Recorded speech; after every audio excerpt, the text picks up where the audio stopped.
Chapter 1. The Evolving Landscape of National Security and the Indian Imperative. The very notion of national security, a cornerstone of statecraft, has undergone a profound metamorphosis.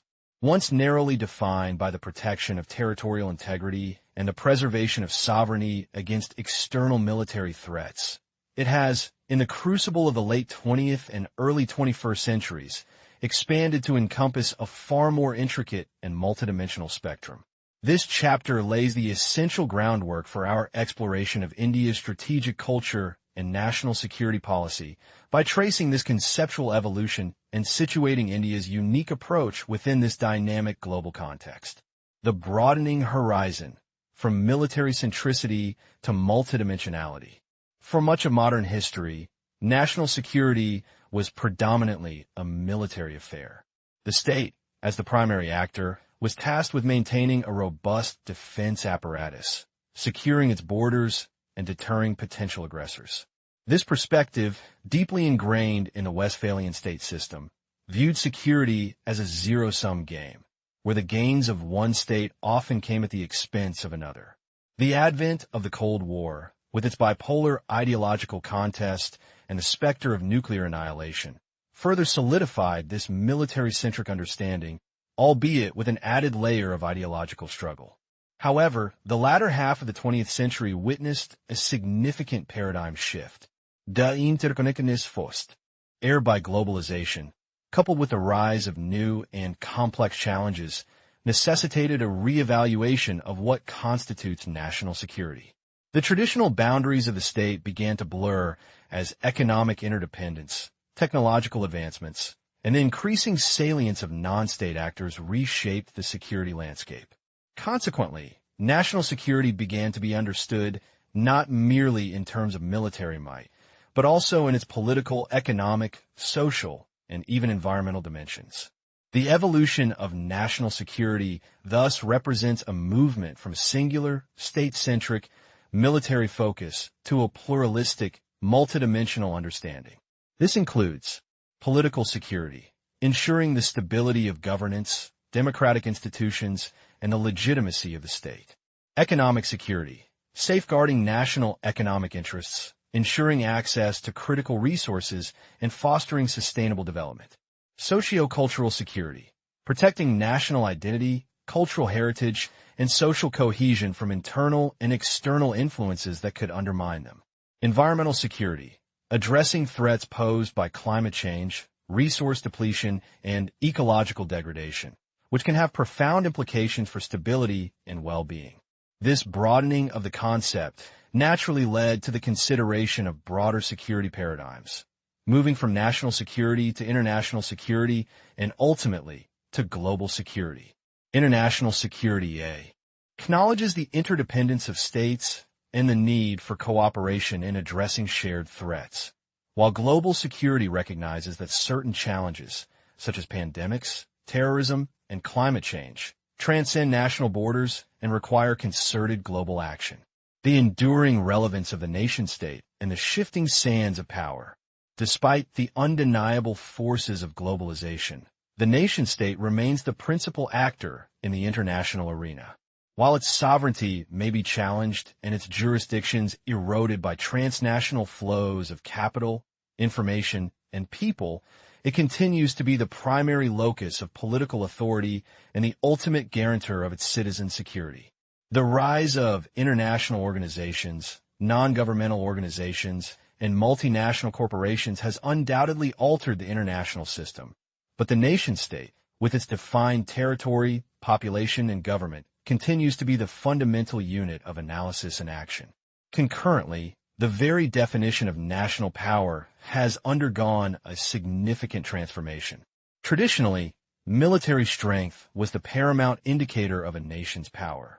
However, in the contemporary era, power is no longer solely a function of military capability. A more nuanced understanding recognizes the interplay of various elements. Hard power, military strength, economic coercion, and technological superiority. Soft power, the ability to attract and persuade through cult. Your political values and foreign policy. Smart power, the judicious combination of hard and soft power to achieve strategic objectives. Economic prowess, technological innovation, human capital, diplomatic influence, and the ability to shape global norms and narratives are now indispensable components of national power. A nation's ability to leverage these diverse instruments effectively is crucial for protecting its interests and advancing its strategic goals in an increasingly complex world. The Indian strategic canvas, a civilizational resonance. It is within this evolving global security framework that we turn our attention to India's unique strategic thinking. Unlike many Western nations whose strategic doctrines were forged in the crucible of Enlightenment thought, industrialization, and colonial expansion, India's strategic culture is deeply rooted in a civilizational consciousness that spans millennia. This ancient heritage, with its philosophical traditions, historical experiences, and enduring societal structures, profoundly shapes how India perceives threats, defines its interests, and formulates its responses. The notion of an Indian strategic culture itself has been a subject of considerable academic debate. Scholar George Tanham, in his seminal work, famously posited that India possessed a distinct strategic culture shaped by its historical experiences, particularly its long history of invasions and its philosophical traditions emphasizing detachment and nonviolence. This thesis, however, has been met with both affirmation and critique. Indian scholars like Kanthi Bajpai and Varun Sahani, while acknowledging the influence of history and philosophy, have argued against a monolithic or static interpretation, emphasizing the diverse and evolving nature of Indian strategic thought. They highlight the influence of geopolitical realities, domestic political dynamics, and the contributions of various intellectual traditions in shaping India's strategic calculus. A recurring theme in discussions of Indian strategy is the concept of deliberate ambiguity. This refers to a strategic posture characterized by a reluctance to overtly define its interests, commitments, and red lines, often opting for a more flexible and adaptable approach. This ambiguity, some argue, is a conscious strategy designed to preserve strategic autonomy, avoid rigid commitments that could constrain future choices, and maintain flexibility in dealing with a complex and often unpredictable geopolitical environment. It contrasts with the more explicit and codified strategic doctrines often favored in Western strategic traditions. Continuity and change. Tracing India's strategic trajectory. India's strategic journey since independence has been marked by both continuity and change, reflecting the nation's evolving domestic imperatives and its engagement with a shifting international order. The Nehruvian era, characterized by non-alignment and a commitment to an independent foreign policy, sought to carve out a distinct space for India in a bipolar world. While this approach fostered strategic autonomy, it also led to criticisms of perceived indecisiveness and a lack of clear strategic direction on certain occasions. The post-1991 period, following India's economic liberalization and the end of the Cold War, witnessed a recalibration of its strategic priorities. India's economic growth and its increasing integration into the global economy necessitated a more proactive engagement with the international community. The nuclear tests of 1998 marked a significant shift, signaling India's emergence as a nuclear power and its commitment to strategic deterrence. The Modi era has been characterized by a perceived effort to articulate a more structured and coherent national security strategy. This period has seen a greater emphasis on proactive defense, assertive diplomacy, and a more defined approach to regional security challenges. There is an observable attempt to move away from the historical deliberate ambiguity towards a more clearly articulated strategic vision, though the inherent complexities of India's civilizational ethos and its diverse geopolitical environment continue to shape its strategic choices. This chapter, therefore, serves as an introduction to the foundational concepts that underpin our deeper analysis. By understanding the evolution of national security, the multifaceted nature of national power, the enduring significance of the nation-state, and the unique historical civilizational underpinnings of India's strategic culture, we are better equipped to delve into the intricate tapestry of India's national security policy and its enduring quest for strategic autonomy and regional stability. Chapter 1. Conceptualizing India's Strategic Culture, a Civilizational Historical Framework. 1.1 The Enduring Nexus, Strategy, Society, and the Concept of Strategic Culture. The study of national security policy, at its deepest level, is an inquiry into how societies perceive threats, define their interests, and mobilize resources to protect and advance them. For too long, dominant paradigms in international relations and strategic studies, particularly those rooted in realism and neorealism, have tended to abstract states from their societal moorings. They operate under the assumption of a rational, unitary actor, driven by an unvarying pursuit of power and security in an anarchic international system. While these theories offer valuable insights into systemic pressures, they often falter in explaining the nuanced, often seemingly irrational, yet deeply ingrained patterns of behavior that characterize a nation's approach to security. It is here that the concept of strategic culture emerges as an indispensable analytical tool. Strategic culture, at its core, posits that a nation's strategic behavior is not merely a product of objective geopolitical realities or rational calculations of cost and benefit. Instead, it is profoundly shaped by a society's deeply held beliefs, values, historical experiences, and accumulated wisdom, its cultural ethos. This chapter embarks on an exploration of this pivotal concept, tracing its intellectual lineage, defining its key components, and establishing the analytical framework that will guide our understanding of India's unique strategic disposition. 1.2 The Genesis of Strategic Culture, from political culture to societal beliefs. The intellectual journey of strategic culture is inextricably linked to the evolution of political culture. The very notion that societal beliefs and values could shape political action gained significant traction in the wake of the French Revolution. This seismic event marked a fundamental shift from a sovereign-centric model of legitimacy, where power resided in the monarch, to a people-centric one, where legitimacy was derived from the consent and will of the governed. Thinkers like Max Weber, with his seminal work on legitimacy and bureaucracy, and Jean-Jacques Rousseau, whose concept of the general will highlighted the collective aspirations of a populace, provided foundational insights into how shared beliefs and values could animate political systems and, by extension, their approaches to peace and security. It was during the Cold War, however, that the concept of strategic culture truly coalesced within academic discourse. The starkly different strategic postures and threat perceptions of the United States and the Soviet Union, often defying purely rational explanations, spurred scholars to look beyond material capabilities and systemic pressures. Anthropologists and political scientists began to explore how deeply embedded cultural predispositions might explain these divergences. Pioneering figures like Margaret Mead and Ruth Benedict, with their culture personality thesis, posited that societal personality traits, derived from early socialization and cultural conditioning, could influence a nation's political programs and its approach to conflict. This line of inquiry was further developed by political scientists such as Gabriel Almond and Sidney Verba.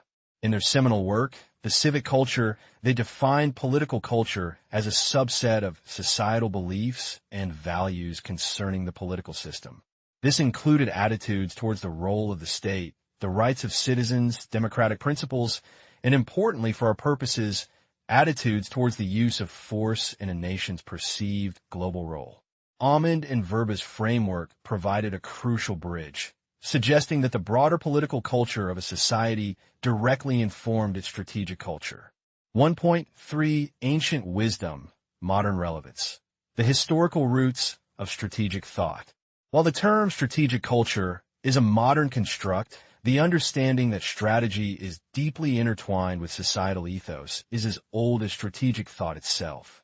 Ancient texts from across the globe offer profound insights into this enduring connection.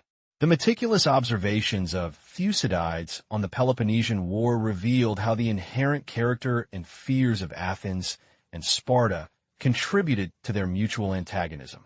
Sun Tzu's The Art of War, a timeless treatise, emphasizes not just tactical maneuvers, but also the importance of understanding the enemy's mind, the terrain, and the moral disposition of one's own forces, all elements deeply embedded in cultural context. In the Indian subcontinent, Kautilya's Arthashastra, predating Sun Tzu by centuries, provides a comprehensive manual on statecraft, warfare, and diplomacy. Kautilya's strategic prescriptions are not merely pragmatic. They are infused with a worldview that understands the cyclical nature of power, the importance of dharma, righteousness, and state conduct, and the intricate interplay of individual and collective well-being. The enduring relevance of these ancient texts lies in their recognition that effective strategy is not a detached exercise, but one that is deeply rooted in the soil of a society's history, its moral framework, and its understanding of the human condition. Modern scholarship, in its quest to comprehend why nations behave as they do, has thus rediscovered and re-emphasized these historical antecedents. 1.4 Defining the undefinable. Key theorists and the evolution of the concept. Over decades, strategic culture scholars have grappled with defining this multifaceted concept. Jack Snyder, in his seminal work on Soviet strategic thought, offered a foundational definition. Strategic culture as the sum total of ideas, conditioned emotional responses, and patterns of habitual behavior that characterize a national strategic community. This definition highlights the psychological, and behavioral dimensions, suggesting that strategic culture shapes not only what a nation thinks about security, but also how it instinctively reacts. Ken Booth further expanded this understanding by emphasizing the historical and cultural underpinnings, viewing strategic culture as encompassing the traditions, values, attitudes, and problem-solving approaches related to the use of force.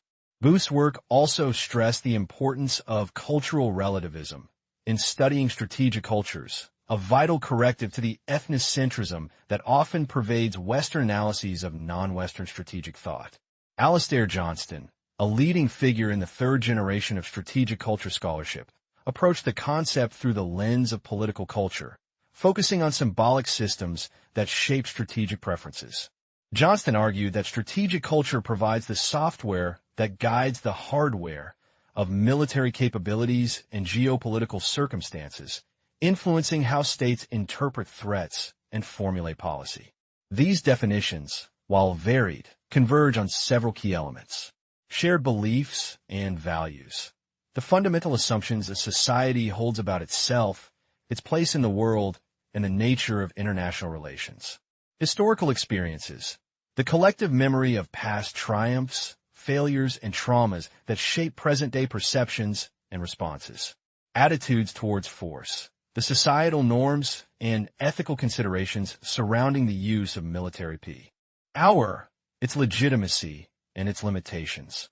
Habitual patterns of behavior, the ingrained ways in which a nation's strategic elite and populace approach security challenges. 1.5 Beyond realism, the cultural critique of traditional strategic theory. The rise of strategic culture scholarship represented a significant challenge to the prevailing realist and neo-realist theories of international relations. Traditional theories, with their emphasis on state centricity, rationality, and objective calculation of power, often viewed states as largely undifferentiated entities operating in a predictable self-help system. This approach, critics argued, risked becoming ethnocentric, projecting Western assumptions about rationality and state behavior onto diverse cultural contexts.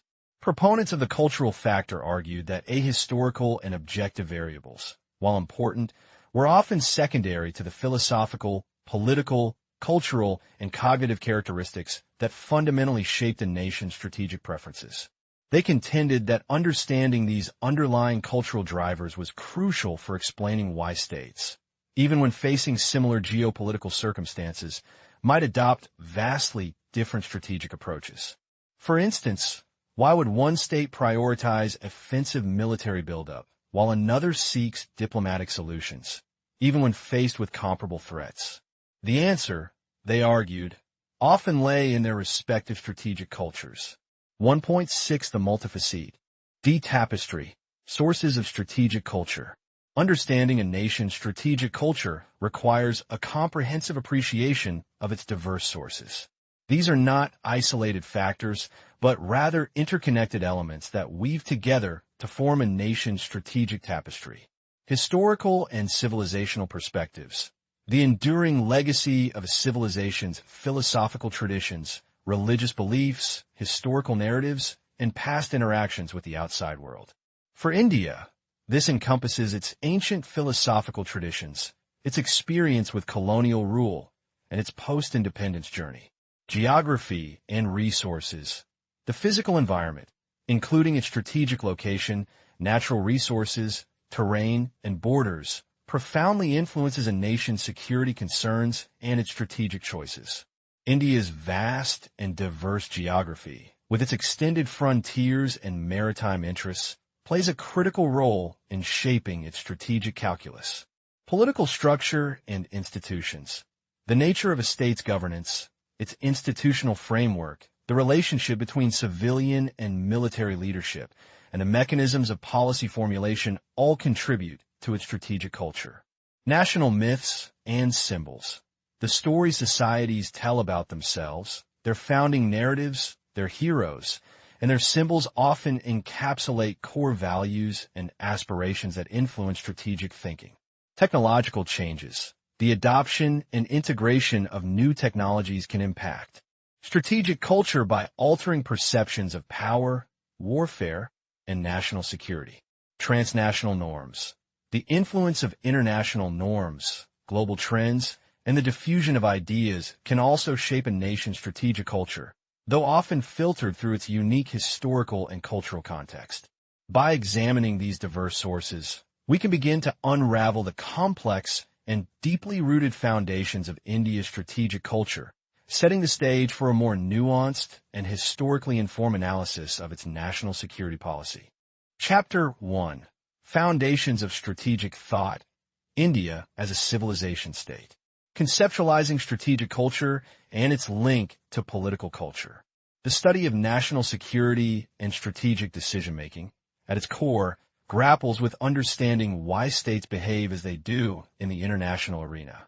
While traditional realist and neo-realist paradigms offer compelling explanations based on systemic pressures, state rationality, and the anarchic nature of the international system, they often overlook the profound influence of internal societal dynamics. It is here that the concept of strategic culture emerges as a critical analytical tool. Strategic culture is inextricably linked to and arguably a subset of a nation's broader political culture. Political culture, in essence, represents the bedrock of a society's attitudes, beliefs, values, and norms concerning the political system itself. It shapes how power is perceived, legitimacy is established, and collective action is mobilized. The modern conceptualization of political culture gained significant traction following the seismic shifts of the French Revolution. This epochal event fundamentally altered the locus of political legitimacy, transitioning from the divine right of kings to the sovereignty of the people. Thinkers like Jean-Jacques Rousseau, with his articulation of the general will, and Max Weber, with his exploration of legitimate domination, laid crucial groundwork for understanding how societies construe, and maintain political order. The Cold War era, with its stark ideological divide and the looming threat of nuclear annihilation, provided a fertile ground for the systematic study of political culture. Anthropologists such as Margaret Mead and Ruth Benedict, through their culture personality thesis, demonstrated how deeply ingrained societal characteristics could influence national behavior and institutional development.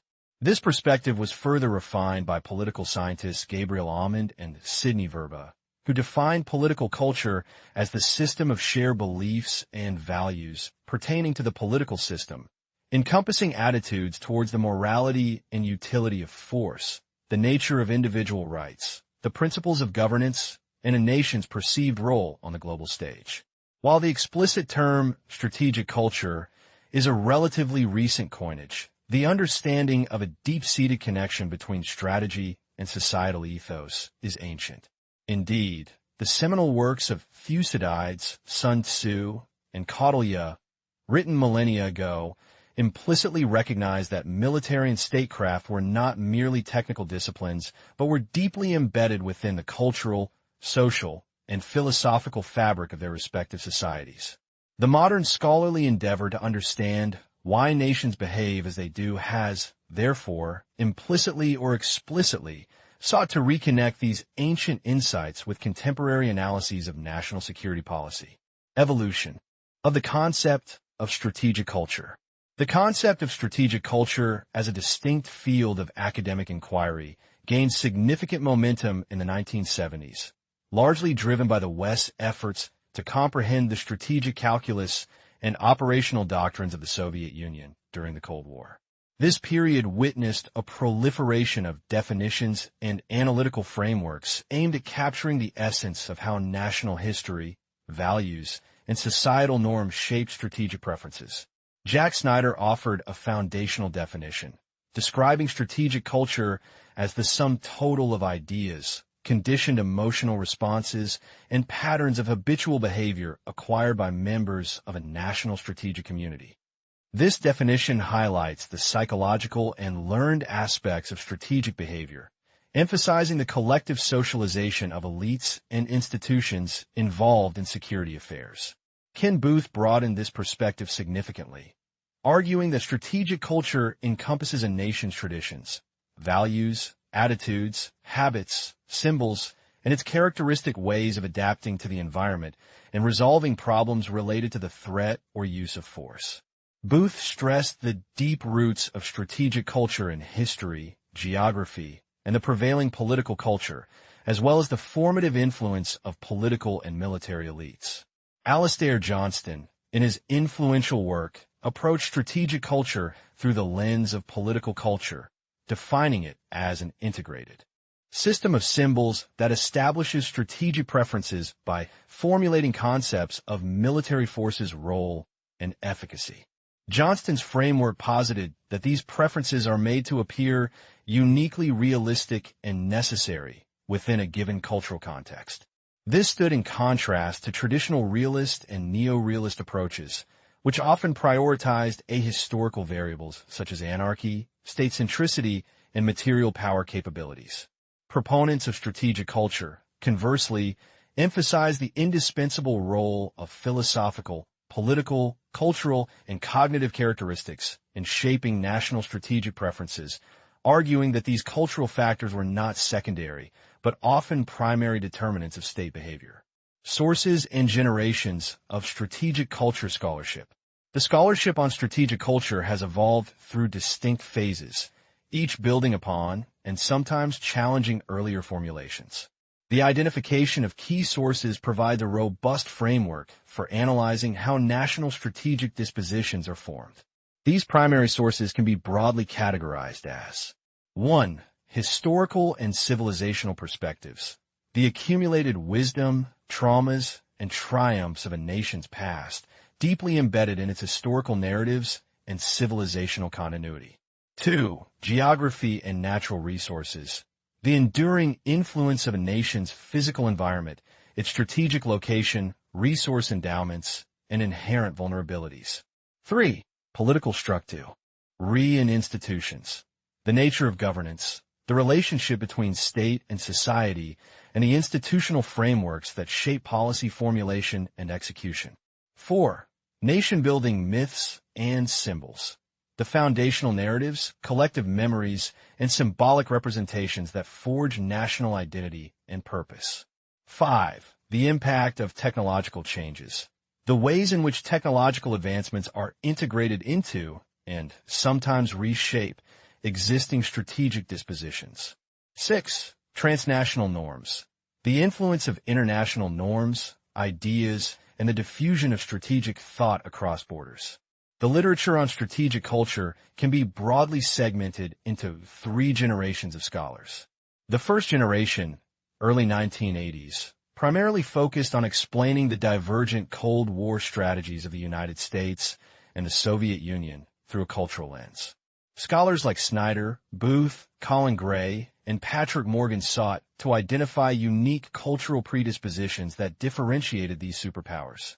Snyder, for instance, linked Soviet strategic behavior to inherent aspects of Russian culture, while Booth championed a form of cultural relativism to guard against ethnocentric biases in analysis. Gray explored the role of national beliefs in shaping strategic choices, and Morgan examined how societal inputs influenced the development of strategic culture. The second generation, mid-1980s, introduced a critical perspective, questioning whether the concept of strategic culture was being used as a tool to legitimize or reinforce existing political power structures and hegemonic interests. Bradley Klein's analysis of American nuclear policy, for example, suggested that dominant cultural narratives serve to justify and perpetuate particular power configurations. The third generation, 1990s onwards, notably led by Alastair Johnston, aimed to rectify perceived shortcomings in earlier scholarship by adopting more rigorous and eclectic methodologies. This generation sought to refine the concept by incorporating insights from various disciplines, often employing terms like military culture, politico-military culture, or organizational cultures as independent variables within broader analytical frameworks, including realist ones. This generation views strategic culture as comprising two key elements: a nation's worldview, which encompasses its fundamental assumptions about the nature of the strategic environment, and its operational aspect, which pertains to how it translates these assumptions into national self-interest and policy formulation and practice. Understanding Indian strategic culture, a civilization state perspective. To truly grasp the nuances of Indian strategic culture, it is imperative to move beyond a singular focus on the post-1947 nation-state and instead acknowledge the profound and continuous influence of its historical, cultural, geopolitical, and socio-economic realities. This necessitates framing India not rely as a modern state, but as a civilization state. India's history is not measured in centuries, but in millennia, stretching back 3,000 to 5,000 years, predating the Westphalian nation-state system that has come to dominate global political discourse. Prior to the advent of British colonial rule, India's state system was characterized by a significant degree of decentralization, with a mosaic of kingdoms, principalities, and empires waxing and waning across the subcontinent. British rule, however, introduced a unified administrative and political structure, along with a distinct set of strategic doctrines and geopolitical imperatives. The shaping of South Asian society, and by extension, India's strategic culture, has been a protracted and complex process, marked by several pivotal historical junctures. The decline of the Indus Valley Civilization and the advent of Indo-Aryan speakers. This foundational period laid the groundwork for subsequent cultural and social developments. The arrival of Indo-Aryan speakers brought with them the roots of Hinduism and a hierarchical social order, the Varna system, which would profoundly influence Indian society for millennia. The rise of Dharmic religions and subsequent developments. The emergence of Buddhism, Jainism, and later Sikhism represented significant reformist and protest movements against existing social and religious structures. The subsequent evolution of these traditions, including the entrenchment of casteism within Buddhism and Jainism, further complicated the socio-religious landscape. The immigration of world religions. Over centuries, India became a crucible for the immigration and integration of diverse world religions, including Christianity, Islam, Judaism, Zoroastrianism, and Baha'i faiths, each contributing to the subcontinent's multifaceted cultural tapestry. The Muslim conquests. These military and political engagements introduced new administrative systems, legal frameworks, architectural styles, and cultural practices, leading to a syncretic evolution of Indo-Islamic culture and a lasting impact on the region's political and strategic thought. The establishment of colonial rule. British colonialism represented a profound confrontation between indigenous Indian cultures and Western civilization. It introduced Christianity, the English language, and a modernizing agenda that included the professionalization of the military, the expansion of bureaucracy, and the nascent seeds of democratization and secularization. The Indian independence movement. This era was characterized by a potent mix of socioeconomic grievances, call for social reform, a reassertion of indigenous values, and a significant emphasis on nonviolence as a political tool. The traumatic partition of India in 1947, a direct consequence of colonial policy and communal tensions, led to mass migrations and indelible geopolitical consequences, yet left India with a substantial Muslim population, a test dam, into its enduring pluralism.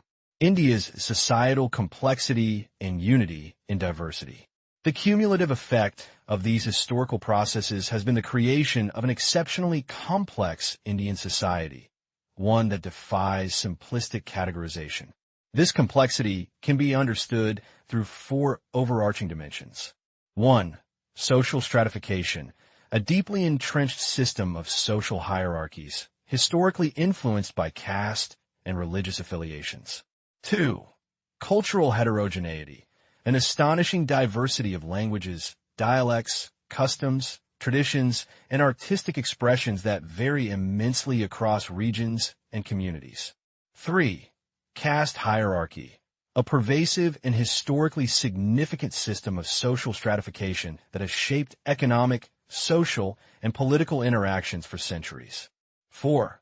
Religious plurality, the coexistence and interaction of a multitude of religious faiths, each with its own distinct theological frameworks, rituals, and community structures.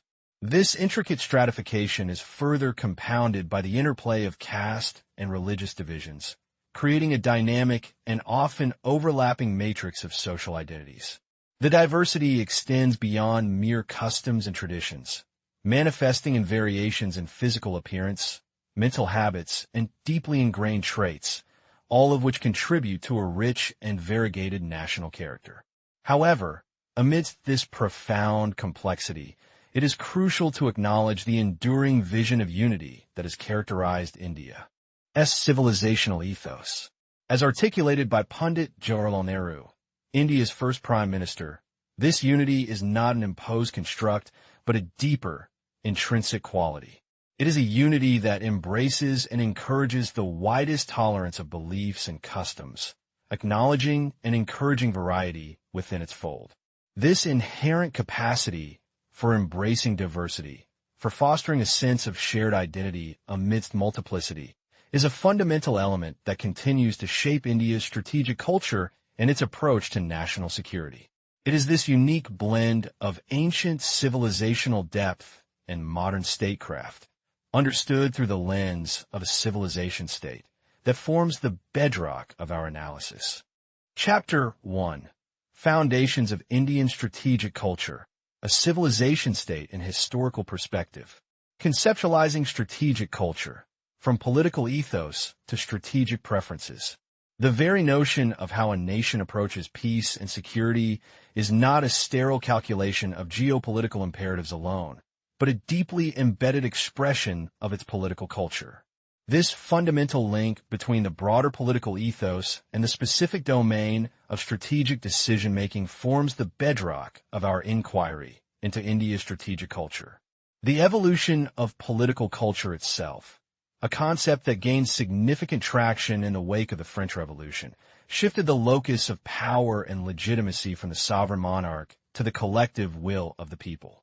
Thinkers like Jean-Jacques Rousseau, with his emphasis on the general will, and Max Weber, who analyzed the charismatic authority and the relationship between leadership and societal values, laid the groundwork for understanding how societal beliefs and norms shape political systems. This nascent understanding of political culture was further enriched during the Cold War era by contributions from anthropologists such as Margaret Mead and Ruth Benedict. Their work on culture personality, the idea that societies possess characteristic patterns of behavior and belief, provided a lens through which to examine how shared cultural traits might influence a nation's disposition toward conflict and cooperation. Concurrently, sociologists like Talcott Parsons and Gabriel Almond and Sidney Verba, through their seminal studies on political culture as a subset of beliefs, values, and attitudes pertaining to the political system, offered frameworks for analyzing the psychological and normative underpinnings of political behavior. However, the recognition of this profound connection between culture and strategy is not solely a modern phenomenon. Even in antiquity, astute observers of statecraft such as Thucydides, Sun Tzu, and Kautilya implicitly linked strategic thinking to a deep understanding of societal dynamics and cultural contexts. Their writings, while focused on the practicalities of warfare and governance, underscored the importance of knowing one's own people and their values in formulating effective strategies. The modern academic discourse on strategic culture as a distinct field of study truly gained momentum in the 1970s. It emerged as a critical tool for understanding the often enigmatic behaviors of states, particularly in the context of the Cold War's bipolar rivalry. The Soviet Union's strategic calculus, for instance, was increasingly analyzed not just through the prism of Marxist-Leninist ideology, but also through the lens of its historical experiences and cultural predispositions. Defining strategic culture has been an ongoing endeavor, with scholars offering nuanced perspectives. Jack Snyder, a pioneer in the field, conceptualized it as the sum total of ideas conditioned, emotional responses, and patterns of habitual behavior. Ken Booth, another influential voice, described it as a nation's traditions, values, attitudes, patterns of behavior, habits, symbols, achievements, and particular ways of adapting to the environment and solving problems with respect to the threat or use of force. More recently, Alastair Johnston has refined this definition, emphasizing strategic culture as an integrated system of symbols that establishes strategic preferences by formulating concepts of military forces' role and efficacy. These definitions, while varied, converge on the idea that strategic culture provides the underlying framework and predispositions that shape a nation's approach to security and the use of military power. Sources and generations of strategic culture studies, tracing the intellectual lineage. To comprehensively understand the concept of strategic culture, it is essential to identify its multifaceted sources and trace the evolution of scholarly engagement with it. 6 key sources consistently emerge as foundational. 1. Historical and civilizational perspectives. The deep historical narratives and enduring civilizational legacies of a nation provide an unparalleled reservoir of experiences, values, and lessons that inform strategic thought. 2. Geography and natural resources. The physical landscape, including topography, access to resources, and proximity to potential adversaries, profoundly shapes a nation's strategic environment and its inherent vulnerabilities and opportunities. 3. Political structure and institutions. The nature of a state's governance, its institutional frameworks, and the distribution of power significantly influence how strategic decisions are formulated and implemented. 4. Myths and symbols. National myths, historical narratives, and potent symbols serve as powerful conduits for transmitting cultural values and shaping collective identities, which in turn impact strategic outlooks. 5. Impact of technological changes. The adoption and adaptation of new technologies and the societal responses to them can significantly alter strategic capabilities and doctrines. 6. Transnational norms. The influence of international norms, global trends, and the actions of other states can also shape a nation's strategic culture over time. The academic study of strategic culture can be broadly categorized into 3 distinct generations, each building upon and, at times, challenging the insights of its predecessors. The first generation, emerging in the early 1980s, was primarily driven by the imperative to understand the strategic postures of the 2 superpowers during the Cold War. Scholars like Jack Snyder, Ken Booth, Colin Gray, and Rodney Jones focused on dissecting the strategic cultures of the United States and the Soviet Union, attempting to explain their differing approaches to deterrence, arms control, and crisis management. Rodney Jones, in particular, offered a seminal framework F, or analyzing the inputs into strategic culture, differentiating between macro-environmental, societal, and micro-level influences. The second generation, gaining prominence in the mid-1980s, began to critically examine the concept of strategic culture itself, questioning whether it was merely a tool of political hegemony or an independent variable capable of shaping state behavior.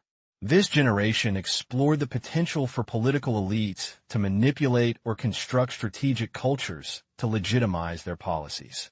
They delved into the disjuncture between stated political rhetoric and actual strategic actions, suggesting that strategic culture might be a constructed phenomenon rather than an organic outgrowth of deep societal values.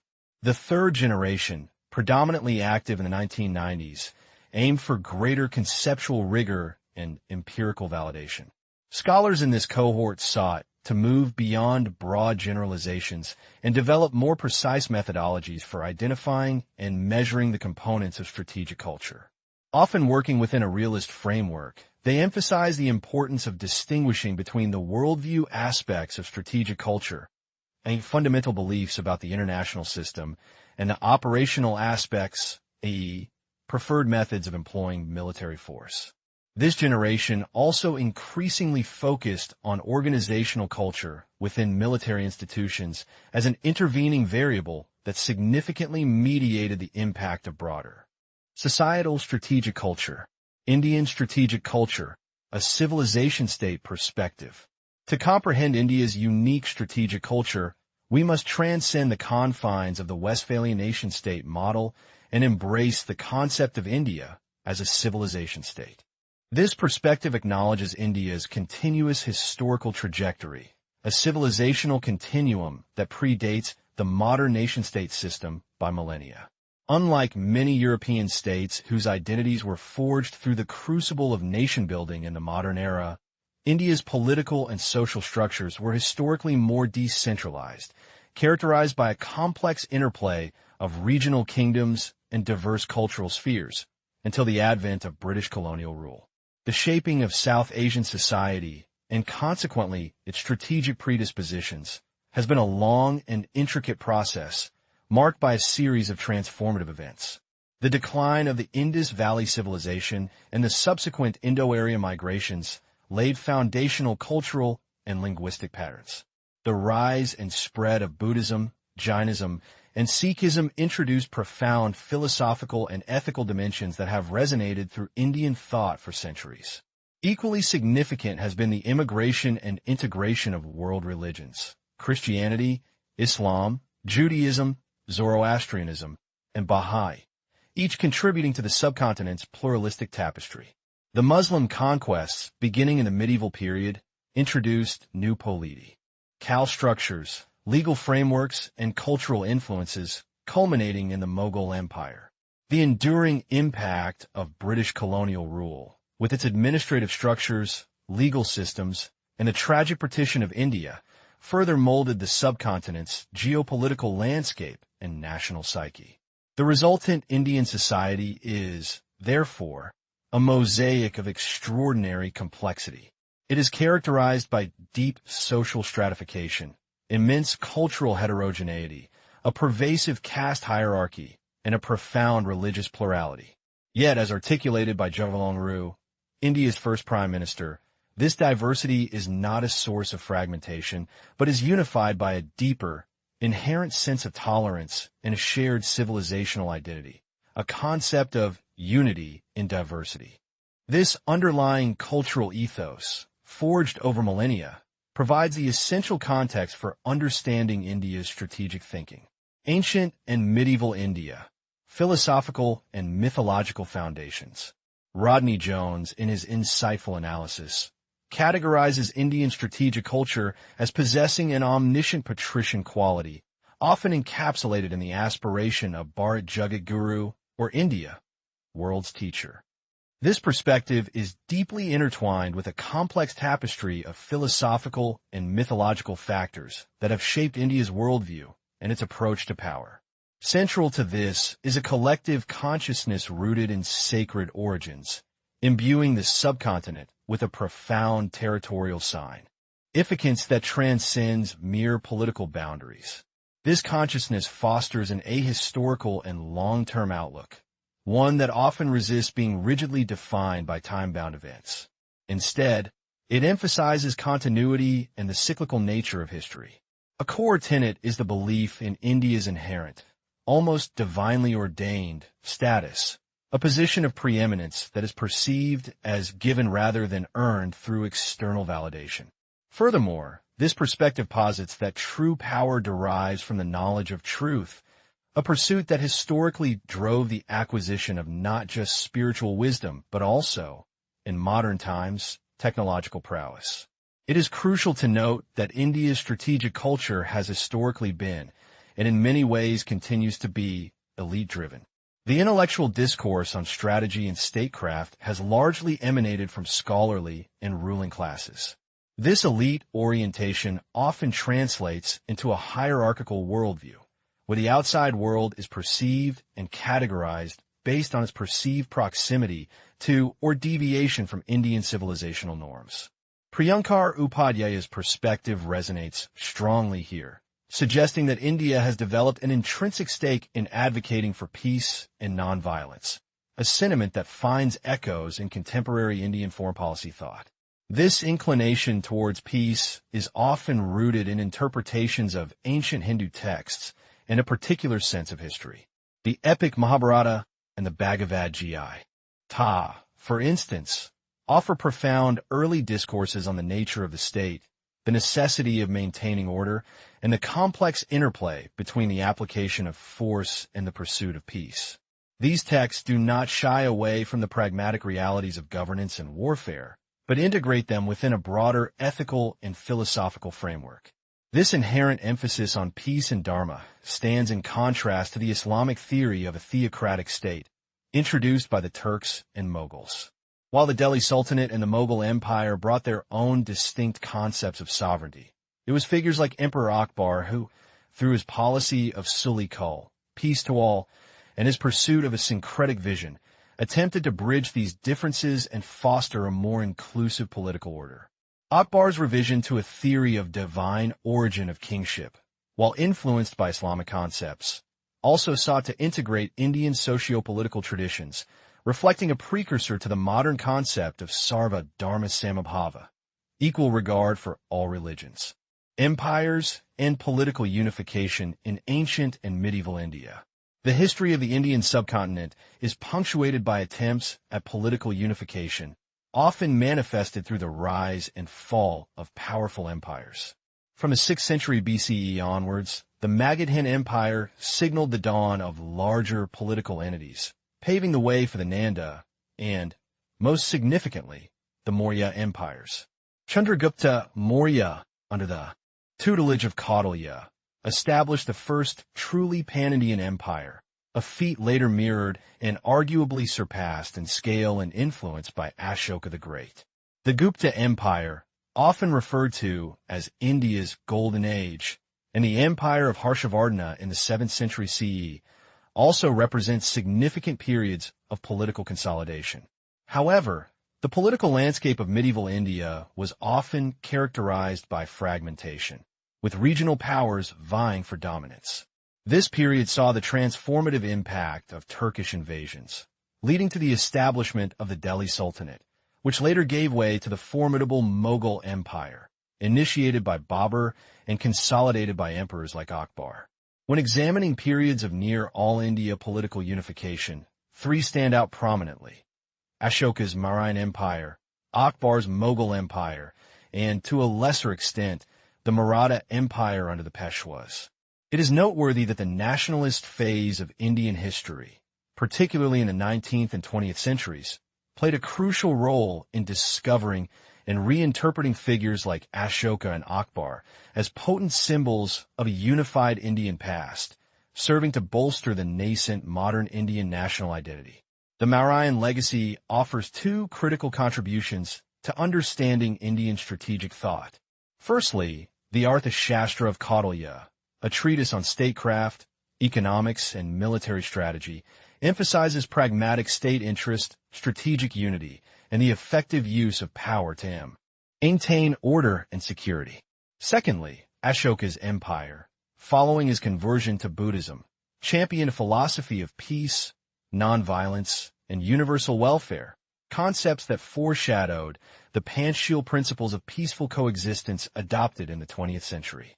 The Mughal Empire, particularly under Akbar, further enriched this legacy through policies like Suli Kul and a conscious effort towards the fusion of Hindu and Muslim societies. This period exemplified a spirit of cultural syncretism and tolerance, reflecting the ethos of Sarva Dharma Samabhava, which sought to integrate diverse religious and cultural communities under a common imperial framework.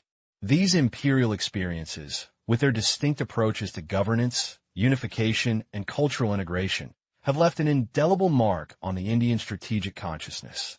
Strategic perspectives and geopolitical influences. While the historical narrative often highlights periods of imperial reach, a critical examination of the concept of a unified Indian state reveals complexities and nuances. The visions of Ashoka and Akbar, while representing significant attempts at centralizing authority, may not entirely equate to a uniformly unified state in the Western sense. Their empires were, to varying degrees, collections of regional states and principalities bound by varying degrees of administrative control and overarching imperial authority. Textbooks often overlook the expansionist phases of Indian history, such as the maritime reach of the Chola Empire into Southeast Asia, and frequently sideline the rich regional histories of South India, the Northeast, and other areas, thus presenting a somewhat monolithic view of India's past. The nature of state systems during these imperial periods differed considerably. Ashoka's empire was characterized by a degree of centralization, the implementation of a common script, Brahmi, and languages, and a shared administrative framework. However, it was also susceptible to internal dissensions and centrifugal forces. Akbar's empire, while possessing effective administrative control over vast territories, was more of a confederation of regional states, and its administrative cohesion began to wane over time. The Maratha Empire, particularly under the Peshwas, functioned more as a confederacy, lacking the uniform administrative structure that characterized earlier imperial models. Geographically, India's strategic environment has been profoundly shaped by its unique topography. The formidable Himalayas to the north have historically provided a degree of natural isolation, while simultaneously fostering internal regional divisions. The northwest frontier, conversely, has been a perennial entry point for invasions and external influences, consequently shaping a deeply ingrained defensive mindset. Traditional Indian strategic thinking, often framed within a civilizational state paradigm, understood the limits of empire not in terms of fixed Western-style boundaries, but in terms of fluid frontiers. This often led to a limited development of maritime perspectives, with notable exceptions like the Cholas and Shivaji's nascent coastal navy.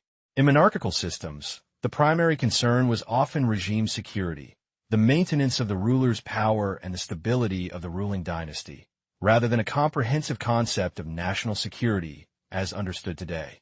Consequently, military preparedness tended to focus on territorial defense and the preservation of internal order, with less emphasis on projecting power beyond perceived natural frontiers. Defensive orientation and frontier mindset. A defining characteristic of ancient Indian strategic thinking and military orientation has been its predominantly defensive posture. Empires such as Ashoka's Mauryan Empire, the Mughals, particularly under Akbar, and the Marathas, generally refrained from expansive territorial ambitions beyond the traditional frontiers of the subcontinent. This restraint can be attributed to a confluence of factors, including the inherent geopolitical isolation provided by natural barriers and the imperative to manage complex internal regional aspirations and loyalties. While Ashoka and the Peshwas exhibited a degree of outward focus, many other empire builders were themselves either invaders or rulers who consolidated power through military might, but often lacked deep legitimacy in the eyes of the broader populace. Their primary concern, therefore, was internal stability and the consolidation of their rule. Despite numerous incursions from the northwest, which posed a persistent threat throughout history, the overarching Indian strategic perspective remained fundamentally oriented towards territorial defense.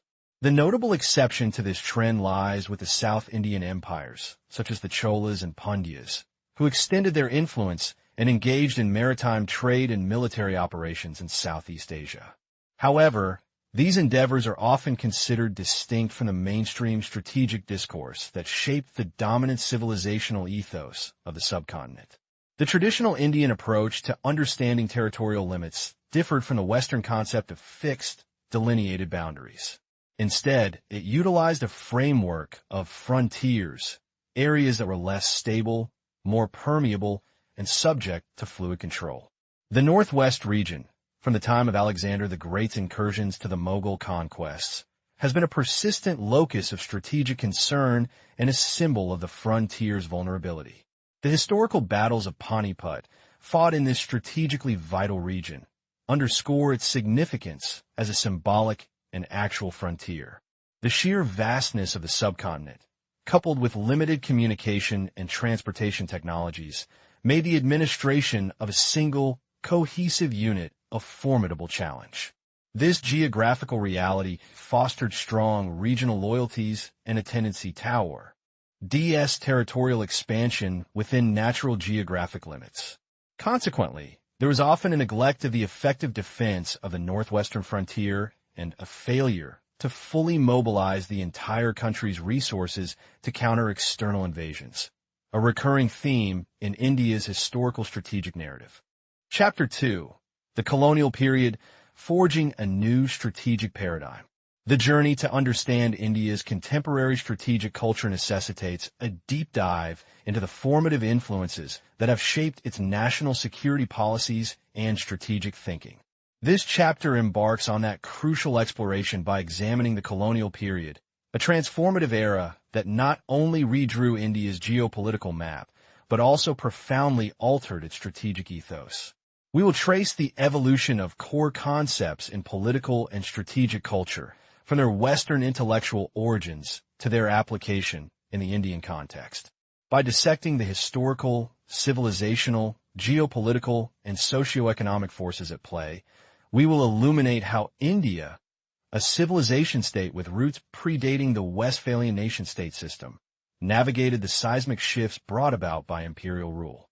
Conceptualizing political and strategic culture, a historical trajectory. The very notion of strategic culture is a relatively recent academic construct, yet its underlying principles are as old as organized human conflict. As we begin to understand India's unique strategic disposition, it is imperative to first grasp the intellectual scaffolding upon which this concept is built. Strategic culture, fundamentally, is a derivative of political culture.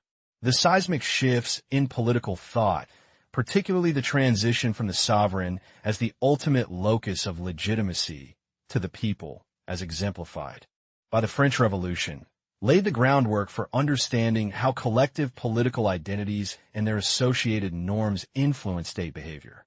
Thinkers like Max Weber, with his analysis of bureaucracy and authority, and Jean-Jacques Rousseau, with his emphasis on the general will, provided early conceptual tools for dissecting the relationship between societal structures and political action. The Cold War era, with its stark ideological divides and the imperative to understand adversary behavior, witnessed a significant maturation of political culture studies. Anthropologists and sociologists, influenced by pioneers like Margaret Mead and Ruth Benedict, began to explore the intricate links between culture, personality, national norms, values, and deeply ingrained beliefs about the use of force and a nation's role on the global stage. Gabriel Almond and Sidney Verba, in their seminal work, further solidified the study of political culture by examining the attitudes, beliefs, and values that shape political behavior. Crucially, the linkage between political and strategic culture was not entirely absent in earlier thought. Ancient strategists such as Thucydides, Sun Tzu, and Kautilya, in their pragmatic analyses of statecraft and warfare, implicitly recognized the profound connection between a society's ethos, its historical experiences, and its approach to conflict and security. This historical awareness of the interplay between culture and strategy re-emerged in modern scholarship as a vital lens through which to explain national behavior, moving beyond purely rational actor models. Defining strategic culture, modern scholarship, and evolving perspectives. In the latter half of the 20th century, particularly from the 1970s onwards, strategic culture emerged as a distinct field of inquiry. This burgeoning interest was partly fueled by the need to comprehend the strategic approaches of Cold War adversaries, notably the Soviet Union. Scholars began to grapple with defining this multifaceted concept. Jack Snyder provided a foundational definition, viewing strategic culture as the sum total of acquired ideas, emotional responses, and habitual behaviors that shape the strategic decision-making of a national security community. Ken Booth expanded on this, emphasizing that it encompasses a nation's traditions, values, attitudes, and problem-solving approaches concerning the use of force. He argued that these elements are deeply rooted in a nation's history, geography, and overarching political culture. Alastair Johnston further refined the concept, proposing that strategic culture is an integrated system of symbols that shape strategic preferences and the role of military force, highlighting its embeddedness within the broader political culture. These definitions, while varied, converge on the idea that strategic culture is not merely about military doctrine or capabilities, but about the ingrained ways of thinking and acting concerning security and the application of power, all shaped by a nation's unique historical and cultural tapestry. Sources and generations of strategic culture literature. The scholarly exploration of strategic culture has identified several key sources that contribute to its formation. These include historical and civilizational perspectives, the long arc of a nation's history, its civilizational achievements, and its formative experiences, geography and resources, the physical environment, resource endowments, and their strategic implications, political structure and institutions, the nature of governance, state institutions, and power dynamics, myths and symbols, collective narratives, national myths, and symbolic representations that shape identity and purpose. Technological change, the adoption and impact of new technologies on warfare and strategy. Transnational norms, the influence of international norms, ideas, and external pressures. The literature on strategic culture can be broadly categorized into three generations. The first generation, emerging in the early 1980s, primarily focused on analyzing the strategic doctrines and behaviors of states during the Cold War, with key contributions from scholars like Snyder, Booth, Colin Gray, and William Jones. The second generation, appearing in the mid-1980s, began to explore the role of strategic culture in reinforcing political hegemony and shaping international relations, as seen in the work of Nadia Klein. The third generation, prominent in the 1990s, delved deeper into the organizational culture of military and security establishments as an intervening variable, with Alastair Johnston's work on Chinese strategic culture being a notable example. Early approaches were not without their critiques, with some arguing they were too broad, making it difficult to distinguish between genuine cultural predispositions and mere strategic choices or propaganda. Nevertheless, these foundational studies laid the critical groundwork for more nuanced analyses. Indian strategic culture, a civilization state perspective. When we turn our attention to India, it becomes evident that its strategic thinking cannot be fully understood through the narrow lens of a modern nation-state alone.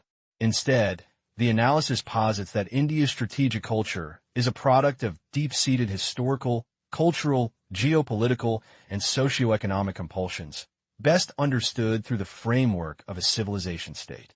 This perspective recognizes India not merely as a political entity forged in the 20th century, but as a civilization with a continuous history stretching back millennia, predating the Westphalian notion of the sovereign nation-state.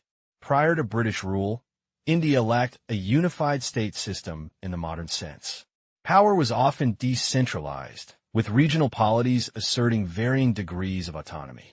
The concept of a singular, centrally administered state with clearly defined territorial boundaries and a unified strategic doctrine was largely an imposition of British colonial rule.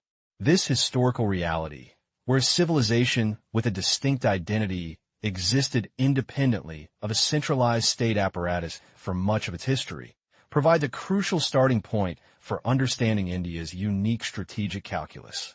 Historical and societal evolution of India, a tapestry of influences. The Indian subcontinent's strategic landscape has been continuously shaped by a dynamic interplay of historical events and societal developments. The decline of the sophisticated Indus Valley civilization around 1500 BCE set the stage for subsequent migrations, most notably the arrival of Indo-Aryan speakers. This period witnessed the genesis of foundational religious and philosophical traditions, including Hinduism, and the later emergence of Buddhism, Jainism, and Sikhism, which would profoundly influence Indian thought and societal organization. Concurrently, the subcontinent became a crucible for the immigration of world religions, including Christianity, Islam, Judaism, Zoroastrianism, and later the Baha'i faith, adding further layers to its complex cultural mosaic. The Muslim conquests, commencing from the 8th century CE, introduced new administrative systems, legal frameworks, and cultural practices, culminating in the establishment of powerful sultanates and the Mughal Empire. These empires, while imposing their own structures, also engaged in significant cultural synthesis. The British colonial rule, beginning with the East India Company's mercantile ambitions evolving into political dominance, represented a profound confrontation between traditional Indian cultures and Western modernity. This encounter introduced concepts such as the English language as a lingua franca, the professionalization of administration and military, the ideals of democratization, and the principles of secularization. The ensuing anti-colonial movement, while diverse, often emphasized socioeconomic grievances and drew strength from Mahatma Gandhi's philosophy of nonviolence. This struggle ultimately led to India's independence, albeit tragically marred by the partition of the subcontinent. Ancient and medieval Indian strategic thought, pragmatism, and philosophy. Ancient and medieval India produced a rich corpus of strategic thought, characterized by a pragmatic approach to statecraft and warfare, often intertwined with philosophical and ethical considerations. Rodney Jones, in his characterization of Indian strategic culture, labels it as omniscient patrician, suggesting a collective consciousness rooted in sacred origins, an ahistorical long-term outlook, a sense of inherent status, and a pursuit of truth as a foundation for power. The foundational texts of Indian strategic thought include Kautilya's Arthashastra and the Shukranidasara.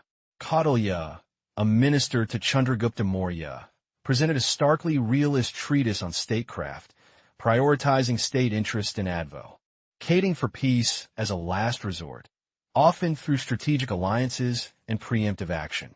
The Shukranidasara, while also realist, advised appeasement for weaker states to preserve their existence. Beyond these secular texts, the epics like the Mahabharata and the philosophical discourse of the Bhagavad Gita underscore the necessity of employing force when dharma, righteousness, demands it, even while valuing peace. These texts also illuminate the concept of the state and the role of the king in ancient India, emphasizing his responsibilities for the welfare and security of his subjects. The advent of Muslim rulers introduced the Islamic theory of sovereignty, which, while distinct, also engaged with and adapted to the existing Indian political and administrative traditions. Empires and state systems in Indian history, cycles of unification and fragmentation. India's history is punctuated by cycles of empire building and subsequent fragmentation, each leaving an indelible mark on its strategic landscape. Empires such as the Magadhan, the Mauryan, under rulers like Ashoka, and the Gupta empires, followed by the kingdom of Harshavardhana, represent periods of relative political consolidation. The Mauryan legacy is particularly significant, not only for Kautilya's strategic insights, but also for Ashoka's vast empire and his subsequent embrace of peace and nonviolence, encapsulated in the concept of Panchsheel. The Mughal Empire, particularly under Akbar, is renowned for its policy of Sulikul, peace to all, fostering a remarkable fusion of cultures and administrative practices. The Maratha Empire, especially under the Peshwas, came closest to an all-India dominion in the post-Mughal era, though its confederate structure lacked the centralized administration of its predecessors. A key distinction in traditional Indian statecraft, compared to the Western model, was the concept of frontiers rather than strictly defined boundaries. Frontiers implied zones of influence and interaction, often porous and subject to negotiation, rather than the rigid lines characteristic of the Westphalian nation-state system. This fluid approach to territorial definition had significant implications for strategic planning and interstate relations. Geographical influences on Indian strategy, the shaping hand of nature. India's formidable and diverse geography has been a paramount factor in shaping its strategic culture. The towering Himalayas to the north form a natural, albeit not impenetrable, barrier, while the complex mountain ranges of the northwest define the principal arteries of ingress and egress into the subcontinent. This geographical reality has historically dictated a persistent focus on defending the northwest frontier, which has been the traditional route for invasions and incursions. The sheer vastness of the Indian subcontinent, coupled with the historical limitations of communication and transportation technologies, posed significant challenge to the administration of a single, unified state. This often led to the prevalence of regional loyalties and the decentralization of power. Conversely, the geographical isolation created by certain mountain ranges and the extensive coastline facilitated the assimilation of diverse populations and cultures, but also, at times, led to a neglect of frontier defense in regions perceived as less vulnerable or accessible. The interplay of these geographical factors has therefore ingrained a strategic outlook characterized by a deep awareness of vulnerable approaches and the challenges of internal cohesion.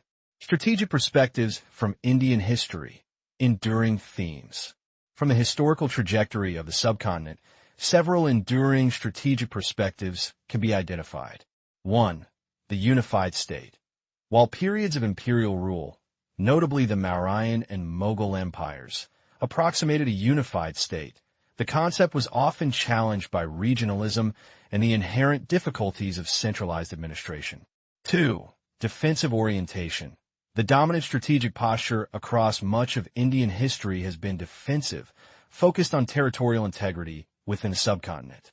Exceptions, like the maritime expeditions of the Cholas and Pandyas, were notable but not sustained. 3. Frontiers and boundaries. The traditional Indian concept of fluid frontiers contrasted with the Western emphasis on rigid boundaries, influencing approaches to territorial control and interstate relations. 4. Northwest frontier focus. The persistent threat of invasion from the northwest has historically dictated a significant portion of India's defensive planning. 5. Marine security.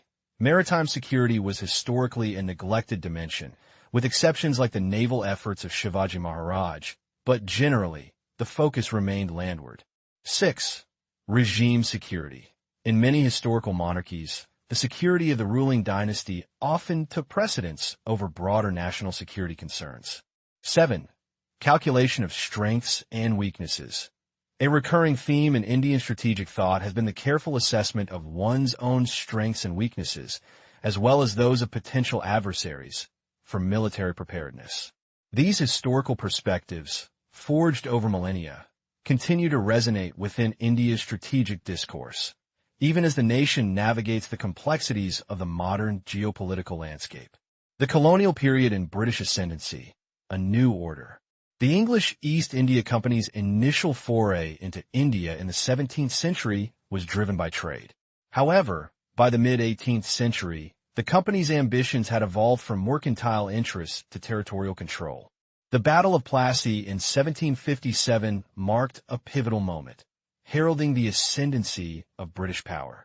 This rise was significantly facilitated by the concurrent decay of the Mughal Empire and the fragmented, often short-sighted, political landscape of Indian princely states.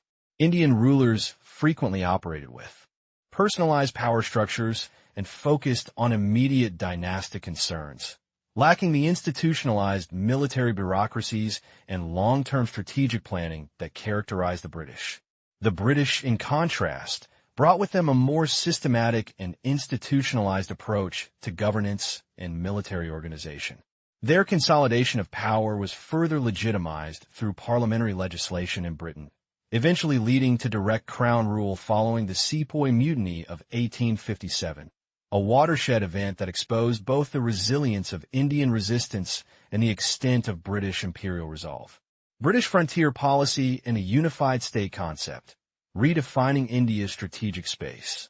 British rule fundamentally reshaped India's strategic paradigm by initiating the first sustained effort to create a unified state and imposing the Western concept of a nation-state with clearly defined territorial boundaries. This was a significant departure from the traditional Indian understanding of frontiers. Key examples of this boundary delineation include the Durand Line, established between British India and Afghanistan between 1893 and 1896, and the McMahon Line, demarcating the border with Tibet in 1914. The British strategic objective for India was primarily one of consolidation rather than expansion outwards. Their focus was on maintaining territorial integrity, securing the vast colonial territory against internal and external threats, and ensuring the smooth functioning of the imperial administration. This defensive mindset was heavily influenced by military geography and the practical realities of governing such a large and diverse subcontinent.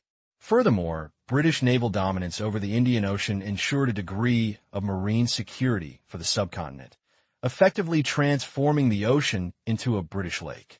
This period, therefore, not only unified India under a single administrative and military umbrella, but also imprinted upon it a distinct strategic culture shaped by imperial imperatives, a focus on defined borders, and a historically rooted defensive orientation. Chapter 1. Foundations of Strategic Culture. Conceptualizing India's civilizational identity. 1.1 Conceptualizing Political and Strategic Culture. The bedrock of national behavior. The study of national security policy, at its most profound level, necessitates an understanding of the underlying currents that shape a state's approach to power, conflict, and its role in the international arena. These currents are deeply embedded within a nation's political culture, which encompasses the collective beliefs, values, attitudes, and norms that citizens hold regarding their political system and their nation's place in the world. This foundational concept, which gained significant academic traction following the seismic shifts of the French Revolution, marking a transition from focus on the sovereign to the sovereign people, has been illuminated by scholars across disciplines. Anthropologists like Margaret Mead and Ruth Benedict, through their seminal works on culture personality, provided invaluable insights into how cultural norms and values are internalized by individuals within a society. Similarly, political scientists such as Gabriel Almond and Sidney Verba, in their comparative studies of political culture, emphasize the importance of civic traditions and citizen orientations in shaping political systems. Political culture, therefore, serves as the fertile ground from which strategic culture emerges. It is intrinsically linked to how a society perceives the legitimacy and use of political power, including its attitudes towards the employment of force, the protection of rights, and the nation's broader global responsibilities. The connection between these two spheres is not a modern construct. It was recognized by ancient thinkers who grappled with the essence of statecraft. Thucydides, in his analysis of the Peloponnesian War, implicitly understood how Athenian democratic values and Spartan military ethos influenced their strategic choices. Sun Tzu, in his enduring treatise The Art of War, underscored the importance of understanding the political landscape and the ruler's disposition in achieving strategic objectives. Similarly, Kautilya, in his Arthashastra, meticulously detailed the interplay between the king's personal conduct, the state's administrative structure, and its foreign policy machinations. Modern scholars, in their quest to decipher why nations behave as they do, have rediscovered and elaborated upon this ancient wisdom, asserting that strategic culture is a crucial, often overlooked, determinant of national strategic behavior. It is the inherited, learned disposition that guides how a nation perceives threats, chooses its instruments of power, and defines its national interests in the complex theater of international relations. 1.2 Defining strategic culture. Modern scholarship and theoretical debates. In contemporary academic discourse, the concept of strategic culture has evolved significantly, offering nuanced perspectives that challenge traditional realist assumptions. Scholars like Jack Snyder, Ken Booth, and Alastair Johnston have been instrumental in shaping this field. Snyder, in his seminal work, defined strategic culture as the acquired habits, emotional responses, and deeply held ideas that structure the strategic attitudes and behavior of a national strategic community. This definition highlights the ingrained, often subconscious, patterns of thought and action that characterize a nation's approach to security. Ken Booth expanded this understanding by emphasizing that strategic culture is rooted in traditions, values, attitudes, and problem-solving approaches regarding the use of force, which are themselves shaped by history, geography, and political culture. This perspective underscores the multifaceted origins of strategic culture, recognizing the indelible imprint of a nation's past, its physical environment, and its overarching political ethos. Alastair Johnston, on the other hand, conceptualized strategic culture as a system of symbols that shapes strategic preferences and the role of military force. This symbolic approach suggests that cultural narratives, historical memories, and national identity markers all contribute to a shared understanding of how force should be employed and what its appropriate role is in achieving national objectives. These culturalist approaches stand in contrast to, yet also complement, traditional realist theories of international relations. While realists often posit that states act rationally in an anarchic international system, driven by the pursuit of power and security, culturalists argue that such rational calculations are filtered through a nation's unique cultural lens. Philosophical predispositions, deeply ingrained political beliefs, and cognitive frameworks significantly influence how a state perceives threats, evaluates risks, and makes strategic choices. Therefore, understanding strategic culture is not merely an academic exercise. It is essential for comprehending why states, even when faced with similar geopolitical circumstances, may adopt markedly different strategic postures. It provides a critical explanatory variable for the persistent diversity of national behavior on the global stage. 1.3 Sources and generations of strategic culture studies. Tracing the intellectual evolution. The genesis of a nation's strategic culture is a complex tapestry woven from multiple threads. These include, but are not limited to, historical and civilizational perspectives, which provide a deep reservoir of collective memory and inherited wisdom. Geography, shaping perceptions of vulnerability and opportunity. The political structure and the nature of state power. The potent influence of national myths, symbols, and narratives that forge identity. The disruptive and transformative impact of technology, and the pervasive influence of transnational norms and ideas. The academic study of strategic culture itself has evolved through distinct phases, often categorized into 3 generations. First generation, emerging primarily during the Cold War. This wave of scholarship focused on understanding the strategic postures of the United States and the Soviet Union through the lens of their respective cultures. I see culture. Furthermore, there was a concerted effort to refine the theoretical framework, often situating cultural analysis within broader realist or neorealist paradigms, thereby bridging the gap between culturalist and traditional strategic studies. This ongoing intellectual evolution underscores the dynamic nature of strategic culture as both an object of study and an analytical tool. 1.4 Indian strategic culture. The civilization state perspective. To comprehend India's strategic thinking and its national security policy, one must invariably engage with its unique historical trajectory and its deeply ingrained civilizational ethos. India is not merely a modern nation-state forged in the crucible of the 20th century. It is perhaps more accurately a civilization state. This conceptualization recognizes a continuous historical, cultural, and civilizational identity that predates the Westphalian system of sovereign nation-states. India's civilization has experienced millennia of evolution, marked by significant transformations. The decline of the Indus Valley civilization, the complex processes of area migration, the rise of profound philosophical and religious movements like Buddhism and Jainism, and the subsequent arrival and integration of world religions such as Christianity, Islam, Judaism, and Zoroastrianism, all have left indelible marks on its societal fabric. The colonial experience under British rule introduced a pivotal, albeit disruptive, phase. It imposed the Western concept of a unified, territorially defined nation-state, while simultaneously implanting Western administrative and cultural paradigms. The subsequent freedom movement, inspired by a rich heritage and a desire to reclaim sovereignty, emphasized principles of nonviolence, ahimsa, and independence. This historical confluence has resulted in a modern Indian society characterized by intricate social stratification, profound cultural heterogeneity, the enduring influence of caste hierarchies, and a vibrant religious plurality. Central to India's self-perception and its approach to diversity is Jawaharlal Nehru's enduring vision of unity in diversity, a principle that continues to inform its national ethos and its engagement with the world.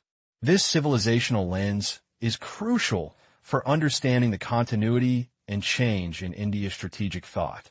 1.5 Ancient and Medieval Indian Strategic Thought, Philosophical Underpinnings and Synthesis. The philosophical and mythological underpinnings of India's strategic culture are deeply rooted in its ancient traditions. Rodney Jones, in his Typology of Strategic Cultures, identified an omniscient patrician type symbolized by the descriptor India, world's teacher. This characterization captures several key traits: a collective consciousness imbued with a sense of sacred origins and a long, continuous civilizational narrative, an ahistorical, long-term outlook that transcends immediate temporal concerns, an inherent belief in a certain status or destiny in the global order, and a profound emphasis on the pursuit of knowledge as a source of power.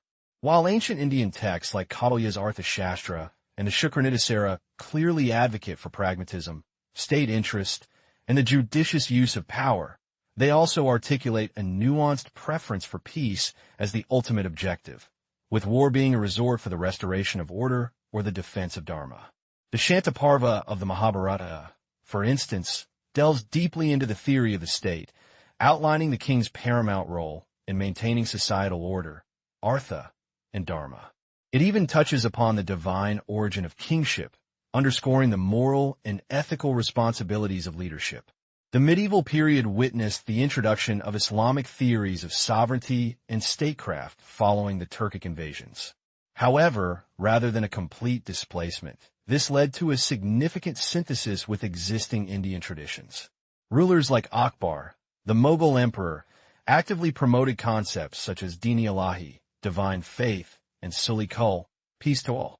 These policies fostered a composite culture and a more inclusive approach to governance and, by extension, to the management of power and external relations, showcasing an early form of strategic syncretism. 1.6 Empires and Geopolitical Perceptions in Indian History.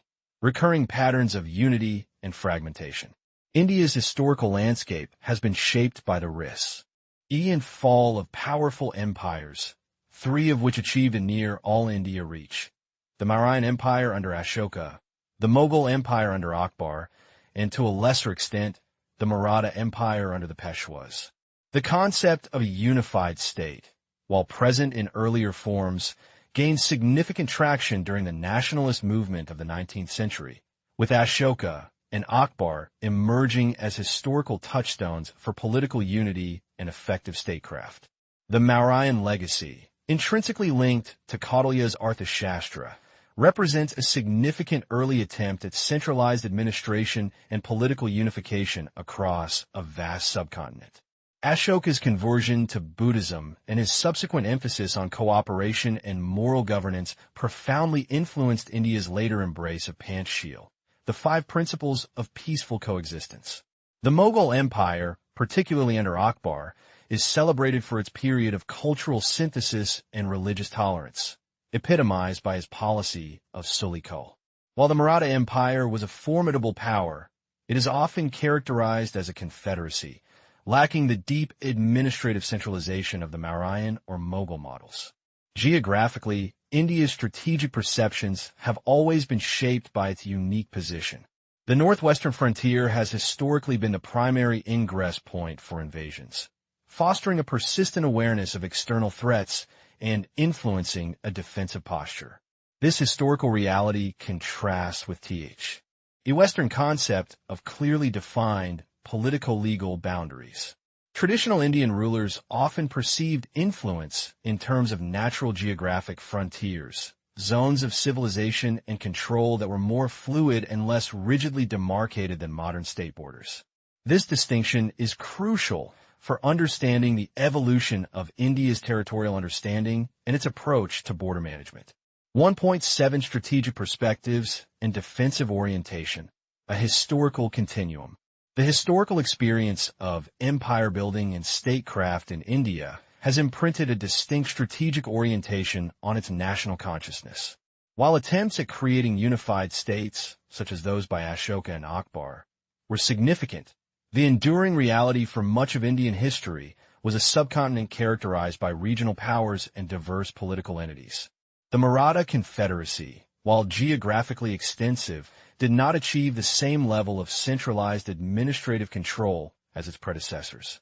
A dominant theme that emerges from this historical analysis is the defensive orientation of Indian strategic thinking. This posture can be attributed to several factors.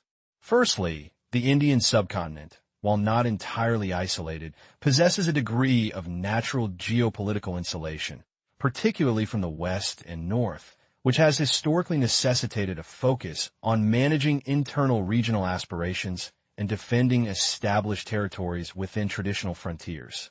Unlike many expansionist empires in other parts of the world, Indian rulers generally prioritize the consolidation and defense of their existing domains. Exceptions, such as the maritime expeditions of the Cholas and Pandyas into Southeast Asia, are notable but less central to the mainstream narrative of Indian strategic history. The distinction between frontiers and boundaries remains pertinent here.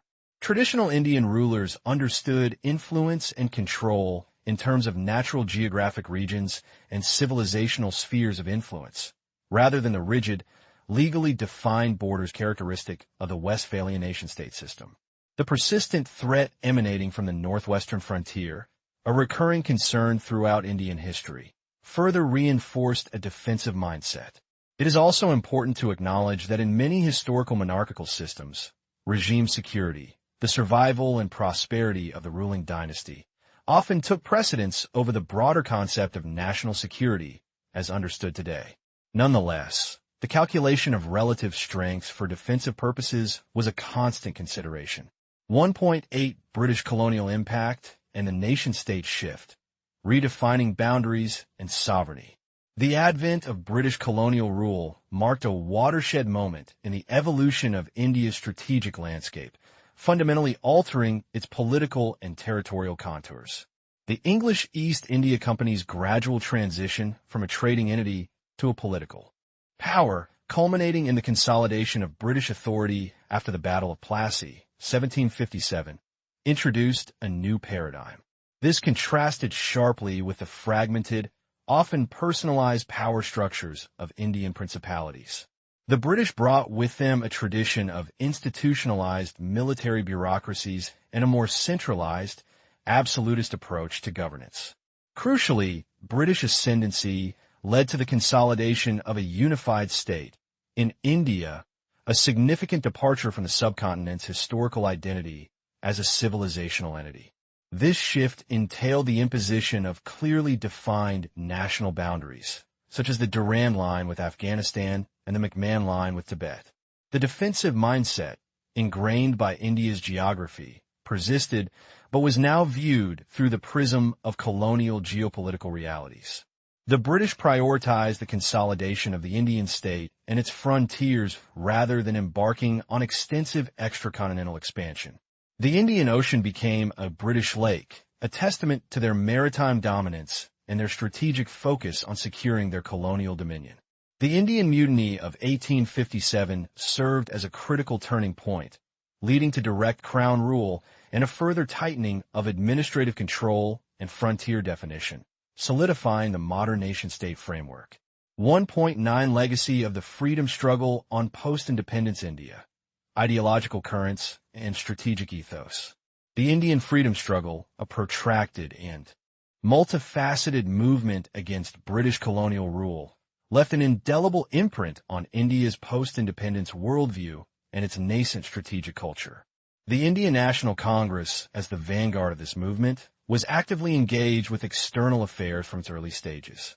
It consistently objected to India being used as a base for military maneuvers by the colonial power and advocated for a neutral stance in international conflicts.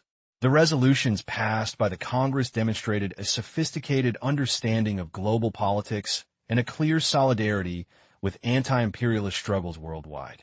This legacy infused India's foreign policy and strategic thinking with several dominant ideological currents: anti-imperialism, a direct response to the colonial experience; liberal internationalism, reflecting the influence of liberal democratic ideals within the movement; and neutralism, which evolved into the policy of non-alignment, driven by a desire for peaceful development and the preservation of strategic autonomy.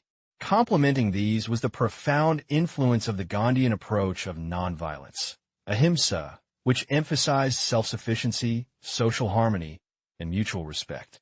Two overarching themes emerged: a peace approach and an independent understanding of world affairs. India sought to challenge domination and assert its sovereignty, but it prioritized peaceful means and diplomatic engagement over military confrontation, though not to the exclusion of the necessity of defense. The non-expansionist and anti-colonial perspective inherent in the freedom struggle underscored a fundamental opposition to all forms of domination, whether political, economic, or ideological. This foundational ethos continues to shape India's strategic culture and its approach to national security in the complex global environment. Chapter 1. Forging the Republic, Nation-Building, Identity, and the Genesis of Indian Strategic Culture. The genesis of India's strategic culture is inextricably linked to the monumental undertaking of nation-building that commenced in the aftermath of its independence in 1947. This foundational period was not merely about establishing administrative structures or redrawing territorial boundaries. It was a profound civilizational project aimed at forging a cohesive national identity from a subcontinent historically characterized by immense diversity.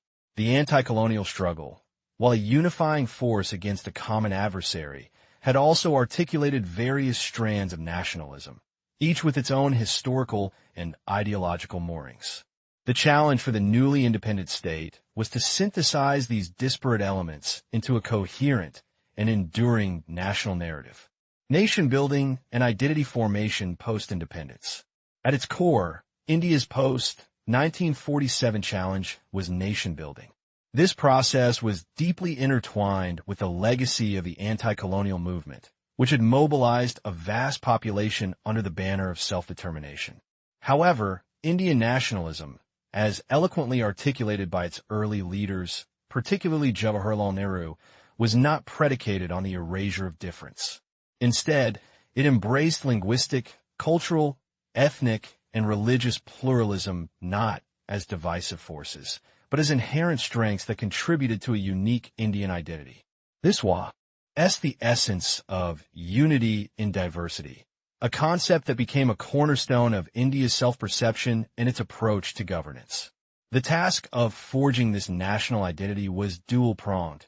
It had to be articulated for domestic audiences, fostering a sense of belonging and shared purpose among a populace accustomed to regional and sectarian loyalties, and it also needed to be projected onto the international stage, defining India's place in the nascent post-World War II global order.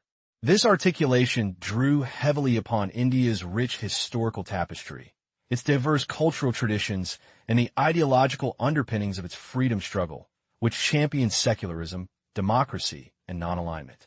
Crucially, this process of identity formation involved the creation and dissemination of national myths. These were not necessarily fabrications, but rather carefully curated narratives that emphasized shared values, historical continuity, and aspirational goals. These myths serve to solidify national interests, provide a framework for understanding India's place in the world, and, by extension, shape its national security policy. The interplay between academic discourse, public debate, and societal acceptance was vital in solidifying these foundational elements of national identity, ensuring their resonance across the diverse strata of Indian society. The governing image and international order. The projection of this nascent national identity onto the global stage necessitated the development of a governing image. This concept, central to understanding how nations interact, refers to a nation's or a group of nations' perception that establishes stability in their interactions. For India, this meant articulating a vision that sought to create stability not through the imposition of a singular worldview, but through the recognition of shared interests and the promotion of a more equitable international order. The governing image is a dynamic tool, crucial for constructing or resetting the values and goals that align with, or seek to alter, the prevailing international order. This order itself is not a static construct, but rather a continuous set of arrangements designed to facilitate stable state interaction.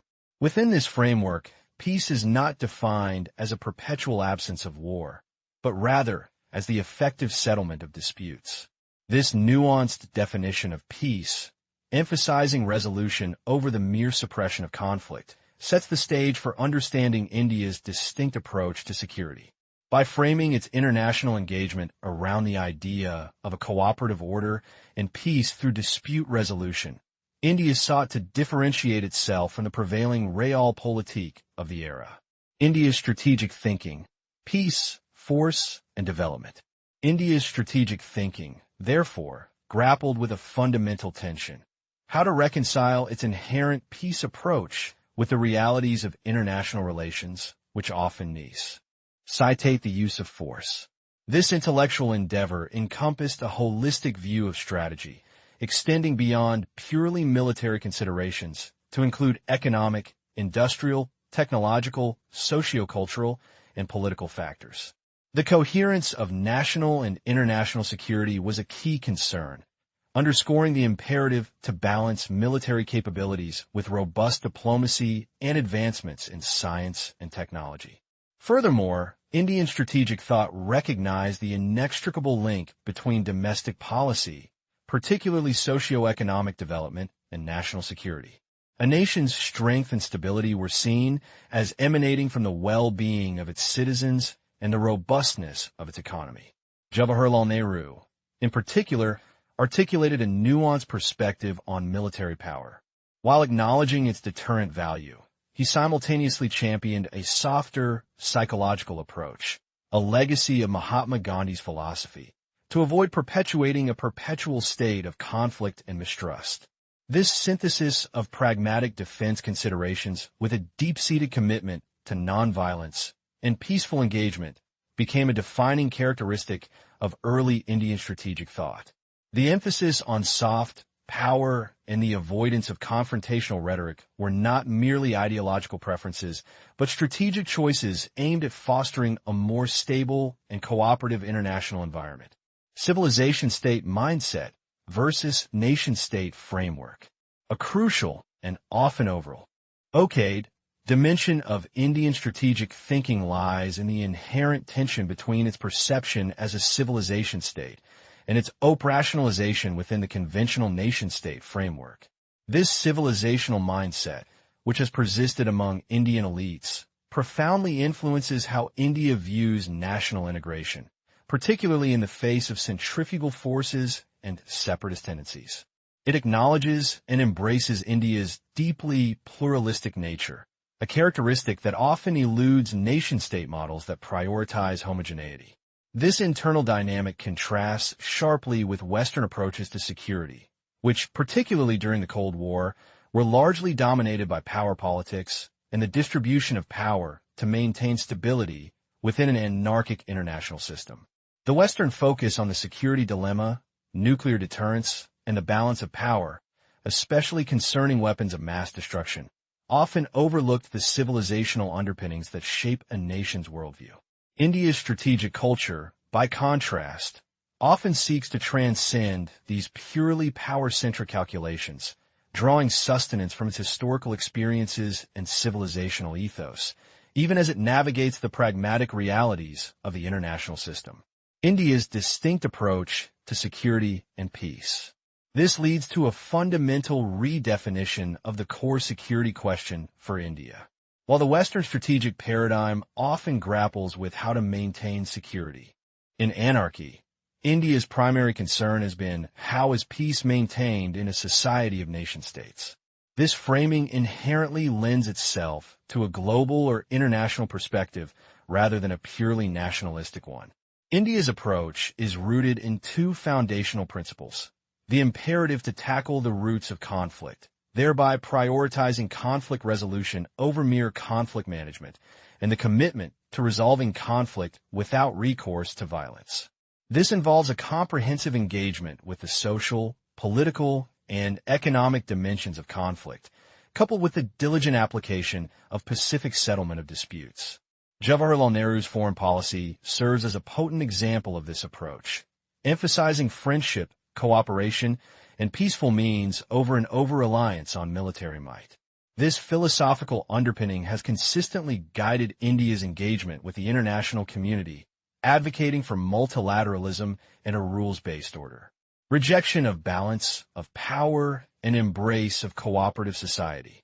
In direct opposition to the traditional Western emphasis on the balance of power, India has explicitly rejected this model in favor of a vision of a cooperative society. Unlike the status-oriented nature of the balance of power, India's policy framework is deeply rooted in the concept of development, economic, political, and social. This developmental ethos fuels a revisionist perspective, advocating for fundamental changes in the existing world order to create a more equitable and just global system.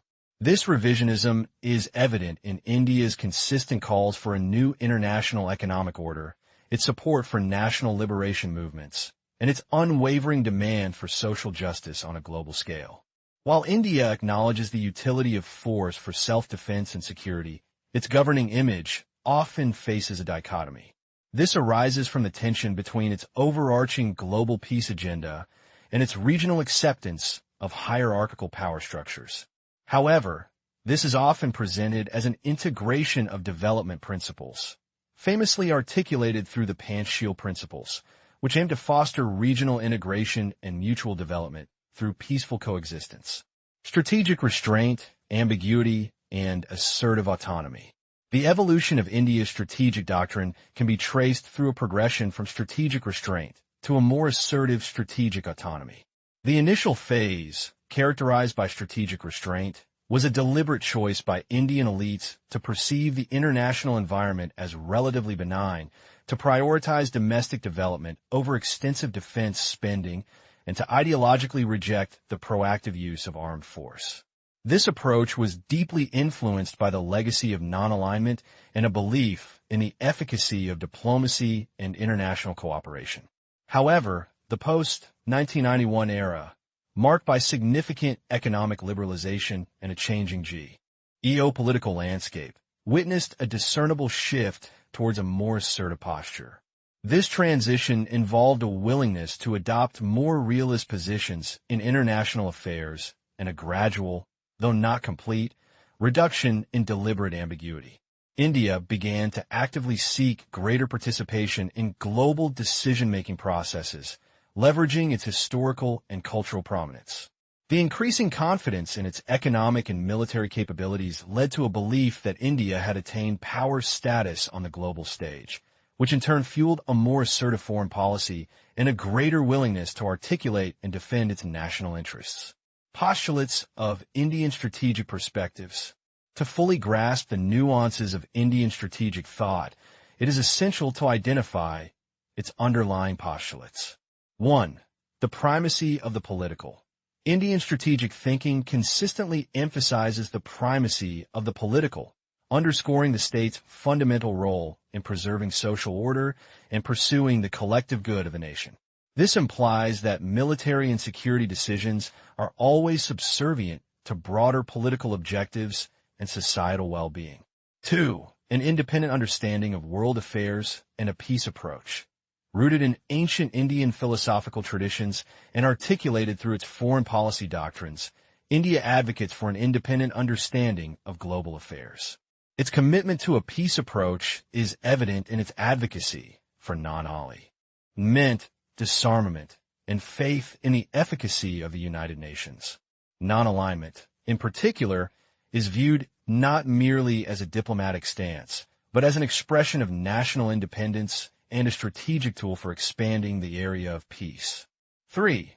A realist understanding of power balanced with the peace approach. While deeply committed to peace, Indian strategic thought does not eschew a realistic understanding of power. However, this realism is tempered by its peace imperative.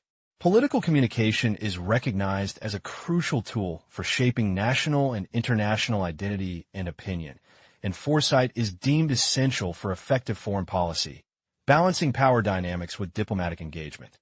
4.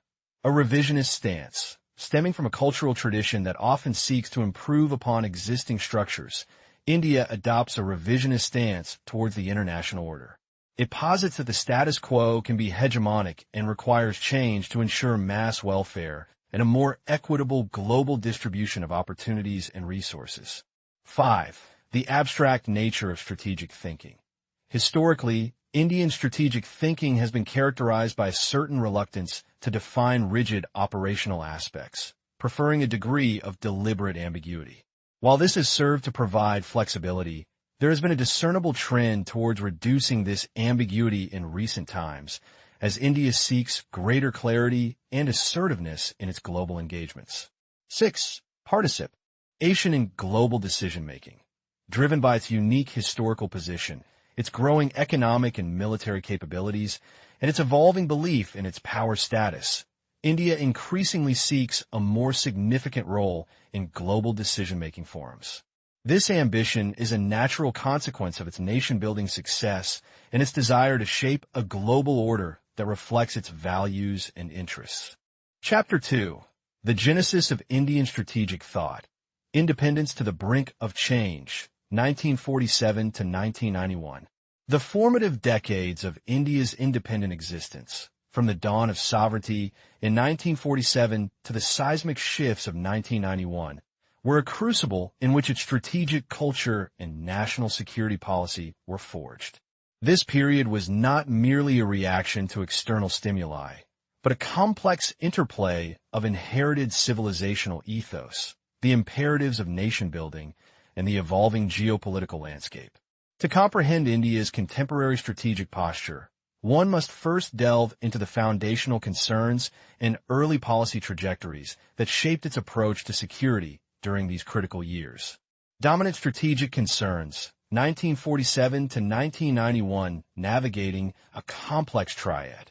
The strategic landscape that India inherited at independence was fraught with challenges, necessitating a careful calibration of its security priorities.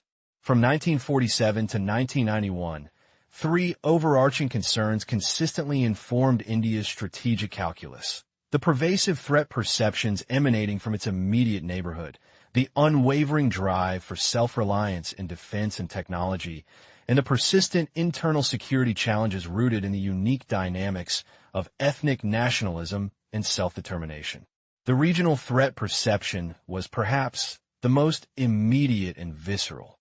The partition of British India in 1947, a deeply traumatic event, bequeathed to the new Indian state a legacy of animosity. With Pakistan, this animosity manifested in recurring border conflicts, particularly over Kashmir, and fueled a persistent concern over Pakistan's military buildup, often bolstered by external patrons. The Sino-Indian War of 1962, a stark and humbling experience, irrevocably altered India's perception of China, transforming it from a potential partner into a principal strategic adversary. The unresolved Sino-Indian border dispute, coupled with China's growing military might and its nuclear arsenal, cast a long shadow over India's northern frontiers. While direct threats from other regional powers were less pronounced, their involvement in supporting anti-India forces, whether through proxy warfare or ideological alignment, posed an indirect but significant challenge, exacerbating the complexities of India's security environment. Intertwined with these external threats was the imperative of self-reliance. Emerging from colonial rule, India was acutely aware of the vulnerability inherent in dependence on foreign powers for its defense needs.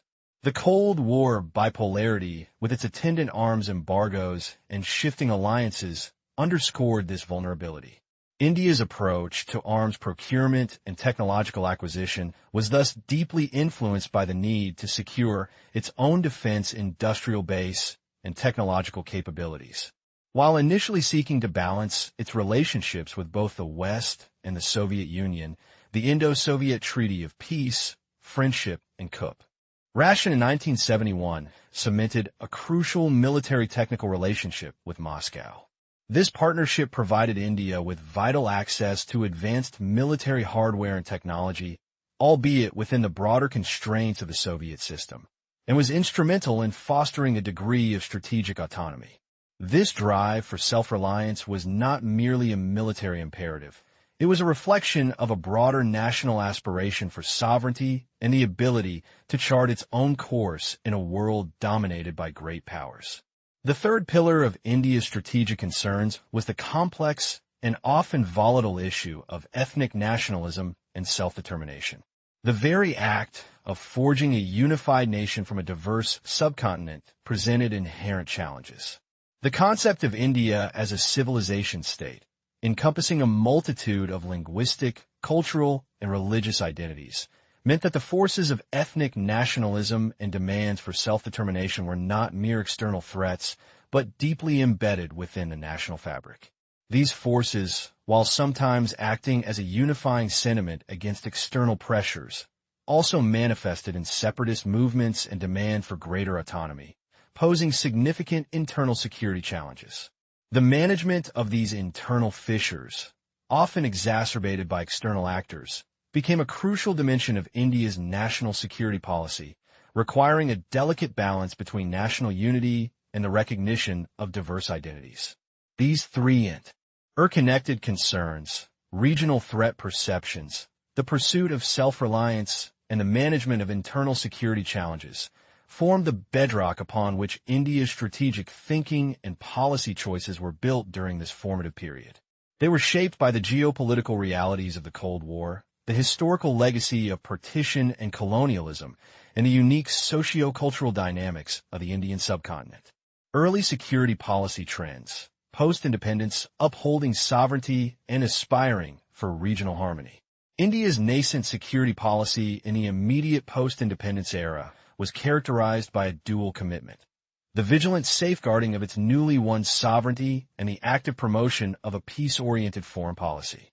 This was not a passive stance, but a proactive engagement with the international system, particularly within its immediate South Asian neighborhood and the broader Asian continent.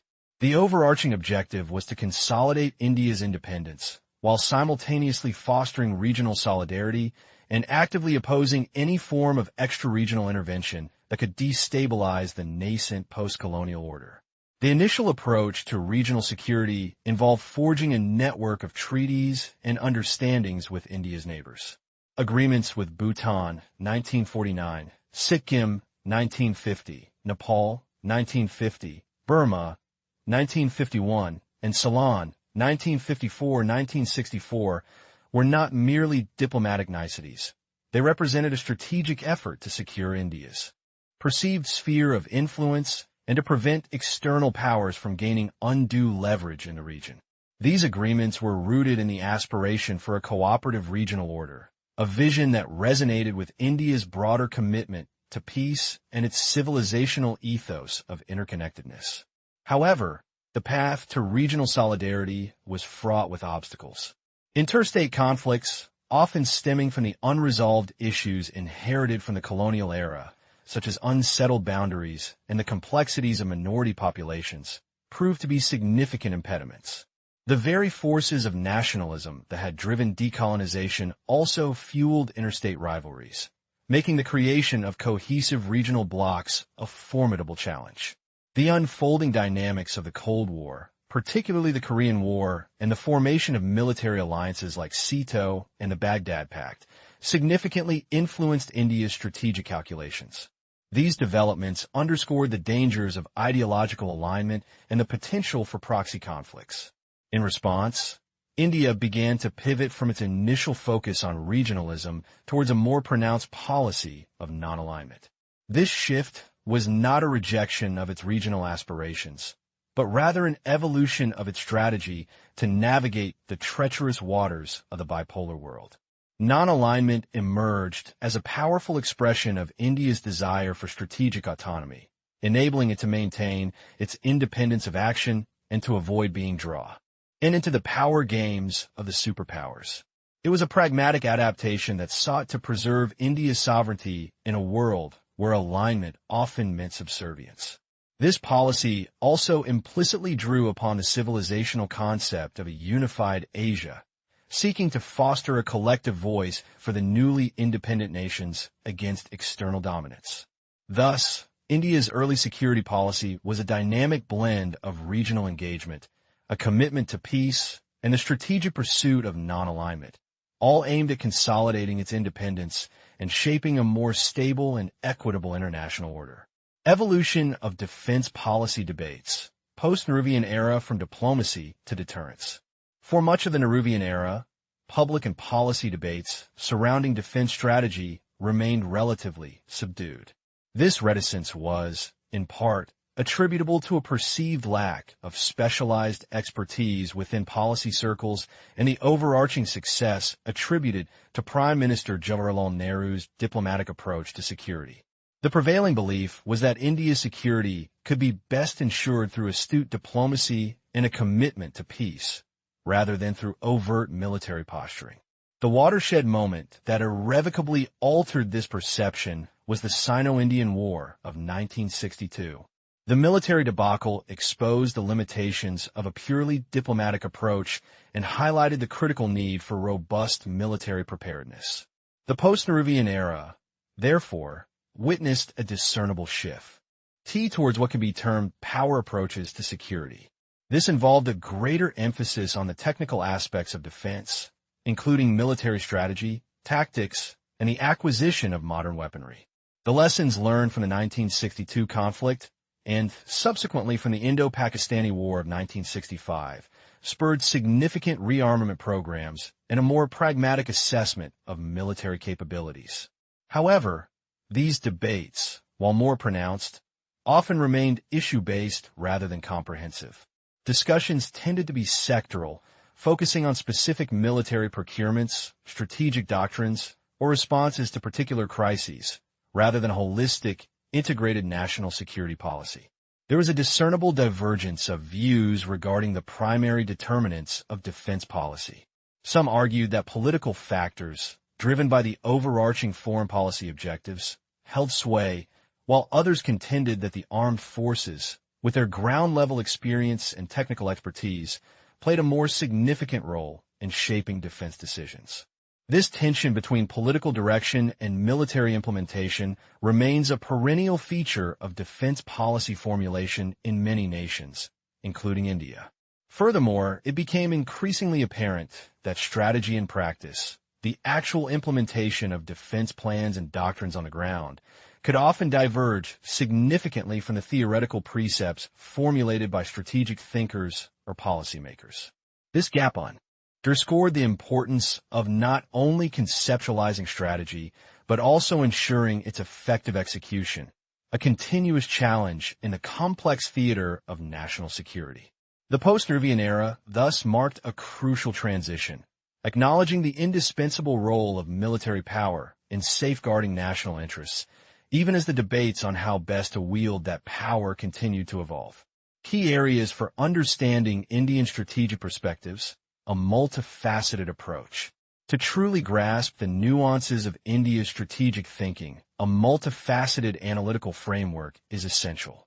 The text identifies 4 crucial areas that provide vital insights into the evolution of its national security policy and strategic culture. Firstly, military security and strategic compulsions form the bedrock of any nation's security calculus. For India, this involved a continuous assessment of evolving threats, encompassing not only conventional military challenges from state actors, but also the persistent specter of internal security threats, including insurgency, terrorism, and proxy warfare. The advent of nuclear weapons in the region and the proliferation of weapons of mass destruction, WMDs, added further layers of complexity and urgency to these strategic compulsions. Understanding these threats, their origins, and their potential manifestations is fundamental to comprehending India's defense posture. Secondly, politico-diplomatic issues are intrinsically linked to military security. Diplomacy, in its various forms, serves as a crucial instrument for managing threat perceptions, building alliances, and de-escalating tensions. India's enduring commitment to non-alignment, its active role in international forums, and its efforts to foster regional cooperation are all manifestations of how diplomacy is employed to support and complement its security policy. The interplay between diplomatic initiatives and military capabilities is a constant theme in India's strategic discourse. Thirdly, changes in science and technology have become increasingly pivotal in shaping modern defense capabilities. India's strategic thinking has had to contend with the dual-use nature of critical technologies, particularly in the fields of nuclear energy, space exploration, and electronics. The development of indigenous technological capabilities, driven by a recognition of their crucial role in defense modernization and strategic autonomy, has been a significant undertaking. Technology, in this context, is not merely an enabler of military power, but a driving force that can fundamentally alter the strategic balance and create new avenues for national advancement. Finally, the economics of defense represents a critical, yet often overlooked, dimension. For developing nations like India, the allocation of resources to defense often involves a perceived trade-off with development priorities. However, a more sophisticated understanding recognizes that defense spending, when strategically managed, can contribute to national development through technological spin-offs, industrial growth, and human capital development. The focus shifts from a simplistic defense versus development dichotomy to one of cost-effectiveness and the optimal utilization of national resources to achieve both security and developmental objectives. By analyzing these four interconnected areas, one can develop a comprehensive appreciation of the diverse factors that have shaped and continue to shape India's strategic perspectives. Phases of Indian strategic thinking evolution, a historical trajectory. India's strategic thinking has not been static. It has evolved through distinct phases, each marked by a particular emphasis and set of priorities. Understanding these phases is crucial for tracing the continuity and change in India's approach to national security. The first phase, spanning from independence to 1962, can be characterized by the dominance of defense through diplomacy. As discussed, this period was largely defined by a belief in the efficacy of diplomatic engagement and a cautious approach to military buildup. The perceived success of non-alignment provided a sense of security and autonomy, minimizing the perceived need for significant military expansion or overt power projection. The second phase, commencing post-1962, marked a critical inflection point. The military setback against China necessitated a fundamental reevaluation of India's security posture. This era witnessed a conscious shift towards military preparedness, with significant investments in rearmament programs and a greater emphasis on developing a credible defense capability. The realization dawned that diplomacy alone was insufficient to deter aggression and protect national interests. The third phase saw the crystallization of India's ambition for South Asia-centric power status. This involved a more assertive projection of its regional influence and a greater focus on managing the complex internal security challenges that arose from the dynamics of ethnic nationalism and separatism within its borders. The objective was to consolidate its position as the preeminent power in South Asia, while simultaneously ensuring internal cohesion. The fourth and final phase, beginning with the post-Soviet era, witnessed a significant ideological recalibration. The disintegration of the Soviet Union and the subsequent economic liberalization in India led to a profound shift in its foreign policy orientation. This period was characterized by a growing security dialogue with the United States, a re-evaluation of strategic partnerships, and an adaptation to a multipolar world order. Despite changes in political parties and governments, including the tenures of both the United Progressive Alliance, UPA, and the National Democratic Alliance, NDA, a remarkable continuity in fundamental strategic approaches persisted. The core tenets of strategic autonomy, regional stability, and the pursuit of national interests remained remarkably consistent, underscoring the deep-rooted nature of India's strategic culture. These phases highlight the dynamic evolution of India's strategic thinking, demonstrating a capacity for adaptation and learning in response to changing geopolitical realities and internal imperatives, all while retaining a discernible continuity in its underlying strategic ethos. Chapter 2. Seeds of Strategy, Post-Independence Concerns, and Early Policy Formulations. The genesis of India's strategic culture and national security policy, forged in the crucible of independence, was deeply intertwined with a complex web of immediate and enduring concerns.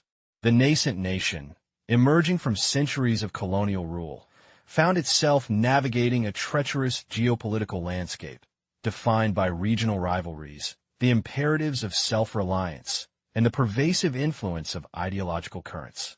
Understanding these formative years is crucial to appreciating the evolutionary trajectory of India's strategic thought, a journey marked by both continuity with historical civilizational underpinnings and adaptation to the exigencies of the modern world. India's strategic concerns since independence. From the moment of its birth, India's strategic calculus was dominated by a tripartite set of concerns that would shape its defense posture, foreign policy, and developmental priorities for decades to come. These were not abstract geopolitical considerations, but deeply rooted anxieties that directly impacted national security and sovereignty.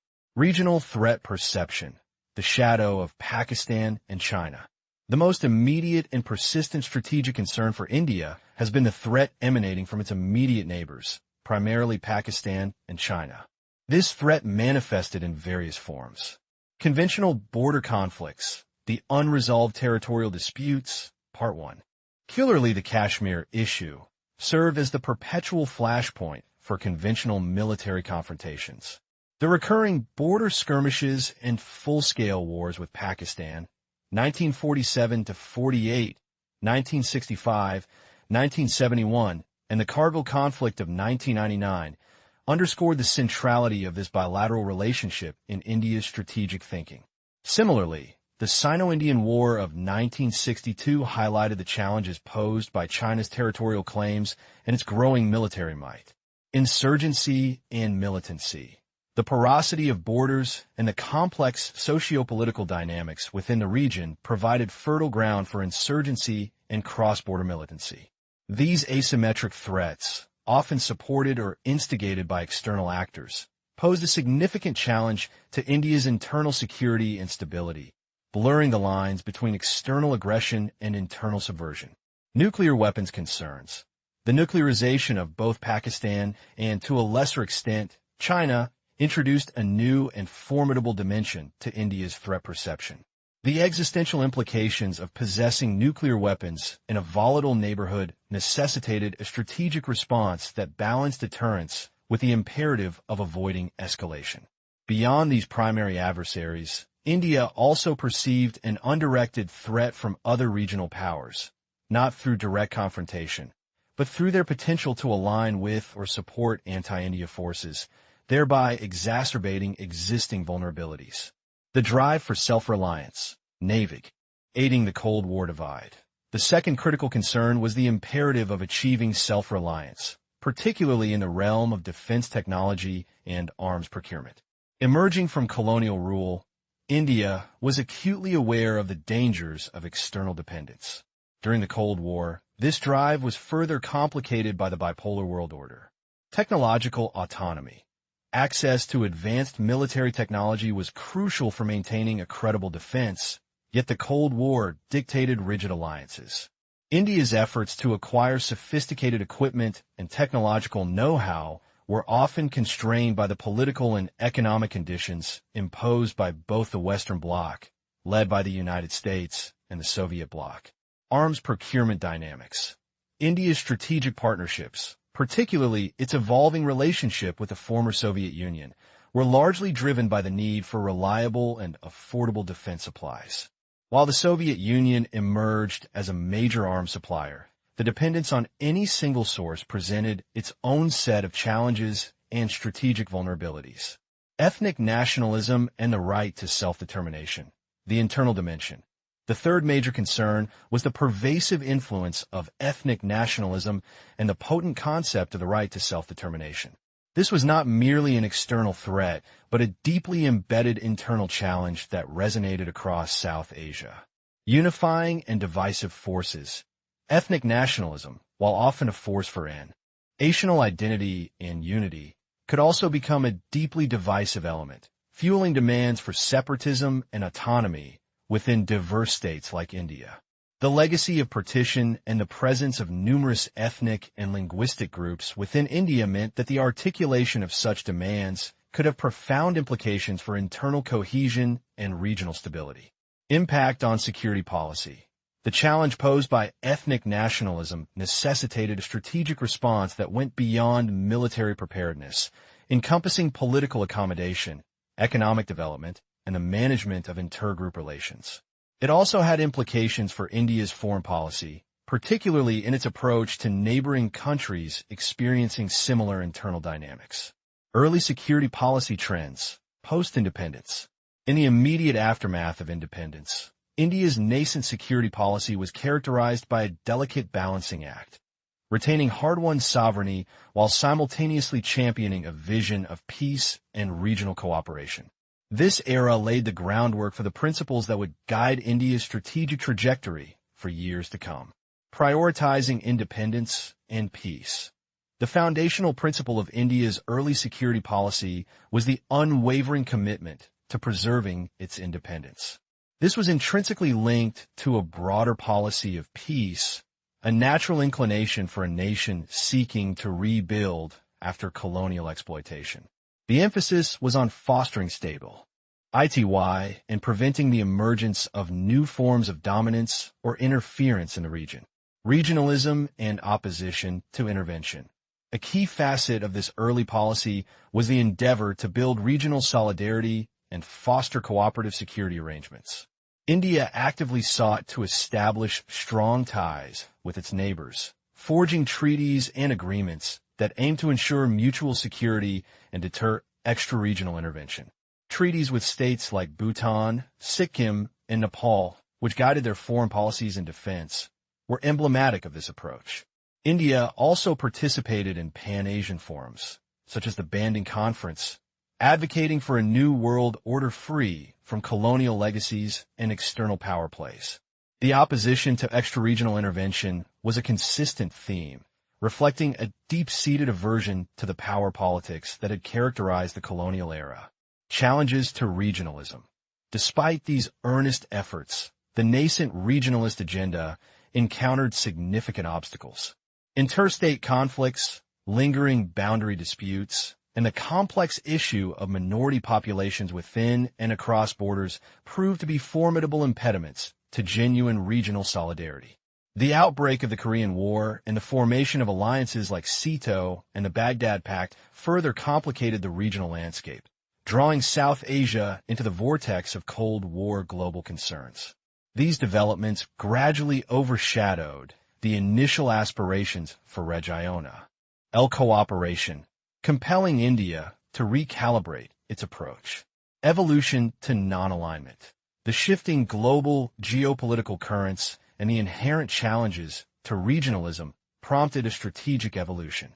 India's policy began to transition from a primarily regional focus towards a more neutralist stance that addressed the overarching concerns of the Cold War. This gradual shift culminated in the articulation and adoption of the policy of non-alignment. This policy, far from being a passive stance, was a proactive assertion of national interest, an effort to maintain peace amidst global tensions, and a commitment to independence. It formed the bedrock of India's strategic autonomy, allowing it to engage with both blocs without being irrevocably bound to either. Defense policy debates and evolution. The period following India's independence was marked by a relative absence of robust public debate on defense policy, a situation largely attributable to a perceived lack of specialized expertise and the initial success of the non-alignment policy in maintaining peace. However, the watershed moment of the 1962 Sino-Indian War irrevocably altered this landscape, injecting a new urgency into defense planning and fostering a more critical examination of India's strategic capabilities and doctrines. Pre-1962 defense policy. Defense through diplomacy. Prior to 1962, India's defense policy operated under a framework that heavily emphasized diplomatic engagement and peaceful resolution of disputes as the primary means of ensuring security.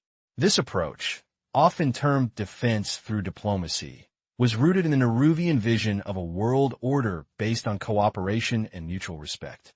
The perceived success of non-alignment in keeping India out of the major Cold War conflicts, coupled with a nascent military establishment, meant that direct military preparedness was not seen as the most pressing concern. The lack of widespread public discourse on defense matters further contributed to a less robust and dynamic policy debate. Post-1962 shifts. The embrace of power approaches, the stark reality of the 1962 Sino-Indian War, served as a brutal awakening. The military debacle exposed critical deficiencies in political leadership, strategic foresight, and military preparedness. This seismic event necessitated a fundamental reassessment of India's security paradigms. The debates began to shift decisively towards power approaches, acknowledging that while diplomacy remained important, a credible military capability was indispensable for safeguarding national interests. The lessons learned from the 1962 conflict and subsequently from the 1965 war with Pakistan directly informed this evolution, pushing for a more pragmatic and capability-driven defense strategy.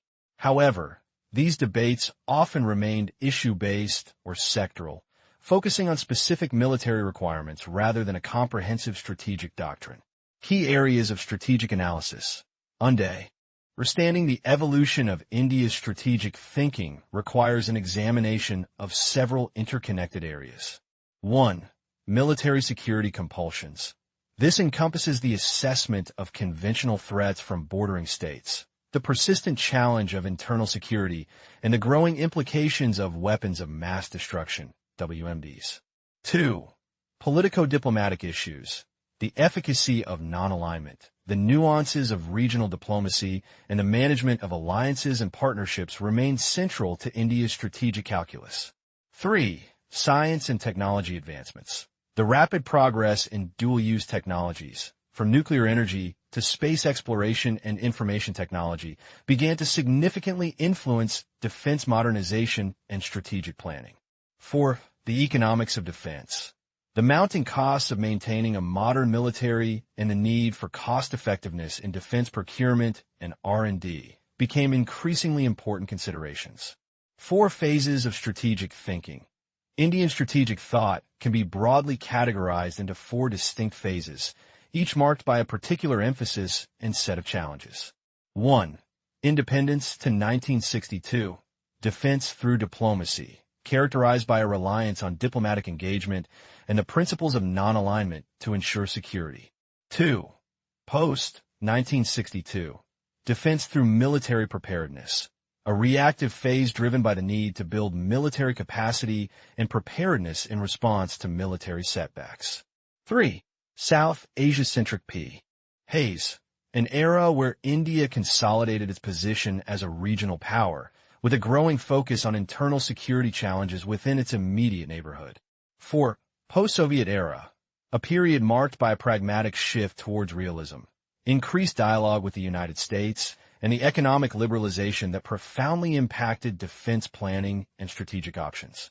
Legacy of ancient/medieval India and early military role.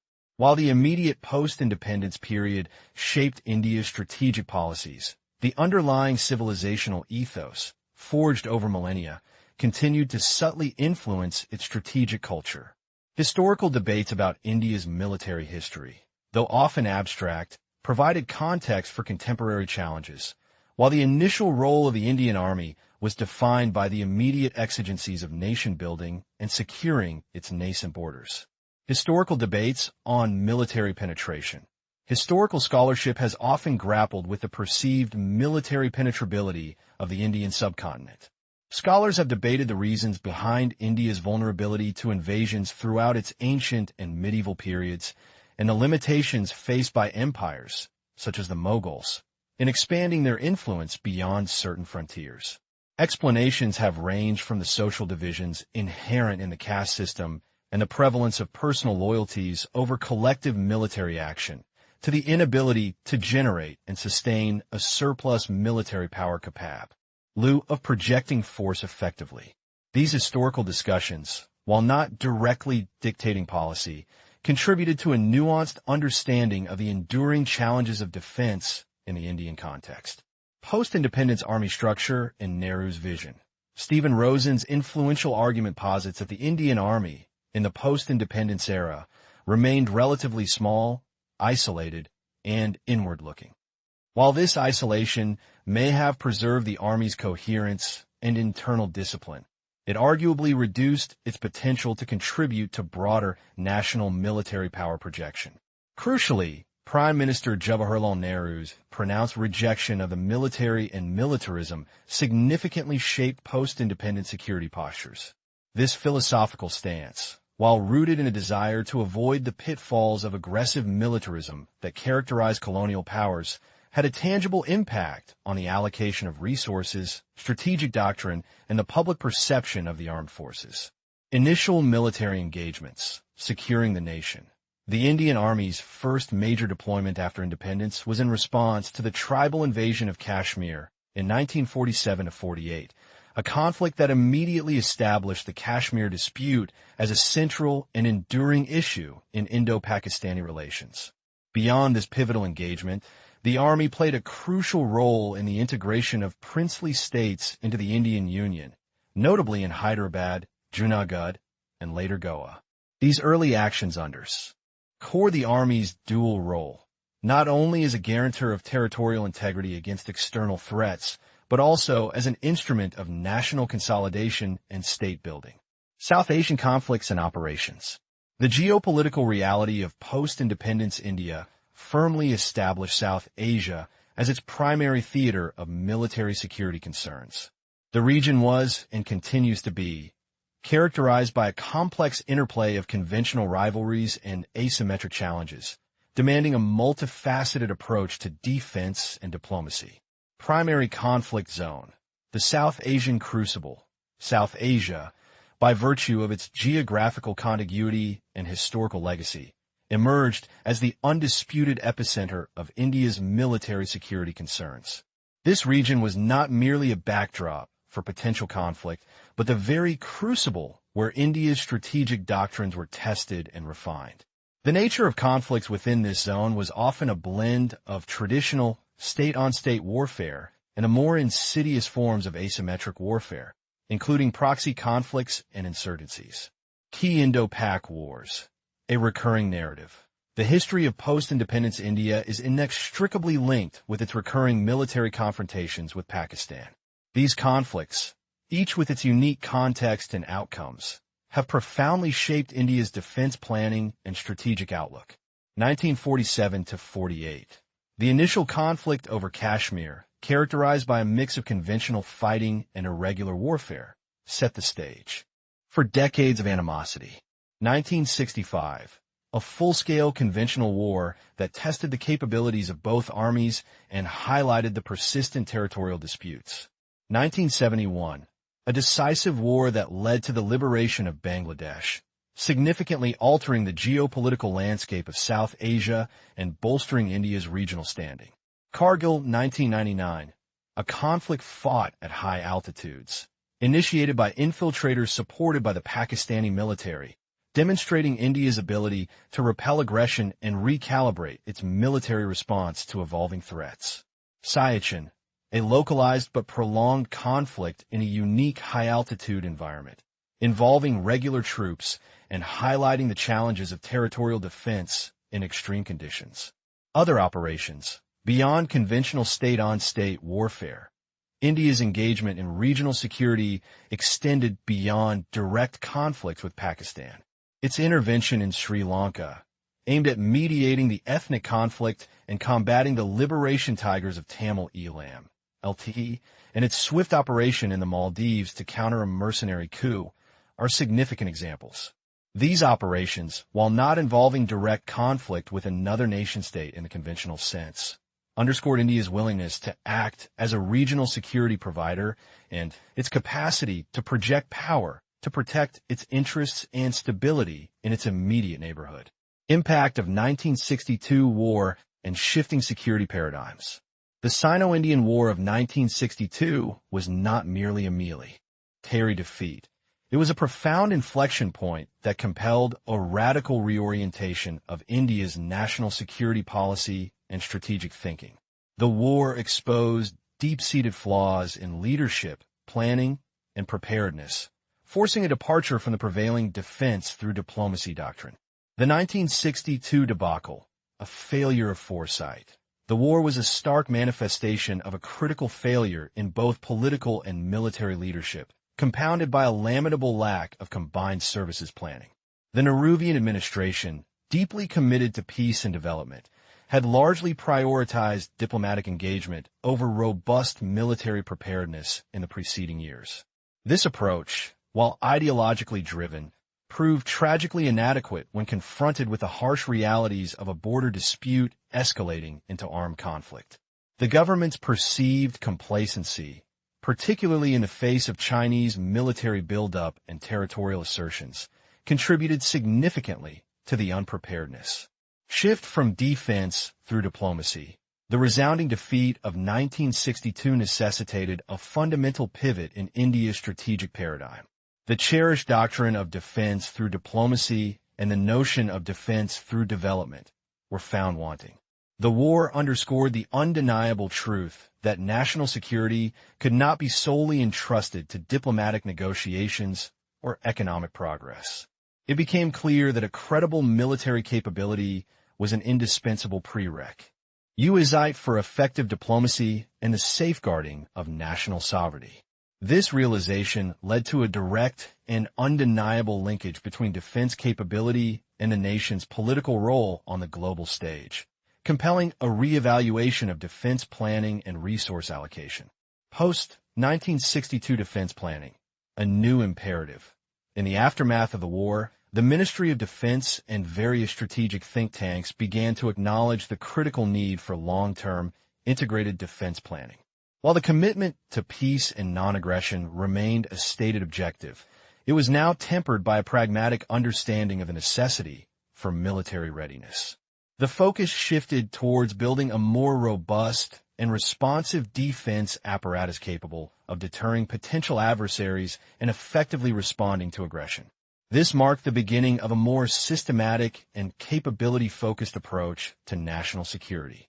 Nehruvian-era diplomacy and regional pacts. During the formative years of Jawaharlal Nehru's premiership, India's strategic perspective, while charting its own course, also carried forward certain continuities from the British colonial era, particularly in its approach to regional security arrangements.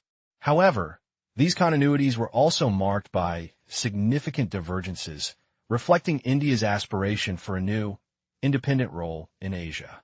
Continuation of British approach to border states, in a manner reminiscent of British imperial policy, independent. India maintained security pacts with its Himalayan neighbors, Nepal, Bhutan, and Sikkim. These agreements allowed India to guide their foreign policies and, by extension, ensure the security of its northern frontier. This policy was not merely about external control, but also about fostering stability in a sensitive region, preventing the emergence of hostile influences and safeguarding India's own territorial integrity. Divergent stance on Tibet. A notable departure from the British approach was India's stance on Tibet. While the British had historically treated Tibet as a buffer state between British India and China, India, under Nehru, recognized Tibet as an integral part of China. This decision, though controversial and later regretted by some, reflected India's commitment to the principle of territorial integrity and its desire to foster a cooperative relationship with the newly established People's Republic of China. However, this recognition did not preclude India from expressing concern over Chinese actions in Tibet, particularly the subsequent suppression of Tibetan autonomy. Regional cooperation and the genesis of non-alignment. The Nehruvian era also witnessed attempts to foster regional cooperation in Asia, reflecting a broader vision of a post-colonial order. However, the escalating global tensions of the Cold War and the formation of military alliances like SEATO and the Baghdad Pact meant that these regional aspirations were increasingly subsumed by broad geopolitical imperatives. It was within this context of a bipolar world that India's policy of non-alignment began to crystallize. This policy, born out of a desire to avoid entanglement in superpower rivalries and to chart an independent course, provided a framework for strategic autonomy, allowing India to engage with the international community on its own terms. Late 1960s and defense procurement shifts. The latter half of the 1960s marked a period of significant geopolitical flux and a consequential reorientation of India's defense procurement strategies.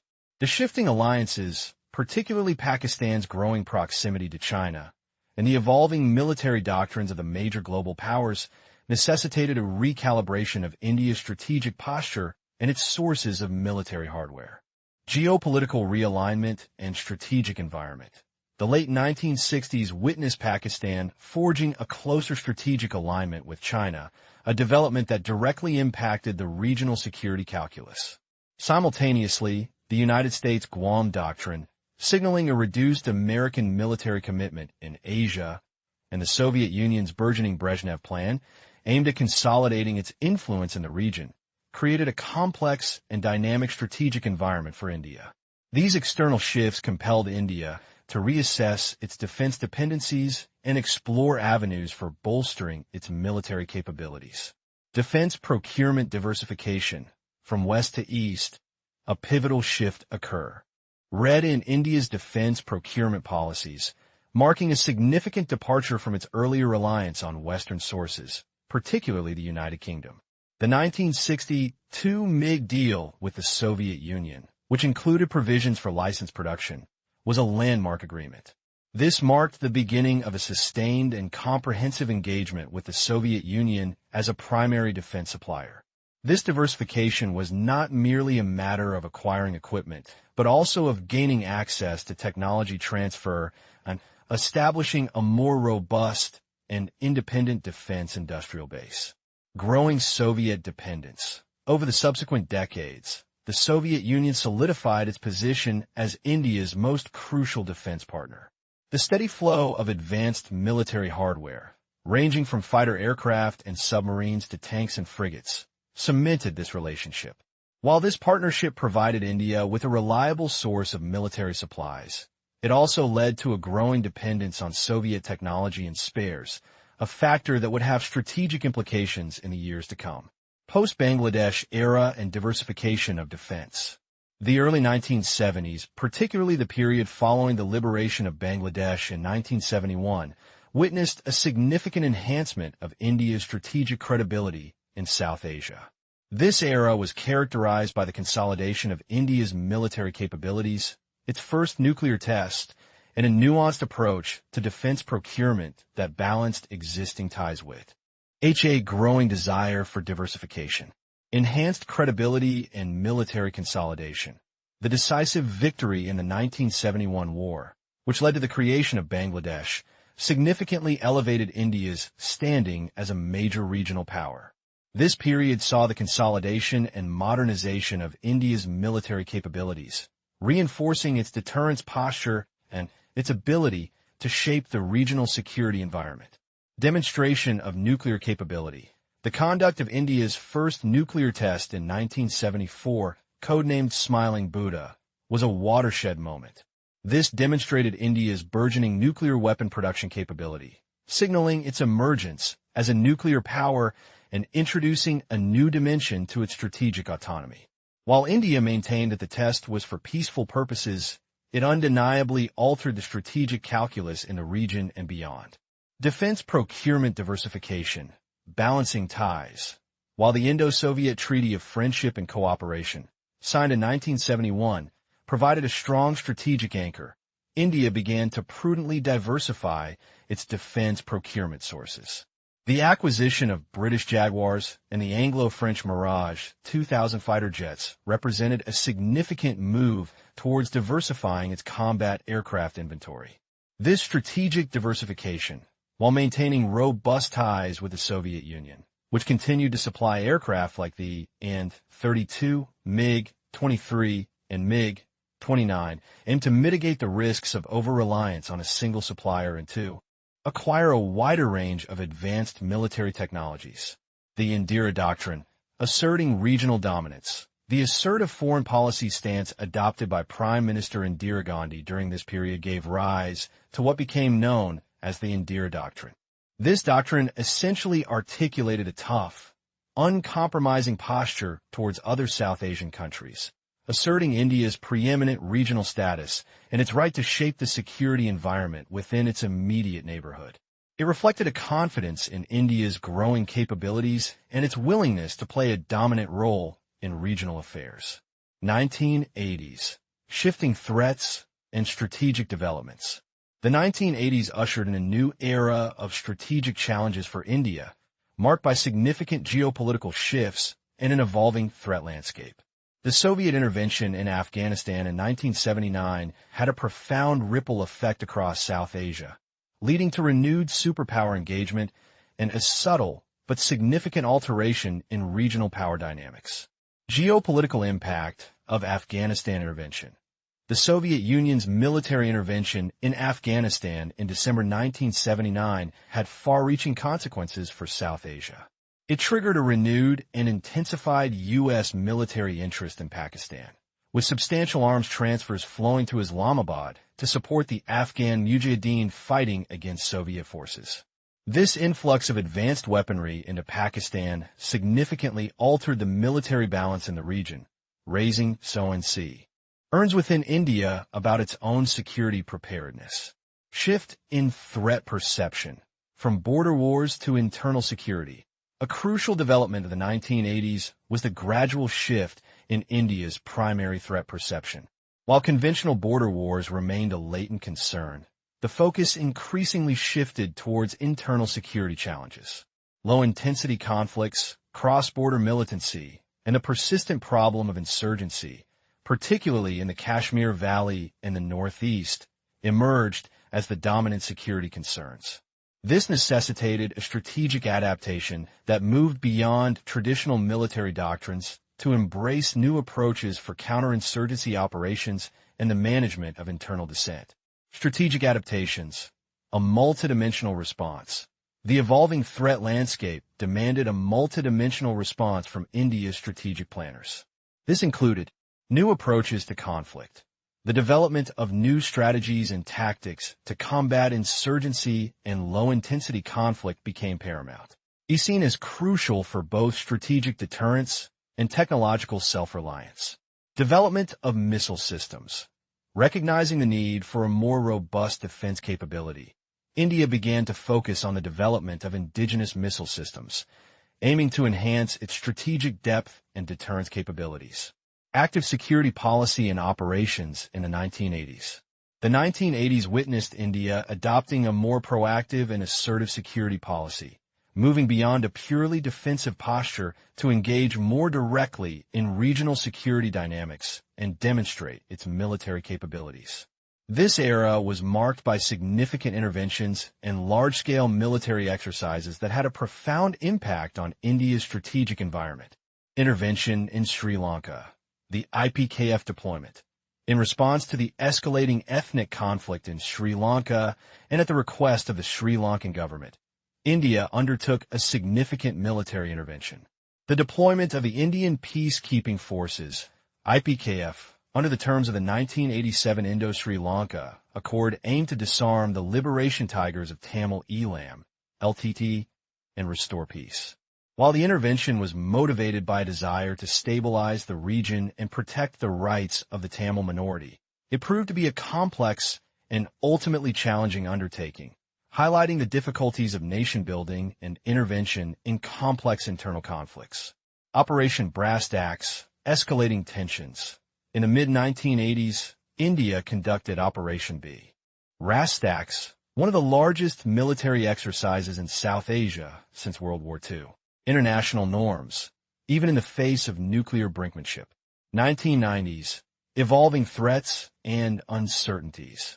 The 1990s presented India with a dynamic and often unpredictable security landscape, characterized by the persistence of traditional threats, the intensification of internal security challenges, and the emergence of new global uncertainties.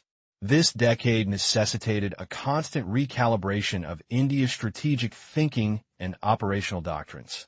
Army's role in counterinsurgency and civil assistance. Throughout the 1990s, the Indian Army was heavily engaged in counterinsurgency operations in the militancy-ridden regions of Kashmir and the Northeast. Beyond direct combat, the Army also played a crucial role in assisting civil administration in maintaining law and order, providing logistical support, and undertaking development projects. The extensive deployment of the Army in these internal security roles significantly shaped its operational tempo and its relationship with the civilian population. Criticisms of the Sri Lankan deployment. The earlier deployment of the IPKF in Sri Lanka faced significant criticism for its perceived lack of clear political direction and, critically, for its poor interagency coordination. This experience led to a greater emphasis on ensuring seamless coordination between the military, intelligence agencies, and diplomatic corps in future overseas operations. Compounded threats, conventional and internal.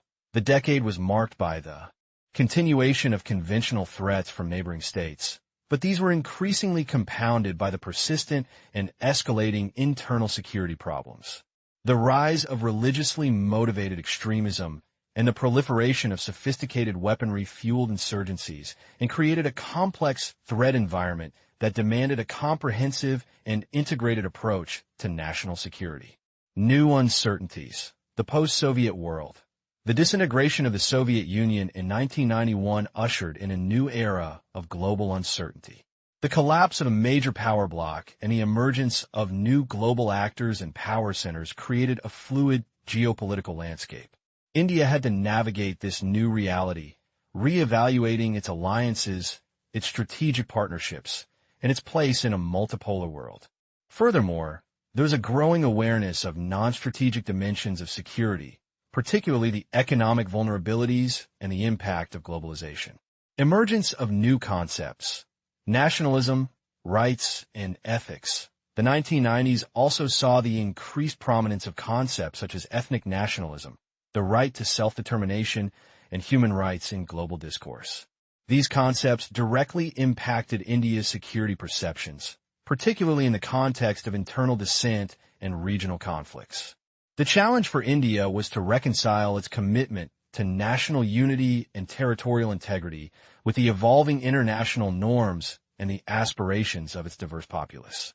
This period laid the groundwork for a more complex and nuanced understanding of security that extended beyond traditional military considerations. Chapter 3. The Ocean's Embrace. Reawakening India's Maritime Consciousness. India's strategic culture, as we have explored, is deeply interwoven with its historical experiences, civilizational ethos, and the enduring geographical realities of the subcontinent. While the Himalayas and the vast land frontiers have historically dictated the contours of its defense policies, the vast expanse of the Indian Ocean, which cradles its extensive coastline, has, for much of its post-independence journey, remained a strategically underappreciated domain. This chapter delves into this historical anomaly, tracing the evolution of India's maritime security perspective from a position of neglect and land-centric preoccupation to a nascent, yet increasingly vital, recognition of its oceanic destiny. We will examine how geopolitical shifts, evolving strategic compulsions, and a gradual rediscovery of its own maritime heritage are compelling India to finally look seaward. 1. Historical land-centric security focus, the shadow of the frontier. The enduring narrative of Indian security has, for centuries, been shaped by the relentless pressures emanating from its land frontiers. From the area migrations and the subsequent establishment of empires to the successive waves of invasions from Central Asia, the Huns, the Turks, the Mughals, the subcontinent has been a theater of land-based power struggles. This historical legacy imprinted a profound strategic consciousness centered on securing terrestrial borders. The very geography of the landmass, with its formidable mountain ranges and river valleys, naturally drew the attention of rulers and strategists towards cavalry, infantry, and fortifications. Furthermore, for a significant period, the Indian Ocean was largely perceived through the lens of external stewardship. The formidable maritime presence of the British Empire, extending from the Cape of Good Hope to Singapore, effectively created a perceived security umbrella over the Indian Ocean. For the nascent Indian state at independence, this meant that the direct responsibility for policing these vast waters was not an immediate, pressing concern. The immediate challenges of consolidating a newly independent nation, integrating princely states, and securing its land borders against active threats understandably consumed the limited resources and strategic bandwidth available. Consequently, both scholarly discourse and policy formulation gravilows towards the more immediate terrestrial challenges, relegating naval power and maritime strategy to a secondary, almost peripheral consideration. Key ideas. Dominance of land frontiers. India's strategic thinking has been overwhelmingly shaped by the imperative of defending its land borders, a consequence of historical patterns of invasion and state formation. Causal factor of land routes. Centuries of aggression and migration originating from land routes have deeply ingrained a land-centric approach to SECU. Righty in the Indian strategic psyche. Perceived security via British presence. The historical dominance of the British Royal Navy in the Indian Ocean provided a sense of external security, reducing the immediate impetus for India to develop a robust, independent maritime capability. Underdevelopment of Indian naval power. Prior to and immediately following independence, the Indian Navy remained a comparatively underdeveloped force, reflecting the broader strategic priorities. Academic and policy focus on land forces. The intellectual and policy-making communities predominantly directed their attention and resources towards land-based military power, with maritime concerns receiving comparatively scant attention. 2. The neglect of maritime forces post-independence. A solitary voice in the wilderness. The post-independence era, rather than ushering in a paradigm shift towards maritime awareness, largely perpetuated the historical inertia. The Indian Navy, despite its crucial role in safeguarding a nation with an extensive coastline and burgeoning maritime trade, consistently found itself on the periphery of resource allocation and strategic planning. This was not due to a lack of foresight on the part of all, but rather the prevailing, deeply entrenched land-centric perspective that permeated the defense establishment and political leadership. K.M. Panikkar, a distinguished historian, diplomat, and strategic thinker, stands out as a singular, albeit often unheeded, voice advocating for a proactive maritime policy for India. His writings, particularly in the aftermath of World War II, highlighted the immense strategic significance of the Indian Ocean and the imperative for India, as a dominant littoral state, to cultivate a powerful navy. However, his advocacy often appeared as a solitary effort against a prevailing tide of land-focused priorities. The budgetary allocations for the Navy serve as a stark indicator of this neglect. While the Army naturally commanded the lion's share of defense spending, the Navy's share remained consistently low in the initial decades. Starting at a mere 4.76% of the defense budget in 1950, it saw a modest increase to 12% by 1960. Even by contemporary standards, while it has risen, its proportion remains a subject of debate, hovering around 14.54% currently. This financial marginalization was mirrored in capability development. Until the 1970s, India's naval modernization primarily involved the acquisition of ships from foreign shipyards, a policy that underscored a lack of faith in or investment in indigenous shipbuilding capabilities. This reliance on imports, while necessary in the short term, hindered the development of a self-sustaining naval industrial complex and limited the Navy's ability to tailor its fleet to specific strategic requirements. Key ideas. Maritime forces received a raw deal. The Indian Navy consistently received inadequate attention and resources when compared to the Army in the INI. Tile decades post-independence. K.M. Paniker's advocacy. K.M. Paniker's persistent calls for a robust maritime policy were largely isolated efforts that failed to significantly alter the prevailing land-centric strategic mindset. Persistent land-centric defense perspective. The focus on land frontiers remained the dominant paradigm in Indian defense planning, overshadowing the importance of maritime power. Low budgetary allocation for the Navy. The Navy's share of the defense budget remained disproportionately low, reflecting its lower strategic priority. Initial reliance on imported ships. The early approach to naval modernization was characterized by the purchase of ships from abroad, rather than a concerted effort to build indigenous construction capabilities. 3. Geopolitical shifts in the Indian Ocean, the vacuum and the rivalry. The global geopolitical landscape began to undergo a significant transformation in the mid-20th century, with profound implications for the Indian Ocean. The Suez Crisis of 1956, and more significantly, Britain's formal announcement of its withdrawal from east of Suez in 1968, marked the twilight of a long era of imperial maritime dominance in the region. This withdrawal created a discernible power vacuum, which was rapidly filled by the burgeoning rivalry between the two global superpowers, the United States and the Soviet Union. The Indian Ocean, once a relatively stable domain under British naval hegemony, became a new arena for war competition. The establishment of a major U.S. naval and air base at Diego Garcia in the Chagos Archipelago, leased from the United Kingdom, was a tangible manifestation of this increased strategic interest and rivalry. This development underscored the growing importance of the Indian Ocean as a theater for power projection and strategic positioning.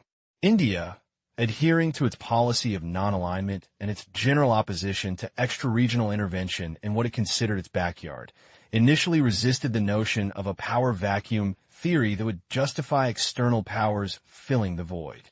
From New Delhi's perspective, the ideal scenario was one where regional powers, primarily India, managed their own security environment, free from the interference of distant powers.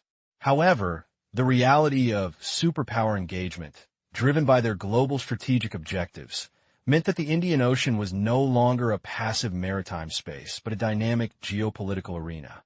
Key ideas. Receding British power. The post-Suez Crisis and the formal withdrawal of British forces from east of Suez signified a decline in traditional European maritime influence in the Indian Ocean. Emergence of U.S.-Soviet rivalry. The withdrawal created a power vacuum that was swiftly filled by intensifying competition between the United States and the Soviet Union for influence in the region. U.S. establishment of Diego Garcia. The U.S. naval and air base at Diego Garcia became a key strategic asset as Swayambi, symbolizing the increasing militarization and strategic importance of the Indian Ocean.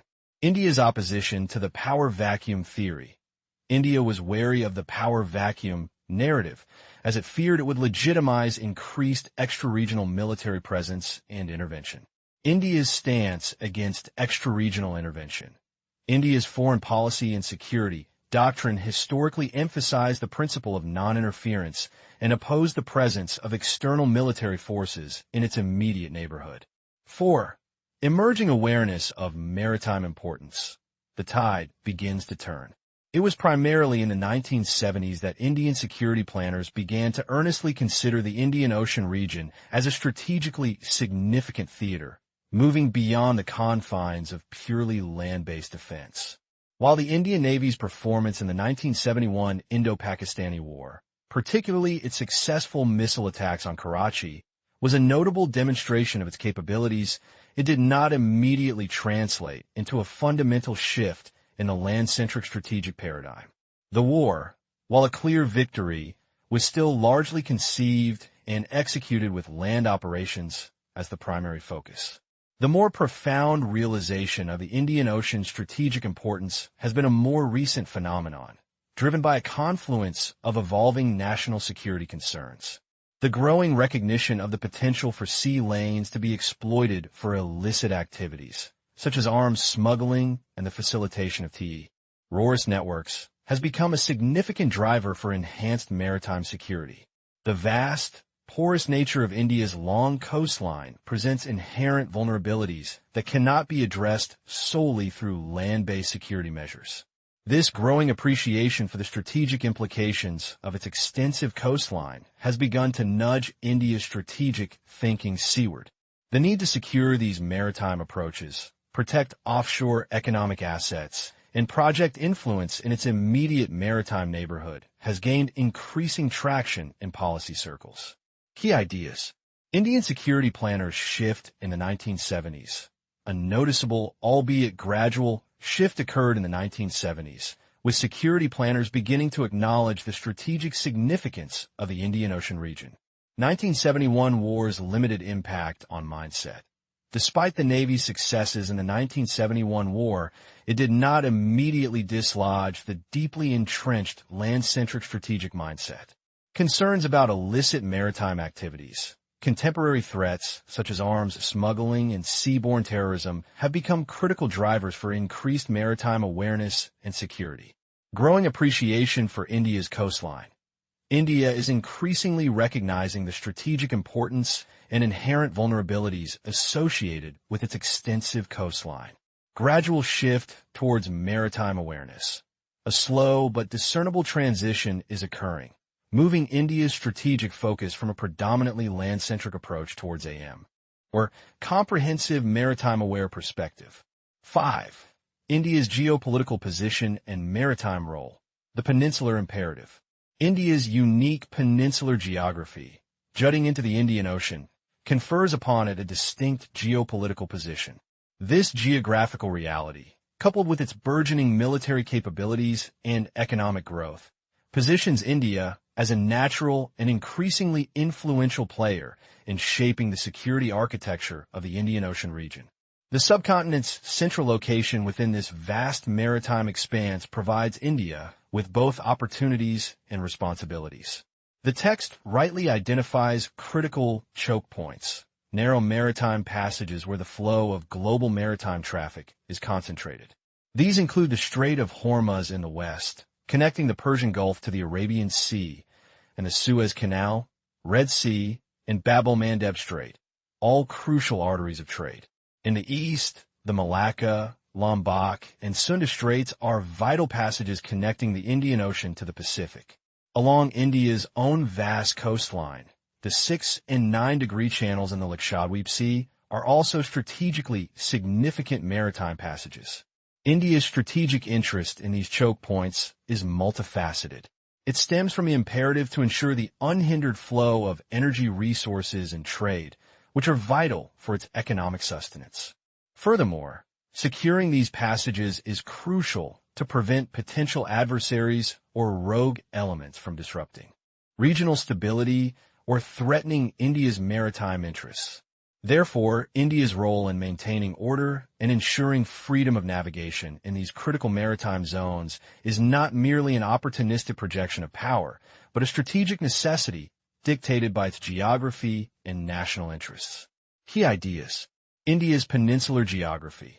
India's unique geographical position as a peninsula extending into the Indian Ocean shapes its strategic outlook and responsibilities. Key player in the Indian Ocean.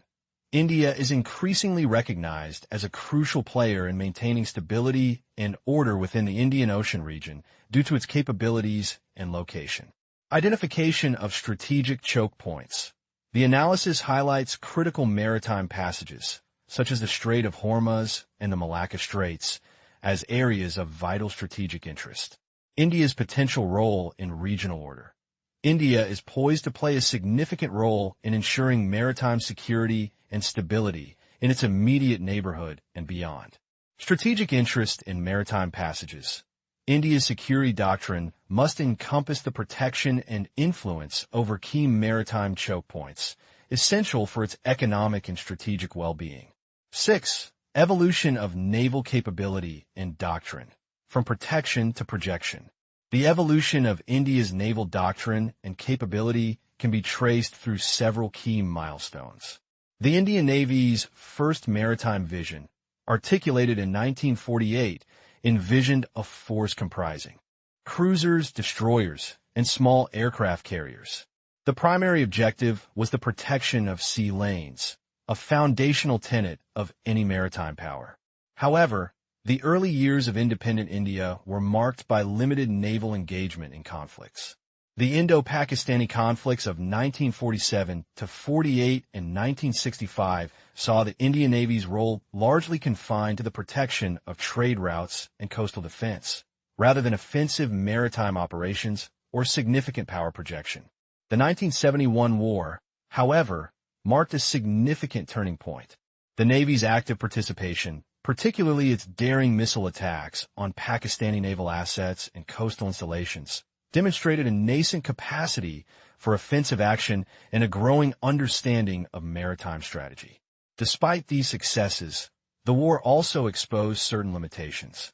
Domain awareness. The comprehensive understanding of the maritime environment and the capabilities of potential adversaries was identified as an area requiring significant improvement.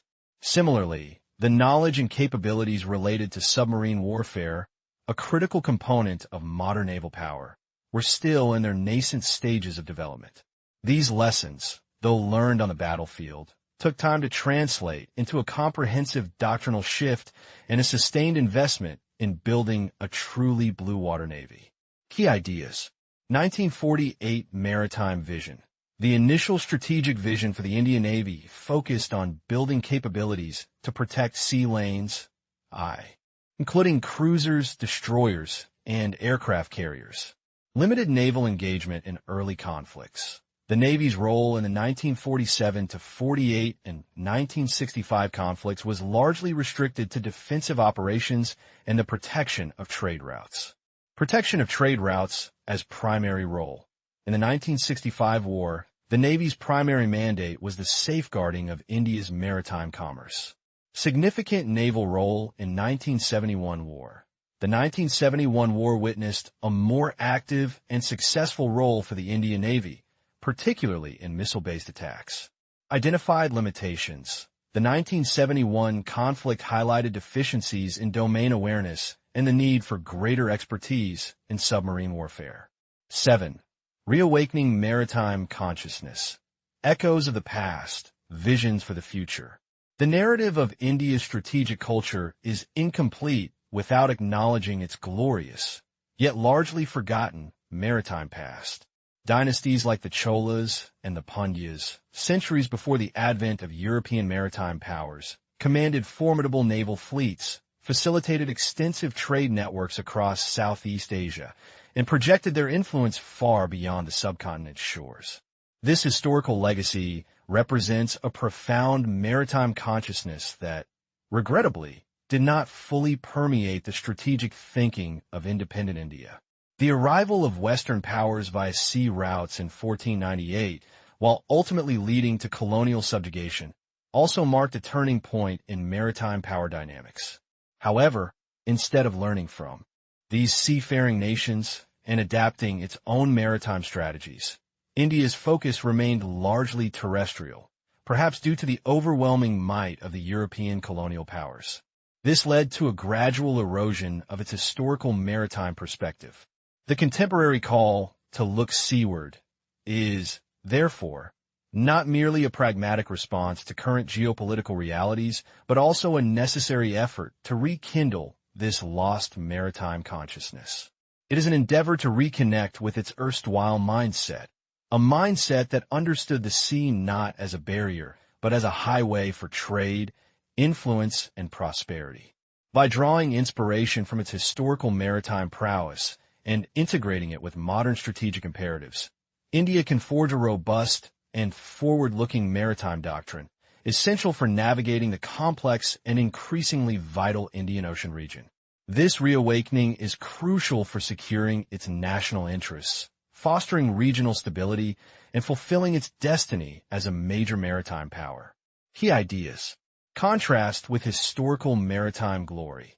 India's present-day strategic culture is contrasted with its rich maritime heritage, exemplified by powerful naval empires like the Cholas and Pandyas. Limited impact of Western arrival. The arrival of European powers via sea did not inspire a significant shift in Indian maritime consciousness, contributing to its subsequent neglect. Loss of historical maritime perspective. Over time, India experienced a gradual erosion of its understanding and appreciation of its maritime past and its strategic implications.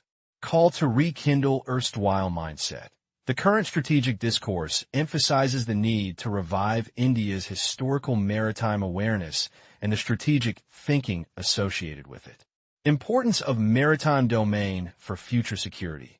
Rekindling maritime consciousness is presented as essential for India's future security, economic prosperity, and its role in the global maritime order. Chapter 2. Foundations of Indian Strategic Thought, from Independence to the Dawn of a New Century. India's journey as an independent nation has been profoundly shaped by its strategic culture and the evolving contours of its national security policy.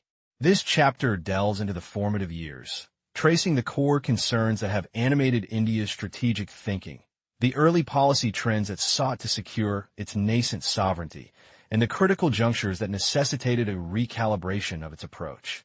By examining these foundational elements through a historical civilizational lens, we can better understand the enduring patterns and transformations in India's strategic posture. Core strategic concerns since independence. The triad of threats and aspirations. From a moment of its birth in 1947, India's strategic landscape has been defined by a persistent set of core concerns, a triad of anxieties and ambitions that have consistently informed its national security calculus. These concerns, deeply rooted in the geopolitical realities of the subcontinent and the aspirations of a newly independent nation, can be broadly categorized. Regional threat perception. The most immediate and enduring concern has been the perception of threats emanating from its immediate neighborhood, primarily from Pakistan and the People's Republic of China. This threat matrix has encompassed a spectrum of challenges, ranging from conventional border conflicts and territorial disputes, to the insidious realities of insurgency and cross-border militancy that have plagued the nation's periphery. The advent of nuclear capabilities in the region has further amplified these concerns, introducing a layer of strategic complexity and existential risk. While Pakistan and China have been the principal antagonists, the potential for destabilization from other regional powers has also been a consistent, albeit secondary, consideration. The pursuit of self-reliance. Atmanierbharata, a deep-seated aspiration for self-reliance, particularly in the realm of defense technology and equipment, has been a defining characteristic of India's strategic policy. This drive for indigenous capability was not merely a matter of strategic autonomy, but was also a pragmatic response to the constraints imposed by Cold War dynamics. India found itself navigating a complex international environment where access to critical military technologies was often contingent on aligning with either of the two superpowers. The challenges in acquiring sophisticated equipment, coupled with the desire to foster its own industrial military complex, propelled a consistent, albeit often difficult, pursuit of self-sufficiency. Internal security challenges and the specter of disintegration. The very concept of India as a civilizational state, encompassing a vast diversity of ethnicities, languages, and religions, has also presented significant internal security challenges. The potent force of ethnic nationalism, coupled with the powerful global currents of self-determination, has fueled persistent demands for separatism and greater autonomy across various regions of the country. Managing these internal fault lines, often exacerbated by external actors, has been a constant preoccupation demanding a delicate balance between national integrity and the aspirations of its diverse populace. Early security policy trends, post-independence to 1962, the diplomacy of independence. The initial years of India's independence were marked by a deliberate and principled approach to security, characterized by two intertwined trends: the prioritization of retaining newly won sovereignty through a robust peace policy, and the extension of these principles to foster regional solidarity and resist extra-regional interference. Securing sovereignty through peace and regionalism. Jawaharlal Nehru's vision for independent India was deeply rooted in the principles of peace and nonviolence, reflecting the legacy of the freedom struggle. This translated into a security policy that sought to secure the nation's borders and its nascent independence, primarily through diplomatic means and the cultivation of friendly relations with its neighbors. India actively pursued a series of bilateral treaties and agreements with countries like Bhutan, Sikkim, Nepal, Burma, and Ceylon. These accords were not merely about border management, but were also designed to cement India's position as a preeminent, benevolent power in the region, insulating it from external influences. The ambitions and obstacles of Asian and Afro-Asian solidarity. India also championed the broader ideal of Asian and Afro-Asian solidarity, envisioning a world order free from colonial domination and superpower rivalry. Initiatives like the Asian Relations Conference in 1947 and India's prominent role in the Banding Conference of 1955 were testaments to this ambition. These platforms aimed to forge a collective voice for newly independent nations, advocating for self-determination and peaceful coexistence. However, this lofty ideal encountered significant headwinds.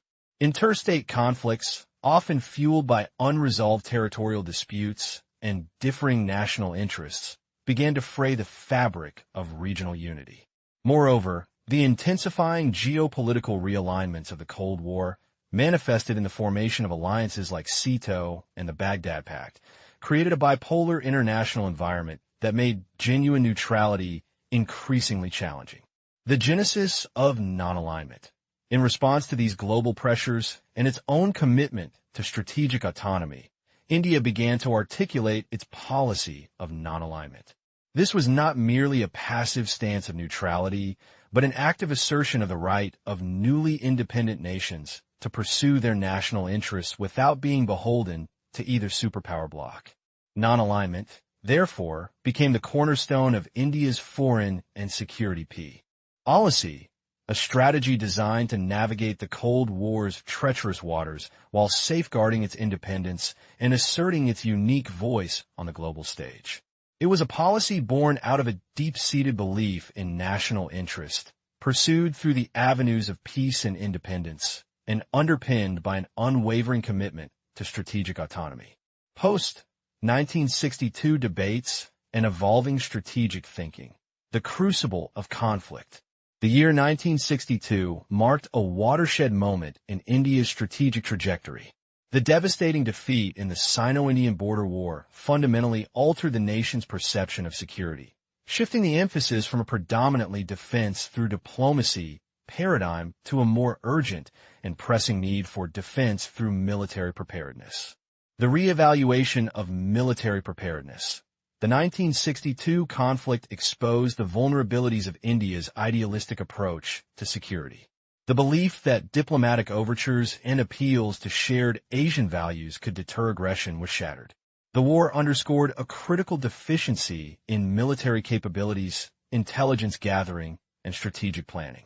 This realization necessitated a profound reevaluation of the nation's defense posture.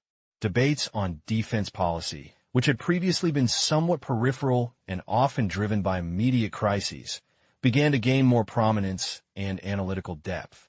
The emergence of power approaches. In the aftermath of the war, there was a discernible shift towards incorporating power approaches into strategic discussions. This meant a greater recognition of the role of military strength, strategic doctrine, and tactical readiness in safeguarding national interests. While these discussions often remained issue-based or sectoral, focusing on specific threats or technological advancements, They laid the groundwork for a more robust and analytical approach to defense planning. The multifaceted drivers of strategic evolution. The evolution of India's strategic thinking in the post-1962 era can be understood through four interconnected domains. 1. Military security compulsions. The immediate and ongoing threat perceptions, particularly from China and Pakistan, serve as a constant impetus for strengthening military capabilities and refining strategic responses. 2. Politico-diplomatic imperatives. The efficacy and limitations of diplomacy, including the principles of non-alignment, continued to be debated and refined in the context of evolving global power dynamics. 3. Technological advancements. The rapid pace of change in science and technology, particularly the development of dual-use technologies with military applications, presented both opportunities and challenges for defense modernization. 4. Economics of defense. The financial implications of maintaining a credible defense apparatus, including the crucial aspect of cost-effectiveness in procurement and indigenous development, became a more significant consideration. Phases of Indian strategic thinking evolution, a historical trajectory. The development of India's strategic thinking can be broadly delineated into distinct phases, each shaped by specific geopolitical events, domestic imperatives, and leadership philosophies. 1. Independence to 1962. Defense through diplomacy. This initial phase was characterized by a strong belief in the efficacy of diplomatic engagement and the principles of non-alignment to ensure security and promote regional peace. The focus was on building goodwill and asserting strategic autonomy through peaceful means. 2. Post-1962. Defense through military preparedness. The Sino-Indian War served as a harsh lesson, forcing a recalibration towards a greater emphasis on military strength, preparedness, and a more pragmatic assessment of threats. 3. Crystallization of South Asian-centric power status and internal security focus. Following the 1971 war and the subsequent geopolitical realignments, India began to consolidate its position as the dominant power in South Asia. This period also saw a heightened awareness of the persistent internal security challenges arising from ethnic nationalism and the need to manage these effectively. 4. Post-Soviet disintegration era.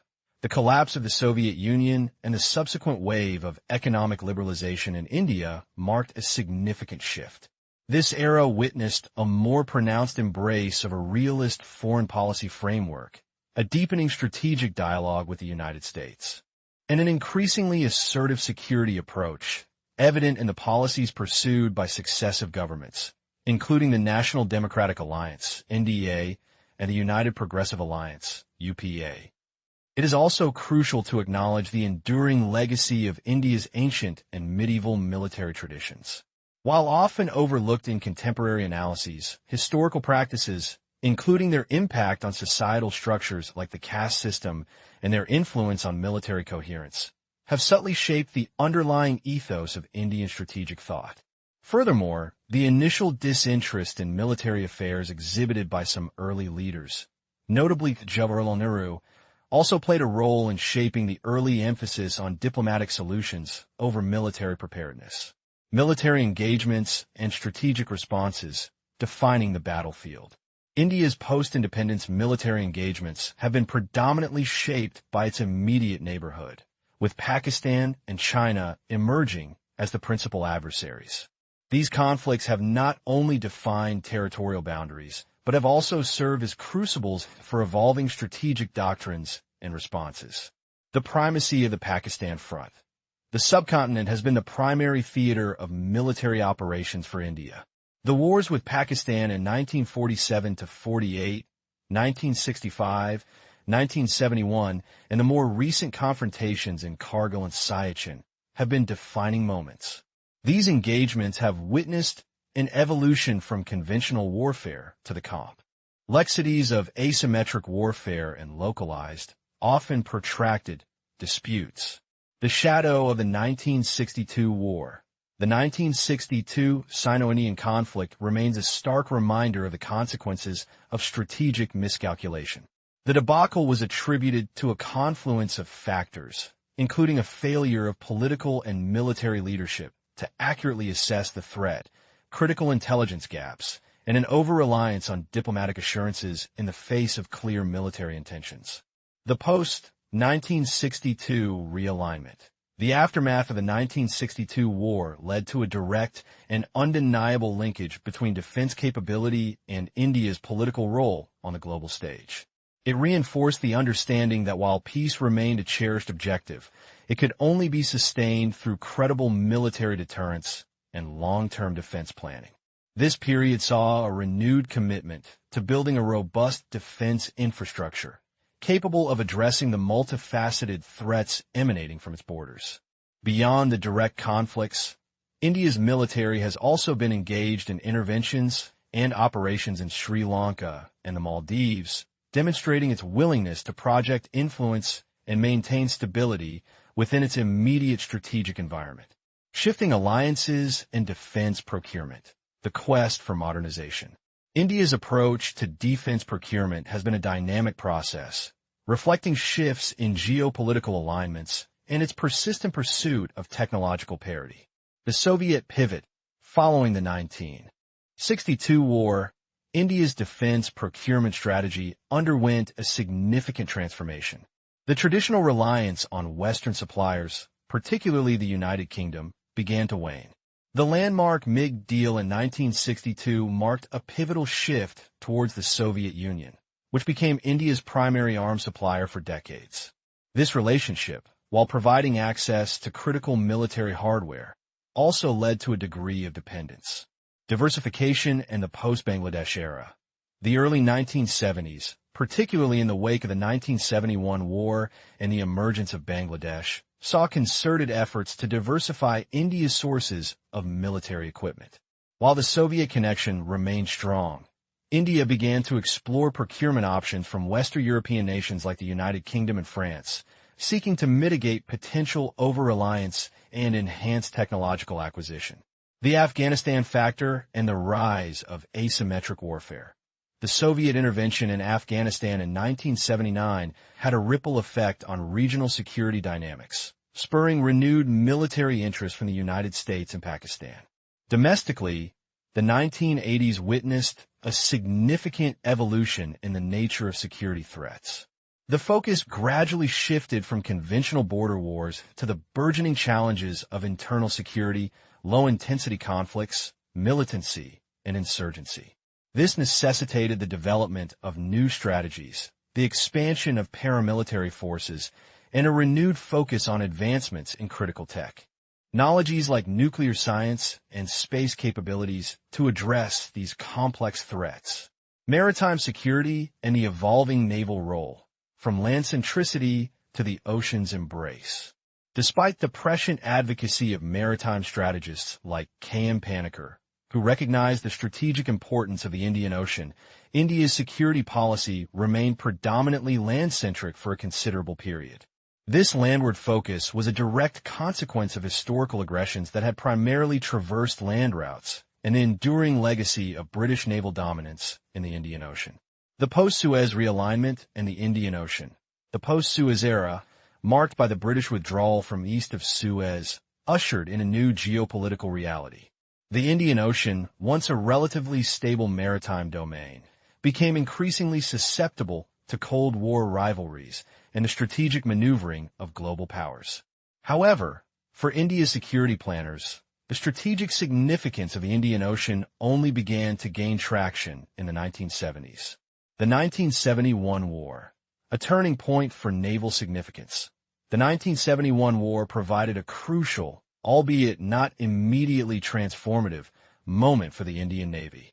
Its role in the conflict, particularly in the successful missile attacks on Pakistani ports, demonstrated its tactical capabilities and strategic potential. However, this success did not immediately dismantle the deeply ingrained land-centric mindset of the nation's strategic elite. The modern imperative of maritime security. In recent times, the realization that vital sea routes are vulnerable to threats such as smuggling, piracy, and terrorism has spurred a more concerted focus on maritime security. India's extensive coastline, stretching over 7,500 kilometers, demands robust naval capabilities to protect its economic interests, secure its maritime trade, and maintain stability in its extended maritime neighborhood. Naval development and geostrategic position, charting a course in the Indian Ocean. India's geographic position as a peninsula, jutting into the Indian Ocean, presents a unique strategic advantage. It offers the potential for India to emerge as a pivotal player in maintaining regional order and ensuring the security of vital maritime choke points, such as the Strait of Hormuz and the Strait of Malacca. Modest naval budgets and procurement patterns. Historically, the share of the naval budget within the overall defense expenditure remained relatively modest. While it saw an increase from 4.76% in 1950 to 12% in 1960, and currently stands at around 14.54%, there has been a historical emphasis on purchasing ships rather than prioritizing indigenous construction. This pattern, while understandable in the early years, has gradually shifted towards a greater emphasis on domestic shipbuilding capabilities. The Navy's evolving mandate. The Indian Navy's first maritime vision, articulated as early as 1948, aimed to protect sea lanes of communication. However, IT's operational role remained largely confined to trade route protection until the 1971 conflict. The war highlighted the Navy's growing strategic relevance, demonstrating the effectiveness of its tactical deployments. Nevertheless, limitations in domain awareness, the ability to comprehensively monitor and understand the maritime environment, and the underutilization of amphibious operations were also identified as areas requiring significant improvement. Critique of Indian strategic behavior, reactivity versus intent. A recurring theme in the analysis of India's strategic behavior is the persistent question of whether its military strategy is primarily a reactive response to external stimuli or a manifestation of a proactive strategic vision articulated by its political leadership. The reactive versus proactive dichotomy. While Nehru's early vision encompassed a broad regionalism and a staunch anti-interventionist stance, this perspective gradually narrowed to a South Asian focus before broadening again in the post-Soviet era. Responses to the actions of China and Pakistan have often been perceived as tactical rather than deeply strategic, lacking a comprehensive, long-term doctrine. The paradox of strategic restraint. Indian policy has frequently been characterized by what critics term strategic restraint. This is evident in instances such as the delayed nuclear declaration, which was a deliberate choice to maintain ambiguity, or the timing of intervention in East Pakistan, which occurred only after a significant crisis had unfolded. While such restraint can be viewed as a prudent diplomatic tool, it has also led to accusations of a lack of decisive strategic foresight. The era of Rajiv Gandhi is often cited as an exception, marked by more proactive foreign policy initiatives. Challenges in military modernization. Criticisms also extend to the realm of military modernization, pointing to weaknesses in strategic planning, the persistence of service-centric doctrines that can hinder inter-service synergy, and a perceived disconnection between overarching strategic objectives and the acquisition of advanced technologies. Strategic autonomy and external influence, a delicate balance. The pursuit of strategic autonomy has been a cornerstone of India's foreign and security policy, shaping its interactions with global powers and influencing its approach to defense modernization. The double-edged sword of external assistance. India's relationships with countries like the United States and Israel offer potential avenues for military modernization and technological advancement. However, the desire for strategic autonomy can also act as a constraint on the depth and breadth of such cooperation.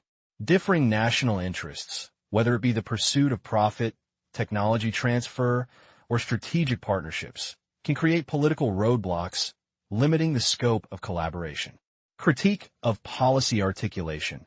The Ministry of Defense's pronouncements, while often articulating national interests in a military sense, are sometimes criticized for failing to present a comprehensive security policy strategy that integrates diplomatic, economic, and military instruments of national power. This perceived gap in strategic articulation has led to criticisms, such as those by Tanham, suggesting a lack of a coherent strategic perspective. The fundamental question remains, does India's strategic behavior stem from deliberate restraint, a deficiency in strategic culture, or a calculated ambiguity designed to preserve its maneuverability in a complex global order? This remains an enduring and critical debate in understanding India's strategic posture. Chapter 1. The Crucible of Identity. Foundations of Indian Strategic Thought.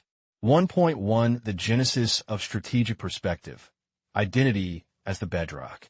The formulation of any nation's strategic thought is not a disembodied intellectual exercise, nor is it solely a product of geopolitical calculations or military imperatives.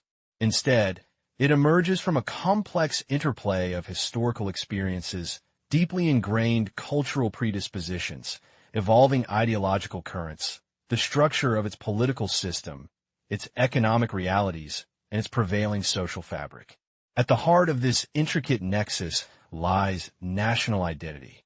This identity, far from being a static or monolithic entity, is a dynamic construct, often consciously forged and nurtured through narratives, symbols, and what could be termed legitimate myths, shared understandings and beliefs that bind a populace and provide a sense of collective purpose. National identity, built and reinforced in both the private sphere of individual consciousness and the public arena of political discourse, serves as the foundational framework for defining a nation's interests, aspirations, and objectives. These perceived interests, in turn, dictate the contours of national strategy and the specific policies enacted to protect and advance them. In the globalized and interconnected world, where perceptions often shape realities, international political communication becomes an indispensable tool. It is the mechanism through which a nation markets its identity, its values, and its strategic positions to the international community, seeking legitimacy, influence, and acceptance. Understanding this fundamental relationship between identity and strategy is paramount to grasping the nuances of India's approach to national security. 1.2 Post-Independence India. The Quest for Independence and the Peace Approach. In the immediate aftermath of achieving independence in 1947, India's strategic perceptions were overwhelmingly shaped by the imperative of safeguarding its hard-won sovereignty. The trauma of colonial subjugation instilled a profound aversion to external dependency and a fervent commitment to charting its own course in a world divided by nascent Cold War blocs. This foundational desire for autonomy was intrinsically linked to an overarching peace approach. This was not merely a diplomatic preference, but a deeply embedded cultural predisposition, rooted in India's ancient civilizational heritage, which has historically emphasized dialogue, consensus building, and the resolution of conflict through nonviolent means. This peace approach manifested in two critical dimensions. External dimension, a deliberate policy of staying aloof from the burgeoning bipolar power politics of the Cold War. This translated into the philosophy of non-alignment, which sought to preserve India's freedom of action and its ability to engage with all powers without being beholden to any. It was a strategic choice to avoid entanglement in alliances that could compromise its nascent independence and to carve out an independent voice in international affairs. Internal dimension, a strong emphasis on self-reliance, Swadeshi, in all spheres, economic, technological, and military. The aim was to build indigenous capabilities, reduce vulnerabilities, and foster a sense of internal strength that would underpin external autonomy. This focus on development was viewed not just as an economic goal, but as a crucial component of national security, as a strong, developed nation would be better equipped to resist external pressures. This early strategic outlook, therefore, was a direct reflection of India's civilizational ethos of peace and its historical experience of colonial exploitation, translated into a policy of non-alignment and self-reliance. 1.3 Divergent visions of Indian identity, shaping national narratives. The very definition of what it means to be Indian has been a subject of continuous debate and evolution within the nation. This internal discourse on identity has profoundly influenced the nation's strategic outlook. Two dominant, often competing visions of Indian identity have shaped the discourse. 1.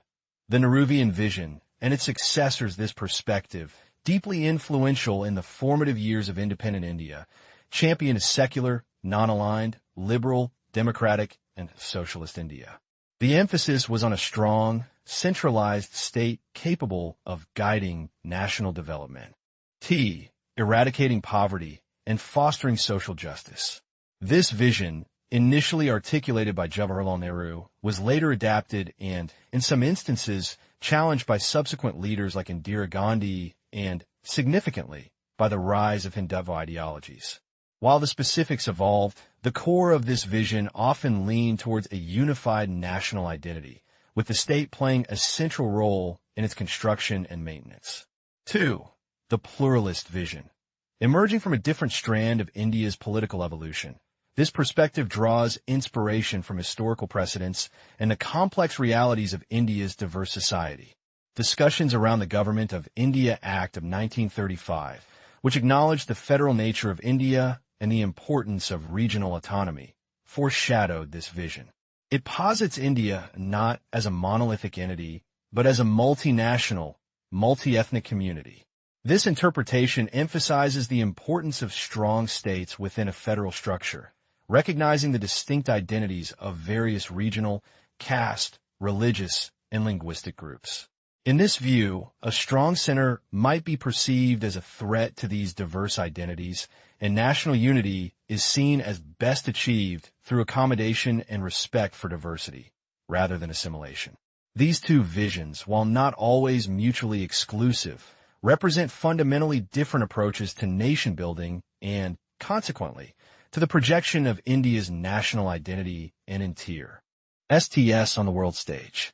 The ongoing negotiation between these visions continues to influence India's strategic discourse. 1.4 Projecting Indianness, Core Values and Strategic Communication. Through its concerted efforts in nation-building, India has sought to project a distinct set of values and concepts, both internally and externally, that define its unique identity and inform its strategic posture. These projected identities are the distilled essence of its historical experiences and cultural ethos. External projection, peace approach, and non-alignment. As discussed earlier, these served as the cornerstones of India's foreign policy. They conveyed an image of a nation committed to peaceful coexistence, multilateralism, and an independent stance, seeking to mediate rather than dominate. Development-based security. India's understanding of security was broadened beyond the purely military. It encompassed political stability, economic progress, social equity, and the protection of human rights and the environment. This holistic approach aimed to demonstrate that true security is rooted in human development and well-being. Internal projection. Pluralism. The recognition and celebration of India's vast diversity, linguistic, religious, cultural, and ethnic, as a source of strength rather than weakness. Secularism. The commitment to a state that is neutral in matters of religion, ensuring equal respect and protection for all faiths. Modernization. This was often framed through the lens of industrialization, technological advancement, and democratic governance, aiming to build a self-sufficient and progressive nation. The effectiveness of these projected identities in shaping global perceptions and influencing international relations hinges on the skillful deployment of political communication. It is through this communication that the legitimate myths, the shared narratives and foundational beliefs, are reinforced and disseminated, solidifying national identity and garnering support for national policies. 1.5. The Communicative Challenge. Legitimate myths in practice. The success of any nation's strategic projection is often measured by its ability to seamlessly integrate its internal narratives with its external image. The author posits that understanding how these projected identities, the legitimate myths of Indianness, are communicated and received is crucial. This involves examining the congruence between the ideals espoused and the actual policies implemented, and how this communication is managed through diplomatic channels and public discourse. To illustrate this complex interplay between identity, policy, and communication, the text suggests an examination of specific historical case studies. The Tibet Agreement, 1954. This agreement, ostensibly a peaceful resolution of border issues, also involved the subtle communication of India's commitment to respecting China's territorial integrity while asserting its influence in the region. The underlying narrative was one of peaceful coexistence and mutual recognition, yet it masked underlying strategic anxieties. The Indo-Soviet Treaty of Peace, Friendship, and Cooperation, 1971. This treaty, signed during a critical geopolitical juncture, projected an image of strategic partnership and solidarity. The communication focused on shared interests and mutual support, but it also signaled a deviation from strict non-alignment, reflecting a pragmatic adjustment to evolving security needs. The India-Sri Lanka Agreement, 1987. This agreement, aimed at resolving the Sri Lankan ethnic conflict, saw India intervene militarily. The communication surrounding this intervention was complex, attempting to balance the narrative of regional stability and humanitarian concern with the realities of a forceful intervention, raising questions about the perception and reality of India's role as a regional power. These cases serve as critical touchstones to analyze the challenges and nuances in politically communicating the legitimate myths that are so integral to India's ongoing process of nation-building and its strategic positioning in the world. They highlight how national identity is not merely a passive reflection of history, but an active, constantly negotiated and communicated force that shapes a nation's strategic culture. Chapter 3. Navigating the Himalayan Frontier, Strategic Culture, and the Tibet Question. 3.1. The Tibet Agreement of 1954, a calculated embrace of pragmatism. The genesis of India's post-independence approach to Tibet is intricately woven into the fabric of its nascent foreign policy, a policy profoundly shaped by the trauma of partition and the urgent imperative to establish stable relations with its powerful neighbors. At the heart of this delicate balancing act lay the agreement between the Republic of India and the People's Republic of China on trade and intercourse between Tibet region of China and India, signed in April 1954. This accord, though seemingly a routine bilateral arrangement, represented a pivotal moment in India's strategic engagement with the region, marking a tacit, yet significant, recalibration of its understanding of Tibet's political status. The agreement's core provisions were clear and consequential. It formally acknowledged Tibet as a Tibet region of China, thereby implicitly recognizing Chinese sovereignty over the territory. This was a significant departure from the nuanced and, at times ambiguous, position inherited from the British Raj, which had viewed Tibet as a suzerain state with a degree of autonomy that India had sought to uphold. The 1954 agreement effectively closed off the avenues for direct trade and intercourse between India and Tibet that had existed historically, mandating that all such exchanges be conducted through the intermediary of the Chinese central government. This reorientation of trade routes was not merely an administrative adjustment. It was a diplomatic signal, a public affirmation of a new geopolitical reality on India's northern frontier. 3.2. Framing and public perception. The Panchsheel Gambit. The significance of the 1954 Tibet Agreement, however, cannot be fully grasped without examining how it was presented to the Indian public. In an era where public opinion, while nascent, was a factor in foreign policy articulation, the Nehruvian government employed a sophisticated strategy of narrative framing to manage potential public dissent. The agreement was not merely presented as a standalone bilateral pact. It was strategically subsumed within the broader and more palatable framework of the Panchsheel Treaty, the 5 principles of peaceful coexistence. This deliberate conflation served a crucial purpose. The Panchsheel Treaty, with its emphasis on mutual respect for sovereignty and territorial integrity, non-aggression, and peaceful coexistence, resonated powerfully with India's post-colonial aspirations for a peaceful world order. By linking the Tibet Agreement to these universally lauded principles, the government sought to project an image of responsible diplomacy and constructive engagement with a newly assertive China. The accompanying Hindi Chini by India and China as brothers, narrative further amplified this message, fostering an atmosphere of optimism and goodwill. This potent combination of Panchsheel and the fraternal narrative acted as a powerful peace offensive, designed to preempt any public outcry or criticism that might arise from the agreement's implications for Tibetan autonomy, or from its perceived deviation from India's earlier, more supportive stance towards Tibet. It was a calculated effort to mask the potentially controversial aspects of the accord under a cloak of overarching amity and shared regional destiny. 3.3 Underlying political stance. The persistence of engagement. Crucially, the text highlights that the formal diplomatic and legal closure of the Tibet issue through the 1954 agreement did not necessarily signify a complete abandonment of India's political or moral engagement with the region. The strategic culture, as evidenced in subsequent actions, suggests a degree of strategic ambiguity and a capacity for nuanced political maneuvering that transcended the strictures of formal treaties.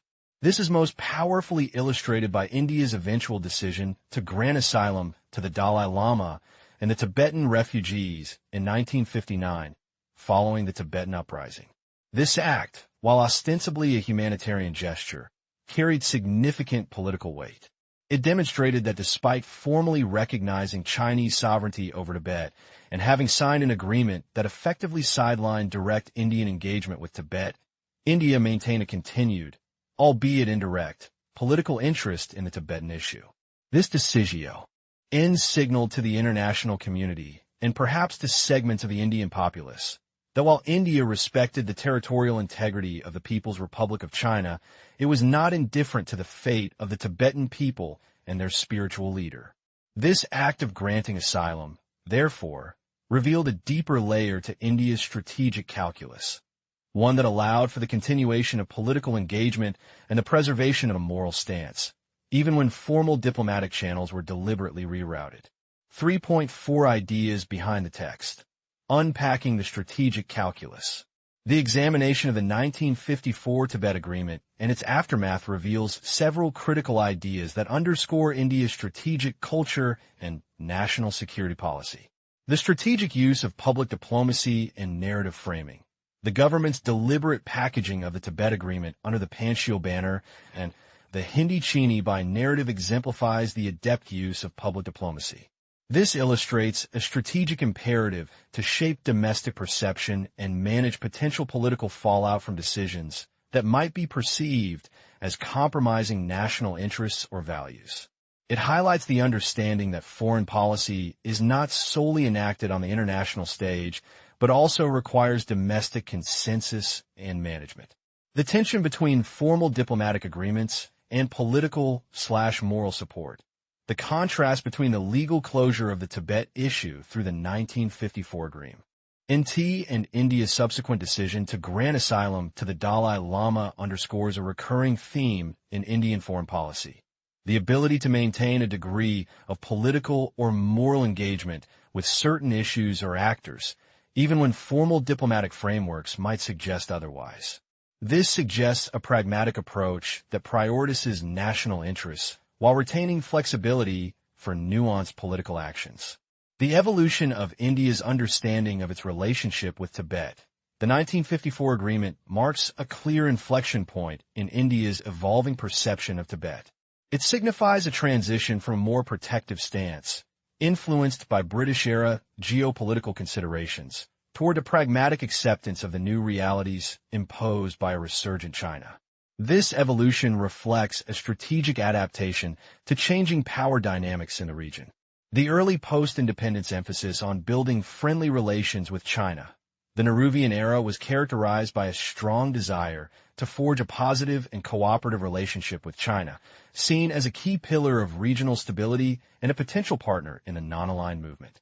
The Tibet Agreement, despite its implications for Tibet, was a manifestation of this overarching policy objective, prioritizing the broader goal of Sino-Indian amity, even if it meant making concessions on the ground in Tibet and managing domestic sensitivities. 3.5 What is being talked about? The 1954 Tibet Agreement and its ramifications. In essence, this section of our analysis is focused on the 1954 Sino-Indian Agreement concerning Tibet. We delve into its specific provisions, examining how it redefined the political status of Tibet in the eyes of India and how it altered the modalities of trade and intercourse between the two regions. Beyond the legal and diplomatic specifics, we scrutinize the narrative strategies employed by the Indian government to present this agreement to its populace, understanding the underlying motivations for this public relations effort. Furthermore, we explore the underlying political stance that India maintained, as evidenced by its later actions, suggesting that the formal agreement did not signify a complete disengagement from the political complexities of the Tibetan situation. 3.6. What is being said? A pragmatic accord with enduring political resonance. The core assertion made here is that the 1954 Tibet Agreement, which formally recognized Chinese sovereignty over Tibet and redirected trade through Beijing, was strategically presented to the Indian public under the unifying umbrella of Panchsheel and the Hindi Chini by slogan. This communication strategy was a deliberate attempt to mitigate potential public criticism regarding India's perceived shift away from its earlier position on Tibetan autonomy. However, India's subsequent decision to grant asylum to the Dalai Lama reveals a more complex and enduring political engagement with the Tibet issue, one that operated independently of the formal agreement and demonstrated a nuanced approach to managing geopolitical realities and moral considerations. The agreement, therefore, stands as a testament to India's early post-independence pragmatism, balancing the imperative of establishing cordial relations with China against the subtle maintenance of political options and sensitivities. Chapter 3. The Pragmatic Embrace. Navigating the Geopolitical Tides. The Indo-Soviet Treaty of 1971. The tapestry of India's strategic culture is woven with threads of enduring principles and pragmatic adaptations. Nowhere is this more evident than in the delicate dance India performed during the Cold War, particularly in its approach to the Indo-Soviet Treaty of Peace, Friendship, and Cooperation, signed in August 1971. This pivotal agreement, while seemingly a departure from its staunch adherence to non-alignment, was, in fact, a testament to India's strategic sophistication and its unwavering commitment to safeguarding its national security interests in a rapidly evolving and increasingly complex global order. The genesis of an alliance, strategic imperatives, and shifting alignments. The year 1971 was a watershed moment in global geopolitics, marked by seismic shifts that profoundly impacted India's strategic calculus. The burgeoning rapprochement between the United States and China, epitomized by Henry Kissinger's secret visit to Beijing in July 1971, sent ripples of concern across New Delhi. This burgeoning Sino-American entente, coupled with the enduring, albeit complex, relationship between the Soviet Union and Pakistan, presented India with a formidable strategic challenge. The perception of an emerging anti-India axis, encompassing the U.S., China, and Pakistan, necessitated a robust counter-strategy. India's immediate concern was the escalating crisis in East Pakistan, which was rapidly moving towards an all-out war with Pakistan. The influx of millions of refugees into India placed an immense strain on its resources and created significant internal instability. In this volatile environment, New Delhi was acutely aware of the potential for external intervention, particularly from China and the United States, to alter the regional balance of power in favor of Pakistan. The treaty with the Soviet Union was, therefore, a calculated move to deter such interventions. It served as a clear signal to potential adversaries that any aggression against India would be met with the backing of a global superpower, thereby raising the stakes considerably. Furthermore, India anticipated the need for strong diplomatic support within the United Nations Security Council. As the crisis in East Pakistan intensified, Pakistan was actively lobbying for international intervention, often framing the conflict as an internal matter. India, conversely, sought international recognition of the humanitarian crisis and the right of self-determination for the people of East Pakistan. The treaty explicitly guaranteed Soviet support in such international forums, providing India with crucial diplomatic leverage and a vital bulwark against any attempts to undermine its position. The treaty therefore, was not merely a defensive pact. It was a strategic instrument designed to shape the geopolitical environment in India's favor during a critical juncture.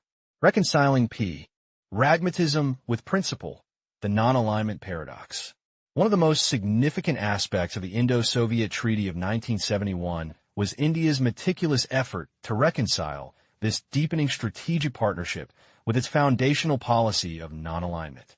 For decades, India had championed the non-aligned movement, an advocating for an independent foreign policy free from the dictates of either superpower bloc. The signing of a treaty with a major superpower like the Soviet Union, therefore, raised immediate questions about India's commitment to this core tenet. New Delhi was acutely aware of the potential for criticism, both domestically and internationally, that it had effectively abandoned non-alignment and become a de facto ally of the Soviet Union. To preempt such accusations, India strategically framed the treaty not as an abandonment of non-alignment, but as a pragmatic interpretation and application of it. The treaty was presented as a defensive understanding, entered into out of necessity due to the specific geopolitical circumstances and the perceived threat to India's security. It was emphasized that the treaty did not obligate India to join any military alliance or to participate in conflicts not directly related to its own security. The treaty's preamble, while highlighting the shared desire for peace and cooperation, also explicitly affirmed the principles of respect for sovereignty, territorial integrity, and non-interference in internal affairs, principles that were central to the ethos of non-alignment.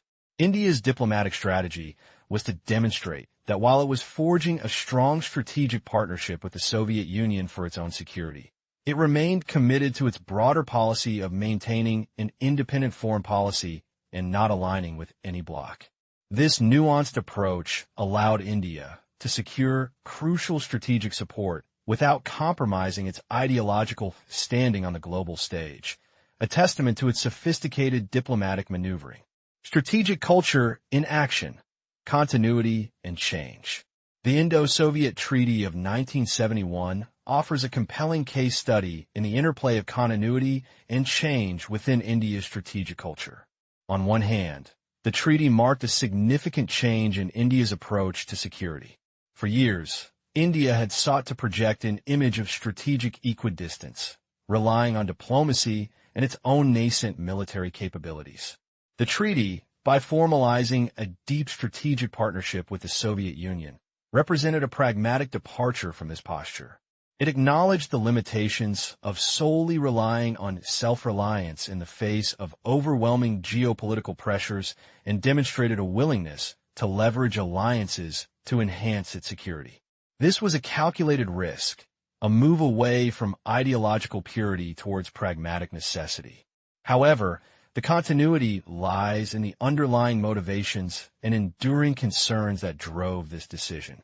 India's historical preoccupation with its regional security environment and its determination to maintain strategic autonomy remain paramount.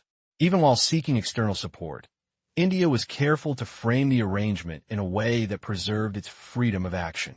The treaty was a tool to enhance its security and preserve its autonomy, not to subordinate itself to another power. This reflects a deeper, recurring theme in Indian strategic thinking, the imperative to secure its existence and influence in a world where threats are often asymmetric and alliances can be a necessary, albeit carefully managed, tool. The treaty demonstrated India's capacity to navigate the complexities of the Cold War by forging strategic partnerships to bolster its security without sacrificing its core identity as a nation seeking to chart its own course. The civilizational ethos and geopolitical realities. From a civilization state perspective, the Indo-Soviet Treaty of 1971 can be understood as a manifestation of India's enduring imperative for self-preservation and the projection of its civilizational influence in a challenging geopolitical landscape. While the treaty's immediate drivers were rooted in Cold War realpolitik, its justification resonates with the historical continuity of a civilization state seeking to secure its existence and advance its interests. India, As a civilization state with a long history of navigating external threats and maintaining its distinct identity, viewed the treaty as a necessary measure to protect its nascent democracy and its aspirations for regional leadership. The treaty was a calculated response to a perceived existential threat, a pragmatic adaptation to ensure the survival and prosperity of the Indian civilization state. It demonstrated a continuity of the civilizational imperative to protect and project itself, a characteristic seen throughout India's history, from ancient empires seeking to secure their borders to modern India navigating the complexities of international relations. The decision to enter into a strategic partnership, while seemingly a deviation from past practices, was ultimately a move to enhance India's capacity to safeguard its sovereignty and continue its civilizational journey in a world that often presented formidable challenges. The treaty's context is inextricably linked to the broader geopolitical, socio-economic, and historical forces at play. Geopolitically, it was a direct response to the shifting power dynamics of the Cold War, particularly the Sino-American overtures and the complex Indo-Soviet-Pakistan triangular relationship. Socioeconomically, the treaty implicitly facilitated crucial defense cooperation and arms procurement, vital for a developing nation striving for self-reliance and modernization of its military. Historically, it represented a significant evolution in India's foreign policy, moving from a more purely diplomatic approach to a more overt strategic alignment, albeit one carefully managed to maintain the faculty of non-alignment. This period underscored India's ability to adapt its strategic posture in response to evolving external realities, a defining characteristic of its enduring strategic culture. Chapter 10: Realism and the Civilization State. India's assertive turn in South Asia. The intricate tapestry of India's strategic culture is woven with threads of historical experience, civilizational ethos, and evolving geopolitical imperatives. While often characterized by its emphasis on non-alignment and peaceful coexistence, a deeper examination reveals a pragmatic undercurrent, a willingness to assert its regional primacy when its core interests are perceived to be at stake. The 1987 India-Sri Lanka Agreement stands as a pivotal case study, embodying this more assertive, realist foreign policy in South Asia, and simultaneously offering critical lessons in the interplay between statecraft, public perception, and the nascent role of media in shaping foreign policy discourse. The 1987 India-Sri Lanka Agreement, a manifestation of regional realism. The 1987 India-Sri Lanka Agreement, often referred to as the Rajiv Gandhi-Jardine Accord, was a watershed moment in India's post-independence foreign policy. It represented a significant departure from earlier, more diplomatic engagements with the escalating ethnic conflict in Sri Lanka. At its core, the agreement was a clear manifestation of India's evolving realist foreign policy in South Asia. This realism was driven by a fundamental imperative: India's role as a regional stabilizer. The internal strife in Sri Lanka, particularly the burgeoning power of the liberation tigers of Tamil Eelam, LTT, was increasingly viewed, not merely as a domestic issue for Colombo, but as a direct threat to India's own security and regional stability. The potential for the conflict to spill over, the humanitarian crisis affecting Tamil populations in India, and the increasing involvement of external powers were all factors that compelled New Delhi to move beyond passive observation towards active intervention.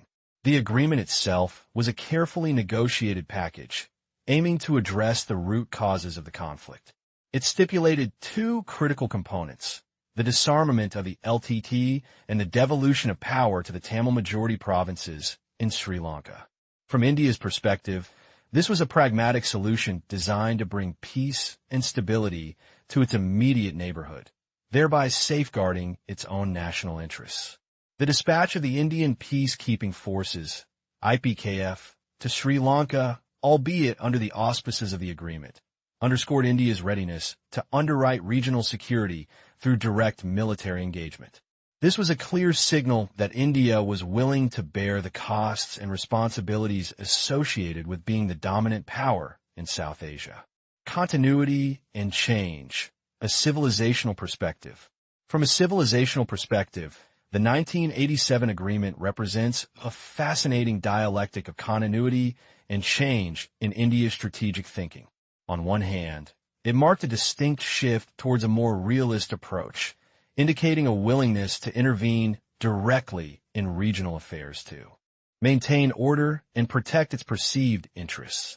This was a departure from earlier phases of Indian foreign policy that often emphasized peace policy, regional solidarity through diplomacy, and a cautious avoidance of direct military entanglement in the internal affairs of sovereign states.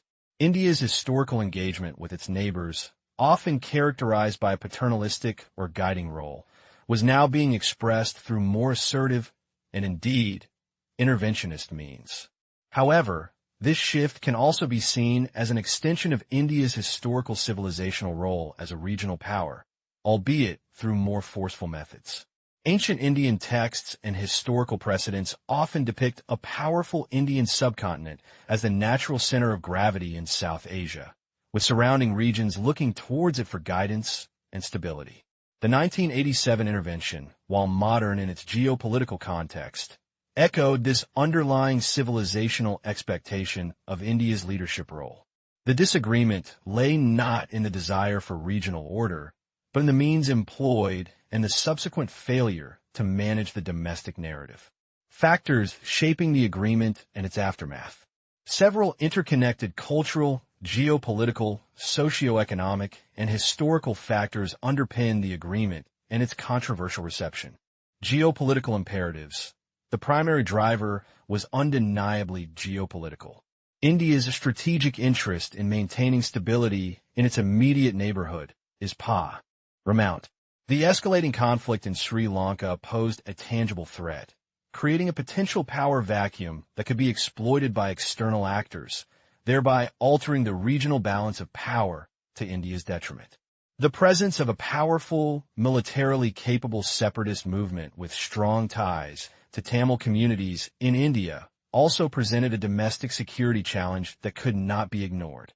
Historical precedents and responsibilities. While the agreement was a novel intervention, it implicitly drew upon India's historical engagement with its neighbors. Throughout history, the Indian subcontinent has been a theater of shifting alliances and power dynamics, with a dominant Indian polity often playing a central role. The failure to effectively sell the agreement to the Indian public, however, highlighted a critical gap, a lack of understanding of how to leverage historical narratives or national sentiment to garner support for complex foreign policy actions.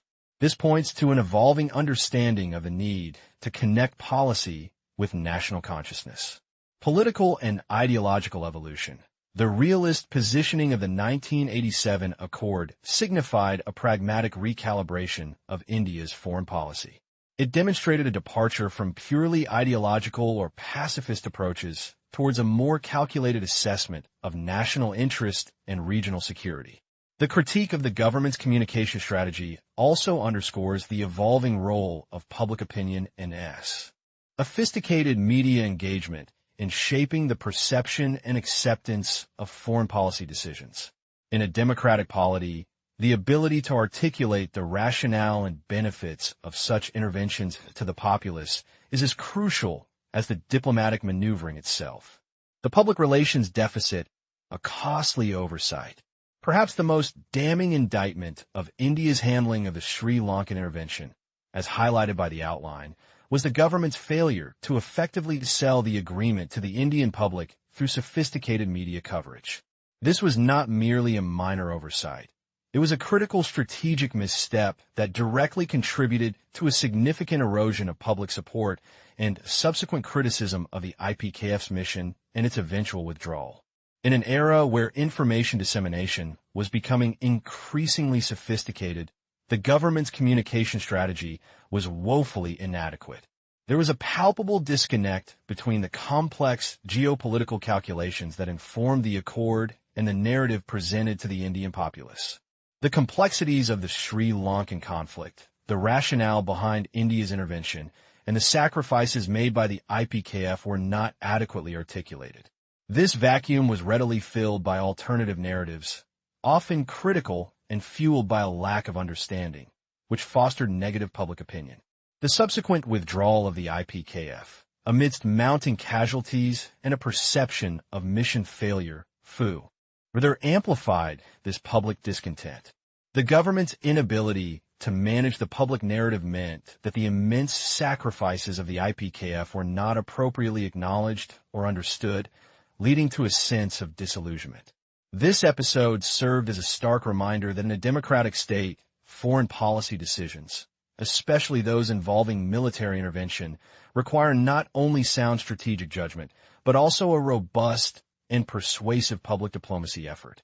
The role of public opinion and media influence on foreign policy perception was, and continues to be, a critical variable that cannot be underestimated. Global aspirations, regional realities. While the 1987 India-Sri Lanka Agreement was primarily focused on a South Asian regional issue, it reflected India's broader, albeit nascent, aspiration to be a stabilizing force and a significant actor within its immediate sphere of influence.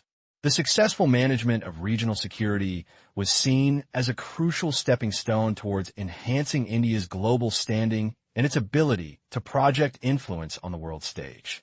The manner in which India handled this complex regional challenge, both in its strategic calculus and its public communication, had implications for how it was perceived by other global powers, contributing to the ongoing evolution of its role in the international system. In essence, the 1987 India-Sri Lanka Agreement was a potent, albeit flawed, demonstration of India's growing realist instincts. In its neighborhood, it underscored the nation's capacity and willingness to act as a regional stabilizer, even if the execution and public articulation of this policy revealed significant learning curves. The experience served as a critical and at times painful lesson in the symbiotic relationship between strategic action, national interest, and the indispensable art of public persuasion in shaping the perception and acceptance of foreign policy. Chapter 10. The Nuclear Imperative, From Peaceful Atom to Deterrent Power. India's journey into the nuclear age is a compelling narrative that deeply intertwines technological ambition, strategic necessity, and the enduring civilizational imperative of self-reliance. From its nascent post-independence years, India harbored aspirations to harness the atom's power, not for aggression, but for national development and energy security. Yet, the evolving geopolitical landscape, particularly the emergence of nuclear capabilities in its neighborhood, would inexorably steer this path towards the development of a formidable nuclear deterrent. This chapter traces this complex evolution, examining the key decisions, the underlying strategic philosophies, and the enduring impact on India's strategic culture. Early nuclear policy and strategy formulation, the seed of self-reliance. In the immediate aftermath of achieving independence, India's vision for its nuclear program was remarkably prescient, rooted in a dual commitment to national progress and strategic autonomy. The foundational principles were clear: to aggressively pursue research and development for the peaceful application of nuclear energy, and to cultivate an unparalleled degree of self-sufficiency in its nuclear endeavors. This vision materialized in the articulation of a sophisticated three-stage nuclear strategy. This ambitious roadmap envisioned a future powered by natural uranium-fueled reactors in the initial phase, followed by the development of fast breeder reactors capable of generating more fissile material than they consumed. The ultimate culmination of this strategy was to be the exploitation of India's vast thorium reserves, which, when bred with uranium, could fuel a new generation of advanced reactors. Ideas behind the text. This early formulation was more than a mere technological blueprint. It was a profound expression of India's civilizational ethos. The emphasis on self-reliance, or Atmanirbharta, was a direct legacy of the freedom struggle and a deeply ingrained cultural value. It reflected a desire to chart an independent course, free from external dependencies, and to leverage indigenous knowledge and capabilities for national advancement. The pursuit of nuclear energy for peaceful purposes also resonated with a civilizational tradition that valued knowledge and its application for human welfare and progress. What is being talked about? This section delineates the initial strategic framework and the overarching objectives that guided India's nascent nuclear program. What is being said? India's early nuclear policy was characterized by a deliberate prioritization of peaceful applications of nuclear technology and an unwavering commitment to achieving self-sufficiency across all facets of its nuclear program. This commitment was underpinned by a meticulously designed, multi-stage technological pathway designed to secure long-term energy independence and technological prowess. The shadow of the mushroom cloud. Influence of Chinese nuclear test and early decisions. The year 1964 proved to be a watershed moment, casting a long shadow over India's strategic calculus. The detonation of a nuclear device by the People's Republic of China, a nation with whom India shared a complex and often contentious relationship, irrevocably altered the regional security landscape. This external development had a profound and immediate impact on India's nuclear agenda. In response, Homi J. Bhabha, the visionary architect of India's nuclear program, articulated India's latent capability to produce a nuclear device. Crucially, Prime Minister Lal Bahadur Shastri, a leader keenly aware of the evolving threats, authorized the design of a nuclear device and the preparation of its non-nuclear components. This decision marked a significant, albeit subtle, shift towards weaponization readiness, signaling a pragmatic response to a changing strategic environment. Ideas behind the text. The emergence of a nuclear-armed neighbor directly impinged upon India's strategic calculations. The principle of deterrence, a cornerstone of national security in a nuclear age, became an increasingly unavoidable consideration. Shastri's authorization reflected a strategic foresight, recognizing that the possession of nuclear weapons by potential adversaries necessitated a serious reevaluation of India's own defense posture, even while official policy maintained a focus on peaceful uses. What is being talked about? This segment addresses India's immediate reaction to external nuclear developments and the initial, albeit cautious, steps taken towards nuclear weaponization. What is being said? The successful nuclear test conducted by China spurred India to accelerate its own nuclear weapon design and preparation efforts. This proactive approach aimed to significantly reduce the potential lead time required to develop and detonate a nuclear explosive device, thereby enhancing India's strategic preparedness. The NPT conundrum and Indira Gandhi's assertive stance. Following the critical decisions of 1964 and the subsequent passing of both Prime Minister Shastri and the brilliant Dr. Bhabha, India found itself engaged in a protracted and often intense debate concerning the Nuclear Non-Proliferation Treaty, NPT. This international treaty, designed to prevent the spread of nuclear weapons, was viewed by many in India with considerable skepticism.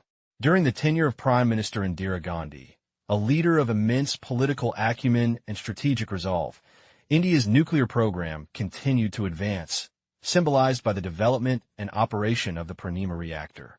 This period witnessed a definitive crystallization of India's direction in its nuclear agenda, a direction that was unequivocally confirmed by its steadfast rejection of the NPT. Ideas behind the text. India's stance on the NPT was not a mere diplomatic posture. It was a deeply principled stand rooted in its commitment to strategic autonomy. The treaty was perceived as inherently discriminatory, creating a divide between nuclear haves and have-nots without a clear, time-bound commitment from the former to disarm. By rejecting the NPT, India asserted its sovereign right to develop its own security capabilities, underscoring its belief that true security could only be achieved through self-reliance and the freedom to pursue its own path. What is being talked about? This section examines India's engagement with international non-proliferation efforts and its assertive articulation of sovereign rights in the nuclear domain. What is being said? India's decision to reject the Nuclear Non-Proliferation Treaty, NPT, served as a clear signal of its unwillingness to forego its nuclear options. This rejection underscored its deep-seated commitment to technological self-reliance and its determination to maintain its strategic freedom in the nuclear arena. Peaceful nuclear explosions, P&E, and the 1974 pragmatic demonstration. In the early 1970s, India formally announced its active engagement in the field of nuclear explosive engineering, framing its work as being for peaceful purposes. Prime Minister Indira Gandhi publicly confirmed the Atomic Energy Commission's review of underground nuclear explosion technology. This strategic framing culminated in the 1974 nuclear implosion, codenamed Smiling Buddha. This event unequivocally demonstrated India's capability to produce a nuclear explosion, a significant technological achievement.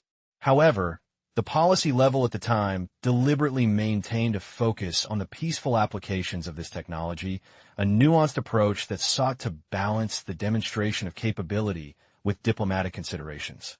Ideas behind the text. The strategy employed by India during this period was characterized by a calculated dual approach.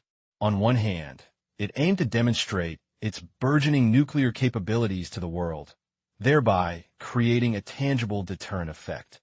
On the other hand, it maintained a diplomatic stance of peaceful intent, thereby preserving its international image and avoiding overt weaponization.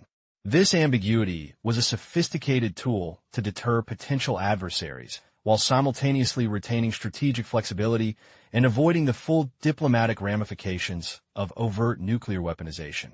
What is being talked about? This part of the narrative focuses on the development and subsequent demonstration of India's nuclear explosive capabilities. What is being said?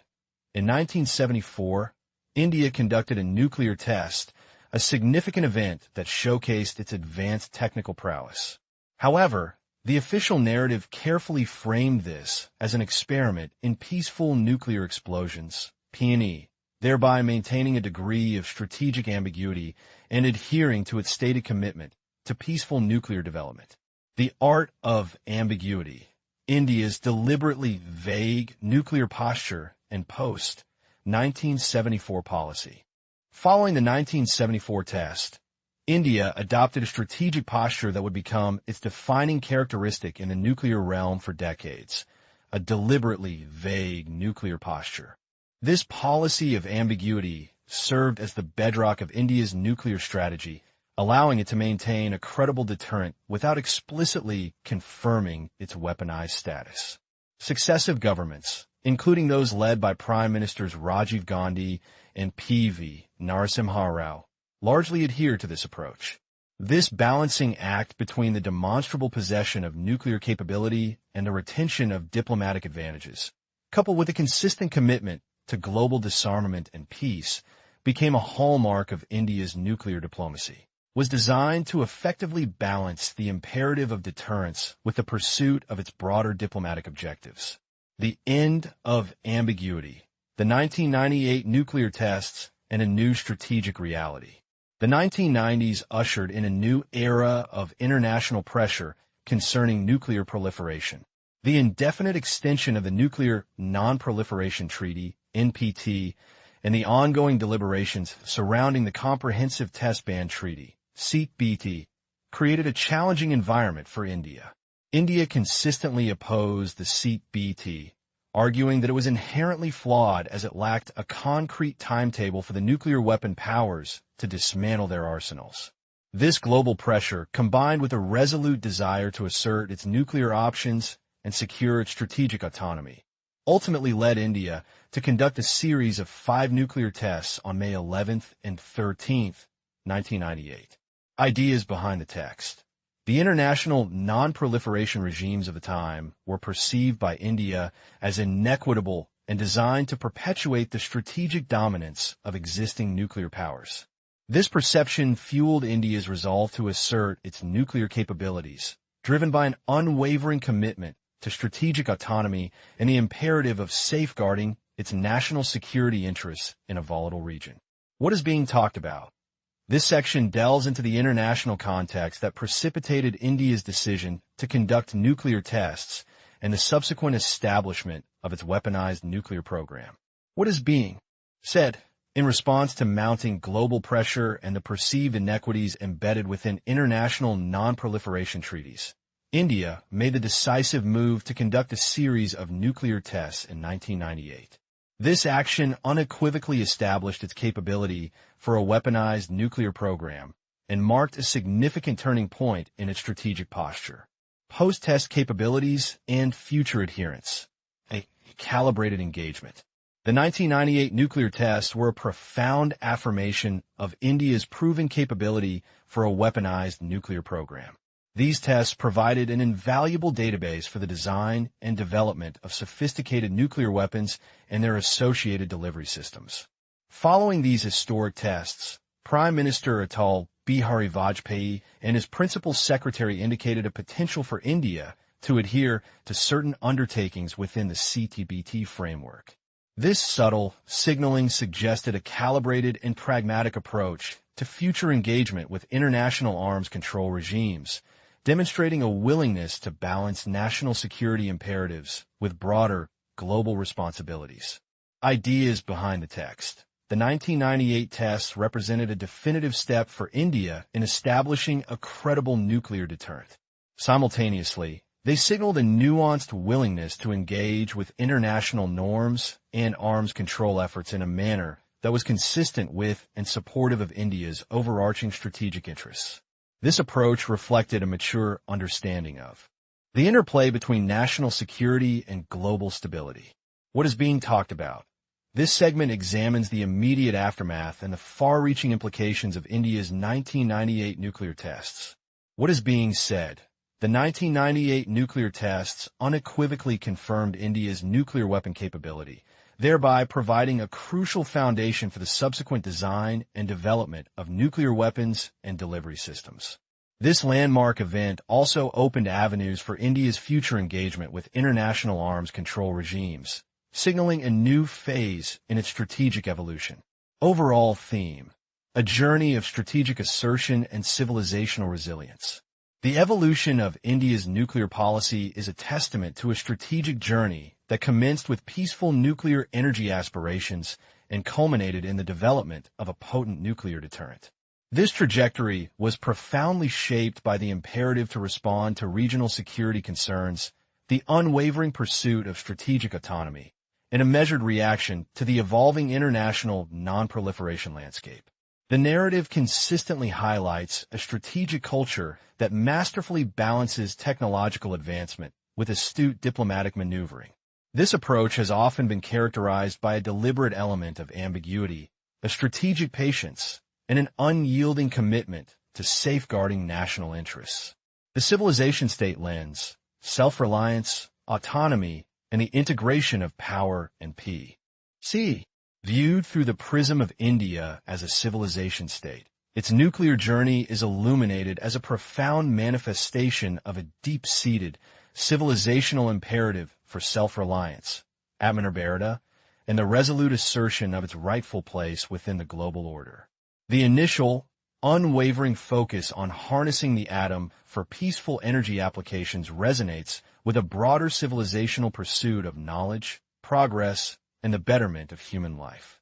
The eventual development of nuclear weapons can be understood not merely as a pragmatic military necessity, but as a powerful expression of the civilization state's inherent resolve to deter existential threats and to fiercely secure its autonomy in a world historically shaped by the dynamics of power politics.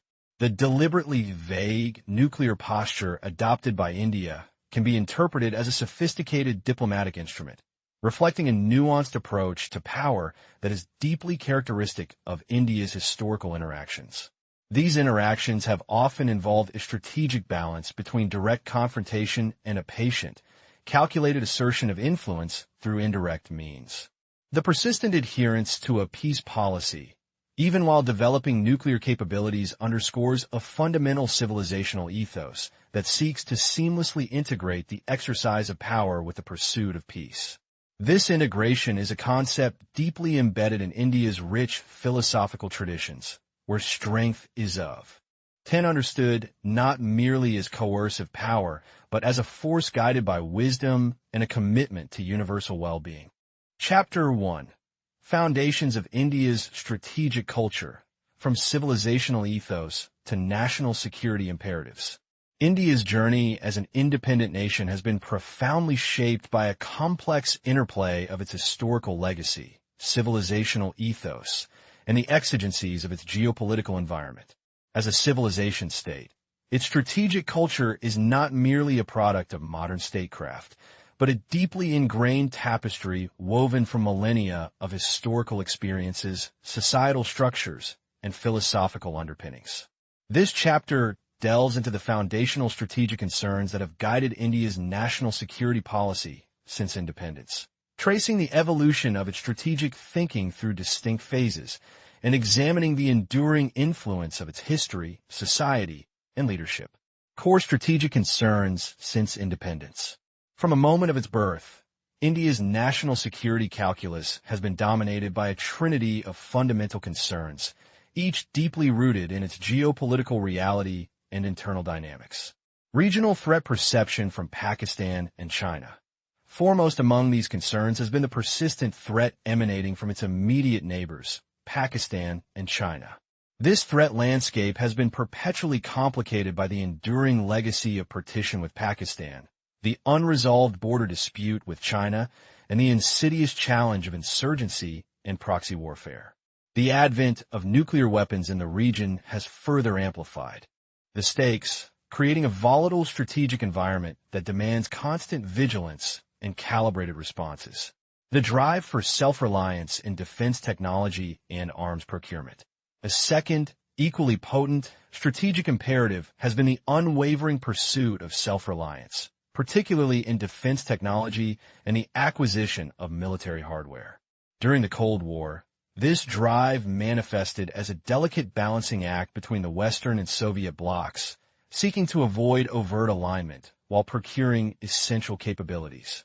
This quest for indigenous defense production and technological autonomy remains a defining characteristic of India's strategic posture, reflecting a deep-seated desire to control its own destiny and reduce external dependencies.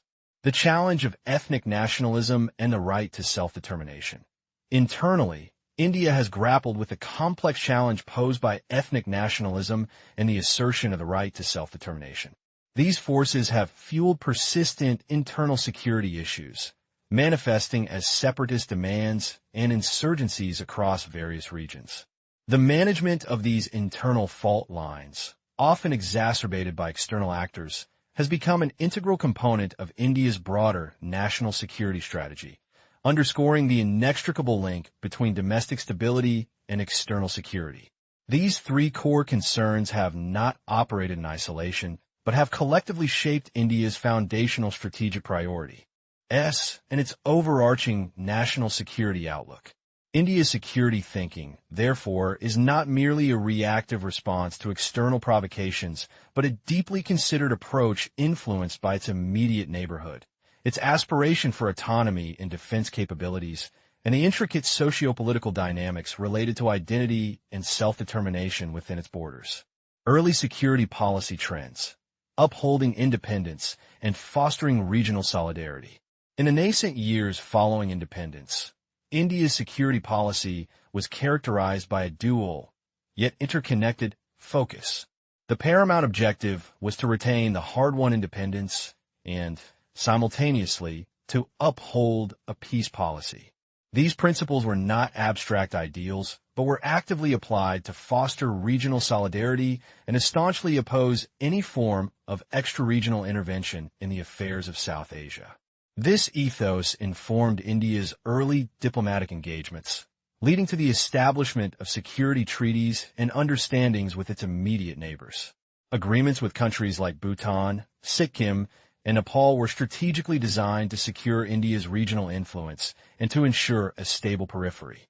These arrangements reflected a nascent understanding of India's role as a significant power in South Asia, capable of shaping the regional security architecture.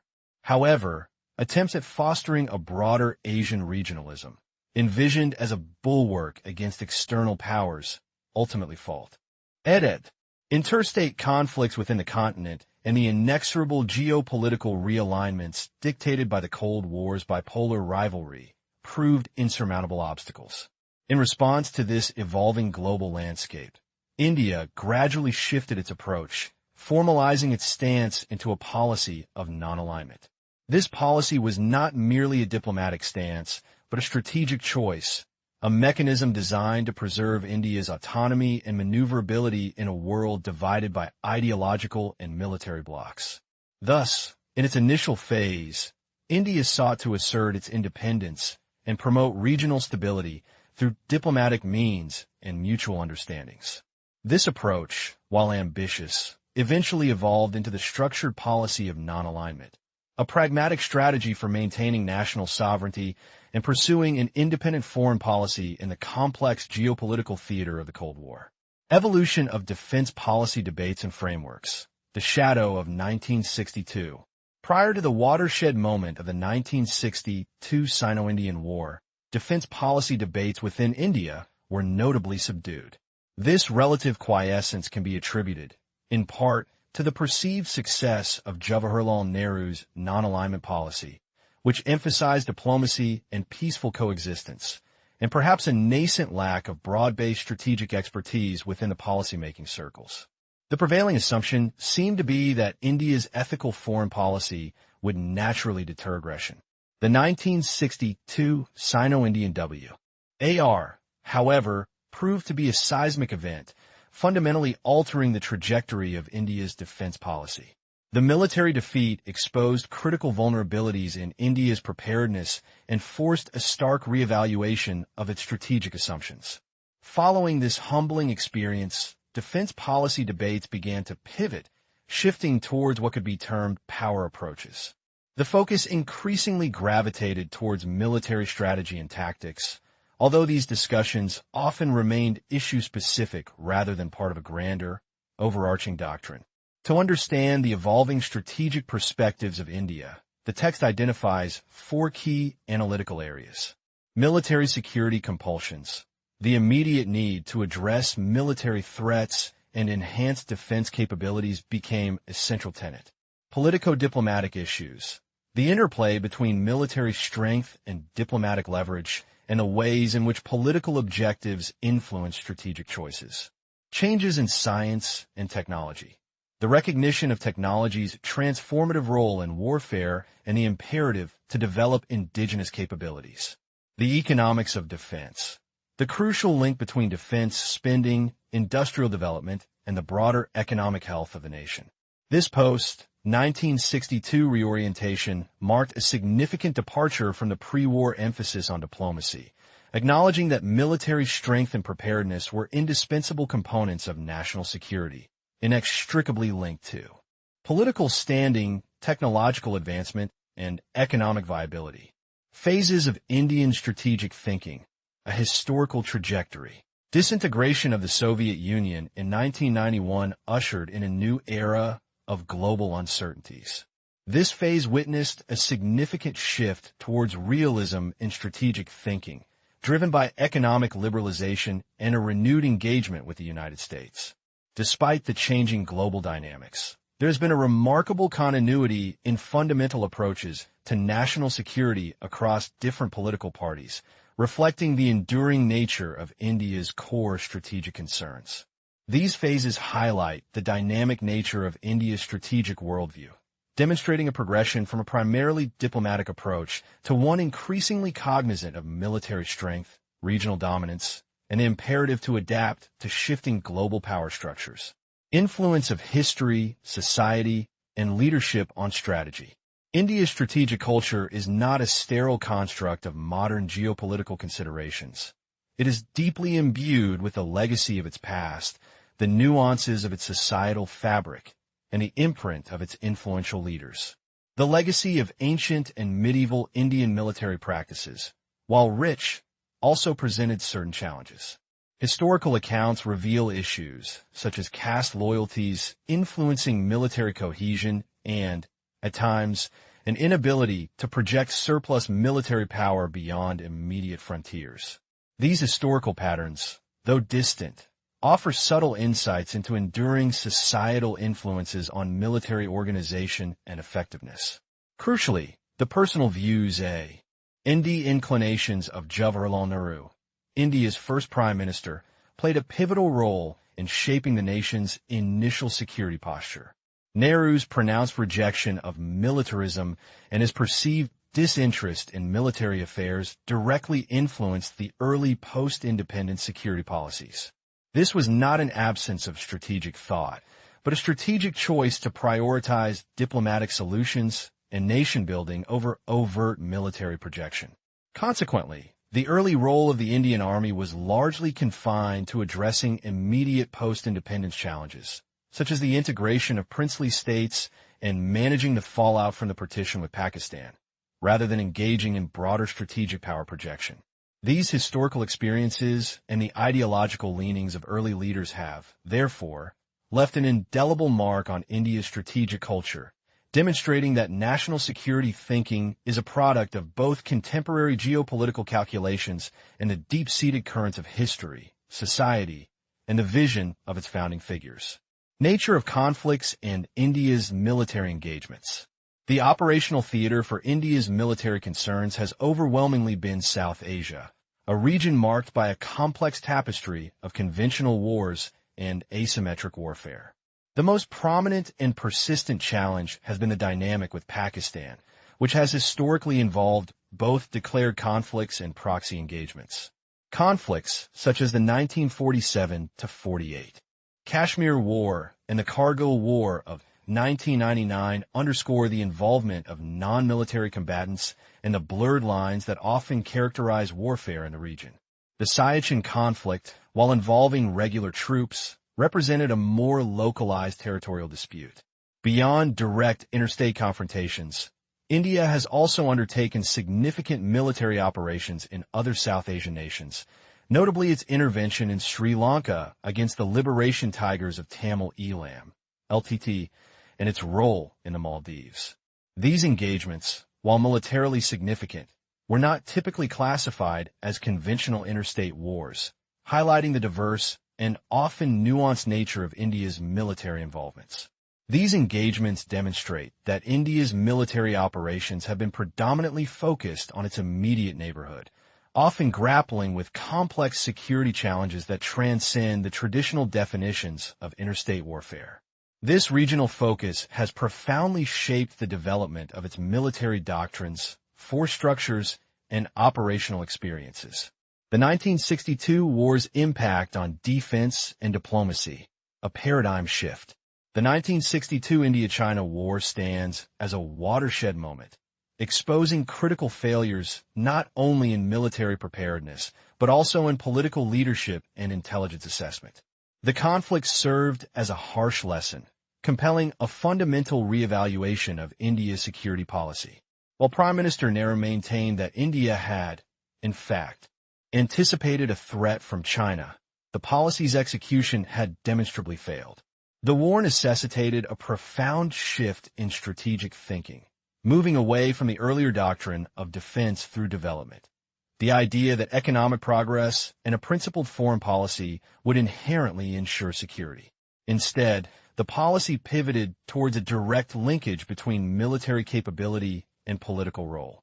This meant that India's ability to exert influence on the global stage was now intrinsically tied to its demonstrated military strength and readiness.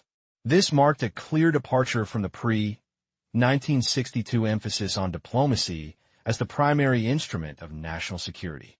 The defeat underscored the reality that in a world still shaped by power dynamics, diplomatic assurances, however well-intentioned, were insufficient without a robust military backing. The experience of 1962 forced India to acknowledge the limitations of its idealistic approach and to embrace a more pragmatic and power-oriented understanding of national security. Continuity in neighborly relations and geopolitical shifts. In the aftermath of the 1962 war, India's approach to its immediate neighbors largely reflected a continuity with existing security arrangements, mirroring the strategic policies of the British Raj. Security pacts with nations like Nepal, Bhutan, and Sikkim were maintained, indicating a desire to preserve the established regional order and India's sphere of influence. However, a significant divergence from British policy emerged in India's recognition of Tibet as an integral part of China, rather than a buffer state. This decision, while strategically pragmatic, altered the geopolitical landscape along India's northern frontier. The late 1960s witnessed a dramatic shift in regional alignments. Pakistan's strategic alignment with China, coupled with escalating tensions, set the stage for further conflict. Simultaneously, the global geopolitical chessboard was being reshaped by the strategies of the United States and the Soviet Union. In this complex environment, India sought to strengthen its strategic partnerships, culminating in the Indo-Soviet Treaty of 1971. This treaty not only solidified military and economic ties, but also led to increased Soviet arms aid, bolstering India's defense capabilities amidst a rapidly changing regional and global order. These developments highlight India's adeptness in navigating complex geopolitical currents, balancing its regional interests with the maneuvering of major global powers. Post-Bangladesh era and diversification of defense procurement. The period following the creation of Bangladesh in 1971 marked a significant consolidation of India's position as a dominant regional power. This era was characterized by growing strategic assertiveness and a deepening of its defense capabilities. The successful conclusion of the 1971 war, which led to the liberation of Bangladesh, significantly enhanced India's regional stability. This growing confidence was further demonstrated by India's first nuclear test in 1974, a clear assertion of its indigenous technological prowess and strategic autonomy. The merger of Sikkim into India in the same year further underscored its regional influence. While acknowledging the significant utility of the Indo-Soviet Treaty and the continued reliance on Soviet military supplies, India also began to diversify its defense procurement sources. This involved acquiring military equipment from Western nations such as Britain and France, signaling a pragmatic approach to modernization and a desire to avoid over-reliance on any single supplier. This period also saw the articulation of what came to be known as the Indira Doctrine, a reflection of India's more assertive regional stance and its intent to shape the security environment in South Asia according to its own interests. In essence, India emerged from the early 1970s as a more confident and capable regional player, demonstrating its growing military and technological strengths. The nation adeptly balanced its relationships with major global powers while simultaneously pursuing its own strategic objectives and asserting its regional interests with greater conviction. Shifting threat perceptions and new strategies in the 1980s. The 1980s represented a period of significant transformation in India's strategic landscape, marked by a discernible shift in the nature of perceived threats and a corresponding evolution in its security strategies. The Soviet intervention in Afghanistan in 1979 had a cascading effect, reigniting U.S. military interest in Pakistan and reshaping regional security dynamics. This decade witnessed a pronounced move away from conventional border wars as the primary security concern. Instead, the focus increasingly shifted towards internal security challenges. This included a rise in low-intensity conflicts, proxy warfare, militancy, and insurgency, which necessitated the development of new strategies and doctrines tailored to these complex, often unconventional, threats.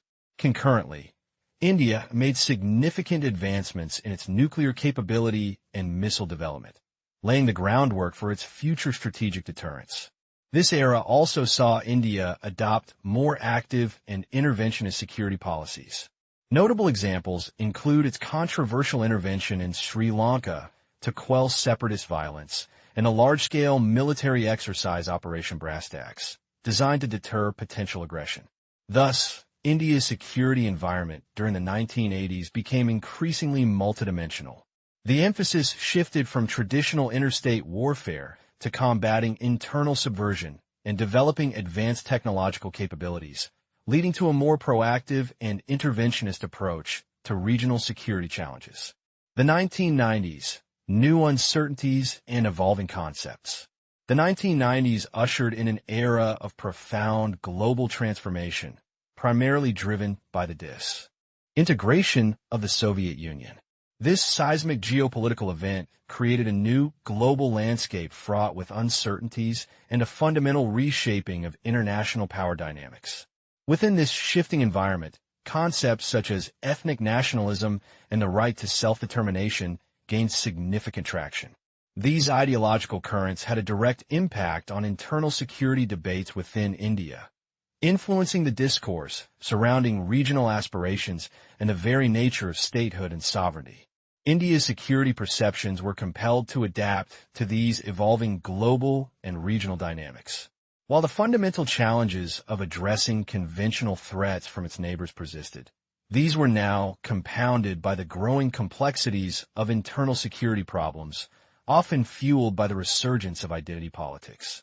The decade demanded a strategic recalibration, forcing India to reevaluate its alliances, its defense procurement strategies, and its overall approach to national security in a multipolar world where ideological alignments were less defined and new forms of conflict were emerging.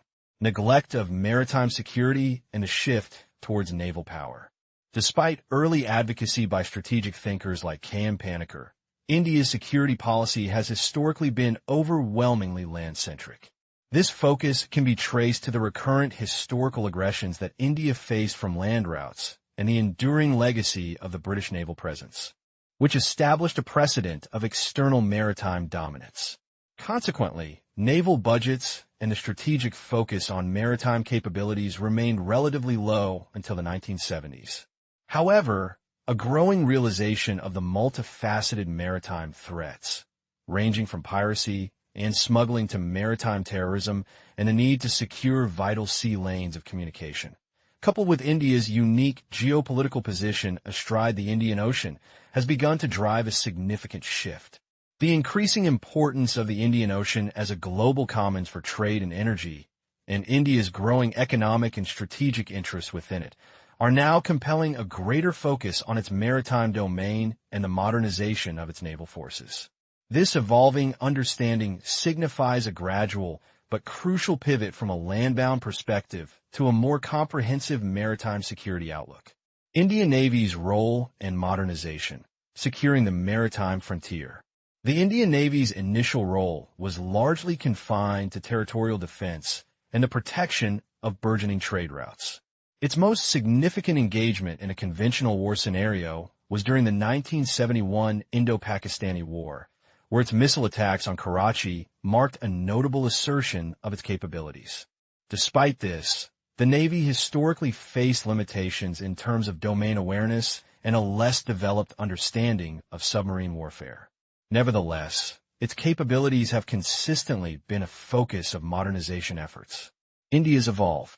ING maritime vision now encompasses a broader ambition to protect vital sea lanes of communication, ensure freedom of navigation, and potentially maintain order and stability within the strategically critical Indian Ocean region. Leveraging its unique geopolitical position, its access to key choke points, and its growing naval power, India is increasingly positioning its navy as a force for regional maritime security and influence. This trajectory reflects a growing recognition of the Navy's strategic importance, with ongoing modernization aimed at securing India's extensive maritime interests and projecting its influence across the vast expanse of the Indian Ocean. Strategic vision, reactive versus proactive approaches. A persistent debate within India's strategic discourse revolves around the fundamental nature of its military strategy.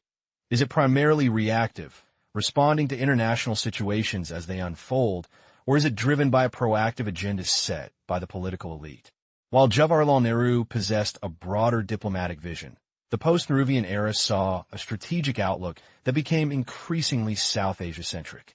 This focus only broadened again in the post-Soviet era, as global realities necessitated a wider engagement. Responses to major neighbors like China and Pakistan have often been characterized as tactical or reactive, focusing on immediate challenges rather than a comprehensive, long-term strategic doctrine. Critics often point to India's perceived lack of a clear, overarching strategic doctrine, linking this to a phenomenon of strategic restraint, exemplified by delayed decisions on crucial matters, such as nuclear declarations.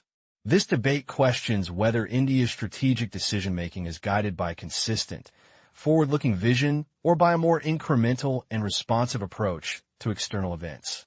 The role of the political elite in strategic vision. The political elite has largely defined a restricted agenda for strategic vision in India, often prioritizing philosophical underpinnings over concrete strategic implementation. In the post-1962 era, for instance, defense debates frequently dwelled on the philosophical aspects of non-alignment rather than elaborating detailed strategic plans. Even after the pivotal events of 1971 and the 1974 nuclear test, the prevailing literature and policy discourse remained largely South Asia-centric.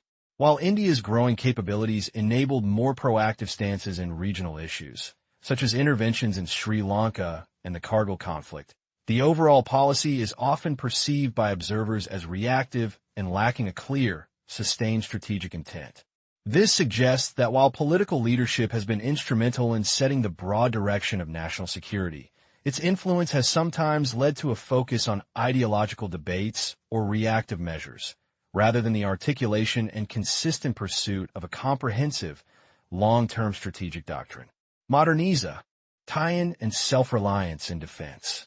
The concept of defense modernization in India is best understood as an evolutionary journey, moving from a state of dependence towards achieving self-reliance. This self-reliance, however, is not an absolute state but a relative and sector-specific process.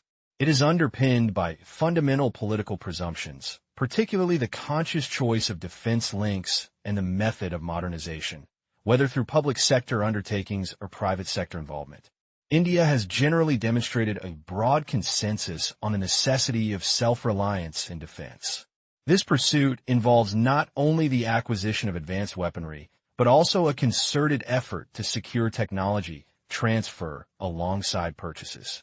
This approach aligns intrinsically with India's broader industrialization goals, aiming to foster indigenous technological capabilities and build a robust defense industrial base that can support its strategic objectives independently. Defense versus development debate and post-1962 shift. The persistent dichotomy between defense, spending, and national development has been a recurring theme in India's policy discourse.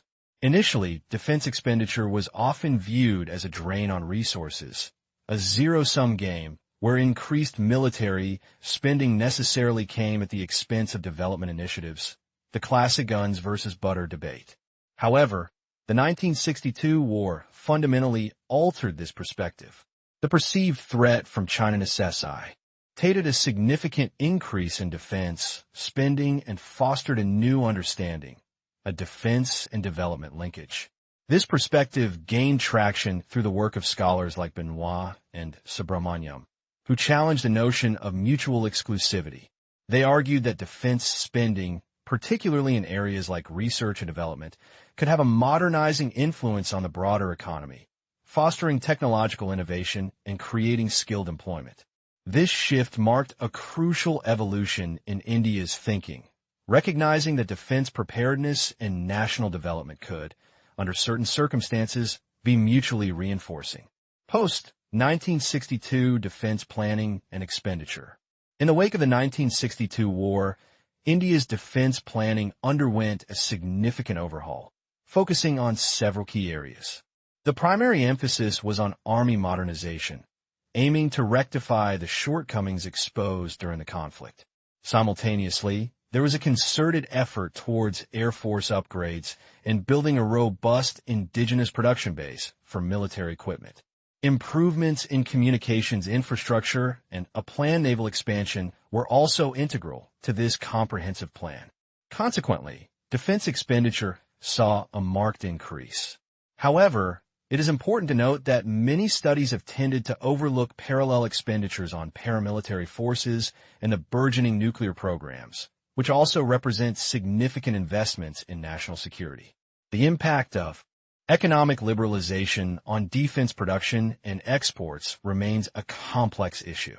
While it offers opportunities for growth and revenue generation, it also necessitates a careful balancing act to manage foreign exchange needs while mitigating the risk of creating an unwieldy or overly influential military-industrial complex. Defense spending, military capability, and modernization challenges. Despite substantial increases in defense spending over the years, India's military capability has not always improved commensurately. Modernization efforts have been most visible in the Navy and Air Force, which have seen significant advancements in their platforms and operational reach. The Army, however, continues to grapple with various issues, often related to equipment modernization and organizational structure. The root of this disconnect is often attributed not to a lack of funds, but to ineffective utilization of allocated resources. Critical challenges include a lack of seamless integration of defense budget allocations with overarching strategic planning processes. Furthermore, there is an observed overemphasis on acquiring advanced technology without corresponding investments in organizational change and doctrinal evolution. This disconnect between financial resources, strategic intent, and operational preparedness remains a significant hurdle in India's quest for a truly modernized and capable military force. Chapter 3. Navigating the Post-Cold War Geopolitical Seas. India's Strategic Reorientation, 1991-present. The collapse of the Soviet Union in 1991 and the ensuing dissolution of the bipolar world order marked a watershed moment in international relations. The subsequent decades witnessed a profound reshaping of the global landscape, characterized by unprecedented economic globalization, a revolutionary acceleration in technological diffusion, particularly in communications and information technology, and the increasingly unfettered flow of capital across borders. This new era also saw the burgeoning influence of non-state actors, from multinational corporations to transnational terrorist networks, complicating traditional state-centric security paradigms. Consequently, the very concept of security broadened significantly. It expanded beyond the exclusive domain of military might to encompass economic stability, political sovereignty, energy security, environmental sustainability, and the intricate interplay of socio-cultural dynamics. For India, a nation deeply embedded in the historical currents of the subcontinent and aspiring to a greater global role, this seismic shift necessitated a fundamental recalibration of its strategic thinking and national security policy. The crucible of change, pivotal events in India's post-1991 strategic calculus. The period following 1991 was not merely a passive observation of global transformations for India. It was an active period of self-cal compass. In tandem with its economic liberalization, India began a significant reorientation of its regional focus, encapsulated by the Look East policy, first articulated in the early 1990s. This policy marked a strategic pivot towards Southeast and East Asia, recognizing the burgeoning economic dynamism and strategic importance of this region. Initially conceived as an economic and trade initiative, the Look East policy gradually deepened, encompassing political, strategic, and cultural dimensions. In 2014, this policy was elevated to the Act East policy, signifying a more proactive and comprehensive engagement. This evolution reflected India's growing recognition of the interconnectedness of security and economic prosperity in the Indo-Pacific and its desire to build robust partnerships with ASEAN nations, Japan, South Korea, and other key players in the region. The Act East policy is a clear manifestation of India's growing activism and its ambition to play a constructive role in shaping regional security architecture. 3. The 1998 nuclear tests, asserting sovereignty and technological prowess, largely excluded India from the nuclear club. The tests signaled India's determination to break free from external constraints and to possess the ultimate guarantor of its sovereignty. The subsequent international reactions, while initially critical, eventually paved the way for a landmark development, the Indo-US Civilian Nuclear Cooperation Agreement in 2008. This agreement, a testament to India's successful navigation of complex diplomatic waters, symbolized the international community's de facto recognition of India as a responsible nuclear weapon power, albeit outside the Nuclear Non-Proliferation Treaty, NPT. 4. The evolving Indo-US relationship, from estrangement to strategic partnership. The relationship between India and the United States underwent a remarkable transformation in the post-Cold War era. Historically marked by a degree of ideological estrangement and differing strategic alignments during the Cold War, the relationship began to thaw with the changes initiated by Mikhail Gorbachev's new thinking in Soviet foreign policy, which subtly altered the dynamics of Indo-Soviet alliance. This shift created space for India to engage more actively with other powers, including the U.S. The post-9/11 era, in particular, witnessed a significant deepening of this engagement, driven by shared concerns about terrorism and the evolving geopolitical landscape, especially in South Asia.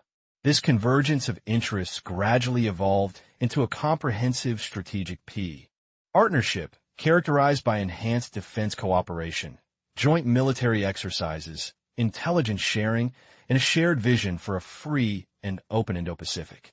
This partnership represents a significant departure from India's Cold War non-aligned posture and underscores its pragmatic approach to securing its interests in a multipolar world.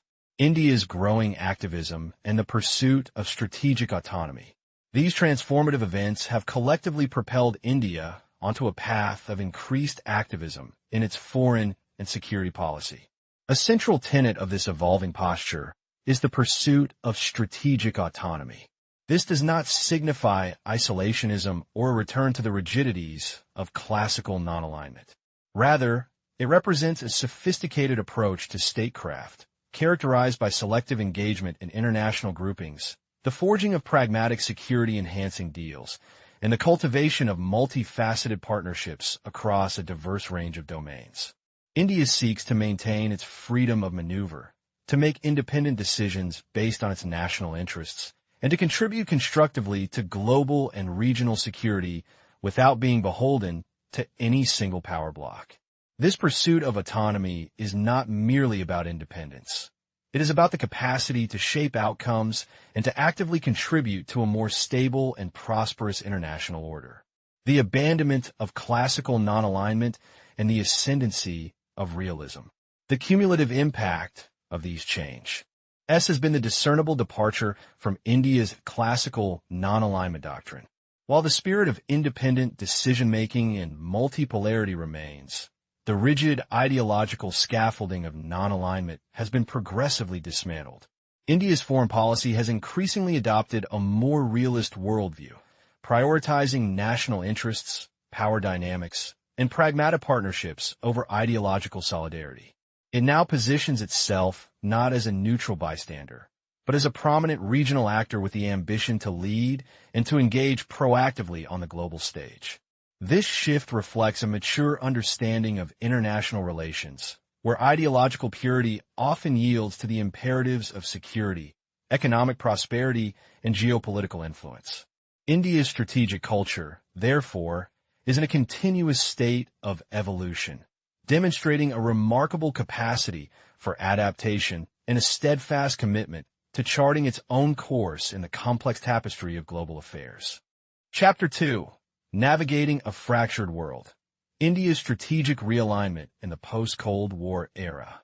The collapse of the Soviet Union in 1991 did not merely signal the end of a bipolar world. It ushered in an era of profound and multifaceted transformation that fundamentally reshaped the international relations landscape.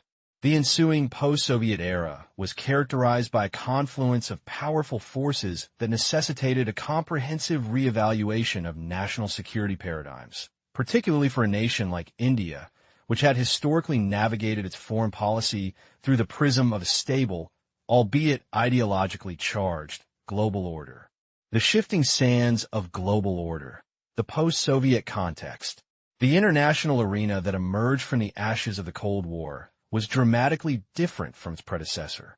Economic globalization accelerated, weaving a complex tapestry of interconnected markets, rapid technological advancements, and unprecedented flows of capital and information.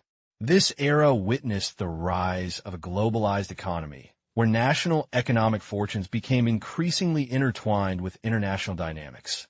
Simultaneously, technological leaps, particularly in communication, information technology, and military capabilities, compressed distances and amplified the speed of events, creating new vulnerabilities and opportunities. Crucially, the definition of security itself began to broaden significantly, beyond the traditional state-centric focus on military power and territorial integrity. A more complex understanding of security emerged. Political stability, economic prosperity, social cohesion, and even cultural resilience were recognized as integral components of national security. This expanded conceptualization was partly driven by the growing influence of non-state actors, from multinational corporations and international financial institutions to transnational terrorist networks and non-governmental organizations, which began to exert considerable influence on global governance and national security agendas. The security environment thus evolved into a far more intricate and multidimensional domain, demanding a more nuanced and adaptable approach from states. Pivotal junctures, transformative events in India's strategic perspective. In response to this evolving global milieu, India embarked on a series of transformative strategic reorientations that reshaped its foreign policy and national security outlook. 4 pivotal events stand out as particularly instrumental in this recalibration. Firstly, the economic liberalization of 1991 marked a watershed moment. Recognizing the limitations of a closed economy, India embraced market-oriented reforms, unleashing its economic potential and integrating it more closely with the global financial system. This shift was not merely an economic decision.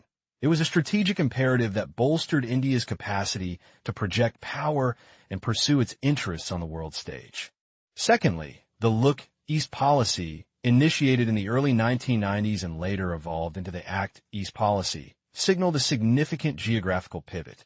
This strategic reorientation recognized the growing economic and geopolitical importance of Southeast and East Asia, particularly in the context of the burgeoning Indo-Pacific region.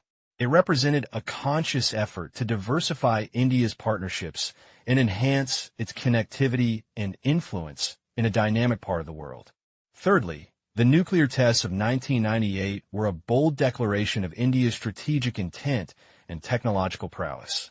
By officially joining the ranks of overt nuclear weapon states, India asserted its right to self-reliance in security and challenged the existing nuclear order. This move, while initially met with international skepticism, ultimately paved the way for a recalibration of global perceptions of India's strategic standing. Finally, the evolving relationship with the United States, transitioning from a period of estrangement to a robust strategic partnership, was a profound geopolitical development.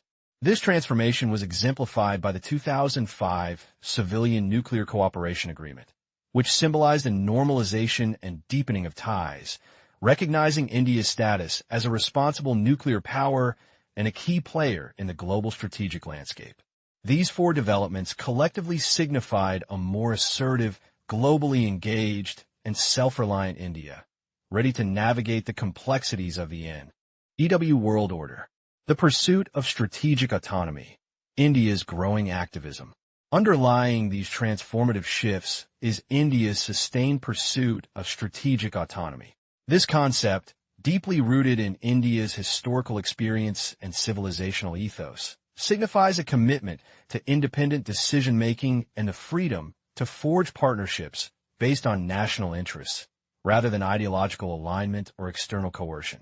In the post-Cold War era, this pursuit has manifested in India's increasing activism on the global stage. Both successive governments, under Prime Ministers Manmohan Singh and Narendra Modi, have prioritized global economic integration and regional cooperation as key pillars of their foreign and security policies. This proactive engagement involves selective participation in international groupings, the forging of security deals, and the cultivation of partnerships across diverse domains, from defense and technology to trade and climate change. India's approach is not one of isolationism, nor is it a return to the rigidities of classical non-alignment. Instead, it is a pragmatic and calibrated engagement, aimed at positioning India as a significant global player capable of shaping international norms and contributing to global security and prosperity. Economic ascendancy, the foundation of global standing. The economic reforms initiated in 1991 have been a critical enabler of India's enhanced global standing. The sustained high growth rates that in the subsequent decades transformed India's economic profile dramatically. From a nation heavily reliant on foreign aid, India has emerged as a significant aid giver and a major economic power. This economic resurgence has not only bolstered its domestic capabilities, but also made it an attractive partner for major global powers and economic blocs. Economic diplomacy has become a central instrument of India's foreign policy. India's growing economic clout allows it to play a significant role in global economic negotiations, such as those within the World Trade Organization, WTO, advocating for the interests of developing nations and shaping global economic governance. This economic strength provides the foundation upon which India builds its strategic influence, enabling it to engage effectively in complex geopolitical dialogues and pursue its national interests with greater confidence. The Act East pivot, deepening engagement in Asia. The evolution of India's Look East policy into the Act East policy underscores the growing strategic importance of Asia in India's foreign policy calculus. Initially focused on fostering economic and trade ties with Southeast and East Asian nations, the Look East policy was a response to the changing economic landscape and the increasing dynamism of the region. In 2014, this policy was upgraded to Act East, signifying a broader and more comprehensive engagement that encompasses political, strategic, and cultural dimensions. This enhanced engagement has been instrumental in strengthening India's relationships with the Association of Southeast Asian Nations, ASEAN, and other regional forums. Initiatives like the Bay of Bengal Initiative for Multi-Sectoral Technical and Economic Cooperation, BIMSTEC, exemplify India's commitment to fostering regional cooperation and connectivity. The Act East policy reflects India's recognition of its civilizational and geographical proximity to East Asia and its ambition to play a constructive role in shaping the regional security architecture and economic integration of the Indo-Pacific. Nuclear assertion and regime breakthrough. India's stance on nuclear weapons has been a defining element of its strategic culture, marked by a commitment to self-reliance and a defiance of the global nuclear non-proliferation regime, as evidenced by its nuclear tests in 1974 and 1998. However, the post-Cold War era also witnessed a significant breakthrough in India's international acceptance in this domain.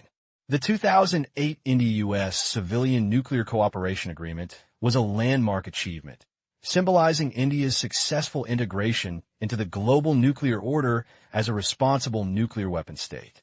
This agreement represented a tacit recognition of India's adherence to international norms and its technological capabilities, challenging the monopolistic framework previously held by the Permanent Five, P5, members of the UN Security Council and technology control regimes such as the Nuclear Suppliers Group, NSG, and the Missile Technology Control Regime, MTCR.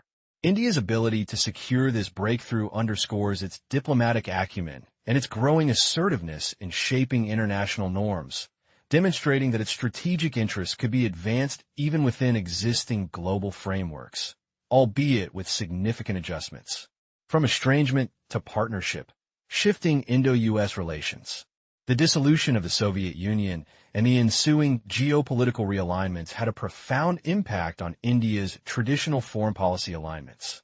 Mikhail Gorbachev's new thinking in Soviet foreign policy had already begun to alter the dynamics of the Indo-Soviet relationship in the late 1980s, prompting India to diversify its international partnerships. The end of the Cold War removed the ideological constraints that had historically shaped Indo-US relations, creating an opening for a more pragmatic and strategic engagement. This period witnessed India's gradual shift away from its exclusive reliance on the Soviet Union towards a more diversified and multi-aligned foreign policy. The dissolution of ideological barriers allowed for a franker dialogue with the United States, leading to a progressive normalization and deepening of their strategic ties. This recalibration of relations was a testament to India's growing pragmatism and its ability to adapt its foreign policy to changing global realities, shedding the vestiges of Cold War-era constraints. The dissolution of ideological blinders, the rise of realism. The culmination of these shifts has been India's move away from classical non-alignment towards a more realist worldview. The ideological blinkers that characterized India's foreign policy in the earlier decades have gradually been shed, replaced by a pragmatic assessment of national interests and a willingness to engage in strategic partnerships that serve these interests. While India continues to identify as a developing nation and champions the cause of the global South, it now perceives itself as a leading actor with the capacity and the right to shape global discourse and contribute to global security. This embrace of realism is evident in India's willingness to forge closer ties with the United States and other major powers, irrespective of past ideological differences. The focus has shifted from ideological purity to the tangible benefits of strategic cooperation, economic integration, and enhanced security.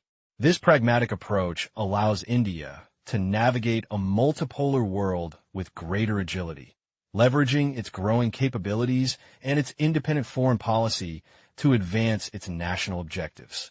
Restructuring the security apparatus, early initiatives, and institutional inertia. Recognizing the need for a more robust and integrated national security framework, India initiated several attempts to restructure its security system in the post-Cold War era. Early efforts by the VP Singh government, CH as the establishment of the Committee on Defense Expenditures and the National Security Council, NSC, aimed at streamlining defense planning and enhancing strategic coordination. However, these initiatives often faced bureaucratic hurdles and political discontinuity, with their momentum flagging after the change in government. It was the Atal Bihari Vajpayee government, particularly in the aftermath of the 1998 nuclear tests, that revived the concept of a structured national security architecture. The appointment of a National Security Advisor, NSA, and the formal establishment of the National Security Council marked a significant step towards institutionalizing strategic decision-making. Further impetus came from the Kargil Review Committee's recommendations following the 1999 conflict. These recommendations led to crucial reforms, including the creation of the Andaman and Nicobar Command, ANC, India's first tri-service command, and the Strategic Forces Command, SFC, to manage its nuclear arsenal. However, the long-awaited creation of the Chief of Defense Staff, CDS, position, a key recommendation for achieving greater inter-service synergy, remained stalled for nearly 2 decades due to inter-service rivalries and bureaucratic inertia.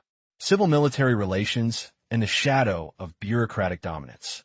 A persistent challenge in India's defense reforms has been the complex interplay of civil-military relations and the historical dominance of the civil services. While the initial post-independence anxieties regarding potential military overreach, which led to the abolition of the commander-in-chief role, have largely diminished, the structure of governance has continued to exert a significant influence on defense policy and reform implementation. The post-independence period witnessed a shift from a direct political elite military discourse to a civil service military discourse. The civil services, with their deep-rooted administrative authority, often became the gatekeepers of defense reforms, mediating between the political leadership and the military establishment.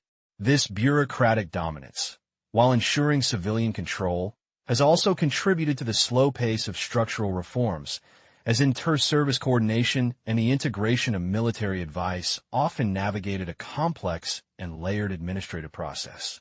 The inherent conservatism of bureaucratic structures, coupled with inter-service rivalries, has historically impeded the swift adoption of unified military structures and strategic planning mechanisms.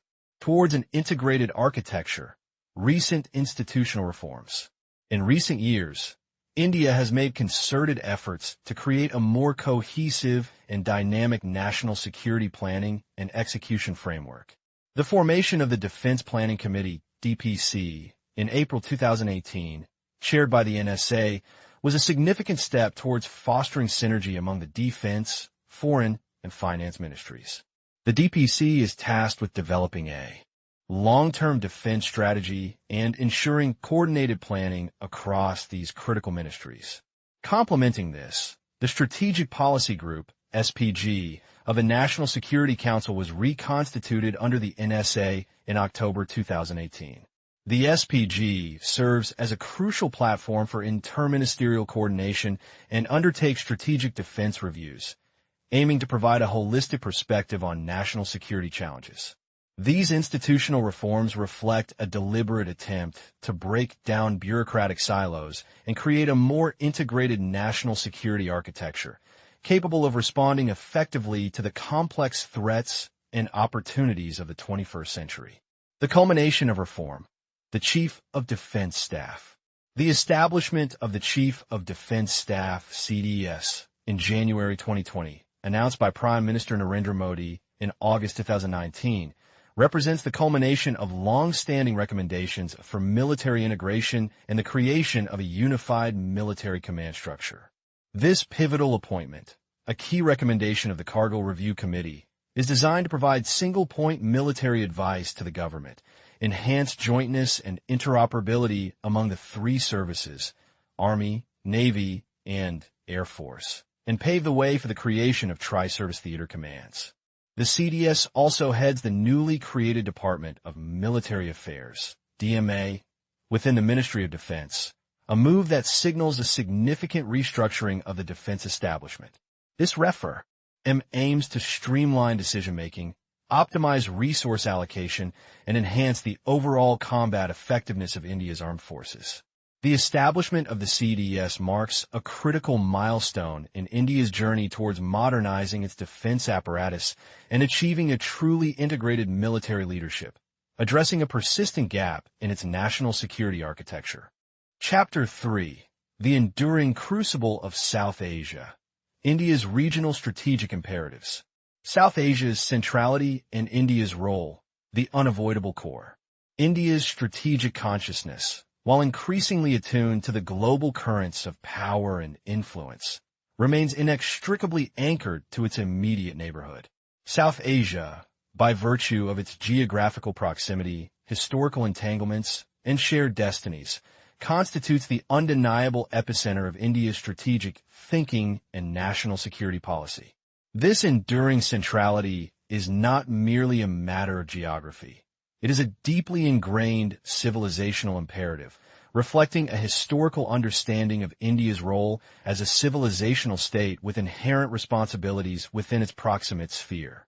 Despite concerted efforts by New Delhi to broaden its geopolitical horizons, extending its strategic gaze towards the West Asian energy corridors and the dynamic economies of Southeast Asia, the South Asian regional state system remains the primary theater for its security calculus.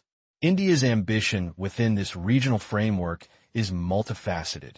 It positions itself not simply as a dominant power, but as the principal architect and guarantor of peace, stability, and security across South Asia.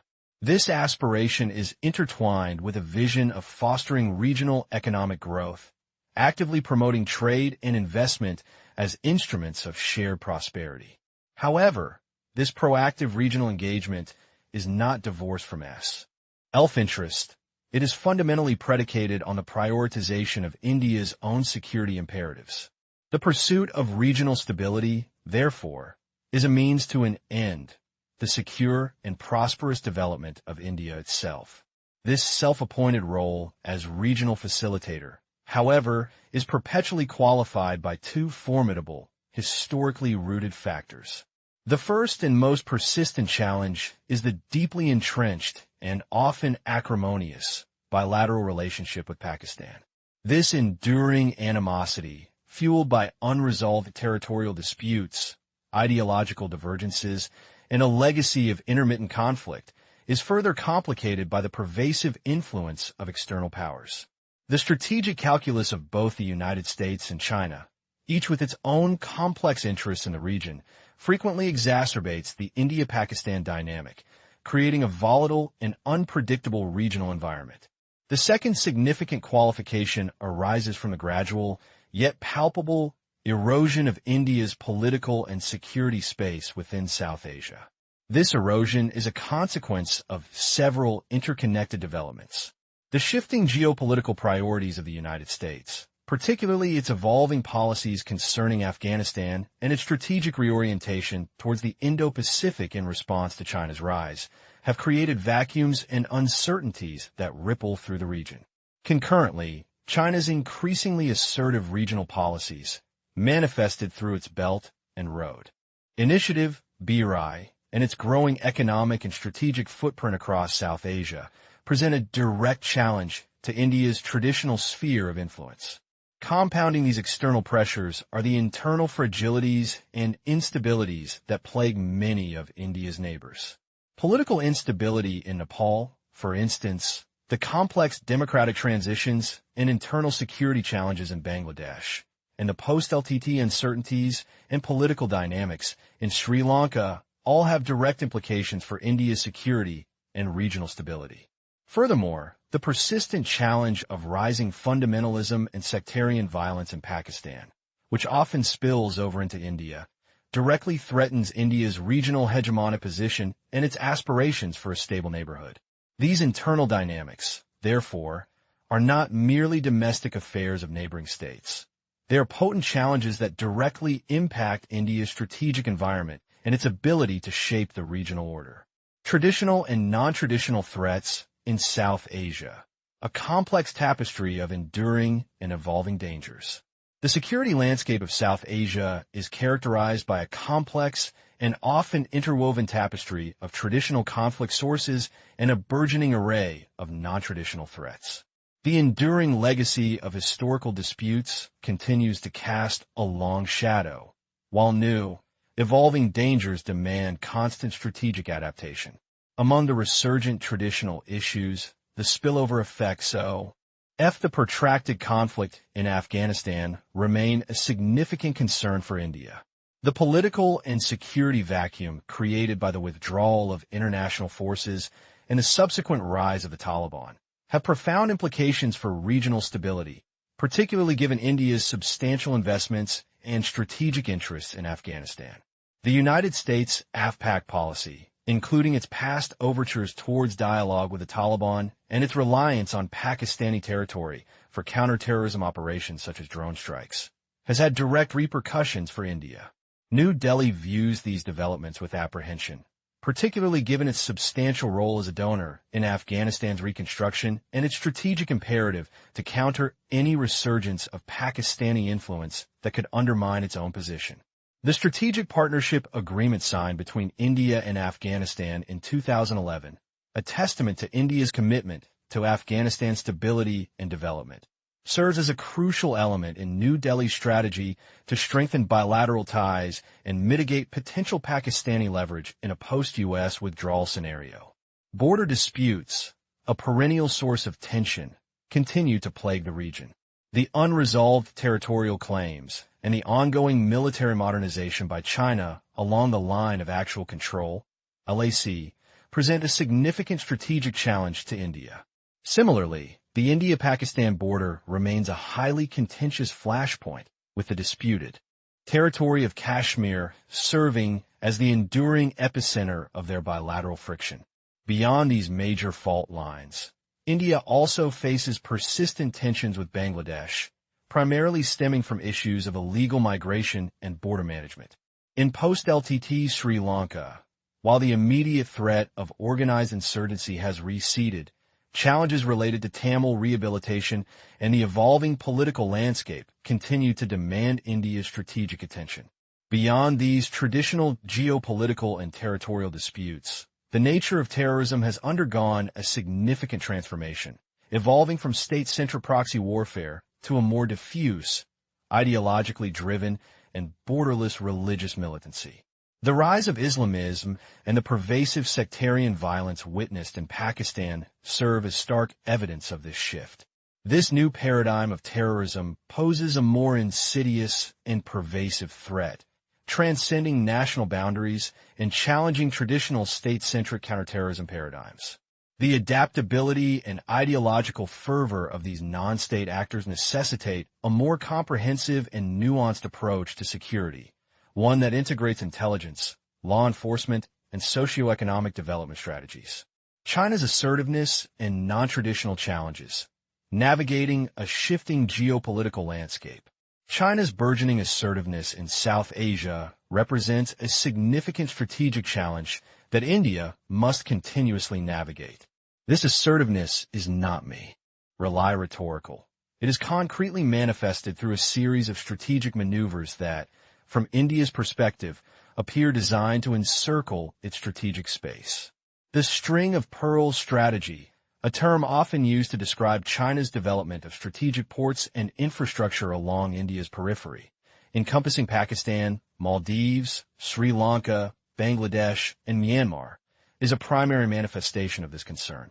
The China-Pakistan Economic Corridor, CPEC, a flagship project of China's Belt and Road Initiative BRI, further amplifies these anxieties, providing China with direct access to the Arabian Sea and deepening its strategic ties with Pakistan, a long-standing rival of India. Beyond the overt geopolitical considerations, the analysis highlights the emerging significance of non-traditional challenges, with water resource disputes taking center stage. The equitable distribution and management of transboundary rivers have become increasingly contentious issues in South Asia. The Farakab barrage dispute with Bangladesh, concerning the sharing of the Ganges River waters, exemplifies the complexities of interstate water management. Similarly, China's extensive activities on the Brahmaputra River, a crucial water source for both India and Bangladesh, raise significant concerns about upstream control and potential impacts on downstream flows. The ongoing Indus water dispute between India and Pakistan, a complex treaty governing the distribution of Indus River SYST waters, further underscores how water scarcity and competing demands are becoming potent sources of regional contention. The context of South Asia, a region grappling with significant socioeconomic vulnerabilities, including widespread poverty and rapid population growth, further exacerbates these non-traditional security issues. The large impoverished populations are often more susceptible to the impacts of environmental degradation, resource scarcity, and climate change, creating fertile ground for social unrest and potential conflict. Therefore, the management of water resources, alongside other non-traditional threats such as climate change, pandemics, and transnational organized crime, requires a holistic and cooperative approach. India's strategic thinking must therefore encompass not only the traditional military and geopolitical challenges, but also these increasingly salient non-traditional security concerns, which have the potential to destabilize the region and undermine India's broader security interests. Chapter 10. The Enduring Partnership. India and Russia in the Post-Soviet Era. The disintegration of the Soviet Union in 1991 represented a watershed moment for global geopolitics, and for India, it triggered a period of profound strategic recalibration. The deep-seated, ideologically tinged alliance that had characterized Indo-Soviet relations for decades was suddenly replaced by a more complex, transactional, and at times, uncertain relationship with the newly formed Russian Federation. This chapter delves into the evolution of India's strategic engagement with Russia in the post-Soviet era, examining the enduring pillars of defense cooperation, the nuances of economic ties, and the intricate dance of shifting geopolitical alignments. Through the lens of India's strategic culture, we will explore how historical precedents and civilizational continuities have shaped this vital partnership, even as the global landscape has transformed. Post-Soviet disintegration and its impact on India-Russia defense ties. The immediate aftermath of the Soviet Union's collapse sent palpable tremors through India's defense establishment. The comprehensive and often seamless defense supply chain that had been meticulously built over decades, providing India with a significant portion of its military hardware, was abruptly fractured. This disruption manifested in tangible and severe ways. India faced an acute shortage of critical defense, spares, and consumables, vital for maintaining its existing. Soviet origin platforms, from fighter jets and tanks to submarines and missile systems. Orders that have been placed in the early 1990s, reflecting the continuity of previous agreements, suffered significant delays, often not materializing until much later. This created a precarious situation for India's defense readiness and operational capabilities, forcing a scramble for alternative sources and leading to substantial cost escalations as prices were renegotiated in a new economic and political climate. The experience underscored India's inherent vulnerability when its defense modernization and operational sustenance were so heavily reliant on a single, albeit historically friendly, external supplier. This period served as a stark reminder of the fragility of such dependencies and the imperative for greater indigenization and diversification in India's defense industrial base, a theme that would resonate throughout subsequent decades. Formalization of strategic partnership in Russian foreign policy. As Russia navigated its own complex transition, it began to articulate a clearer foreign policy vision. The concept of Russian Federation's foreign policy, adopted in 2000, while prioritizing the Commonwealth of Independent States, CS, and Europe, explicitly confirmed Russia's intention to strengthen its traditional partnership with India. This was not merely an expression of sentiment, but a strategic calculation, recognizing India's growing economic and political weight on the global stage and the mutual benefits of a robust bilateral engagement. This commitment was formally codified in October 2000 with the signing of the Declaration of Strategic Partnership between India and Russia. This landmark agreement was instrumental in elevating the bilateral relationship to a new qualitative level, moving beyond the vestiges of the Cold War alliance to a more comprehensive and forward-looking framework. The declaration encompassed cooperation across a broad spectrum of domains, including political dialogue, trade and economic ties, defense, science and technology, and cultural exchanges. Crucially, it institutionalized regular summit-level meetings, ensuring a consistent platform for high-level discussions and the proactive management of the relationship, laying the groundwork for sustained engagement in the 21st century. Defense cooperation and procurement under Putin. The ascendancy of Vladimir Putin to the Russian presidency marked a period of significant revitalization and forward momentum in Indo-Russian defense cooperation. Under his leadership, Russia emerged as a reliable and prolific supplier of advanced military hardware to India, catering to a wide range of India's defense modernization needs. India acquired major weapon systems that would form the backbone of its military for years to come. These included the formidable Su-30 MKI multi-role fighter aircraft, a platform that has since been extensively upgraded and license-produced in India. IL-78 aerial refueling tankers, crucial for extending the reach of India's air power. Kilo-class submarines, bolstering the Indian Navy's underwater capabilities.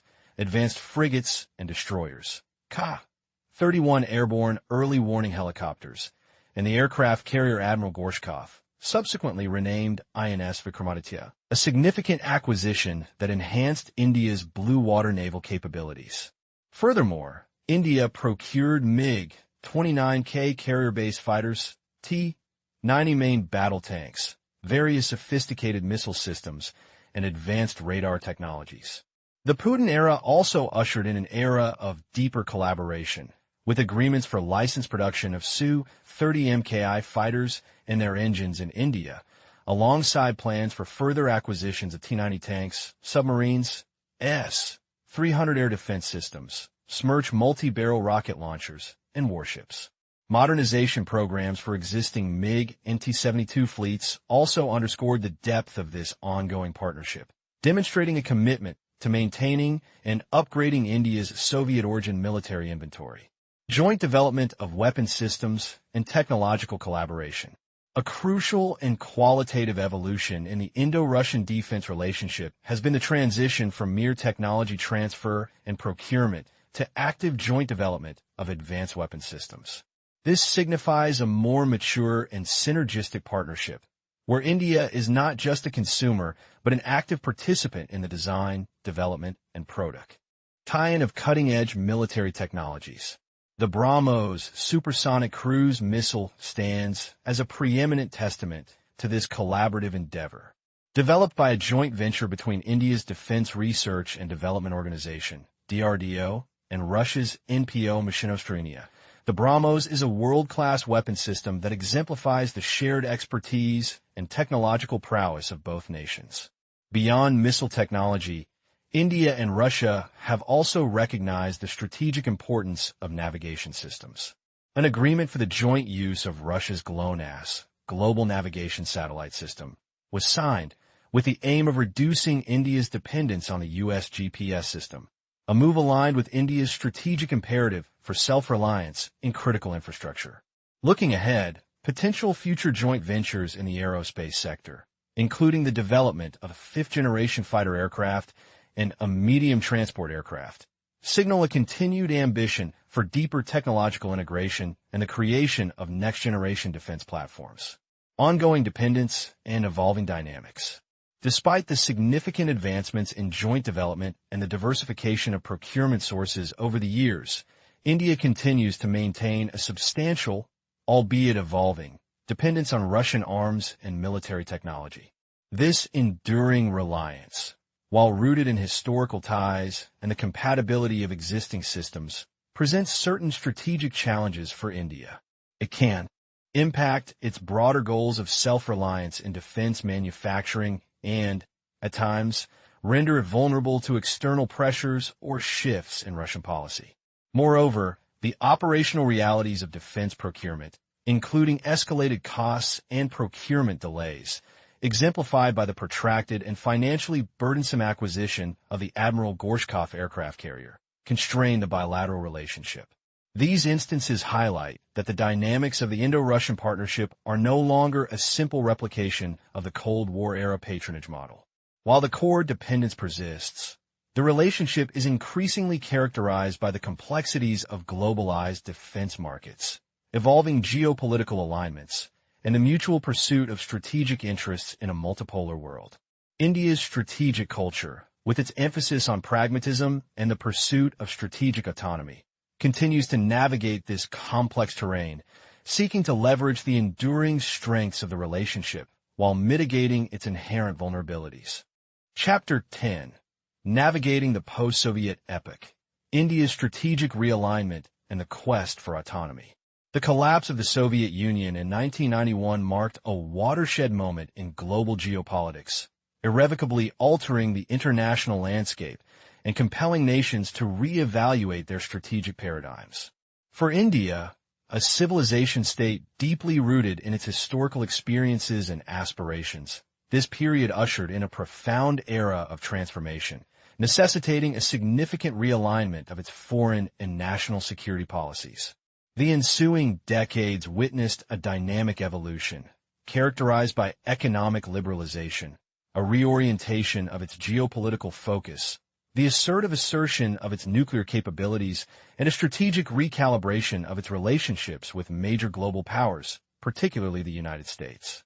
This chapter delves into these transformative shifts, examining how India, as a civilization state, has navigated the complexities of the post-Cold War world, adapting its strategic culture to a globalized, multipolar, and increasingly interconnected environment.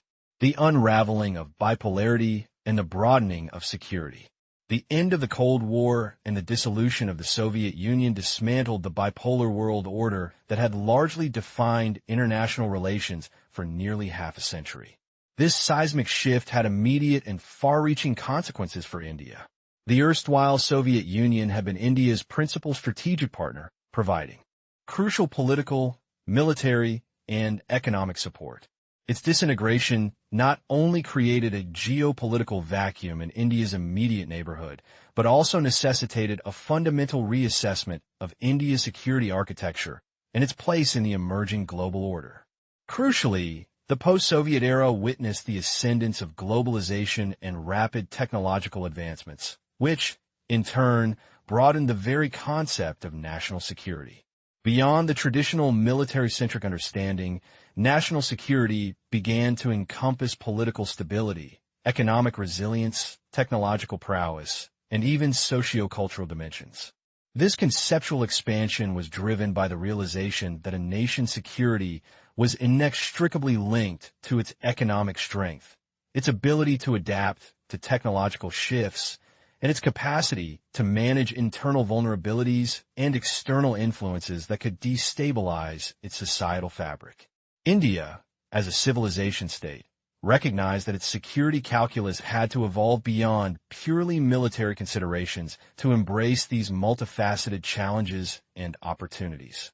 India's transformative milestones in the post-Cold War era. India's strategic thinking and policy orientation underwent a series of transformative shifts in the post-Cold War period, each marking a significant step in its journey towards asserting its national interests and enhancing its global standing. 4 key events stand out as pivotal in shaping India's strategic realignment. 1. Economic liberalization. 1991. The economic crisis of 1991 catalyzed a paradigm shift in India's economic policy, moving away from inward-looking socialist policies towards liberalization, privatization, and globalization. This reform agenda was not merely an economic recalibration. It was a strategic imperative. A robust and dynamic economy was recognized as the bedrock of national security, providing the resources for defense modernization, technological development, and diplomatic engagement. Economic liberalization empowered India to engage more effectively with the global economy, attract foreign investment, and enhance its self-reliance, thereby strengthening its strategic autonomy. This transformation also shifted India's role from primarily an aid recipient to a significant global economic player and an increasingly important aid giver, underscoring its growing capabilities and responsibilities. 2. The Look East /Act East policy. In response to the changing geopolitical dynamics in Asia, particularly the rise of East and Southeast Asian economies, India initiated its Look East policy in the early 1990s, which has since evolved into the more proactive Act East policy. This strategic reorientation signified a deliberate move to deepen engagement with the Indo-Pacific region, fostering economic, political, and security ties with ASEAN nations, Japan, South Korea, and other key players. This pivot was a recognition of the growing strategic and economic importance of the Indo-Pacific, moving beyond India's traditional focus on its immediate neighborhood in West Asia. The Act East policy embodies India's aspiration to play a more significant role in shaping the regional order, promoting connectivity, and contributing to regional stability and prosperity. 3. The 1998 nuclear tests. India's decision to conduct nuclear tests in May 1998 was a bold assertion of its technological prowess and its unwavering commitment to national security. In the face of a volatile neighborhood and a global security environment still grappling with the implications of nuclear proliferation, these tests signaled India's emergence as a nuclear weapon state. While drawing international condemnation and sanctions, the tests also solidified India's strategic autonomy, providing it with a credible nuclear deterrent. This move was consistent with India's long-held civilian nuclear program and its desire to be recognized as a responsible nuclear power capable of safeguarding its sovereignty and territorial integrity. 4. The evolution of Indo-U.S. relations. The post-Cold War era witnessed a remarkable transformation in Indo-U.S. relations, moving from a period of estrangement and occasional friction during the Cold War to a comprehensive strategic partnership. This shift was driven by shared democratic values, converging strategic interests in the Indo-Pacific, and a mutual recognition of a need to counter emerging security challenges, including terrorists. And the rise of revisionist powers. Key milestones in this evolving relationship include the Next Steps in Strategic Partnership, NSSB, initiative, and, most significantly, the 2005 Civil Nuclear Cooperation Agreement. This agreement not only facilitated civilian nuclear trade, but also symbolized a broader strategic convergence, acknowledging India's responsible nuclear stewardship and integrating it into the global nuclear order. The post-9/11 era further accelerated this convergence, with enhanced cooperation in counterterrorism, intelligence sharing, and joint military exercises, underscoring the deepening strategic embrace between the two democracies. The pursuit of strategic autonomy and global engagement. Central to India's post-Soviet strategic thinking has been its enduring pursuit of strategic autonomy. This concept, deeply embedded in India's civilizational ethos of independence and self-reliance, refers to India's ability to make its foreign policy and security decisions independently, free from external coercion or undue influence. In the multipolar world order, this is translated into a policy of selective engagement, where India cultivates partnerships based on mutual interests and shared values, rather than aligning with any single bloc. India's approach to strategic autonomy is characterized by its willingness to engage in new partnerships and selective groupings.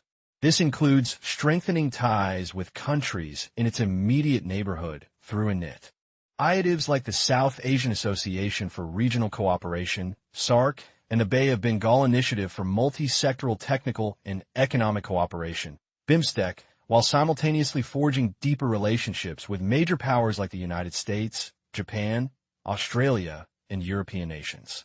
India's active participation in global economic forums, such as the World Trade Organization, WTO, further underscores its commitment to an open, rules-based international order and its desire to shape global economic governance.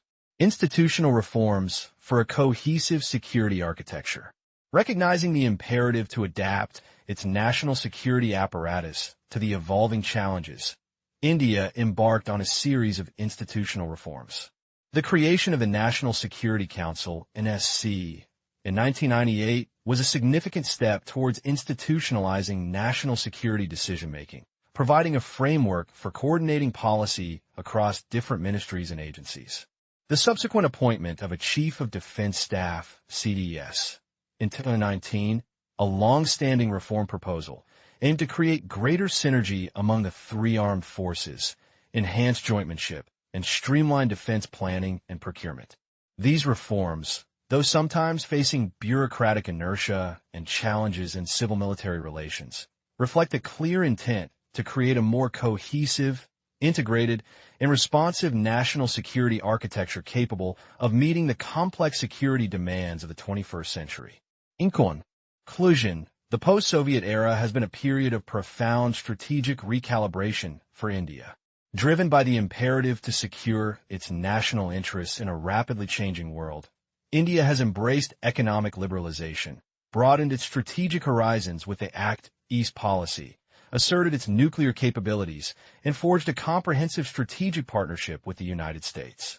Its pursuit of strategic autonomy, coupled with a willingness to engage selectively in global affairs, reflects a mature and forward-looking approach to national security, deeply rooted in its civilizational identity and its aspirations for a multipolar world order. The ongoing institutional reforms are a testament to India's commitment to building a robust and effective national security framework, capable of navigating the intricate challenges and opportunities of the contemporary global landscape. Chapter 3. The Ascendant Tide, Maritime Re-engagement and India's Civilization State. India's strategic culture, deeply rooted in its historical experience and civilizational ethos, is undergoing a profound transformation, particularly in its engagement with the maritime domain. As a nation that has historically been a land-centric power, albeit with significant maritime traditions, India's modern resurgence is inextricably linked to its growing naval capabilities and its strategic calculus concerning the Indian Ocean region, IWAR, and beyond. This chapter delves into the evolution of India's maritime strategy, examining its doctrinal underpinnings, areas of interest, operational scenarios, and the enduring significance of naval power in shaping India's national security and global aspirations. The Indian Navy's maritime strategy and areas of interest, projecting power, securing interests.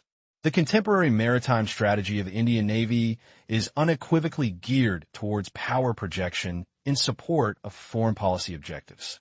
This strategic pivot reflects a conscious recognition that in an increasingly interconnected world, a A nation's influence is significantly amplified by its ability to project power beyond its immediate shores. The Navy, by its very nature, is the most potent instrument for such projection, offering unparalleled reach and flexibility. India's maritime interests are geographically delineated, forming a strategic arc that is central to its national security. The Arabian Sea and the Bay of Bengal represent the immediate and most critical theaters of operation.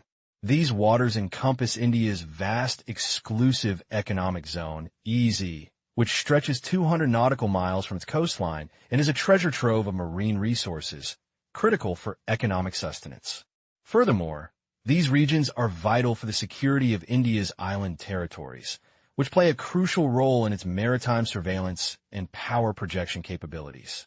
Beyond its immediate maritime neighborhood, India's strategic vision extends to the vital choke points that govern global maritime trade and energy flows.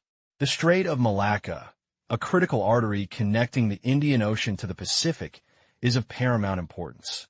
Similarly, the Strait of Hormuz, the gateway to the Persian Gulf, and the Bab el-Mandeb Strait, controlling access to the Red Sea, are crucial for India's energy security, given its substantial reliance on oil imports from the Middle East. The Cape of Good Hope, though geographically distant, also assumes significance as an alternative shipping route and a locus of global naval activity.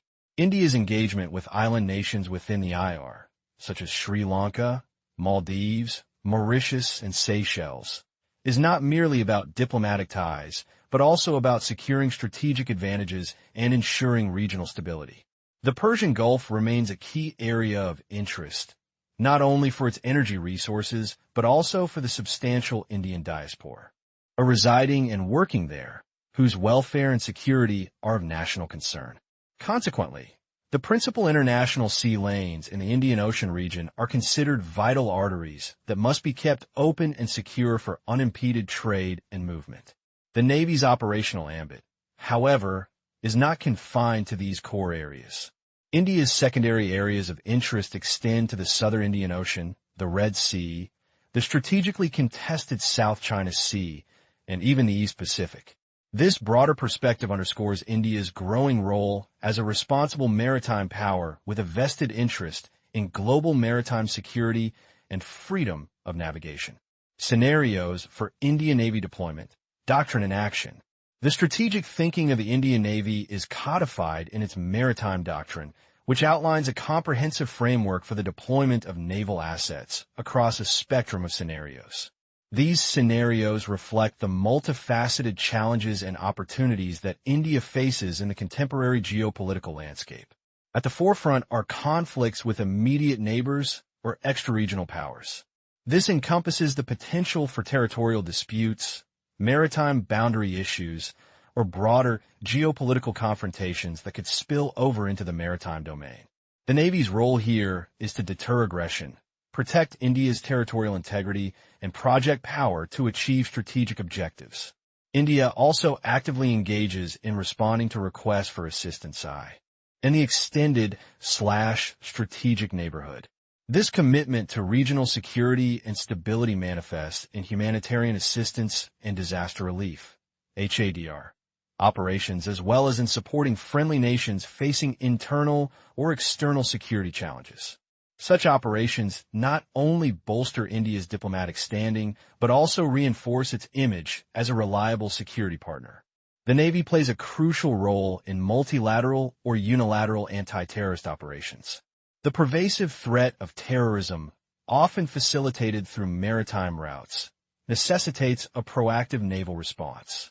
This can involve participating in international coalitions to combat maritime terrorism or undertaking unilateral operations to disrupt terrorist networks and secure vital sea lanes. Fulfilling bilateral strategic partnership obligations is another key driver for naval deployments.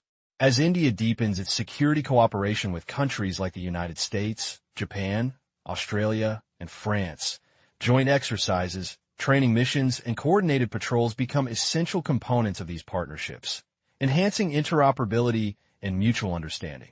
The Navy is also adept at conducting low-intensity maritime operations, LIMO, against asymmetric threats. These include combating illegal fishing, piracy, drug trafficking, and human smuggling, activities that undermine national sovereignty, economic interests, and regional stability. The Navy's presence and patrols in these areas are crucial for maintaining law and order at sea. Ensuring the safety of international sea lanes is a fundamental responsibility, particularly in the context of India's extensive maritime trade. This involves anti-piracy patrols, escort duties, and maintaining situational awareness to counter threats to freedom of navigation. Furthermore, the Navy is tasked with assisting the Indian diaspora and interests abroad, as demonstrated in various evacuation missions during times of crisis. Finally, participation in UN peacekeeping operations often involves naval assets, underscoring India's commitment to global security and multilateralism. Historical examples of naval actions. Echoes of strategic purpose. The modern strategic posture of the Indian Navy is not without historical precedent. Several key actions undertaken by the service serve as potent examples of its evolving strategic mission and its capacity to act decisively in critical situations. The swift and decisive intervention in the Maldives in 1998 to restore the democratically elected government following a coup is a prime illustration of India's willingness to act as a regional security guarantor. This operation, codenamed Cactus, demonstrated India's capability to project power rapidly and effectively to safeguard democratic institutions in its neighborhood. Operations in Sri Lanka, particularly those involving rescue efforts and cross-border threat management, highlight the Navy's role in addressing complex security challenges that transcend national boundaries. These missions often involve intricate coordination and a deep understanding of the regional security dynamics. The evacuation of Indian citizens from Lebanon in 2006 during the Israel-Hezbollah conflict showcased the Navy's humanitarian role and its ability to conduct complex non-combatant evacuation operations, NEO, in challenging environments. This operation underscored the Navy's commitment to the safety and security of its citizens abroad. Since 2008, the Indian Navy's sustained anti-piracy missions off the Gulf of Aden have been a cornerstone of its international maritime security engagement. This deployment not only protected international shipping, including Indian flag vessels, but also established India as a responsible stakeholder in global maritime security architecture, contributing significantly to international efforts to combat piracy.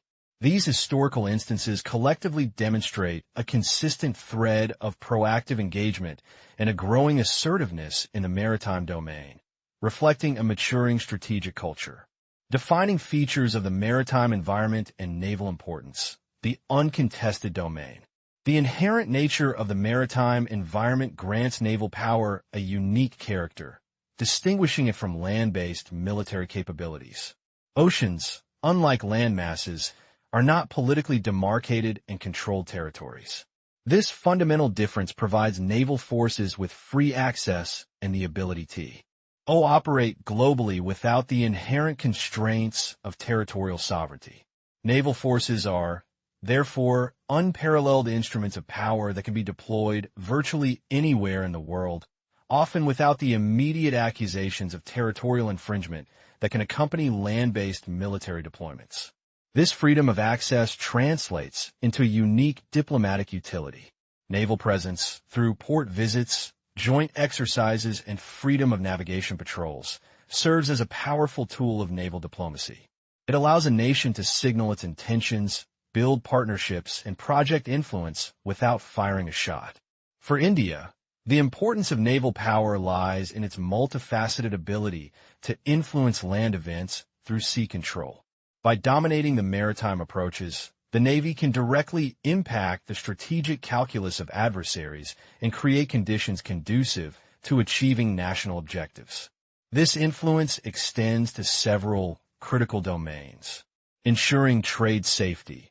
As a nation heavily reliant on maritime trade for its economic prosperity, securing the sea lanes of communication, SLOCs, is paramount.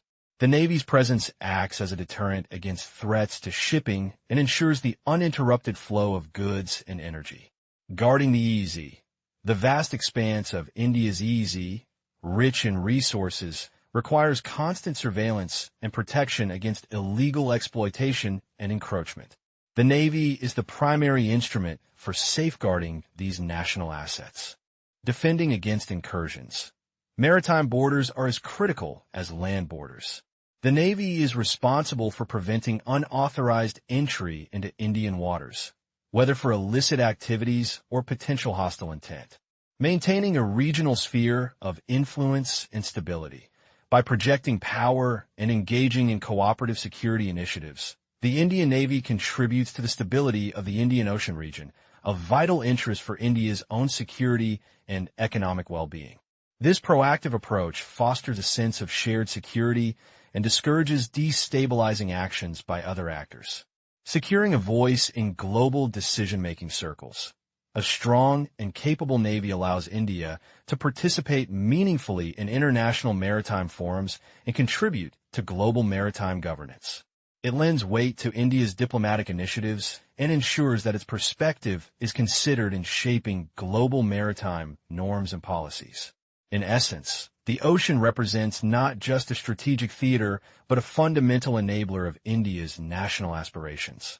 As India continues its journey as a civilization state, its mastery of the maritime domain will be a critical determinant of its ability to secure its interests, project its influence, and contribute to a stable and prosperous global order. The evolving maritime strategy of the Indian Navy is a clear manifestation of this understanding, reflecting a nation that is increasingly confident in its ability to navigate the complexity of the 21st century maritime landscape. Chapter 3. The Forge of Autonomy. Defense Production and India's Strategic Culture.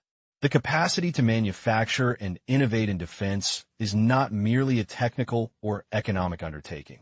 It is a profound expression of a nation's strategic culture, its perception of self-reliance, and its aspirations for autonomy in a complex world. For India, a civilization state charting its own course, the evolution of its defense production capabilities is intrinsically linked to its historical experiences, its philosophical underpinnings, and its strategic imperatives. This chapter delves into the historical trajectory of defense manufacturing in India, tracing its colonial origins, its post-independence transformation, and the evolving policy frameworks designed to foster indigenous capacity, all viewed through the prism of India's unique strategic culture. Historical context of defense production in India. Echoes of external influence. The genesis of modern weapons production in India is a narrative steeped in external influence, a testament to a period where indigenous technical prowess in critical areas like metallurgy and advanced engineering was nascent. Early advancements, such as the introduction of cannons and matchlocks, were largely facilitated by European powers. This reliance on external actors stemmed from a historical deficit in sophisticated iron casting techniques and a limited tradition of large-scale, technologically advanced manufacturing geared towards warfare. Similarly, shipbuilding capabilities were largely confined to coastal vessels, lacking the capacity for larger, ocean-going warships or advanced naval platforms. During the colonial era, India's security apparatus and its military requirements were managed by the British Raj. To support the burgeoning Indian Army, which was integral to maintaining imperial control, the British established rudimentary production facilities. A significant early milestone was the establishment of the first steel bar rolling plant in 1896 at the Kasipur Ordnance Factory, a move aimed at supporting the production of military armaments. The exigencies of the Second World War dramatically accelerated defense investments. This period witnessed the establishment of numerous ordnance factories across various locations, tasked with the crucial manufacturing of rifles, ammunition, and a range of other essential military supplies. It is noteworthy that British investment in Indian industrialization, including the development of railway networks vital for troop deployment and logistical support, was an unusual undertaking for an imperial power.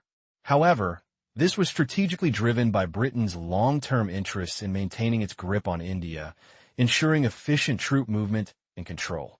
The limitations of British capacity in establishing a comprehensive defense industry in India also paved the way for early forms of external support and funding for defense production, notably from the United States. Underscoring the nascent and externally shaped nature of India's defense industrial base during this era. Strategic culture lens. From the perspective of India as a civilization state, this historical phase highlights an initial period of externally imposed military technology and production capabilities. The very introduction of modern weaponry and the establishment of production facilities were dictated by imperial needs rather than indigenous strategic autonomy. The management of Indian security by the British signifies a period where India's capacity for independent strategic decision-making and production was virtually non-existent, entirely subservient to the dictates of empire.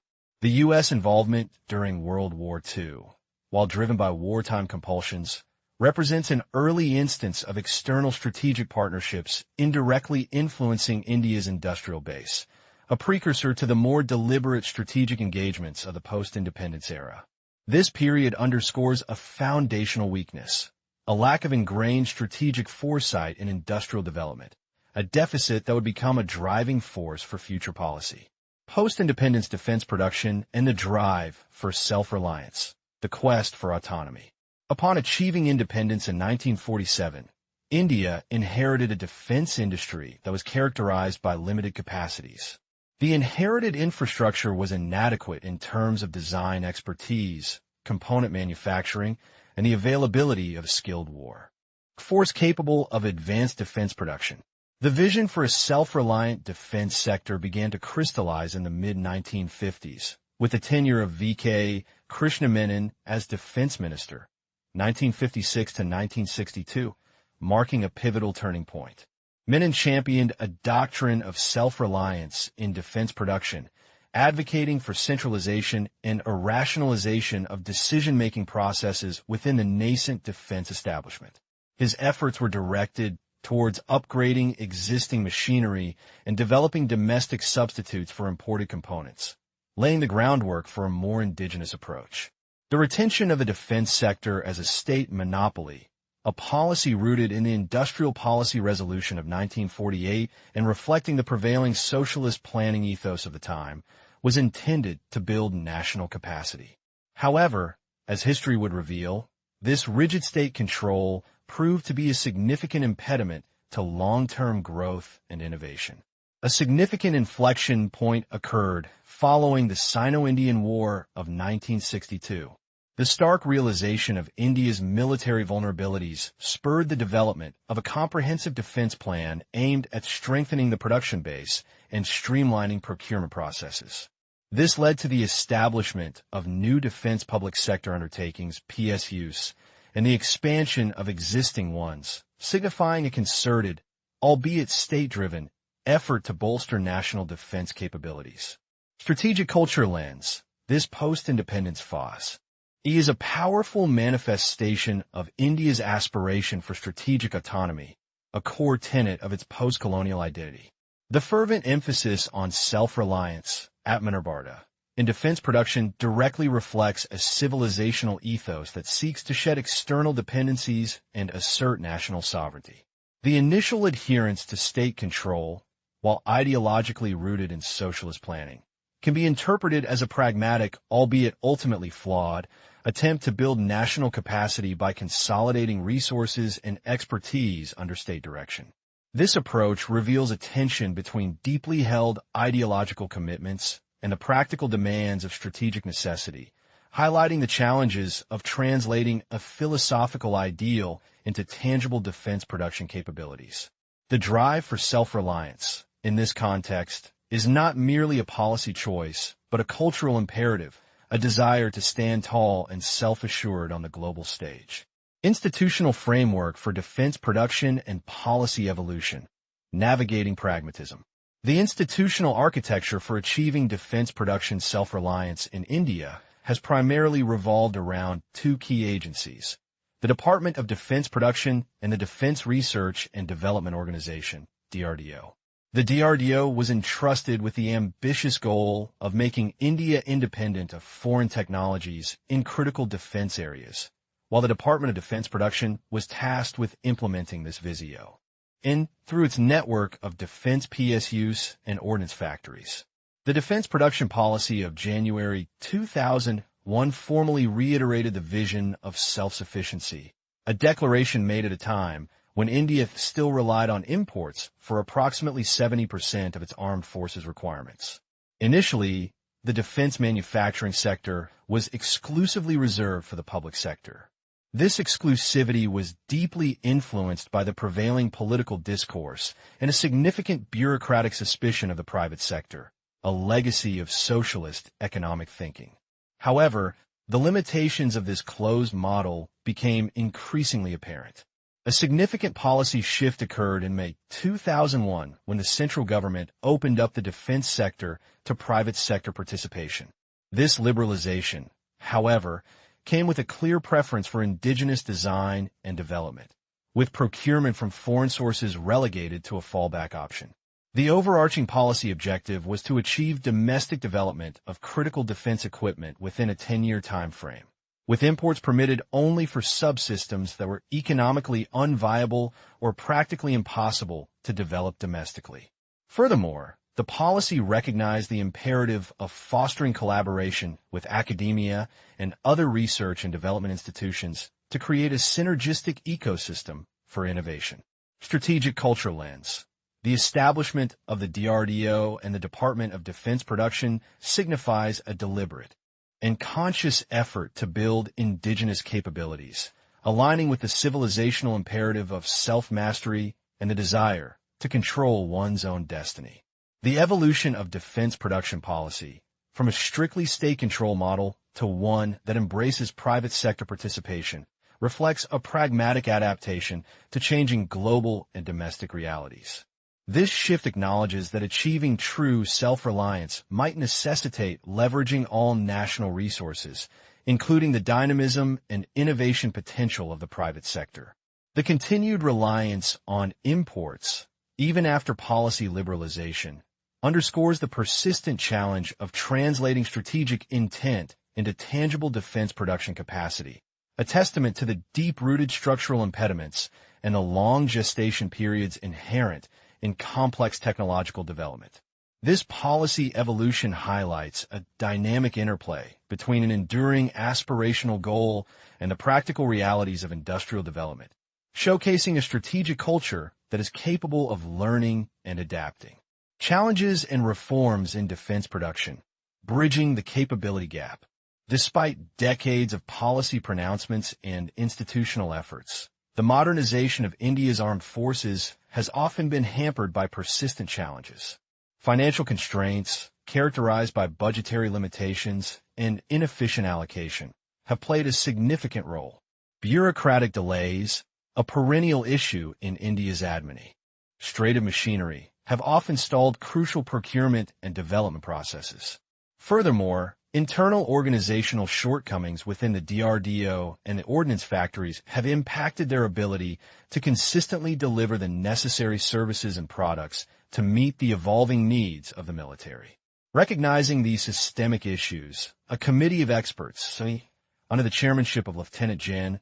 RET. D.B. Shakatkar, submitted a comprehensive report in December 2016. The report offered a series of recommendations aimed at enhancing the combat capability of the armed forces and rebalancing defense expenditure for greater efficiency. In response to these recommendations, the government initiated several key actions, including the optimization of signals establishments and the restructuring of repair echelons within the Army, demonstrating a willingness to undertake structural reforms to improve operational readiness and resource utilization. Strategic culture lens. These challenges underscore the inherent friction between the strategic aspiration for self-reliance and the practical impediments of bureaucratic inertia, systemic inefficiencies, and resource constraints. The Shakatkar Committee's recommendations represent a critical attempt to streamline and rationalize defense expenditure, a necessary step for a civilization state that seeks to optimize its resource allocation for achieving its broader strategic objectives. The committee's focus on combat capability and rebalancing expenditure reflects a maturing strategic outlook that prioritizes effectiveness and efficiency over mere quantity or ambition. It signifies a recognition that the pursuit of strategic autonomy must be grounded in practical realities and a commitment to continuous improvement, reflecting a strategic culture that is increasingly attuned to the need for operational excellence and fiscal prudence. The Make in India initiative and its impact on defense production, a new paradigm. The Make in India initiative, launched by Prime Minister Narendra Modi, represents a significant strategic pivot aimed at fostering entrepreneurship and bolstering domestic manufacturing across various sectors, including defense. The initiative is built upon four foundational pillars: enhancing the ease of doing business, developing modern infrastructure, identifying and promoting new sectors of growth, and fundamentally shifting the government's mindset from that of a regulator to that of a facilitator. Technology transfer. To further nurture indigenous innovation, the DRDO established a technology development fund specifically to support small and medium enterprises, SMEs, in the defense sector, and a dedicated defense innovation fund was created to foster the development of indigenous technologies. The 2018 Technology Perspective and Capability Roadmap was introduced to provide a strategic direction for the private sector in technology development and production, with a pronounced emphasis on the Make in India approach. Strategic culture lens.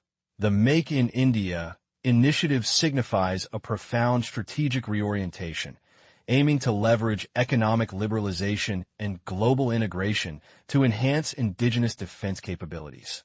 From a civilization state perspective, this represents a concerted effort to harness the dynamism of the private sector and the benefits of foreign investment to achieve the overarching goal of strategic self-reliance, moving beyond the earlier, predominantly state-centric model. The emphasis on ease of doing business and the government's role as a partner reflects a crucial recognition that a modern, capable defense industry requires a conducive and supportive ecosystem. This demonstrates a pragmatic approach to national security that seeks to harmonize national aspirations with global best practices. The increased involvement of private players and the strategic focus on innovation signal a decisive move towards building a more robust, adaptable, and competitive defense industrial base, one that is better equipped to meet the evolving security needs of India as a rising global power. This initiative embodies a strategic culture that is not only aspirational, but also adaptable and forward-looking, embracing collaboration and market dynamics to achieve national objectives. Chapter 3.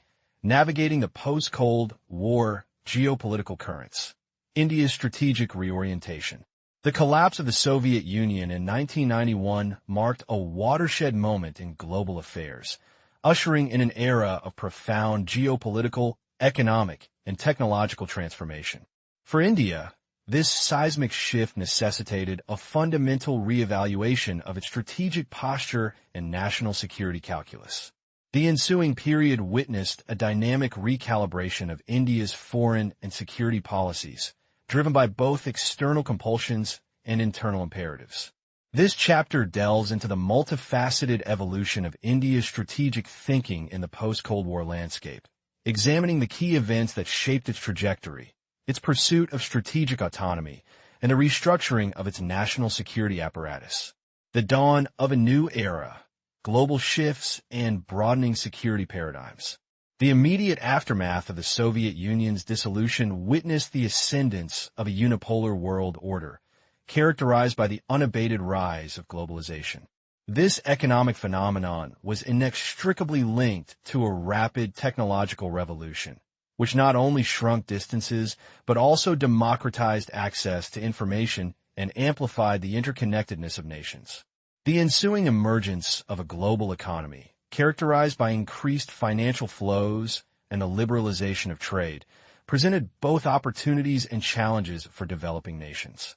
Crucially, this era also saw the increased role the legitimacy of non-state actors in international politics. From multinational corporations and international financial institutions to transnational terrorist networks and global civil society organizations, these entities began to exert influence that often rivaled or surpassed that of nation-states. This proliferation of actors and the increasing complexity of global interactions compelled a significant broadening of the concept of national security.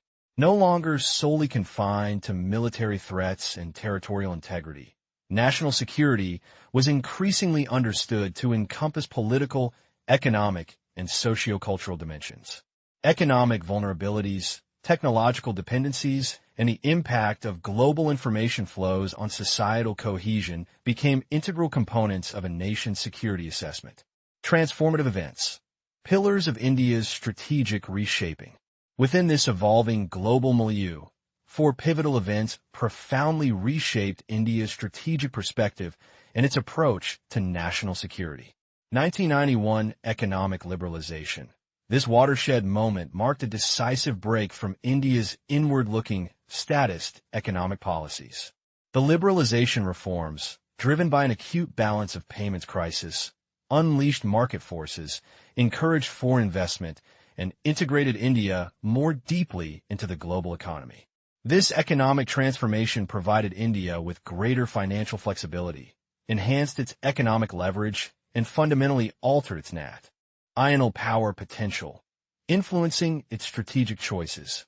The Look East policy and its evolution to Act East, initiated in the early 1990s, the Look East policy was a strategic response to the shifting geopolitical realities in Asia.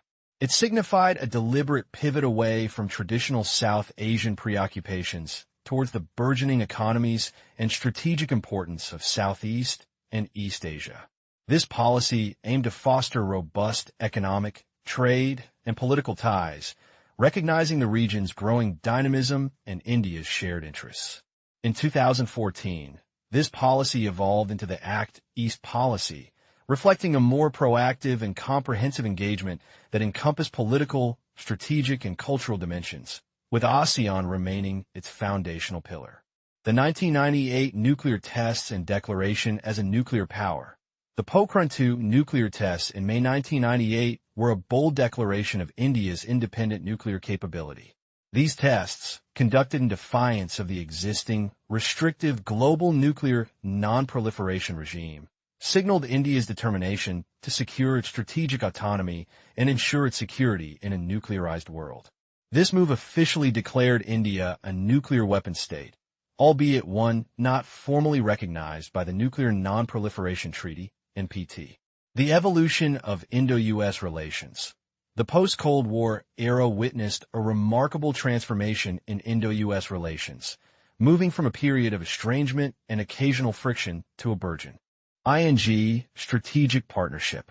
This shift was catalyzed by shared democratic values, converging strategic interests in the Indo-Pacific, and a mutual desire to balance China's growing influence. The landmark 2005 civilian nuclear deal was a symbolic culmination of this rapprochement, granting India significant legitimacy in the international nuclear order and paving the way for enhanced technological cooperation. The quest for strategic autonomy in an interconnected world.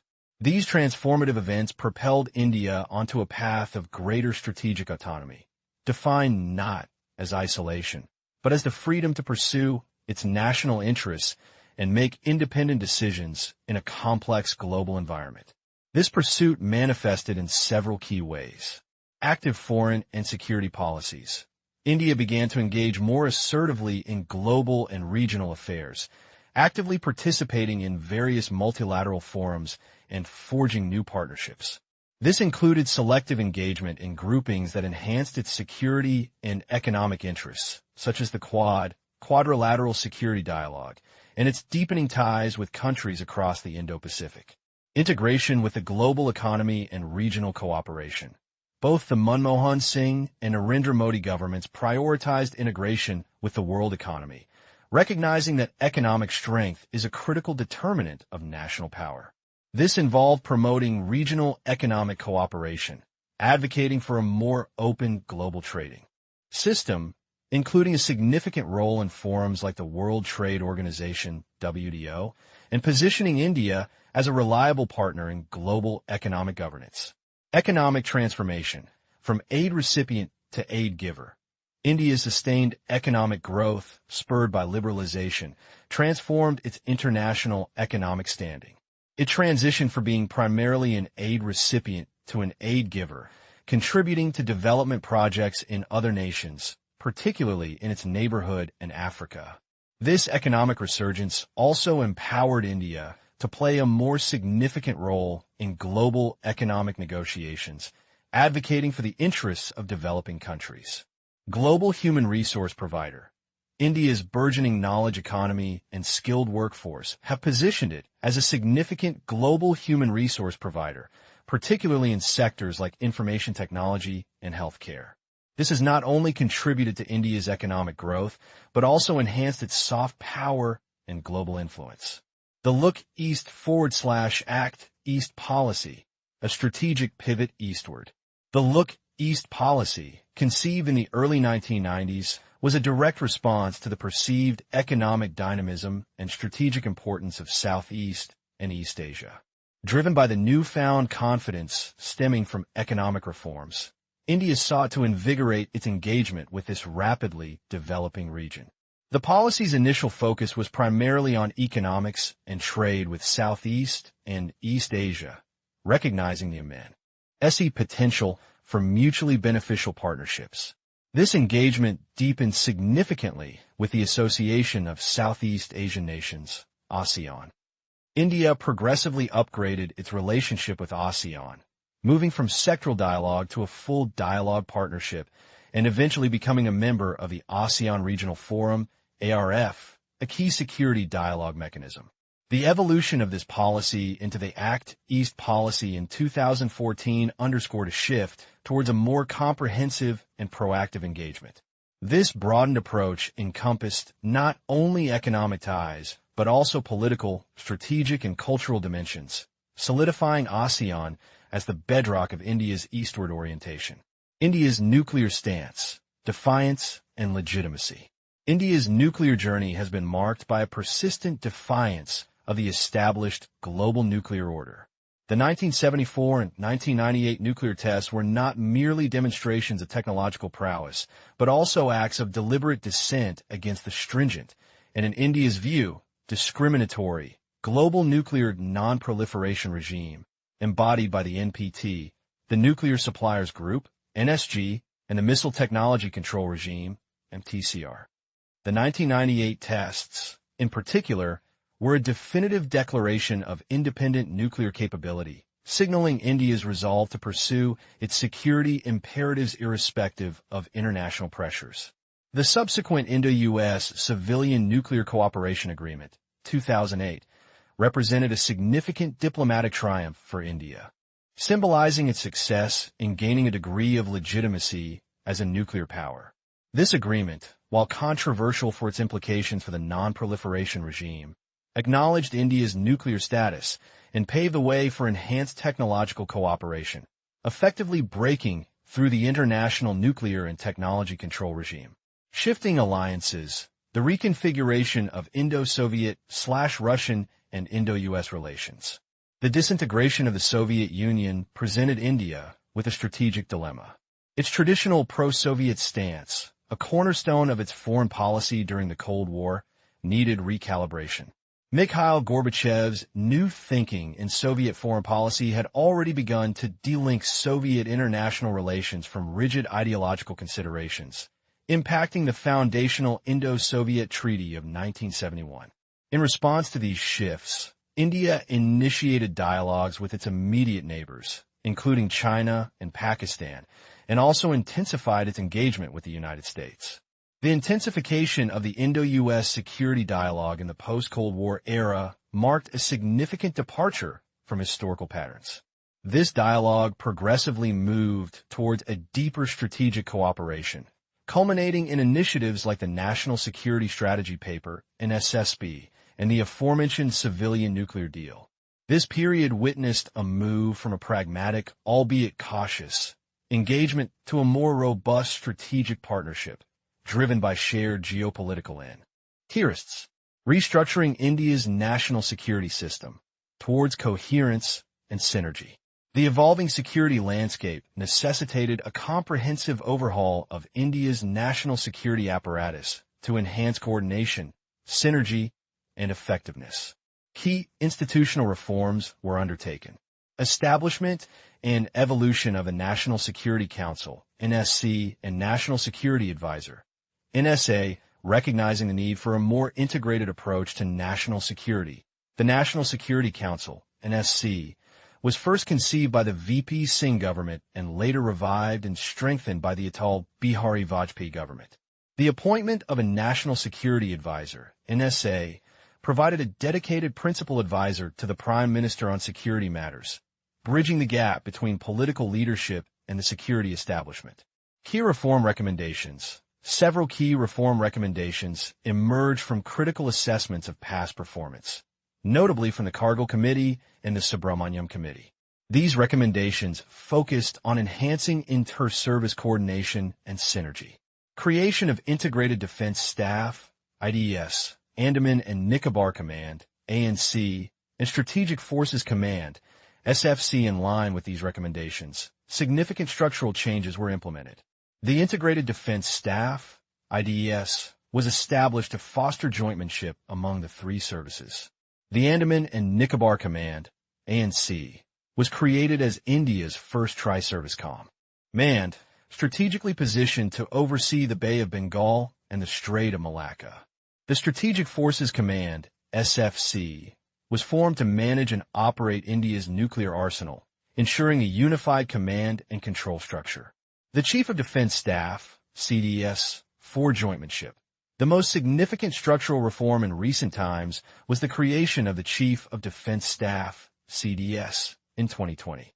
This appointment aims to synergize the capabilities of the three services, streamline defense procurement, and enhance joint military operations, marking a crucial step towards achieving true jointmanship and operational coherence.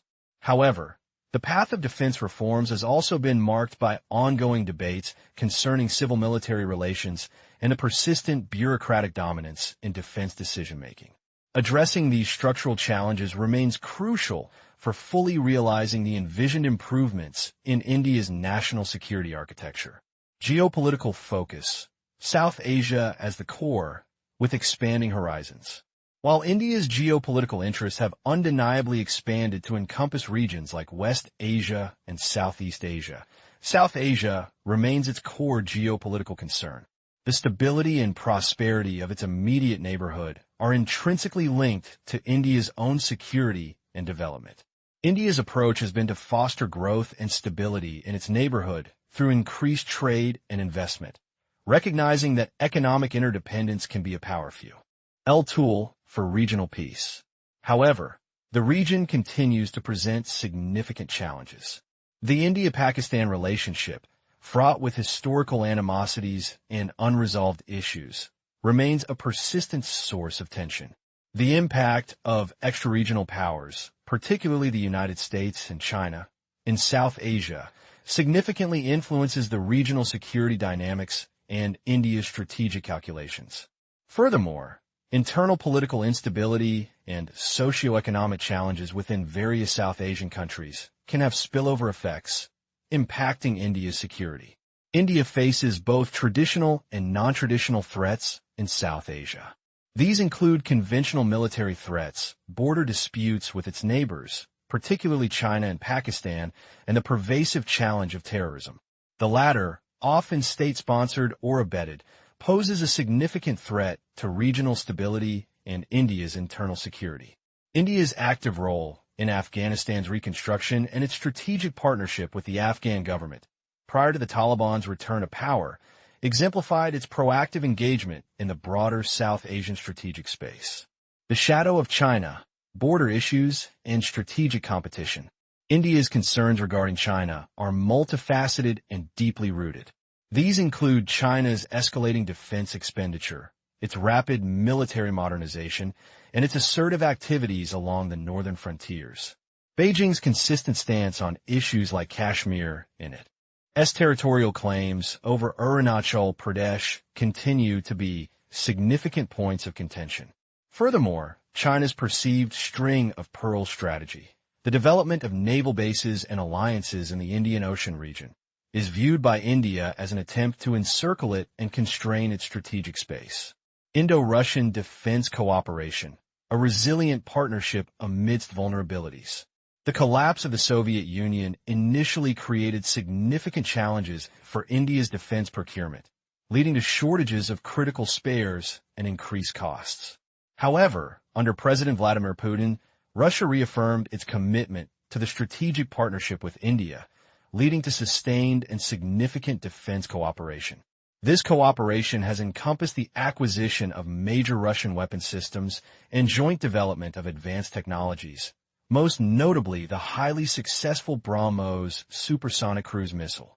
Despite the resilience of this partnership, India's continued dependence on Russian arms presents inherent vulnerabilities, including potential delays in deliveries, cost escalations, and the geopolitical implications of reliance on a single major supplier in a multipolar world. Evolving Indo-US security ties, from estrangement to strategic convergence. India's security relationship with the United States has undergone a remarkable metamorphosis. During the Nehru era, these ties were characterized by limited engagement and a significant divergence in strategy. See outlooks, further complicated by U.S. military assistance to Pakistan. Post-Cold War, however, a serious strategic dialogue emerged, formalized through initiatives such as the Kicklighter proposals and the Agreed Minute on Defense Cooperation. While the 1998 nuclear tests initially caused a temporary disruption to this burgeoning dialogue, it was soon followed by a more constructive and pragmatic engagement. The post-9/11 era witnessed a significant acceleration of security ties, with a focus on enhancing interoperability through joint military exercises and expanding cooperation in critical areas such as civilian nuclear energy, space technology, and advanced defense systems. This period marked a decisive shift towards a more robust and multifaceted strategic partnership, driven by convergent geopolitical interests. Maritime strategy, projecting power, and securing sea lanes. The Indian Navy's maritime strategy is underpinned by the principle of power projection to support foreign policy objectives. This strategy focuses on key maritime regions of strategic importance, including the Arabian Sea, the Bay of Bengal, and critical maritime choke points that are vital for global trade and energy security. The scenarios for naval force employment are diverse, ranging from conflicts with immediate neighbors to operations in India's extended neighborhood, anti-terrorist actions, and ensuring the unimpeded flow of maritime trade through the protection of sea lanes of communication. In recent Indian naval actions, such as its intervention in the Maldives and its consistent participation in international anti-piracy missions, underscore the Navy's growing maritime assertiveness and its commitment to regional maritime security, defense production, and the pursuit of self-reliance. The trajectory of India's defense production capabilities traces a path from limited colonial-era capacities to a determined pursuit of self-reliance in the post-independence era. Following the 1962 war with China, efforts towards indigenization and self-reliance intensified significantly. The establishment of Defense Public Sector Undertakings, DPSUs, and the Defense Research and Development Organization, DRDO, have been central to this objective, fostering indigenous technological development and manufacturing capabilities. The 2001 defense production policy marked a crucial turning point by opening the defense sector to private participation, thereby injecting dynamism and competition into the industry. More recently, the Make in India initiative has further amplified the focus on indigenous defense manufacturing and exports, aiming to transform India into a defense manufacturing hub and reduce its reliance on imported military hardware. India's nuclear doctrine, credible minimum deterrence, and no first use. India's nuclear doctrine, formally articulated and adopted in 2003, is built upon two fundamental pillars: the maintenance of a credible minimum deterrent and a fast commitment to a no first use and FU policy. The doctrine stipulates that retaliation to a nuclear attack would be massive and swift, with the authority for such use vested solely with the civilian leadership through the Nuclear Command Authority, NCA. Furthermore, India reserves the right to retaliate with nuclear weapons against chemical or biological attacks, underscoring its commitment to deterring any form of weapons of mass destruction, WMD, threat, while asserting its right to a robust deterrent. The doctrine also reiterates India's commitment to global nuclear disarmament, defining minimum deterrence and the nuances of strategic restraint. The concept of minimum within India's doctrine of credible minimum deterrence remains a subject of considerable debate and interpretation among Indian strategists. The precise size, composition, and operational readiness of India's nuclear arsenal are not explicitly defined, allowing for flexibility in response to evolving threat perceptions. It is noteworthy that while the United States has, at times, sought to influence the size and scope of India's deterrent, India has consistently maintained its prerogative to define its requirements independently. More recently, there's been a discernible discussion regarding potential strategic restraint and a possible reevaluation of the strict NFU policy. Statements from high-ranking officials have alluded to the possibility of adapting future policies based on evolving circumstances, suggesting a deliberate infusion of ambiguity into India's nuclear posture. This nuanced approach reflects India's strategic pragmatism and its commitment to maintaining strategic flexibility in the face of an uncertain security environment, operationalizing deterrence and the civil-military discourse. The operationalization of India's nuclear deterrent capability involves the establishment of a robust decision-making apparatus, encompassing the National Security Council and the Nuclear Command Authority, NCA, to ensure civilian control. The Strategic Forces Command, SFC, plays a crucial role in the deployment, management, and operational readiness of India's nuclear weapons.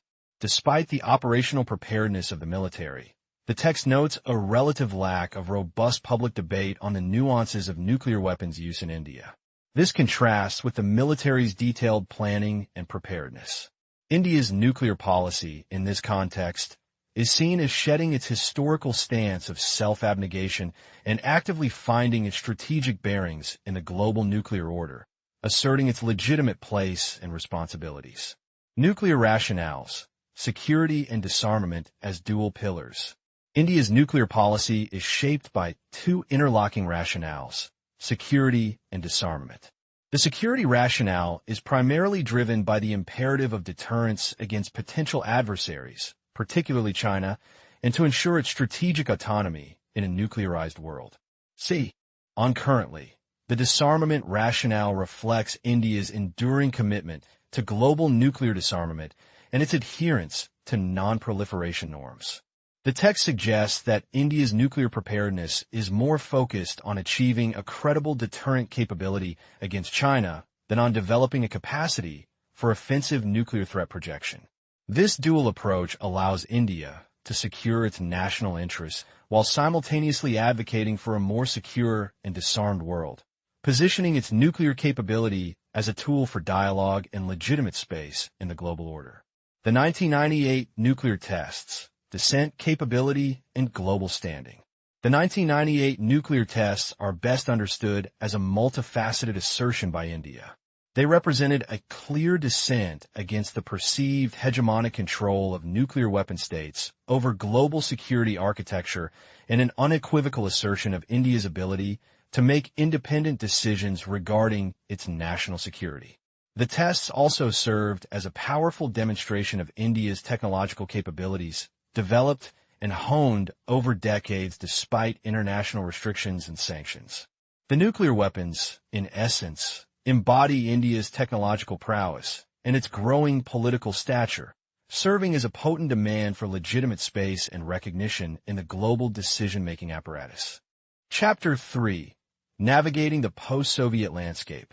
India's strategic reorientation and the rise of strategic autonomy. The dissolution of the Soviet Union in 1991 marked a watershed moment in global geopolitics, fundamentally reshaping the international order and compelling nations to recalibrate their strategic thinking. The ensuing era was characterized by the ascendance of globalization, rapid technological diffusion, increased financial flows, and the growing salience of non-state actors, all of which presented both opportunities and challenges for emerging powers like India. In this dynamic and uncertain environment, India embarked on a profound strategic transformation, driven by a confluence of internal reforms and evolving external realities. This chapter delves into the critical shifts that redefined India's strategic perspective and its approach to national security in the post-Soviet era, examining the interplay of economic liberalization, a reoriented foreign policy, the assertion of nuclear capability, and the recalibration of its most significant bilateral relationships. Post-Soviet era and India's strategic transformation, a new global calculus. The end of the Cold War signaled the demise of bipolarity and the emergence of a unipolar moment dominated by the United States.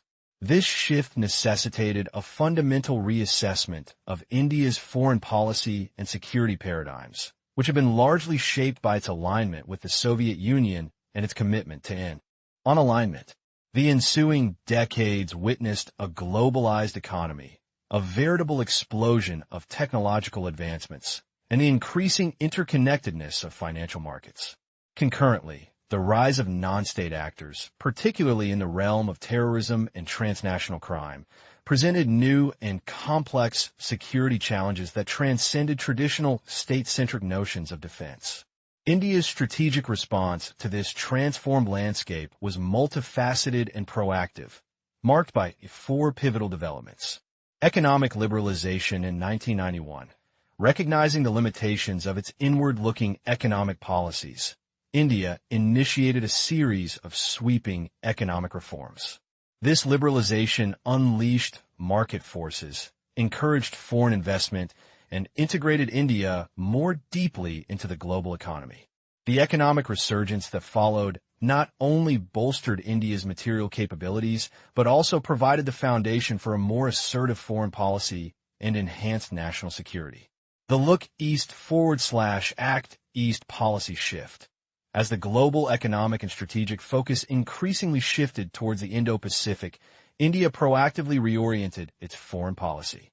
The initial Look East policy primarily focused on economic and trade engagement with Southeast and East Asia, evolved into the more comprehensive Act East policy. This signified a strategic deepening of engagement, encompassing political, security, and cultural dimensions, aimed at fostering regional stability, while advancing India's strategic interests in a vital and dynamic theater. The 1998 nuclear tests. In a bold assertion of its technological prowess and strategic autonomy, India conducted nuclear tests in 1998, unequivocally establishing itself as a nuclear weapon state.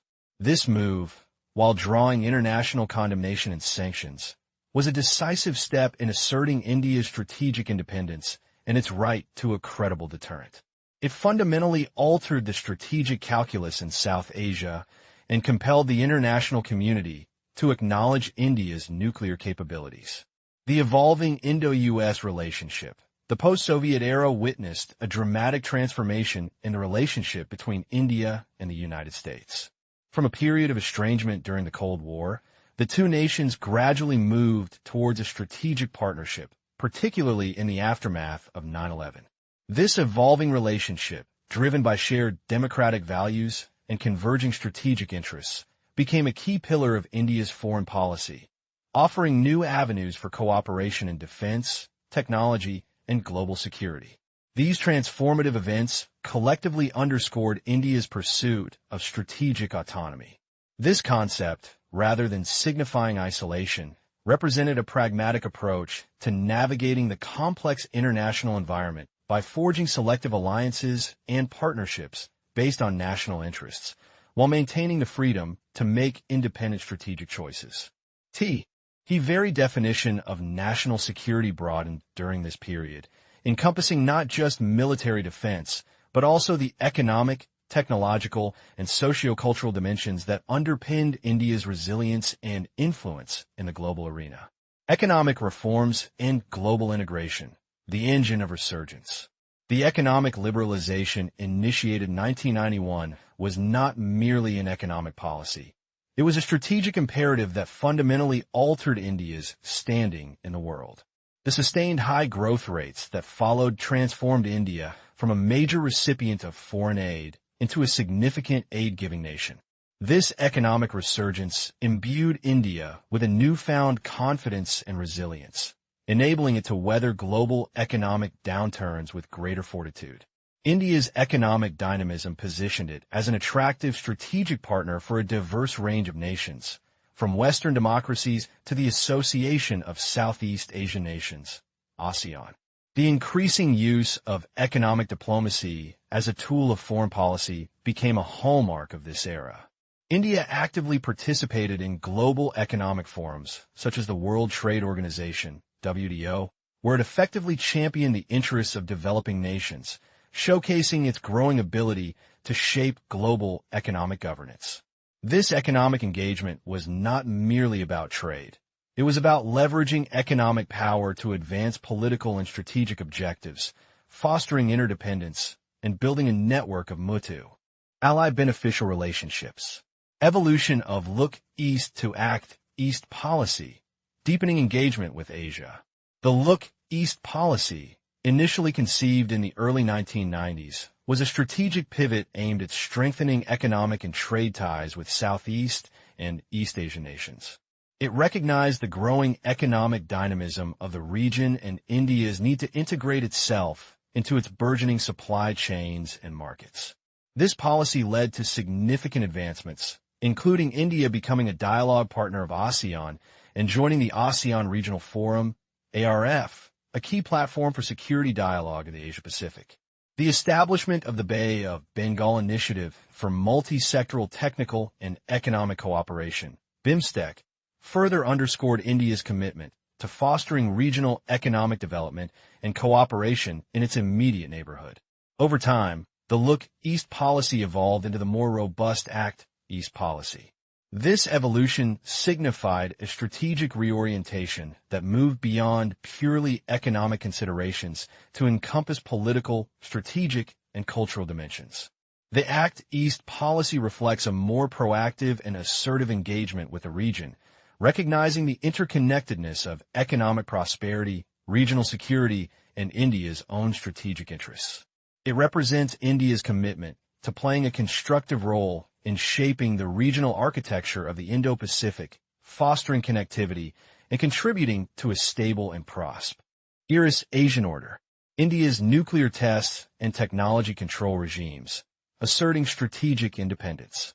India's nuclear tests in 1974 and, more significantly, in 1998 were not merely demonstrations of technological capability.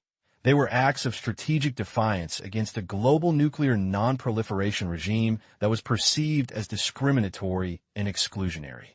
The Nuclear Non-Proliferation Treaty, NPT, the Nuclear Suppliers Group, NSG, and the Missile Technology Control Regime, MTCR, represented stringent international controls that sought to limit the spread of nuclear weapons and related technologies, often to the benefit of existing nuclear powers. The 1998 tests, in particular, were a bold assertion of defiant independence. They signaled India's refusal to be constrained by external diktats regarding its security imperatives. The subsequent diplomatic efforts, culminating in the Indo-US Civilian Nuclear Cooperation Agreement, represented a significant breakthrough. This agreement symbolized India's success in gaining a measure of legitimacy for its nuclear-capable status, even while navigating the complexities of international technology control regimes.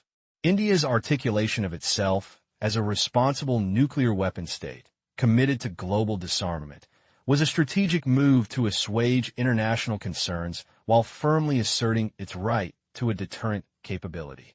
This stance underscored a core element of India's strategic culture, the unwavering commitment to national sovereignty and the freedom to make independent decisions regarding its security. Shifting Indo-US relations and strategic realignment, from estrangement to partnership. The trajectory of Indo-US relations in the post-Soviet era is a compelling case study in strategic adaptation. The end of the Cold War and the subsequent changes in Soviet foreign policy, often referred to as Gorbachev's New Thinking, significantly impacted India's traditional pro-Soviet stance. This geopolitical shift created space for India to engage more actively with the United States, a process that gained considerable momentum in the post-9/11 era. India's foreign policy began to move away from the classical tenets of non-alignment towards a more realist worldview. This involved a pragmatic pursuit of strategic partnerships based on shared interests rather than ideological affinity. The Indo-US Nuclear Cooperation Agreement served as a potent symbol of this recalibration, signifying a willingness to collaborate on sensitive technologies and address shared security concerns. This evolving relationship marked a departure from Cold War dynamics, where the two nations often found themselves on opposing sides. Instead, it embraced a more collaborative approach, recognizing the mutual benefits of closer engagement in a multipolar world. This strategic realignment underscored India's growing confidence in charting its own course, seeking partnerships that enhanced its security and facile. It aided its rise on the global stage, restructuring India's national security system towards integrated defense. The post-Soviet era also witnessed a concerted, albeit often protracted, effort to reform and modernize India's national security apparatus. The establishment of the National Security Council, NSC, in the 1990s, though initially facing a period of dormancy, marked a significant institutional development. The Vajpayee government's appointment of a dedicated National Security Advisor, NSA, and the subsequent reconstitution of the NSC signaled a commitment to creating a more integrated and strategic approach to national security decision-making. The Kargil Review Committee's comprehensive report, following the 1999 conflict, provided crucial recommendations for enhancing military coordination and intelligence. These recommendations led to the formation of the Integrated Defense Staff, IDS, tasked with fostering jointness among the three services, and the establishment of the Andaman and Nicobar Command, ANC, India's first tri-service command, aimed at enhancing operational synergy in the strategically vital Andaman and Nicobar Islands. However, the path to reform was not without its challenges. The long-delayed implementation of the Chief of Defense Staff, CDS, position, a critical recommendation for streamlining military advice and promoting joint operations, was a testament to the entrenched inter-service rivalries and bureaucratic hurdles that often impede defense modernization in India. The historical context of civil-military relations, where the civilian bureaucracy has traditionally held considerable sway over defense policy and reforms, also played a significant role in shaping the pace and nature of these institutional changes. These reforms, while crucial, highlighted the complex interplay between strategic imperatives, institutional inertia, and the evolving dynamics of civil-military relations. Defense Planning Committee and Strategic Policy Group, fostering strategic synergy. In an effort to further institutionalize strategic planning and interministerial coordination, India established key bodies in the post-reform era. The Defense Planning Committee, DPC, constituted in 2018 and chaired by the NSA, was a significant step towards integrating the defense, foreign, and finance ministries. Its mandate was to develop a cohesive national security approach by ensuring that defense planning was aligned with foreign policy objectives and fiscal realities. Concurrently, the Strategic Policy Group, SPG, was reconstituted under the NSA to serve as a crucial advisory body to the National Security Council.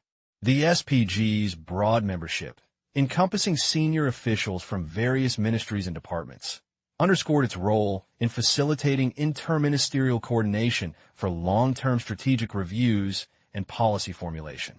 These institutional mechanisms represented a conscious effort to move beyond siloed approaches to Natayona. Security, fostering a more holistic and integrated strategic outlook. The central role of the NSA in coordinating these efforts highlighted the increasing importance of strategic guidance at the highest levels of government. Creation of the Chief of Defense Staff, CDS a catalyst for jointmanship. The creation of the Chief of Defense Staff, CDS, in January 2020 was a landmark reform, fulfilling a recommendation that had been debated for decades. The CDS is envisioned as the single-point advisor to the government on all military matters, tasked with promoting greater coordination in defense modernization, joint operations, training, and intelligence sharing among the three services. This pivotal appointment is expected to pave the way for the formation of tri-service theater commands, a crucial step towards vertical integration and enhanced operational efficiency. The establishment of the CDS is a testament to India's commitment to achieving true jointmanship within its armed forces. By providing a unified voice for military advice, the CDS aims to overcome the historical fragmentation of command and control, enabling the armed forces to operate as a cohesive and synergistic fighting force. This reform is not merely an organizational change. It is a strategic imperative designed to enhance India's military effectiveness, optimize resource allocation, and ensure that the nation's defense capabilities are aligned with its evolving security challenges. South Asia as India's core geopolitical concern, the enduring imperative. Despite its expanding global interests and its growing engagement with powers across the Indo-Pacific and beyond, South Asia remains the bedrock of India's strategic thinking. The region's complex geopolitical dynamics, characterized by historical legacies, diverse political systems, and evolving power balances, continue to shape India's foreign policy and security calculus. The India-Pakistan relationship, marked by decades of tension and conflict, remains a central concern. The role of extra-regional powers, notably China and the United States, in shaping the regional landscape also significantly influences India's strategic calculations. Furthermore, domestic challenges within South Asian nations, including political instability, economic disparities, and ethnic tensions, often have spillover effects that impact regional stability and India's own security interests. The evolving nature of threats in the region, particularly the persistent challenge of terrorism and the growing assertiveness of China, necessitate a constant recalibration of India's strategic approach. India's commitment to regional stability and its proactive engagement with its neighbors are driven by the understanding that its own security and prosperity are inextricably linked to the peace and stability of the South Asian subcontinent. Challenges and dynamics in South Asia. Navigating a complex neighborhood. The South Asian geopolitical landscape is replete with challenges that demand India's constant attention and strategic management. The spillover effects of the protracted conflict in Afghanistan continue to pose a threat to regional stability, influencing the security environment in Pakistan and bordering Indian regions.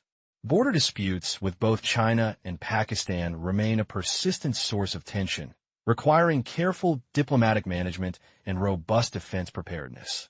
The changing nature of terrorism, often fueled by extremist ideologies and transnationally networked groups, presents a complex and evolving threat that requires a multi-pronged approach. India's role in Afghanistan's reconstruction and its strategic partnership with the Afghan government are aimed at fostering a stable and democratic Afghanistan, thereby mitigating the risk of the country becoming a sanctuary for terrorist groups that threaten India. Concerns about China's growing military expansion along India's borders and its strategic infrastructure development in Pakistan-occupied Kashmir are significant strategic challenges that necessitate a vigilant and calibrated response. Furthermore, issues such as illegal migration from Bangladesh and the post-LTT developments in Sri Lanka have direct implications for India's regional interests and require proactive engagement and policy coordination. These challenges underscore the intricate and dynamic nature of India's neighborhood, demanding a nuanced and comprehensive strategic approach. Changing nature of terrorism and China's assertiveness, evolving threats. The global threat of terrorism has undergone a significant transformation, shifting from state-centric sponsorship to a more diffuse, ideologically driven phenomenon that transcends geopolitical boundaries. The rise of Islamic militancy in Pakistan, for instance, has not only destabilized the region, but also poses a direct threat to Pakistan's own security installations, with potential implications for its nuclear arsenal. This evolution of terrorism demands a more sophisticated and adaptive counterterrorism strategy from India. Concurrently, China's reassertion in South Asia, through initiatives like the String of Pearls strategy, the China-Pakistan Economic Corridor, CPEC, and the Belt and Road Initiative, BRI, presents a significant strategic challenge to India's regional influence and security interests. Specific examples of Chinese infrastructure development in neighboring countries, often with dual-use military potential, have fueled concerns about Beijing's expanding strategic footprint. Beyond traditional security threats, non-traditional challenges, such as water resource contention, are also emerging as potential sources of conflict, particularly in the context of transboundary rivers, demanding proactive diplomatic engagement and strategic planning to mitigate potential disputes. Indo-Russian defense cooperation, a resilient partnership. Despite the end of the Cold War and the increasing diversification of India's defense procurement, Indo-Russian defense cooperation remains a significant pillar of India's strategic calculus. The enduring relationship, particularly under President Putin, has seen substantial acquisitions of major Russian weapon systems, ranging from fighter aircraft and submarines to air defense systems. Joint development projects, such as the highly successful BrahMos supersonic cruise missile, exemplify the depth of this collaboration. The agreement on the joint use of the Russian GLONASS navigation system, offering an alternative to the U.S. GPS, further underscores the strategic importance of this partnership in reducing India's dependence on external systems. However, this continued reliance on Russian supplies also presents challenges. It can impact India's pursuit of self-reliance in defense production and potentially expose it to Russian pressures in the event of geopolitical shifts or sanctions. Nevertheless, the strategic trust and the long-standing history of cooperation ensure that the Indo-Russian defense relationship will continue to be a crucial element in India's defense planning and strategic autonomy. Evolution of Indo-US security dialogue and cooperation, a deepening strategic embrace. The security dialogue between India and the United States has undergone a remarkable evolution, transforming from tentative exchanges in the late 1980s to a robust strategic partnership in the 21st century.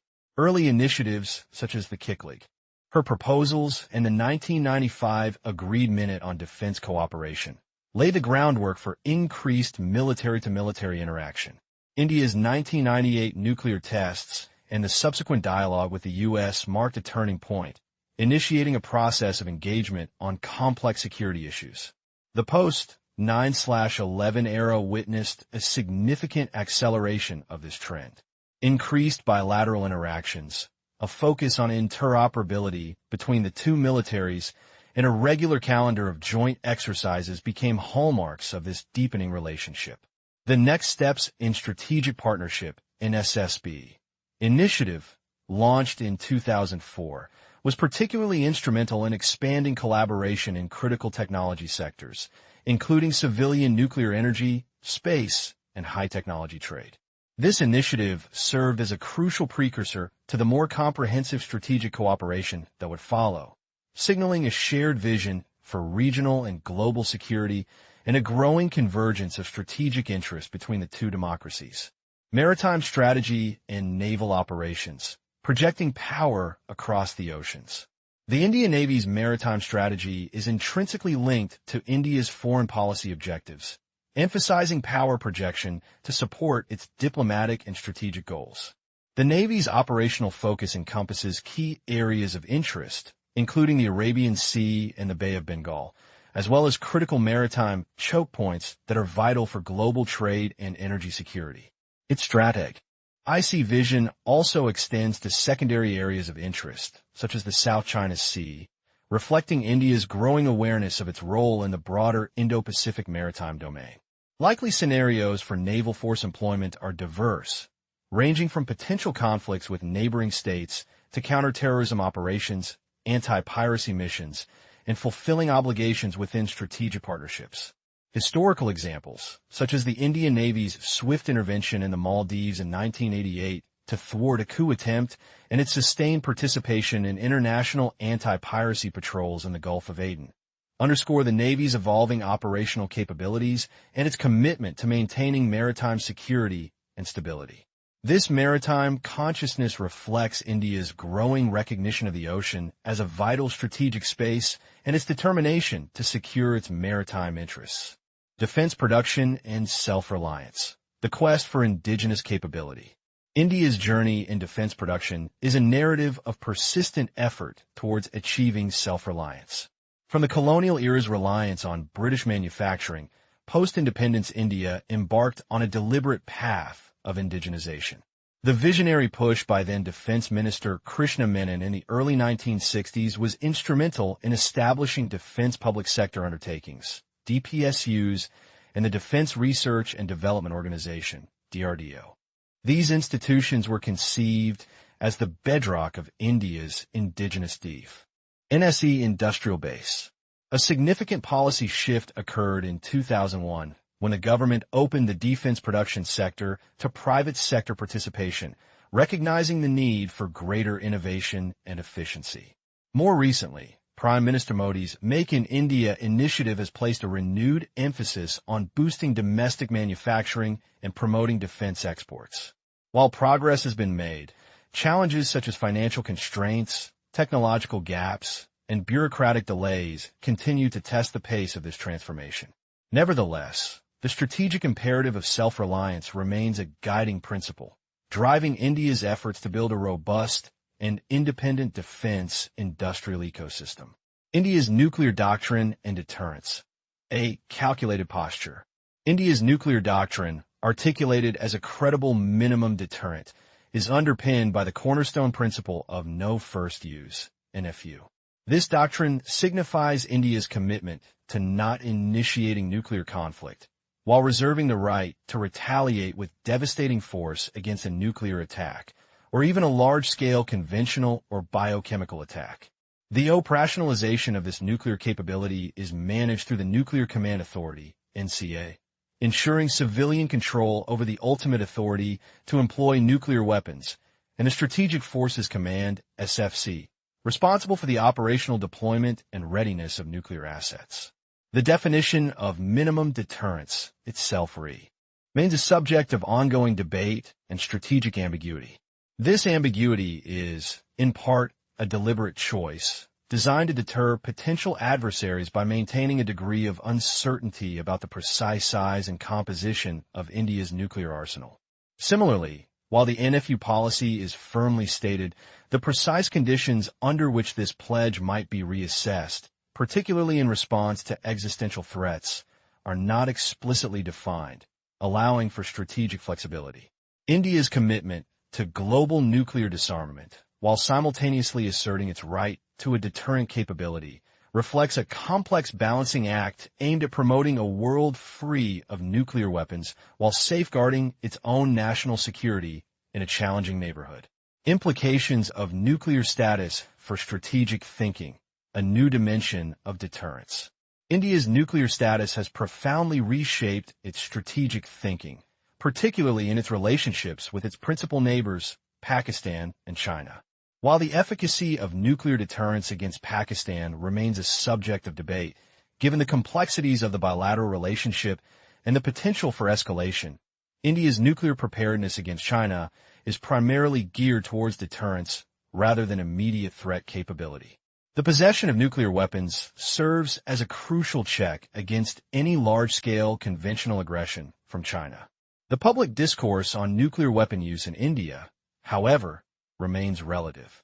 Muted, a stark contrast to the robust military technological advancements in this domain.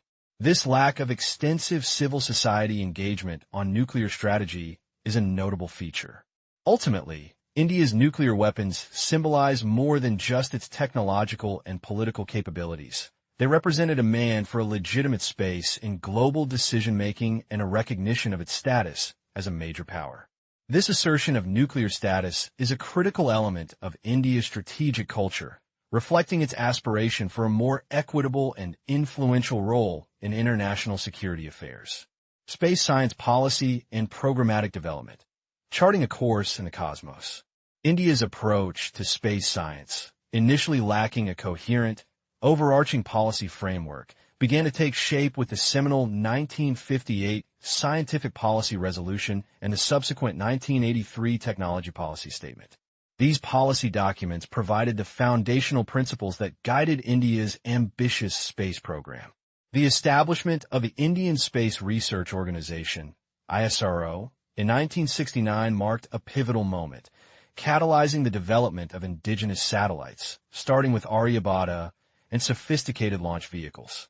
This sustained programmatic development has endowed India with the capability to build its own satellites and launch vehicles, reducing its dependence on foreign providers and enabling it to pursue its own strategic objectives in space. The commercialization of its space SESs, through the provision of satellite launch services and data dissemination, further underscores India's growing prowess and its ambition to be a significant player in the global space economy. This strategic investment in space science reflects a forward-looking approach, recognizing the immense potential of space technology for national development and security. Defense applications of space technology, a strategic advantage. The defense applications of India's burgeoning space technology are manifold and increasingly crucial for its national security. The Indian Remote Sensing Satellite, IRS, series plays a vital role in reconnaissance and intelligence gathering, providing invaluable imagery for border surveillance and strategic planning. During peacekeeping operations, the INSAT-ID satellite has been instrumental in facilitating critical communication links, ensuring seamless coordination among deployed forces. India's progress in developing a computerized system for identifying military targets from satellite imagery further enhances its operational capabilities. This advancement, previously the exclusive domain of the government-owned Electronics Corporation of India Limited, now also sees growing interest from the private sector, indicating a broader national engagement with defense-related space activities. The strategic utilization of space assets for defense purposes highlights India's commitment to leveraging technological advancements to bolster its security, tie posture, and maintain a strategic edge in an increasingly contested domain. India's missile development program, a pillar of deterrence. India's commitment to developing indigenous missile capabilities has been a consistent strategic priority since the late 1950s. Initial efforts involved reverse engineering foreign technologies, but these were formalized and significantly accelerated with the 1983 Integrated Guided Missile Development Program, IGMDP. This ambitious program has yielded a formidable array of missile systems, each designed for specific strategic and tactical roles.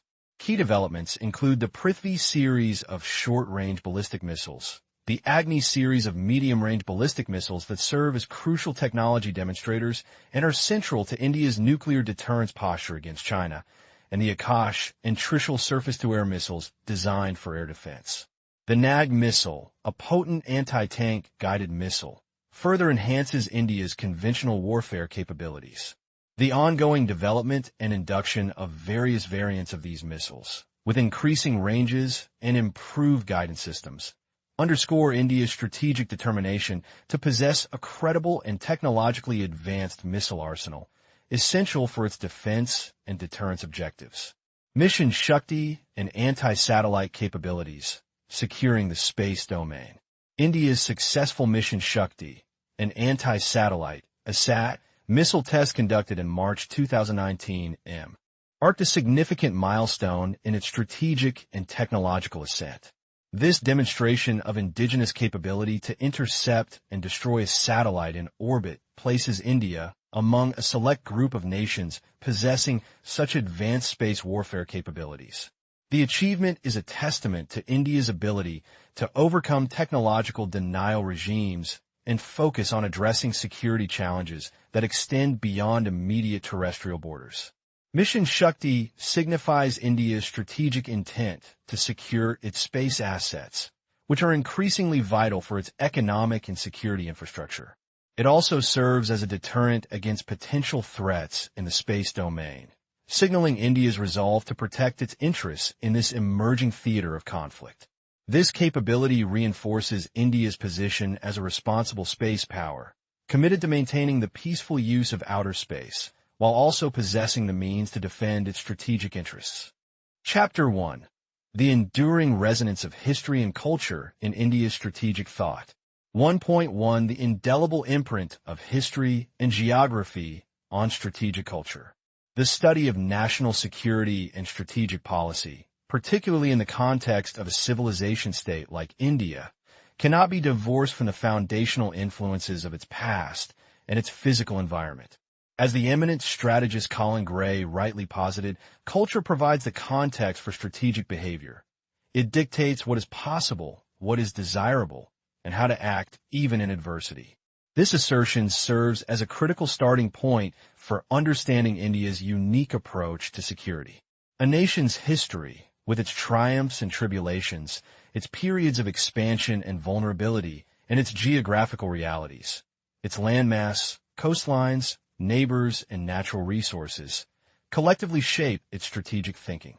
These historical and geographical experiences forge distinct military expertise and preferences.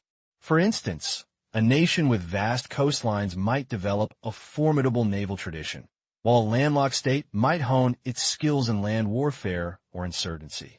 India, with its millennia-old civilization, its diverse geography encompassing the Himalayas, fertile plains, and extensive coastlines, and its history marked by both indigenous empires and external interventions, offers a rich tapestry upon which to examine these formative influences. 1.2 Echoes from the Indus, early Indian-esque. Strategic postures. Tracing India's strategic lineage, we arrive at the enigmatic Indus Valley Civilization, circa 2600 to 1900 BCE. This civilization, characterized by its highly urbanized centers like Mohenjo-daro and Harappa, and its sophisticated administrative and civic structures, also presented a distinct military orientation. Archaeological evidence points to a primarily defensive posture, most notably in the massive fortifications that protected its cities. However, this very emphasis on defense, coupled with a degree of conservatism, appears to have stifled military innovation. The limited use of horses for cavalry, the absence of elephants in warfare, and a general lack of aggressive expansionist tendencies are notable. This strategic conservatism, while perhaps contributing to internal stability for a period, ultimately proved to be a vulnerability. The civilization's decline, often attributed to a confluence of natural causes and what can be interpreted as defective military strategy, an over-reliance on defense without commensurate offensive capabilities, left it susceptible to the migrations and incursions of the Indo-Aryan peoples. This early chapter underscores a recurring theme: the potential pitfalls of strategy overly focused on defense without the capacity for adaptation and innovation. 1.3 The Crucible of Invasions, shaping a resilient yet cautious outlook. Following the Indus period, India's strategic landscape was repeatedly shaped by a series of invasions. From the Persians and Alexander the Great to the Greeks, Shakas, Pallavas, Kushanas, Arabs, Turks, and ultimately the Mughals, successive waves of external forces tested the subcontinent's resilience. For centuries, many of these incursions were repelled by indigenous rulers, fostering a sense of territorial integrity. However, the arrival of European colonial powers via maritime routes marked a paradigm shift. Their mercantile interests evolved into territorial conquest, fundamentally altering India's strategic trajectory. Crucially, internal socio-cultural structures profoundly impacted India's response to these challenges. The caste system, particularly the Brahmins' historical monopoly over military instruction and strategic knowledge, contributed to a deep-seated conservatism within the military establishment. This intellectual ossification fostered a resistance to adopting foreign military innovations and, more critically, created a persistent distrust and disconnect between civilian authority and the military. This civil-military divide, A legacy of these historical experiences would continue to influence India's strategic decision-making for centuries. 1.4 Post-independence. The embrace of non-alignment and regional stewardship. The crucible of the freedom struggle and the subsequent dawn of independence in 1947 further solidified India's defensive orientation and its commitment to a non-expansionist stance. Jawaharlal Nehru, India's first Prime Minister, reticulated a vision of keeping aloof from the entanglements of global power politics. His emphasis was on peace, independent judgment, and fostering mutual understanding in international affairs. India saw its role in Asia not as one of dominance, but as a crucial meeting ground for East and West, bearing a special responsibility for regional stability. This vision evolved into the non-alignment movement, a significant articulation of India's strategic philosophy, championing political independence and advocating for a world order free from bloc politics. This approach extended to domestic policy as well, prioritizing self-reliance and decolonization. By the 1970s, India's strategic focus had sharpened on South Asia, where it actively opposed extra-regional intervention and sought to establish a regional order. While non-alignment emphasized peace, this period also saw a growing acknowledgement of the utility of force in maintaining stability and achieving national objectives within its immediate neighborhood. 1.5 Civilizational consciousness and the quest for a participatory world order. At the heart of India's strategic culture lies a profound civilizational consciousness, deeply rooted in its philosophical traditions. These traditions emphasize a hierarchical world order, not in terms of subjugation, but in the recognition of inherent value and the pursuit of truth and dharma. This ethos informs India's approach to international relations, leading to a revisee, honest aspiration. However, this revisionism is not aimed at fundamentally altering the global power distribution or overturning the existing international hierarchy. Instead, India seeks to make the global order more participatory, advocating for greater representation and a more equitable voice for developing nations. This revisionism targets the dominance of established powers, particularly the permanent members of the UN Security Council, P5, and the Group of Seven, G7, industrialized nations, not the concept of regional hegemony within South Asia, where its own regional leadership aspirations are more pronounced. 1.6 Post-Soviet assertiveness, a new era of confidence and power projection.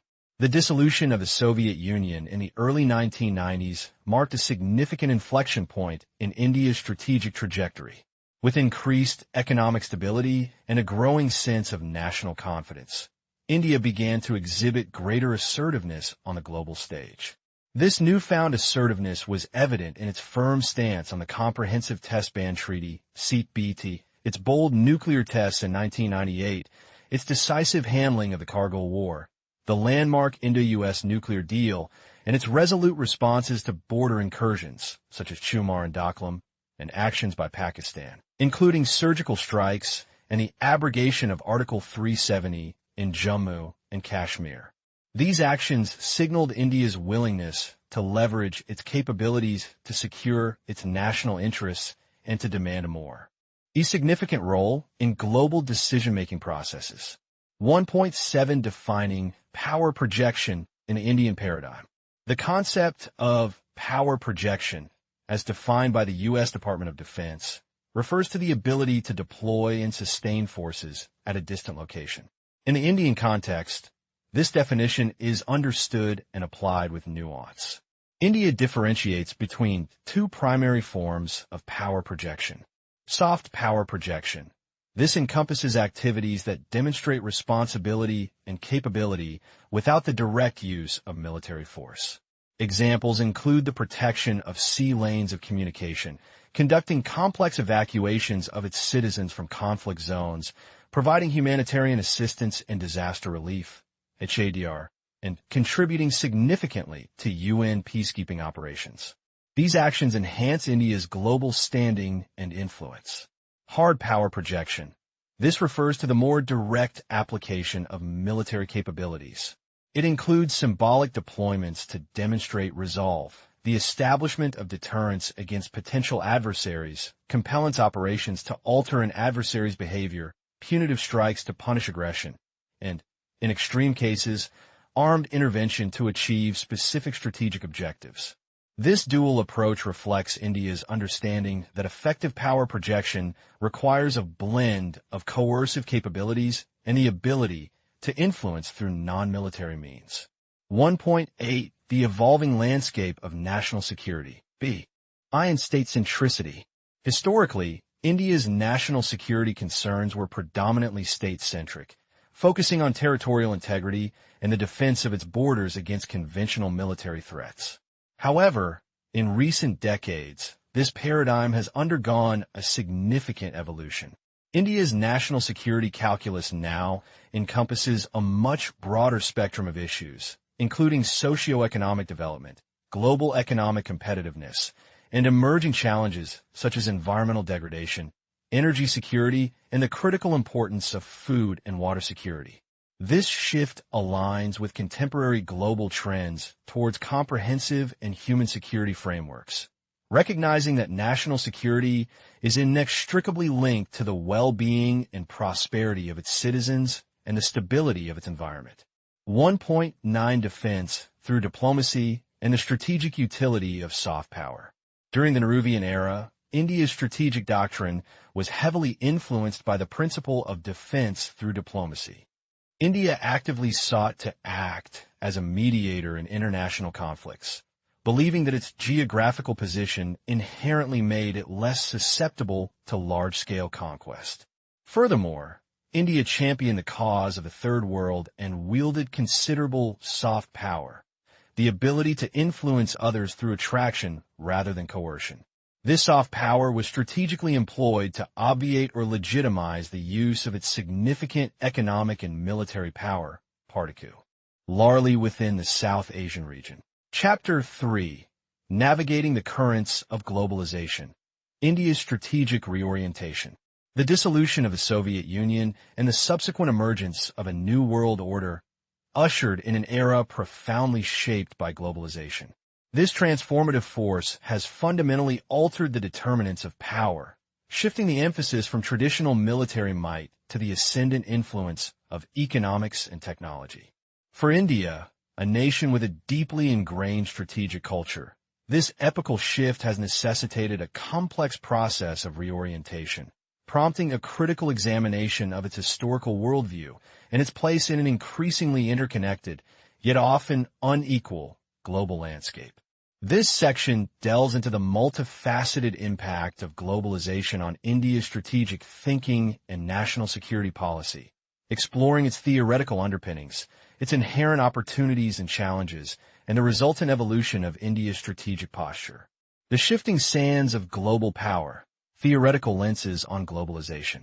Globalization, in its essence, signifies the intensification of worldwide social relations, which link distant localities in such a way that local happenings are shaped by events occurring many miles away, and vice versa. The academic discourse surrounding its impact on the nation-state and international relations is rich and varied, with distinct theoretical frameworks offering divergent interpretations. For a realist perspective, globalization, while AC, acknowledging the increased interconnectedness, posits that the fundamental nature of international politics remains anarchic. The nation-state, therefore, continues to be the primary actor, and power, defined largely in military and economic terms, remains the ultimate arbiter. Realists view globalization through the lens of state competition, where economic interdependence can be a source of vulnerability and a tool for coercion. The emphasis remains on national security and the pursuit of relative gains, even within a globalized framework. In contrast, neo-realist thought, while retaining the anarchic structure of the international system, emphasizes the distribution of capabilities. Globalization, for neo-realists, can be seen as a phenomenon that alters these capabilities, potentially empowering some states and diminishing others. The rise of economic and technological power as critical determinants of state strength is acknowledged, but the underlying struggle for security and survival in a self-help system persists. Liberal and pluralist approaches offer a more optimistic view of globalization. They highlight the role of technology, communication, and the proliferation of non-state actors, such as multinational corporations, MNCs, international organizations, and non-governmental organizations, NGOs, in facilitating globalization. These perspectives suggest that globalization can erode the traditional primacy of the nation-state, fostering interdependence, promoting cooperation, and creating a more pluralistic international order. The emphasis shifts towards shared interests, the diffusion of norms, and the potential for a convergence towards liberal democratic values and market economies. Within this broad liberal spectrum, specific strands like neoliberalism focus on the economic dimensions, emphasizing free trade, capital flows, and the role of institutions like the World Trade Organization, WTO. Sociological liberalism delves into the cultural and social aspects, exploring the spread of ideas, values, and identities. Institutional liberalism underscores the importance of international regimes and organizations in managing global issues, while Republican liberalism links globalization to the spread of democratic governance. The dual-edged sword. Opportunities and challenges for India. Globalization presents India with a complex duality of opportunities and formidable challenges. The economic dimension is perhaps the most apparent.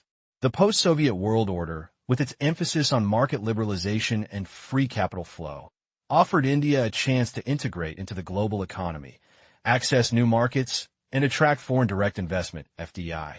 This integration was seen as crucial for achieving its developmental aspirations and enhancing its overall national power. India's engagement with international economic forums like the WTO and the G20 reflects this strategic imperative to participate in shaping the global economic architecture. However, this integration also brought its own set of vulnerabilities. The dominance of a status quoist global capitalist order, often perceived as driven by the interests of established powers, the G7/G8, raised concerns about equitable participation and the potential for exploitation. The developing world, including India, found itself grappling with issues such as access to dual-use technologies, which were often restricted by non-proliferation regimes and protectionist trade laws.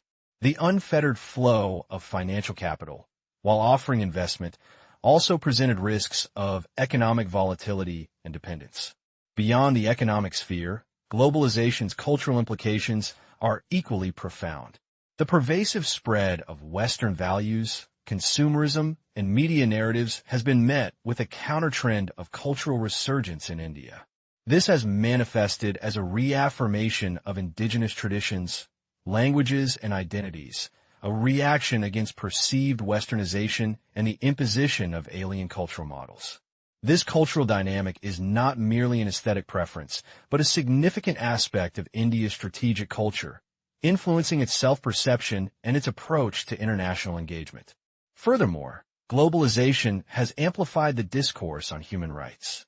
While developed nations often prioritize individual civil and political rights, India and many developing countries tend to emphasize economic development and community or welfare rights.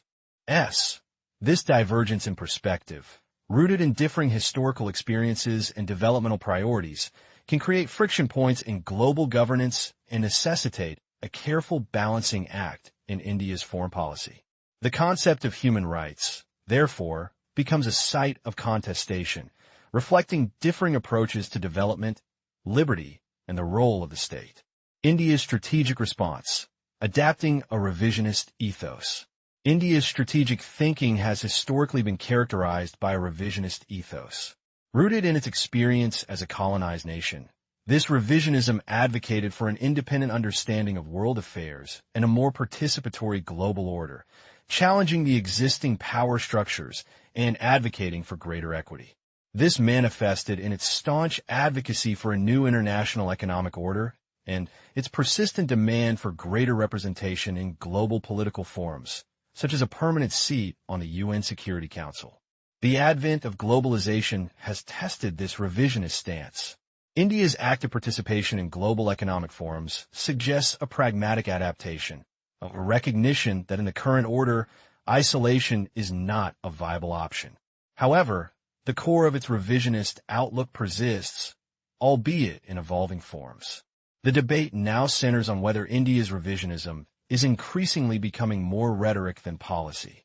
While its nuclear tests and assertive diplomacy in economic spheres indicate a more confident posture, the extent to which it actively seeks to reshape the global order, rather than merely integrate into it, remains a subject of ongoing analysis.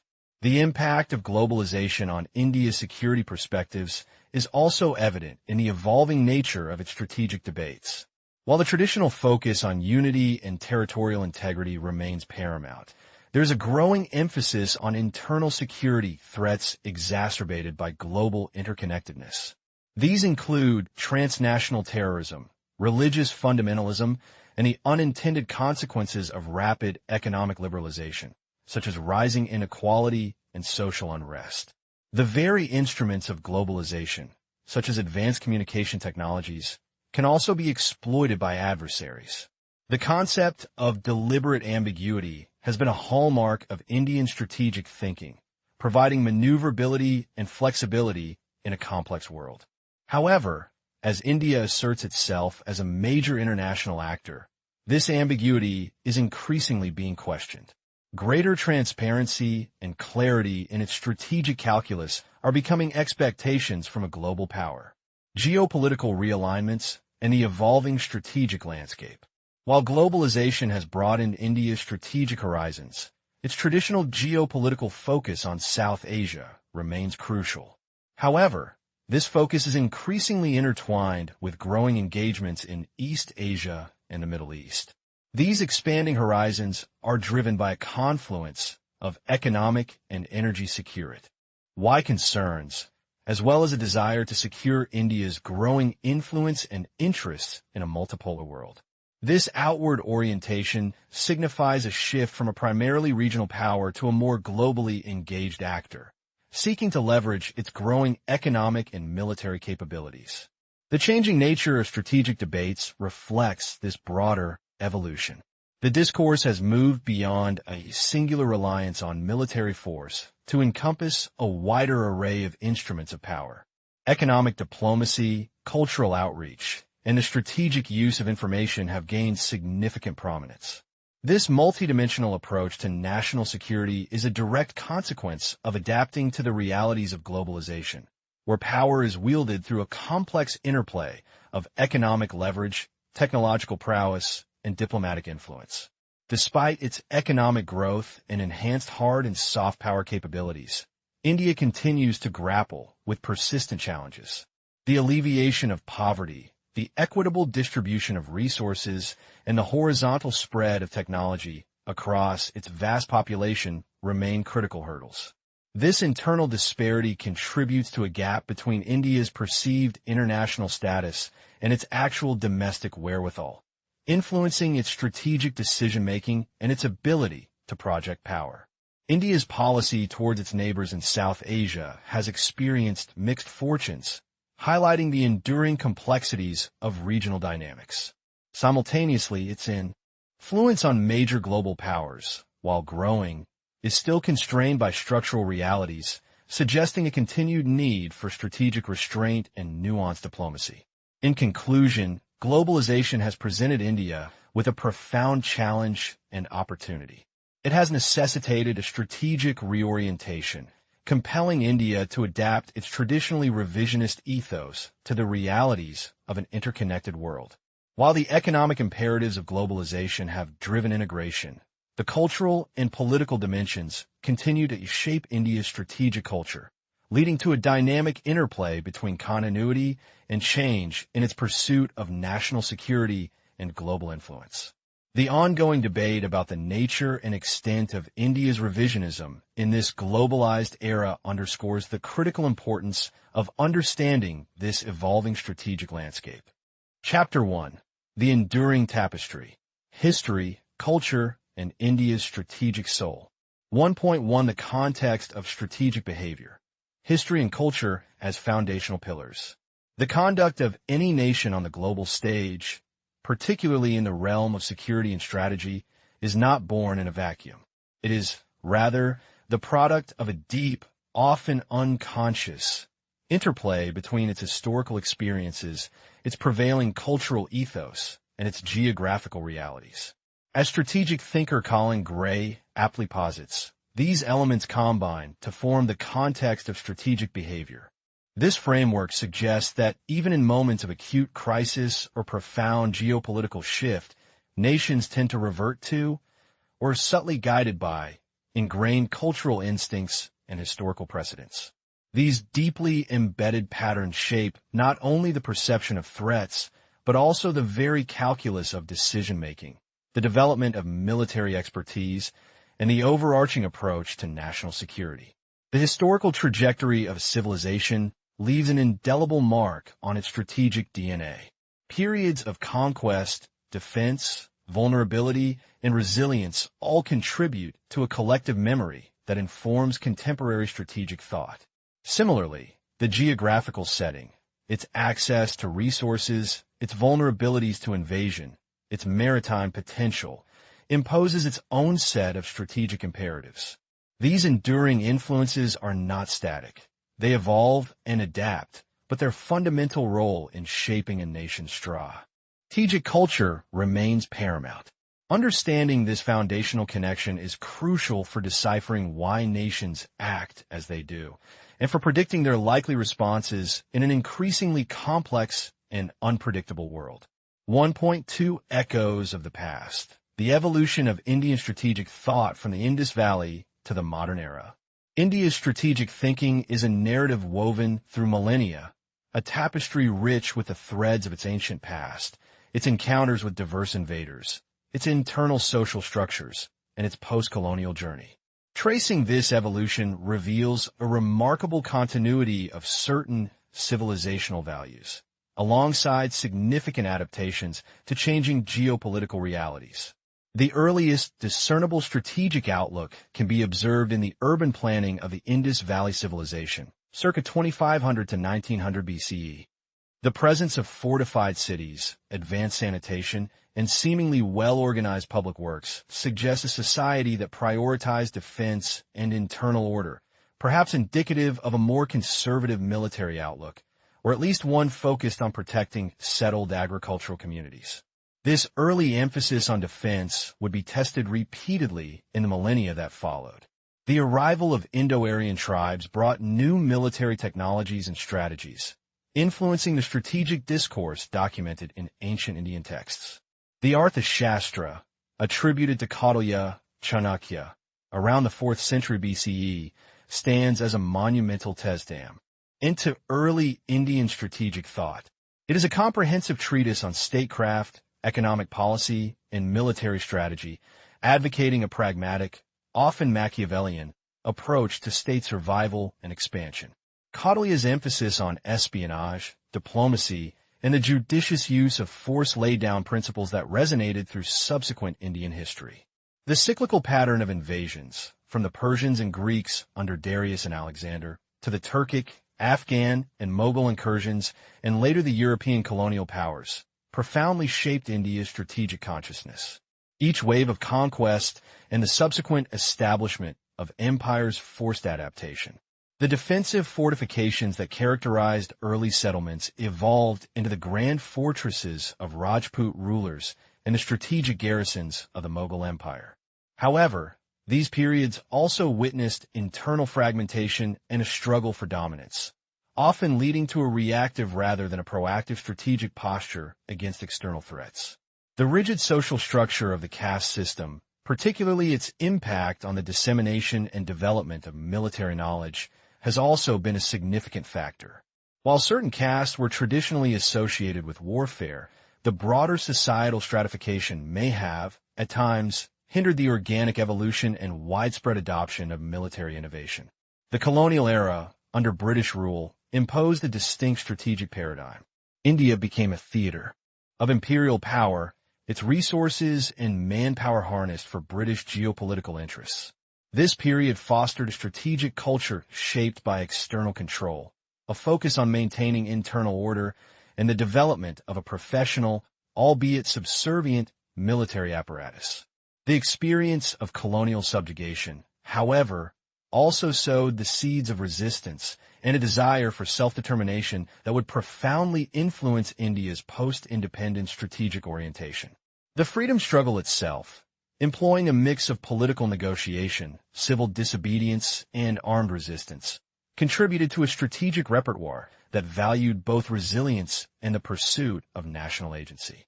In the post-independence era, India's strategic evolution has been marked by the adoption of non-alignment, a conscious effort to chart an independent course in the Cold War world. This was followed by a gradual assertion of its capabilities and interests, leading to a more confident and assertive posture on the global stage.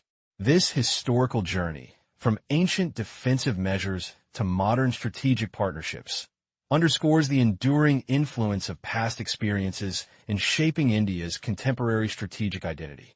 1.3 The anchor of independence, non-alignment, and India's evolving global stance. Following its hard-won independence in 1947, India embarked on a strategic path distinctly different from the dominant bipolar alignment of the Cold War era. Prime Minister Jawaharlal Nehru articulated a foreign policy rooted in the principles of non-alignment, peace, and an independent understanding of world affairs. This approach was not merely a diplomatic maneuver. It was deeply intertwined with India's civilizational ethos and its historical experience of subjugation. The desire to avoid entanglement in power blocks that could lead to another form of dependency was paramount. Non-alignment, for India, meant asserting its sovereign right to make foreign policy decisions based on its national interests and its commitment to global peace and decolonization. It fostered a role as a mediator, a voice for the newly independent nations of Asia and Africa, and a proponent of peaceful coexistence. This strategic orientation significantly shaped India's engagement in Asia, its approach to regional conflicts, and its participation in international forums.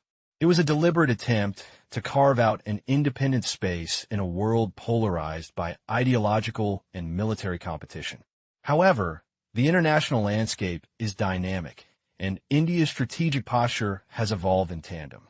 The post-Soviet era, marked by the rise of new powers, the resurgence of nationalism, and the emergence of complex transnational threats, necessitated a recalibration of India's foreign policy. From the late 1990s onwards, India began to adopt a more assertive foreign policy. This shift was not a repudiation of its core values, but a confident expression of its growing capabilities and its ambition to play a more significant role in global governance. Examples of this assertiveness are manifold.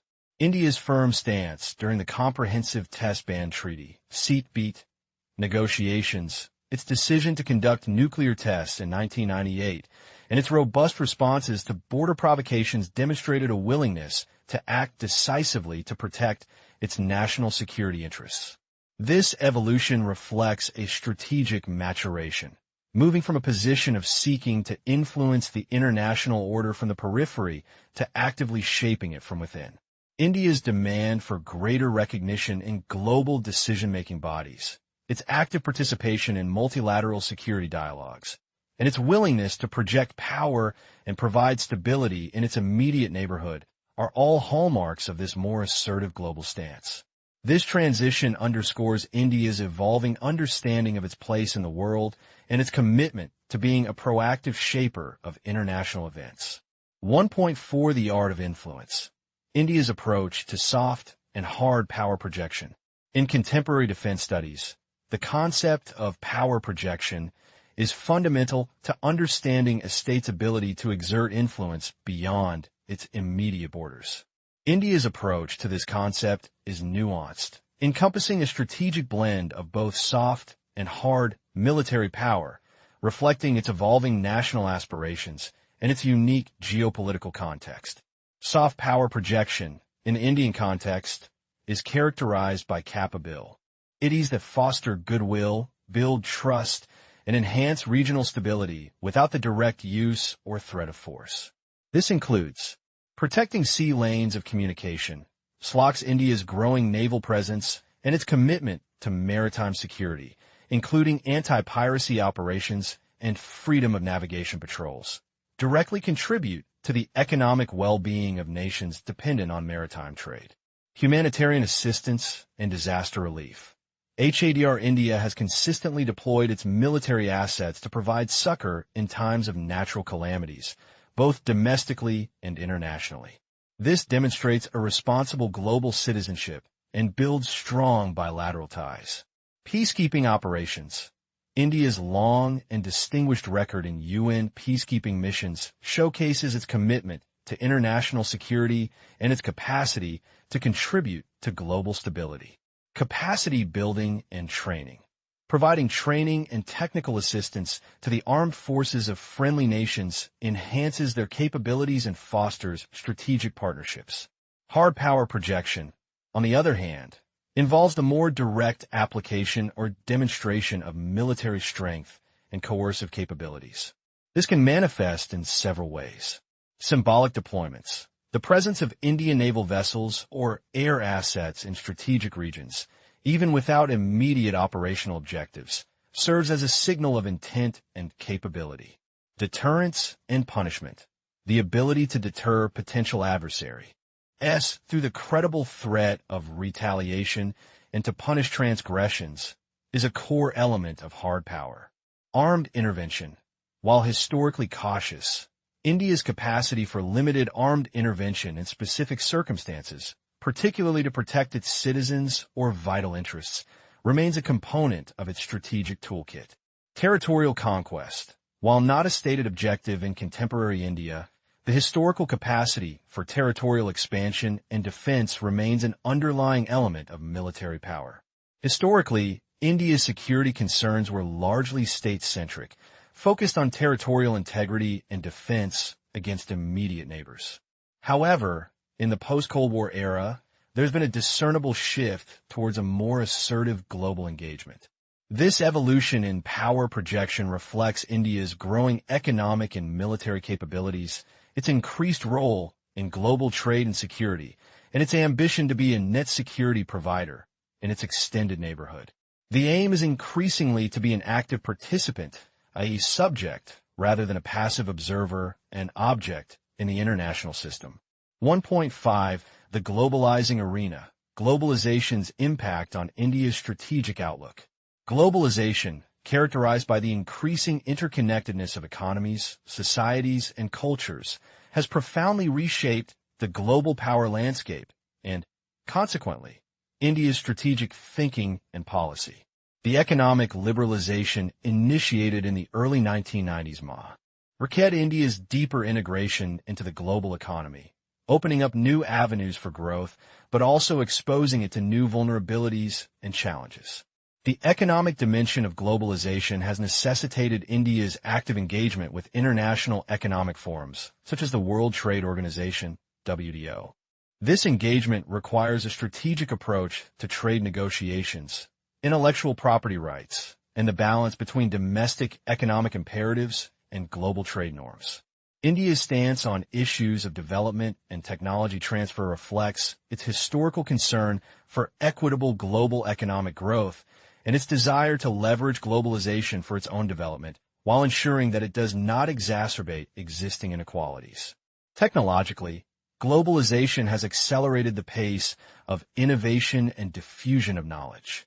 India has benefited from this, particularly in the information technology sector, but it also faces the challenge of keeping pace with rapid advancements in areas like artificial intelligence, cyber warfare, and biotechnology.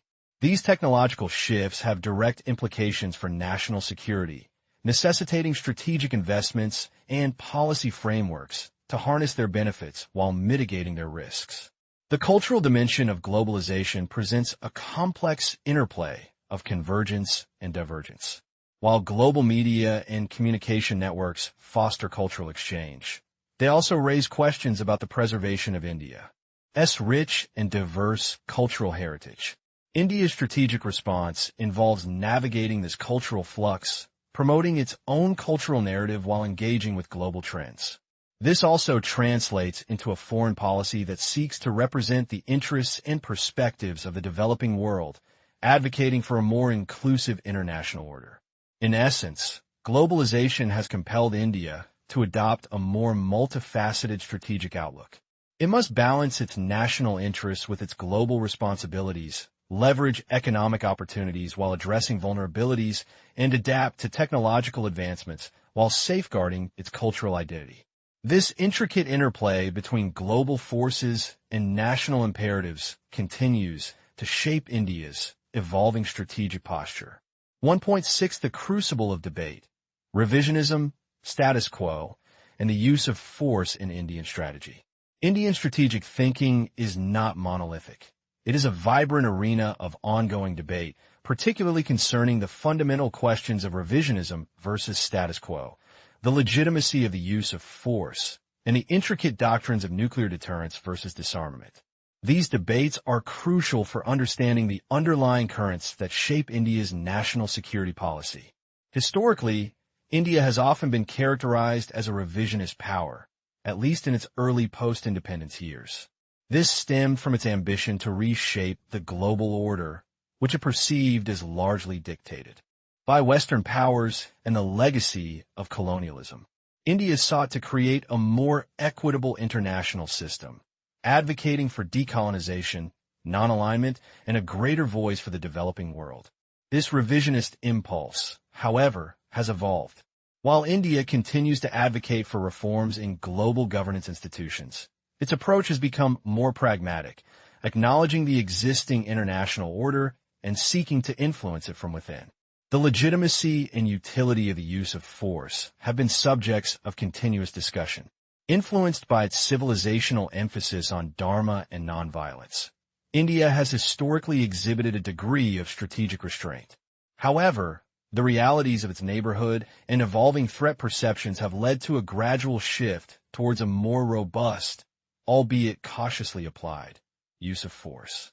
The development of doctrines like the Cold Star Doctrine, though officially downplayed, signifies a readiness for more rapid, limited offensive operations in response to Pakistani provocations, moving away from a purely reactive posture. This debate centers on finding the right balance between restraint and the assertive projection of power to protect national interests. India's nuclear doctrine is another significant area of contention.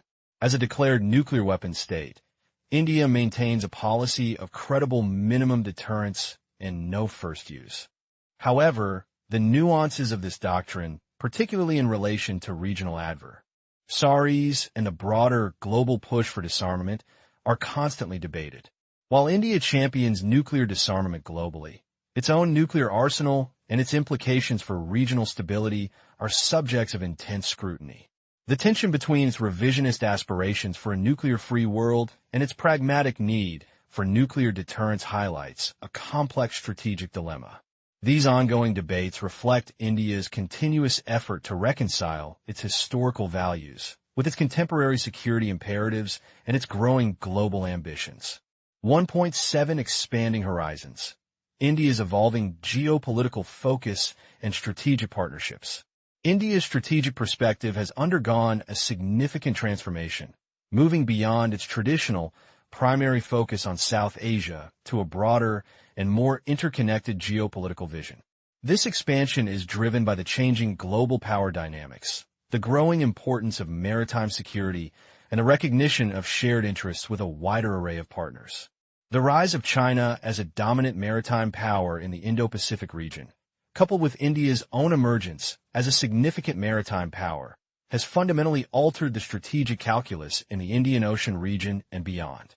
India's traditional emphasis on the zone of peace concept for the Indian Ocean, a legacy of the Cold War, has been re-evaluated in light of increased naval deployments by various global powers and the growing economic and strategic importance of sea lanes. In this evolving landscape, India has actively sought to build and strengthen strategic partnerships. These partnerships, often termed strategic dialogue or strategic partnership, represent a flexible and pragmatic approach to security cooperation, offering alternatives to rigid, formal alliances. The motivations behind these partnerships are multifaceted. Capacity building, collaborating with like-minded nations to enhance military capabilities, intelligence sharing, and interoperability. Networking against adversaries, building coalitions or partnerships that implicitly or explicitly counter the influence of potential rivals. Addressing common threats, cooperating on issues such as maritime security, counterterrorism, cybersecurity, and disaster relief. Promoting regional stability, working with partners to maintain peace and stability in strategically important regions. Examples of these evolving partnerships include India's deepening ties with the United States, Japan, Australia, through the Quadrilateral Security Dialogue, or Quad, France, and various Southeast Asian nations. These engagements reflect India's understanding that its security and prosperity are increasingly intertwined with the stability and dynamism of the Indo-Pacific, and that a network of trusted partners is essential for navigating the complexities of the post-Cold War security architecture. This outward-looking strategic focus signifies India's readiness to assume greater responsibility and influence in shaping the regional and global order. 1.8 Architecting the Future, Institutionalizing Strategic Planning and the Future of Indian Strategy. A critical challenge for India lies in the institutionalization of strategic policy planning. Historically, foreign policy, defense policy, and technology policy have often operated in relative silos. This fragmentation can lead to a lack of coherence and an inability to develop a truly integrated national security strategy. The establishment of a robust National Security Council, NSC, envisioned to provide a holistic and coordinated approach to national security, is crucial. Such an institution is vital for effective strategic agenda setting, ensuring that key issues are identified, prioritized, and addressed comprehensively. Several core areas demand focused strategic attention: domestic pluralism and national cohesion, recognizing that internal stability and social cohesion are foundational to external security. The international order, actively shaping and influencing the global governance structures to align with India's interests and values. The utility of force, developing clear doctrines and capabilities for the judicious and effective application of military power when necessary. Nuclear capabilities, maintaining a credible deterrence while actively pursuing global nuclear disarmament and managing regional nuclear dynamics. A persistent critique of India's strategic posture has been its reliance on deliberate ambiguity. While this approach has historically allowed for diplomatic maneuverability and avoided premature commitments, it can also hinder decisive action and create uncertainty for allies and adversaries alike. As India's power and global role expand, a clearer, more defined strategic doctrine is increasingly necessary. This doctrine should be commensurate with India's growing capabilities and its aspirations to be a responsible and influential global actor. Moving beyond ambiguity towards a more articulated strategic vision will be crucial for India to effectively project its power, manage its relationships, and assert its rightful place on the world stage. 1.9 The Paradox of Power, India's strategic ambiguity and the gap between status and capability. India faces a significant and persistent dilemma: the discernible gap between its aspirations as a rising global power and the realities of its domestic challenges and international influence. This paradox often manifests in its approach to strategic policy, particularly through the lens of deliberate ambiguity. While this strategy has historically provided diplomatic flexibility and allowed India to navigate complex geopolitical terrains, it is increasingly being questioned for its efficacy in enabling India to act as a decisive global player.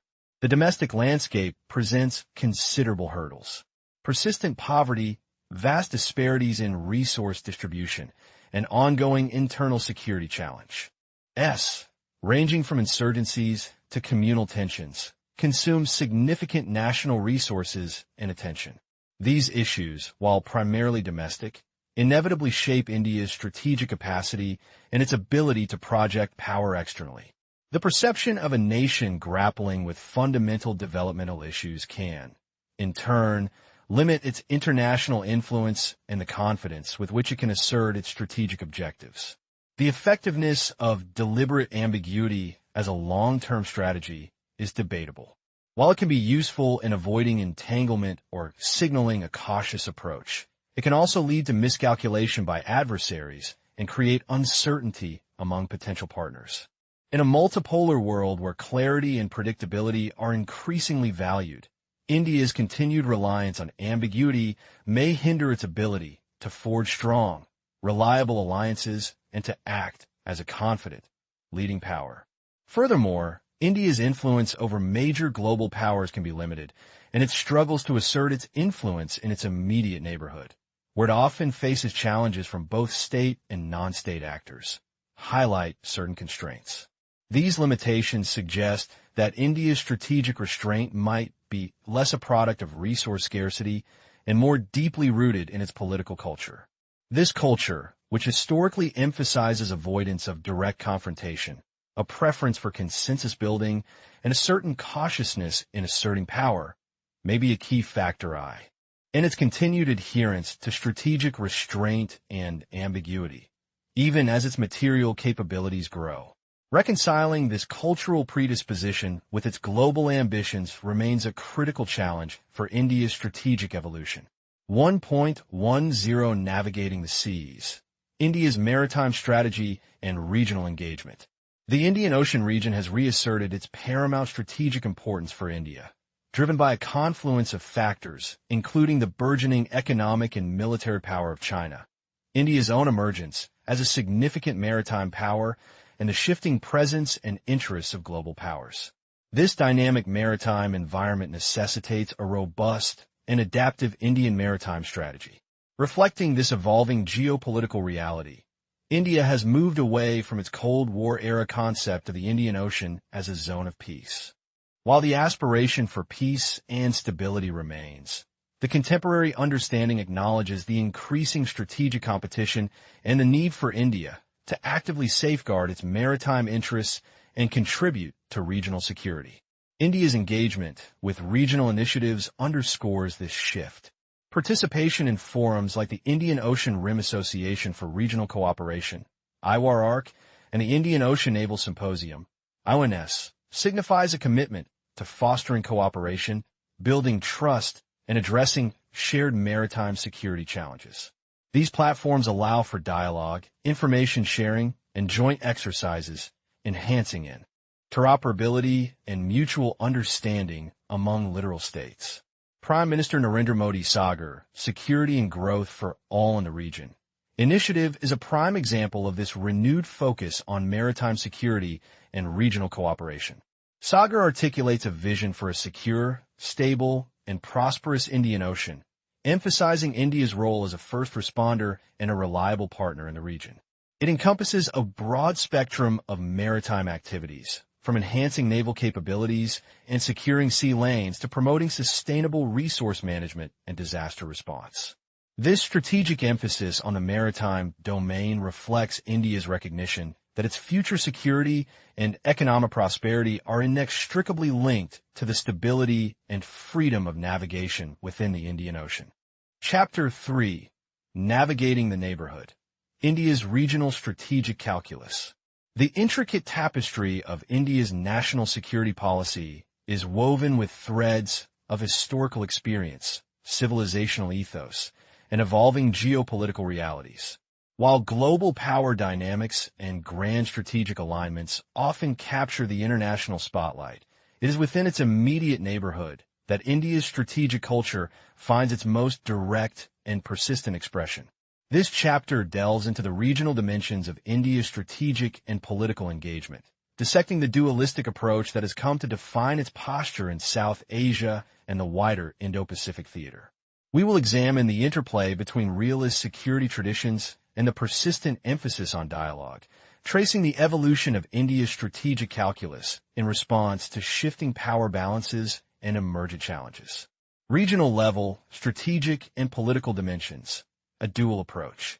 India's engagement with its immediate neighborhood is characterized by a nuanced, often dualistic, strategic and political approach. This framework can be broadly understood through two interconnected components: the enduring realist security traditions that prioritize territorial integrity, counterterrorism, and strategic deterrence, and the non-strategic or political dimensions that emphasize dialogue, economic cooperation, and the cultivation of amiable relationships. This dichotomy is not a contradiction, but rather a reflection of India's historical experience, its civilizational inclination towards accommodation, and its pragmatic recognition of the security imperatives in a complex and often volatile region. The emergence of the Indo-Pacific region as a critical strategic theater has profoundly reshaped India's regional agenda. This vast maritime expanse is increasingly defined by the growing influence of major powers: China, Japan, India, Russia, and the United States, each with their distinct strategic interests and ambitions. In this dynamic environment, the potential for strategic partnerships to balance competing interests, foster stability, and promote a shared vision of a free and open Indo-Pacific has become a cornerstone of India's foreign policy. India's own position as a significant regional player, with a burgeoning economy and a growing military, necessitates a proactive engagement with these emergent power dynamics. Clusters of concern. Mapping India's regional priorities. India's regional concerns are not monolithic. Rather, they are best understood through a series of interconnected clusters, each presenting unique strategic and political challenges. Afghanistan, Pakistan, India.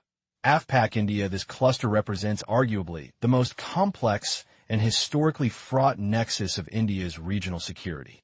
The enduring instability in Afghanistan, coupled with the complex and often adversarial relationship with Pakistan, creates a persistent strategic challenge. India's engagement in Afghanistan, primarily focused on developmental assistance and counterterrorism cooperation, is intrinsically linked to its concerns about Pakistan-sponsored cross-border terrorism. The volatile political landscape in both countries and the historical animosity between India and Pakistan necessitate a constant recalibration of India's strategic posture. China, Pakistan, India. CHIPAC India. The deepening strategic and economic partnership between China and Pakistan, often referred to as the China-Pakistan Economic Corridor, CPC, poses a significant strategic challenge to India. Necessitates a more assertive and strategic engagement from India to ensure its interests are protected and regional stability is maintained. India and West Asia. India's engagement with West Asia is driven by a confluence of economic, energy, and strategic interests. The region is a vital source of India's energy security and a significant destination for Indian labor. Beyond these economic imperatives, the geopolitical landscape of West Asia, marked by regional rivalries and the presence of major global powers, has direct implications for India's security. India's approach here involves cultivating strong diplomatic ties, fostering economic partnerships, and engaging in security cooperation where mutually beneficial, all while navigating the complex regional power dynamics. India, Southeast Asia, China. The strategic importance of Southeast Asia for India has grown exponentially, particularly in the context of China's expanding maritime presence in the South China Sea. India's Act East policy reflects its commitment to deepening economic, political, and strategic ties with this vibrant region. This engagement is not only aimed at fostering economic growth, but also at building a collective security architecture that can ensure freedom of navigation and overflight and balance the growing assertiveness of China. India's defense ties with Southeast Asian nations, including joint military exercises and defense equipment sales, underscore its commitment to a rules-based maritime order. Evolving posture in South Asia, from non-alignment to pragmatic engagement. India's approach to South Asia has evolved significantly from its post-independence era of non-alignment. While the foundational principles of regional cooperation and peaceful coexistence remain, India's posture has become more pragmatic and assertive. This evolution is evident in its approach to cross-border terrorism emanating from Pakistan, where India has adopted a more robust stance, emphasizing the need for Pakistan to take credible action against terrorist groups operating from its soil. Diplomatic engagement, while always present, is now often complemented by a clear articulation of India's security red lines and a willingness to respond to provocations. India's engagement with West Asian countries further exemplifies this pragmatic approach. Beyond traditional energy and economic ties, India has actively sought to deepen strategic partnerships with key players in the region, recognizing the interconnectedness of regional security. This includes participation in multilateral dialogues, security cooperation initiatives, and a concerted effort to build bridges with diverse actors in a complex geopolitical landscape. In Southeast Asia, India's defense ties have become increasingly significant. The growing assertiveness of China in the South China Sea has spurred a greater convergence of interests between India and several Southeast Asian nations. This has translated into enhanced maritime security cooperation, joint naval exercises, and a shared commitment to maintaining freedom of navigation and overflight. These partnerships are not merely symbolic. They are a tangible manifestation of India's evolving strategic culture, which now embraces the idea of collective security and strategic alignment in response to shared threats. The political dimension, SAARC, and the limits of dialogue.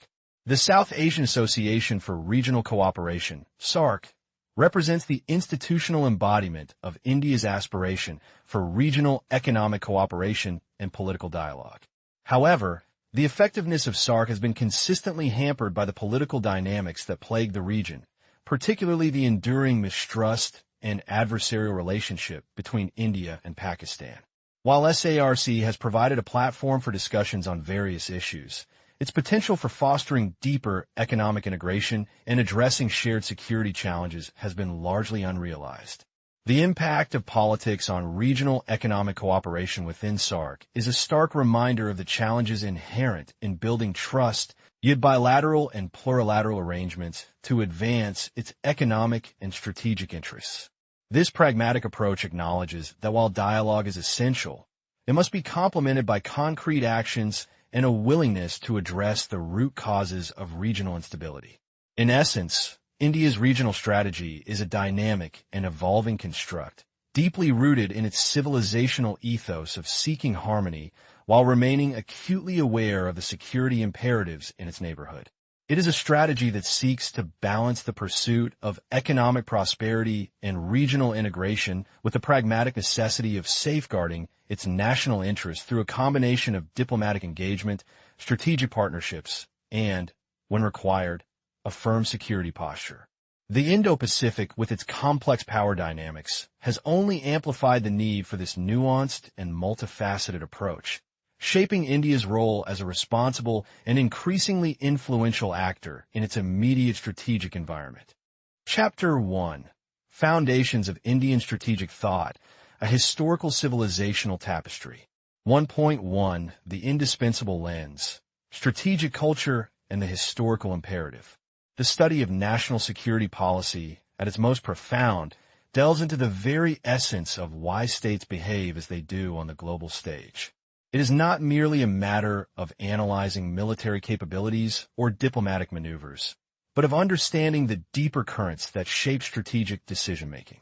As the eminent strategist Colin S. Gray compellingly argued, a nation's history and culture are not simply contextual footnotes.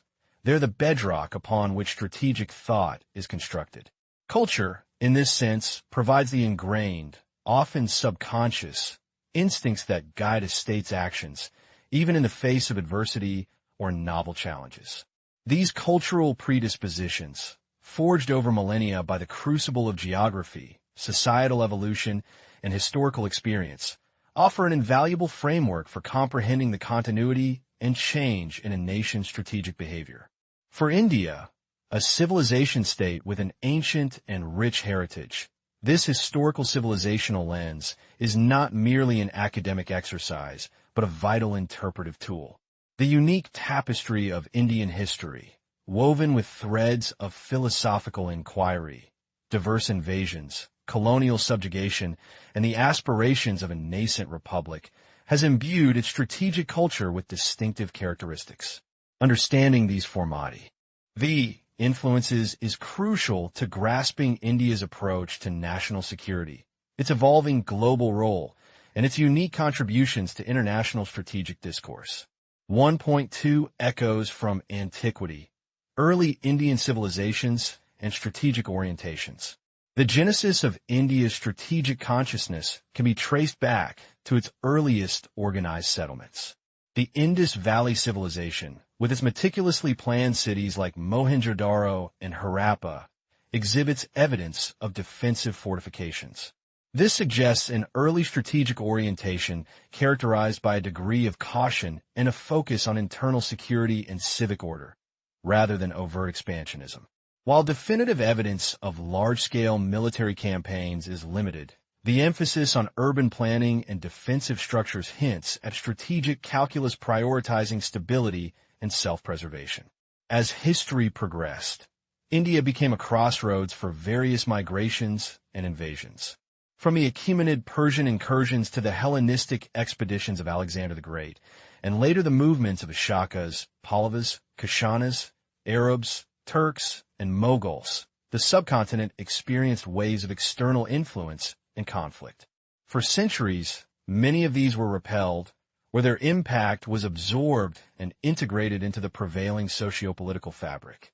However, the arrival of European colonial powers via maritime routes marked a turning point, leading to a prolonged period of subjugation that profoundly impacted India's strategic thinking and capabilities. A critical factor that shaped this historical trajectory was the deeply entrenched caste system. The societal stratification, particularly the Brahmin monopoly over knowledge and the Kshatriya role in warfare, fostered a certain conservatism within military practices. This intellectual and practical insulation, at times, led to a resistance to adopting new military technologies and strategic doctrines. Moreover, the historical division and the perceived intellectual divide between the priestly and warrior classes, and later between the military and civilian leadership, sometimes engendered a degree of mutual distrust, hindering the organic development of a robust, adaptable military scientific complex. This legacy of conservatism and the complex social dynamics influenced how military knowledge was disseminated, adapted, and integrated into statecraft. 1.3 The Post-Independence Mandate: Non-Alignment and Regional Stewardship.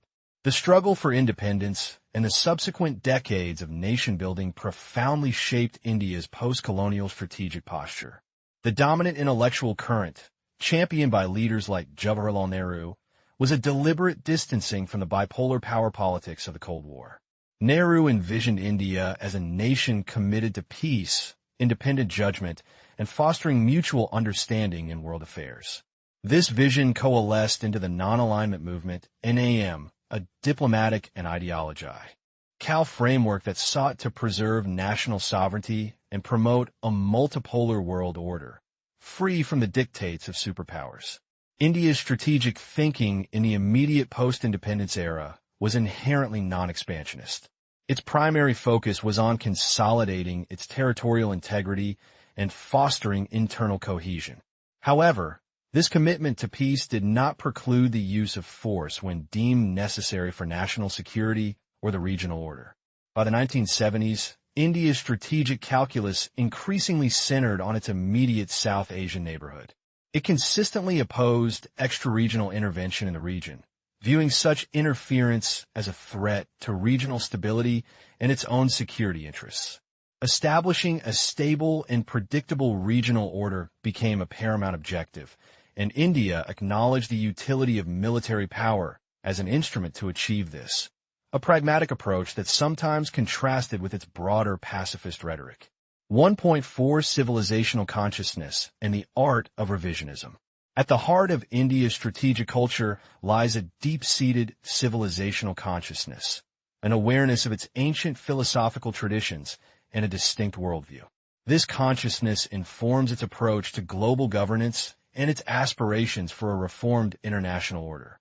India's strategic thinking has historically accepted a hierarchical global structure, but has also harbored a revisionist aspiration, not to dismantle the existing international system, but to reshape it from within, making it more participatory and equitable.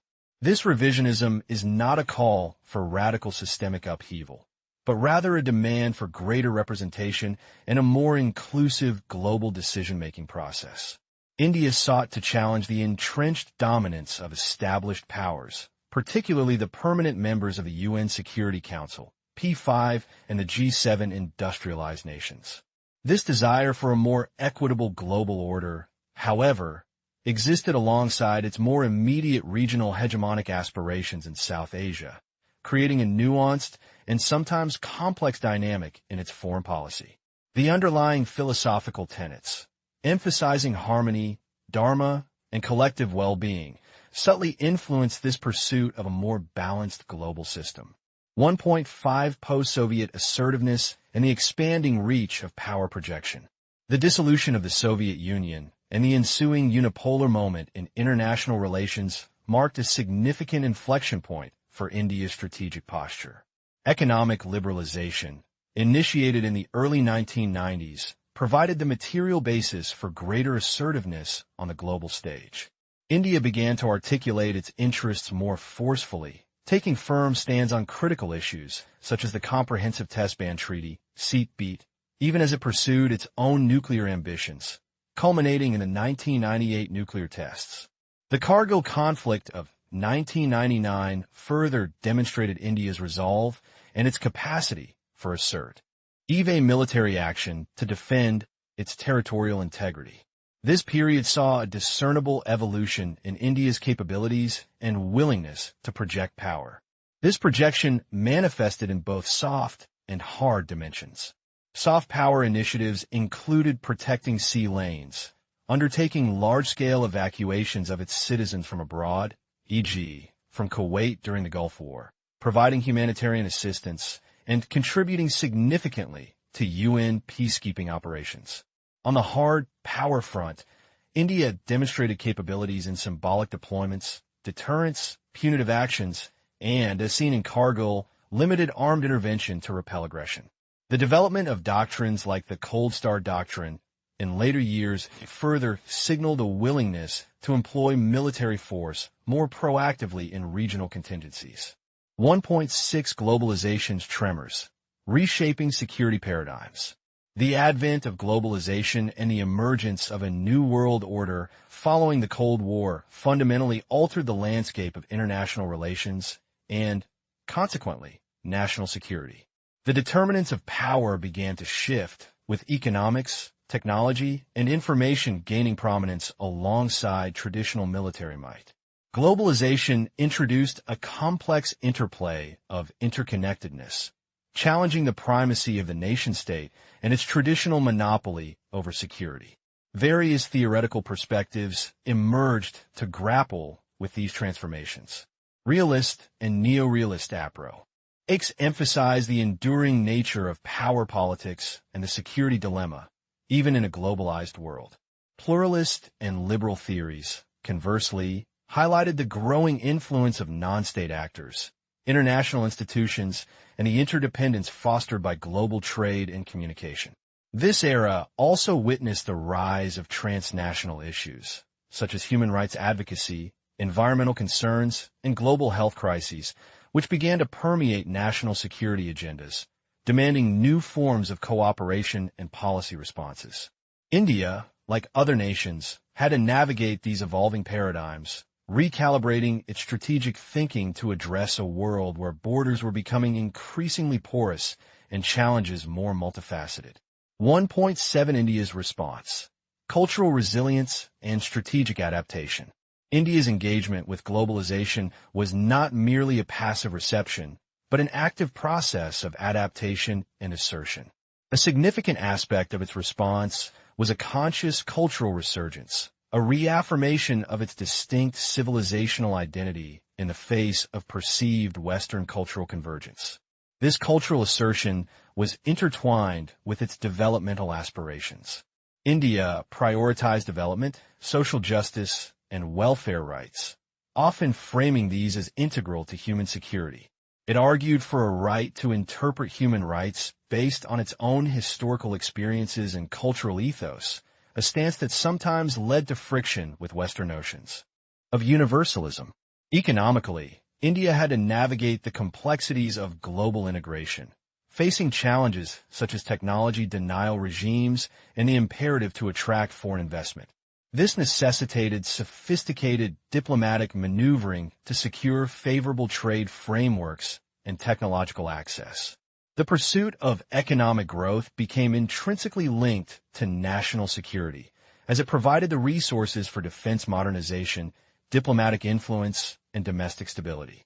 India's response to globalization was thus a multi-layered endeavor, encompassing cultural affirmation, developmental imperatives, and pragmatic engagement with a global economic and political order.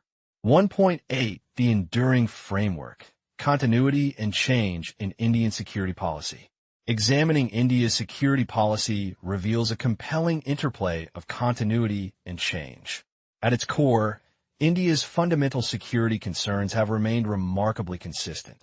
The preservation of its territorial integrity, the maintenance of its internal unity in the face of immense diversity, and the safeguarding of its strategic autonomy. However, the contours of these concerns have evolved. There has been a discernible shift in focus towards internal security challenges, including managing ethnic and religious fundamentalism, combating terrorism, and addressing the socio-economic impacts of globalization. The debate on the relevance of non-alignment continues, with some arguing for a more pragmatic approach to alliances and partnerships in a rapidly changing world.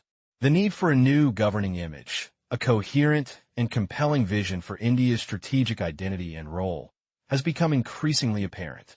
This evolving security landscape necessitates a continuous reevaluation of doctrines, capabilities, and strategic objectives, moving beyond the ideological precepts of the past to address the complex realities of the 21st century.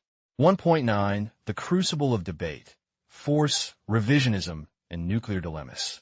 Indian strategic thinking is characterized by several persistent and vigorous debates.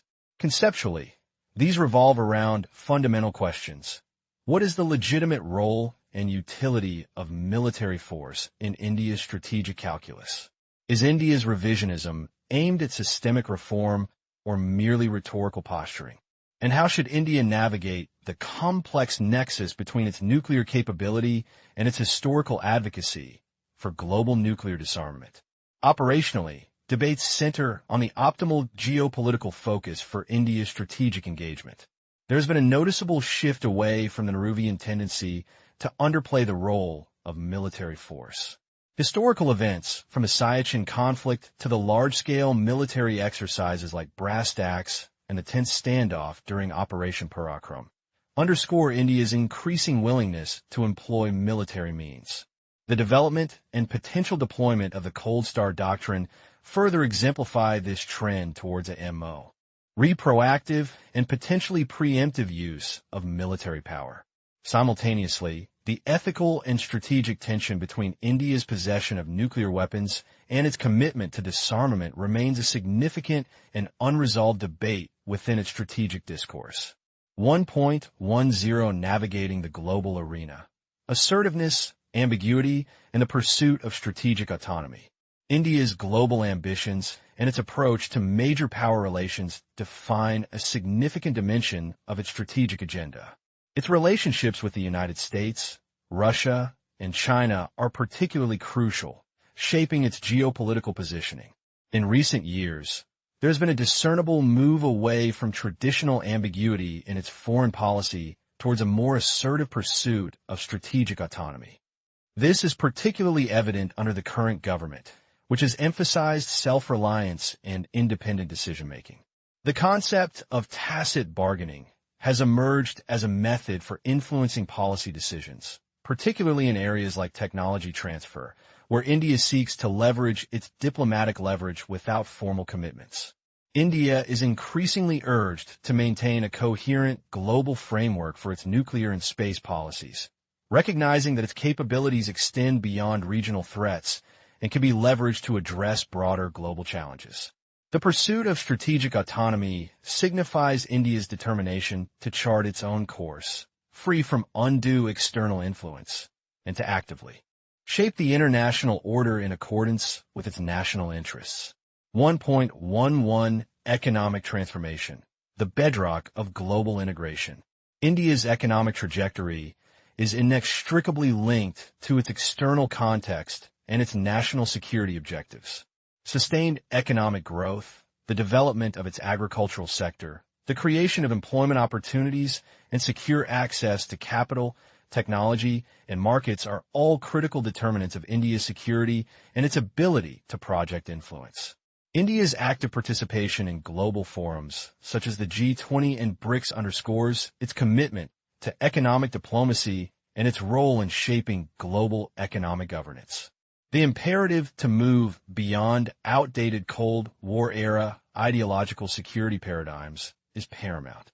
India's engagement with Southeast Asia and the broader Asia-Pacific region, articulated through its Look East and Act East policies, reflects a strategic vision that recognizes the growing economic and geopolitical importance of this dynamic region. Economic strength is increasingly viewed not just as a domestic goal, but as a fundamental pillar of national security, enabling India to pursue its strategic interests and contribute to regional and global stability. 1.12 The Tightrope Walk. Challenges and dilemmas in India's strategic outlook. Despite its growing capabilities and aspirations, India faces a complex array of challenges and dilemmas that temper its strategic outlook. A significant challenge is the persistent gap between its perceived power status and its actual capabilities, particularly in certain technological and military domains. Despite impressive economic growth, persistent poverty and developmental disparities continue to pose internal security challenges. Uneven technological development across various sectors creates vulnerabilities. Internal security issues, ranging from insurgency to left-wing extremism and cross-border terrorism, remain a constant drain on resources and attention. Furthermore, India's influence in its immediate South Asian neighborhood, while significant, is often contested, and its ability to shape regional outcomes faces constraints. Globally, India's aspiration to play a larger role is met with the realities of established power structures and evolving geopolitical alignments. Debates persist on whether India's revisionism is more a matter of rhetorical flourish or a substantive policy objective, and the strategic utility of deliberate ambiguity versus the need for clear, unambiguous policy stances remains a recurring dilemma. Effectively navigating these challenges requires a nuanced and adaptable strategic approach. 1.13 The Architecture of Engagement. Strategic partnerships and policy planning. In the contemporary international security environment, formal alliances are often seen as too rigid. India has instead embraced the concept of strategic dialogue and strategic partnership as more flexible and adaptable frameworks. Our engagement. These partnerships are motivated by a range of factors, including capacity building, networking, securing political support, and crucially, avoiding undue dependence on any single power. Historically, India has lacked a deeply ingrained tradition of institutionalized strategic policy planning.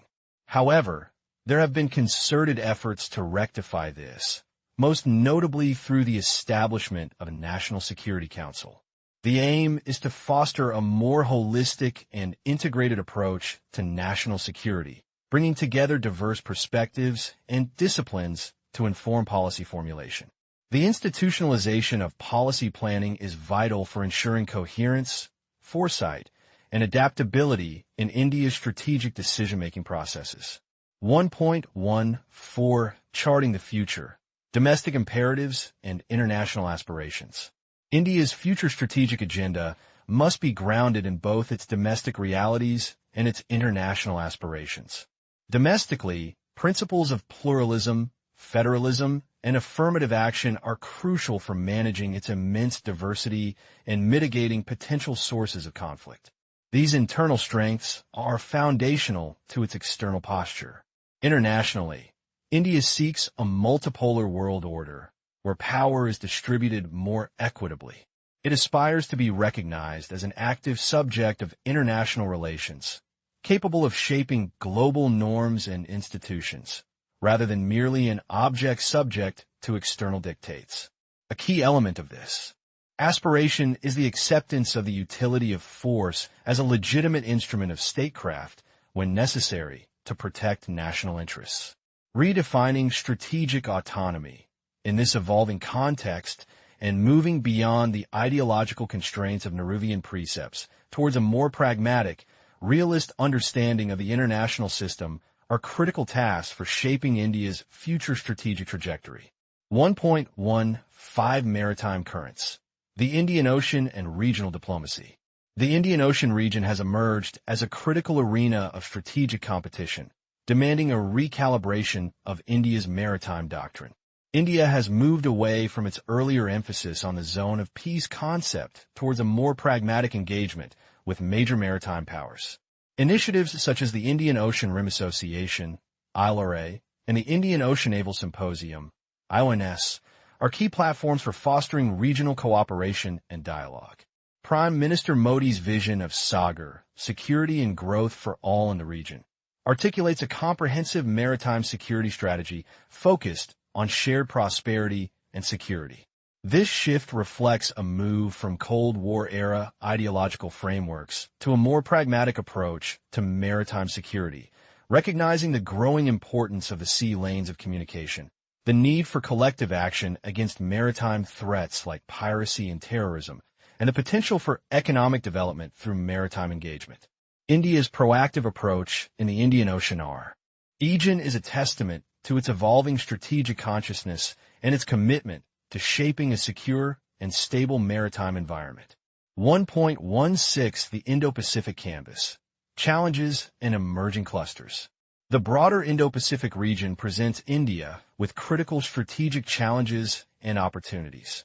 This vast maritime expanse is characterized by the rise of major powers like China, Japan, and India itself, creating a dynamic and potentially competitive geopolitical landscape.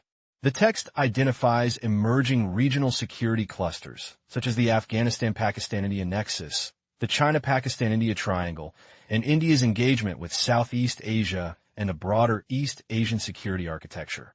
India's assertive posture in South Asia, its strategic engagement with West Asia, and its Look East/Act East policy towards Southeast Asia are all designed to enhance its influence and safeguard its interests in this vital region.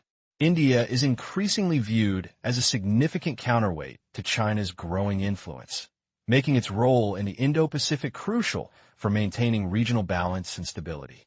Its strategic positioning within this complex theater is a defining feature of its contemporary foreign policy. 1.17 SAARC's Crossroads. Politics, Economics, and Territorial Democracy. The South Asian Association for Regional Cooperation, SAARC, serves as a crucial case study for understanding the interplay of politics and economics in regional cooperation. The text suggests that political dynamics often dictate the pace and success of economic cooperation within SAARC. The concept of territorial democracy, which emphasizes the democratization of interstate relations and mutual respect for sovereign boundaries, is presented as a vital component for fostering genuine regional integration. Despite the immense potential for economic cooperation through agreements like the South Asian Preferential Trading Arrangement, SAPTA, and the South Asian Free Trade Area, SAFTA, political divergences and historical mistrust have often hindered SAARC's progress. The text highlights that for regional cooperation to flourish, a fundamental commitment to democratic principles and a willingness to subordinate narrow political interests to the broader goal of regional prosperity are essential. Chapter 5. The Evolving Canvas of Internal Security, State, Society, and the Civilizational Imperative. India's journey as a nation-state has been intrinsically linked to the management of its vast internal diversity. While external threats have often dominated strategic discourse, the internal landscape has presented a persistent and evolving set of challenges that are as deeply rooted in India's historical trajectory and civilizational ethos as any external rivalry. This chapter delves into the conceptualization and evolution of internal security as a critical policy domain, tracing its emergence as a distinct strategic concern from the 1980s onwards. We will examine how these internal security challenges are not merely matters of law and order, but are profound manifestations of ongoing debate concerning self-determination, national integration, economic decentralization, and the intricate, often fraught, relationship between the Indian state and its multifaceted civil society. 5.1 The genesis of internal security as a strategic imperative. For much of its post-independence history, internal security was largely viewed through the prism of law and order, managed primarily by state police forces. However, the turbulent decades of the 1980s marked a significant inflection point. A confluence of factors, including escalating ethnic and religious insurgencies, the rise of militant nationalism, and the growing impact of socioeconomic disparities, compelled a reevaluation of this traditional understanding. Internal security began to be recognized not as a residual problem, but as a critical strategic issue, directly impacting national stability, territorial integrity, and the very legitimacy of the state. This shift was not merely semantic. It signaled a recognition that the state's ability to govern effectively and maintain peace within its borders was as crucial to its strategic posture as its capacity to defend against external aggression. 5.2 Civilizational undertones. Diversity, identity, and the state. To comprehend India's internal security landscape, one must anchor the analysis within the framework of India as a civilization state. This perspective acknowledges that the nation's strategic culture is deeply interwoven with its civilizational heritage, which is characterized by a rich tapestry of languages, religions, ethnicities, and regional identities.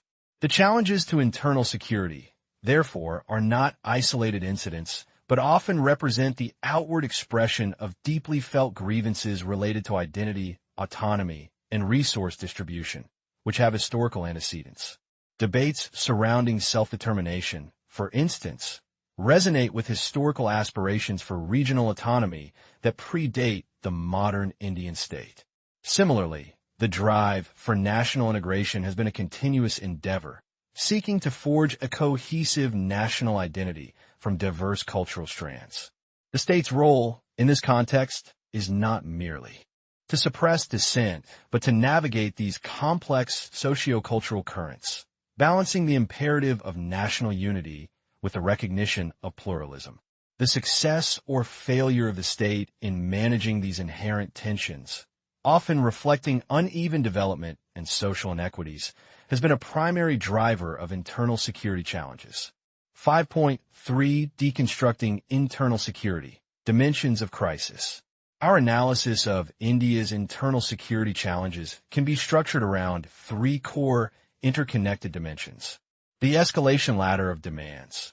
This dimension captures the progression of grievances from initial expressions of discontent to outright militancy and separatism. It typically begins with demands for recognition of distinct identities, followed by calls for greater autonomy, and in cases where these are not adequately addressed, can escalate to aspirations for self-determination, leading to subnationalism, insurgency, and, in its most acute form, terrorism. State goals and policy responses. The state's objectives in managing internal security are multifaceted. Fundamentally, they revolve around maintaining territorial integrity and the rule of law. However, these are underpinned by value-based goals such as ensuring social justice, promoting national integration, and upholding democratic principles. Issue-based policies then emerge from these goals, aiming to address specific grievances, whether political, economic, or sociocultural. The effectiveness of SA policies is often determined by their ability to address the root causes of disaffection, rather than merely managing symptoms. Issue areas of crisis. Internal security challenges manifest across distinct domains. Political. This encompasses issues related to identity politics, subnationalism, demands for statehood, and political alienation. Grievances here often stem from perceived marginalization, historical injustices, or the desire for greater political representation. Economic.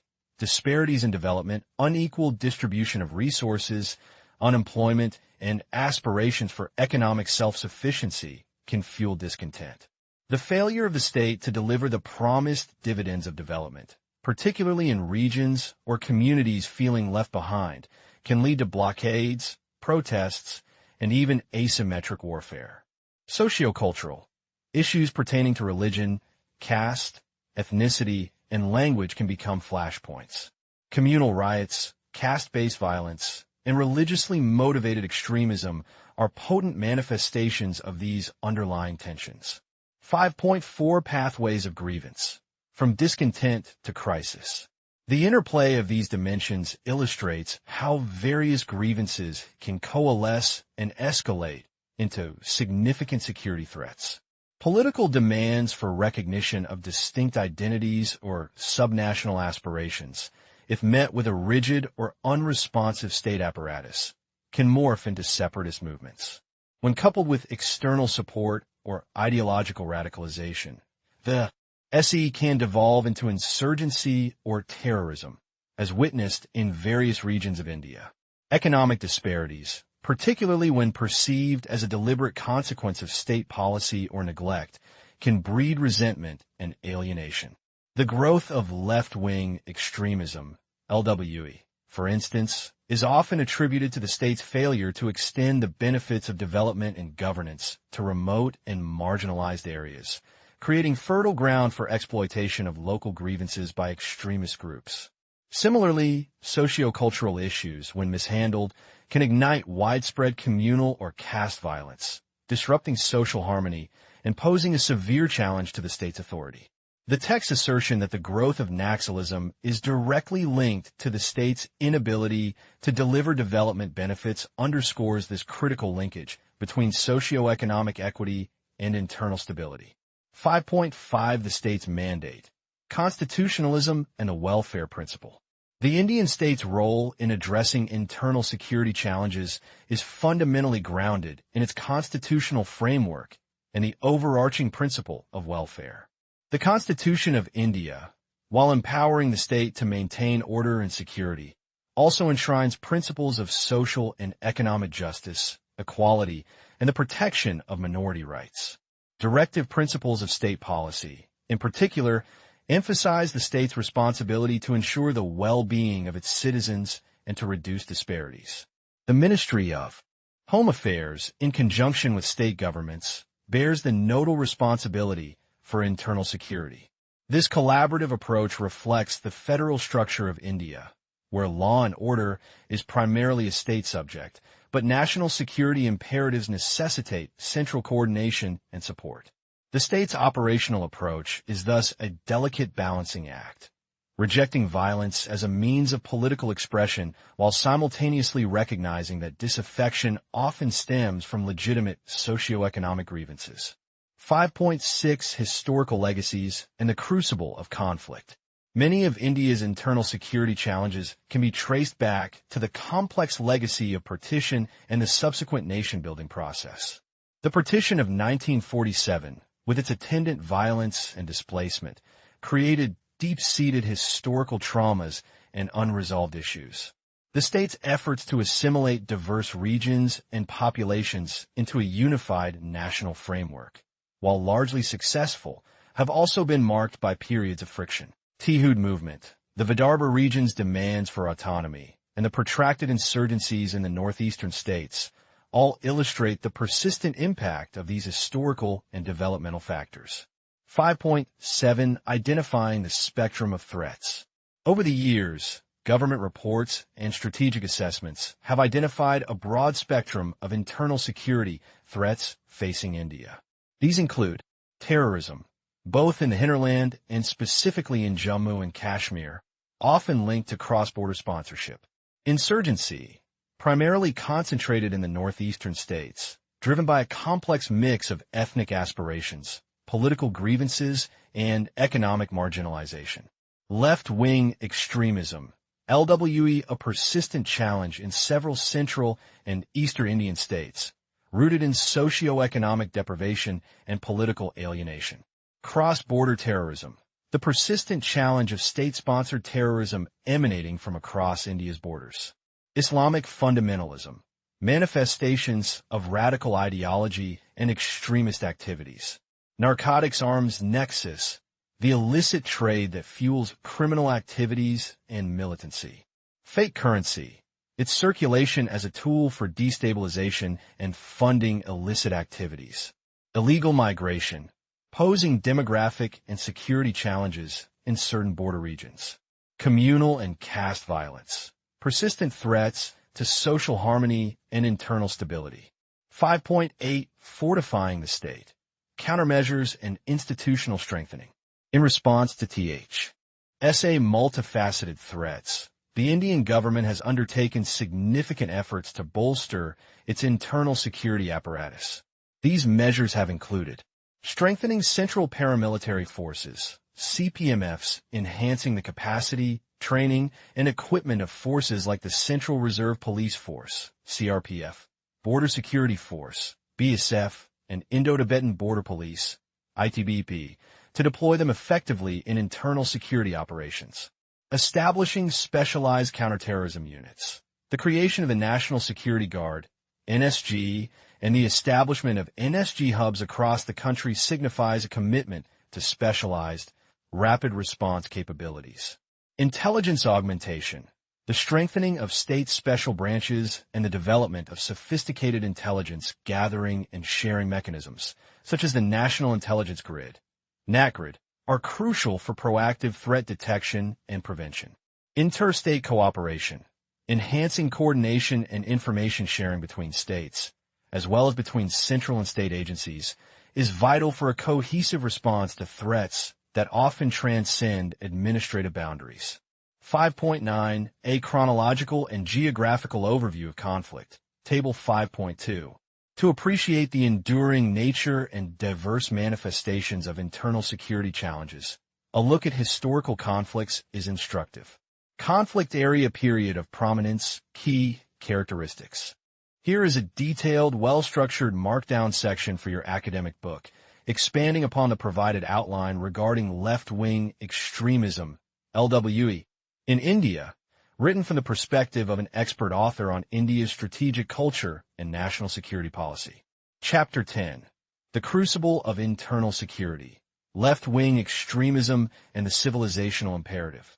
Left-Wing Extremism, a deep dive into India's internal security challenges.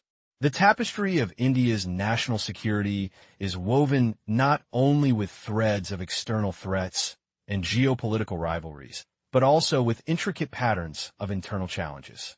Among these, left-wing extremism, LWE, often colloquially referred to as Maoism or Naxalism, stands as a persistent and deeply entrenched internal security threat. Its enduring presence and multifaceted nature demand a comprehensive analysis, particularly through the lens of India's strategic culture and its evolution as a civilization state.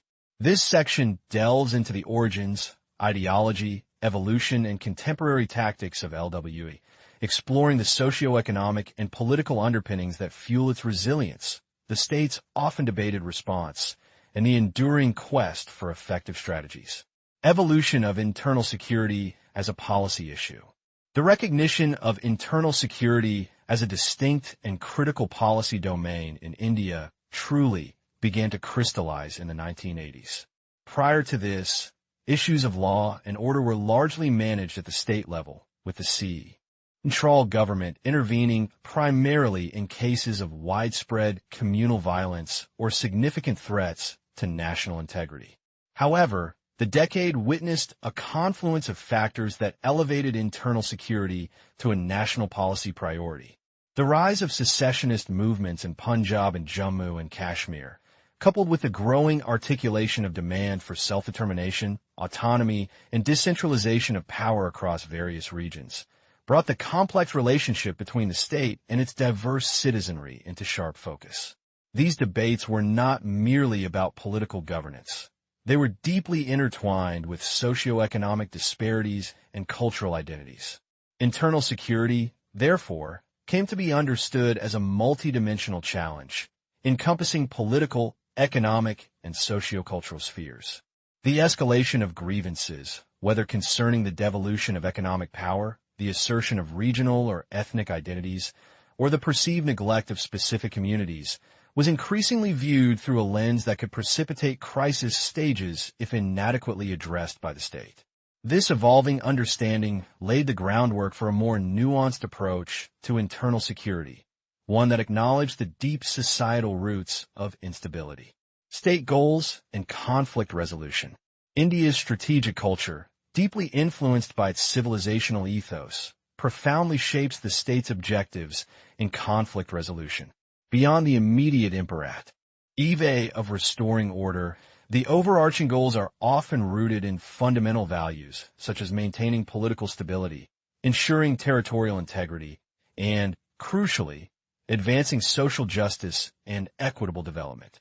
These are not merely abstract ideals, but are often enshrined in the constitutional framework and reflected in the nation's historical narrative of unity in diversity.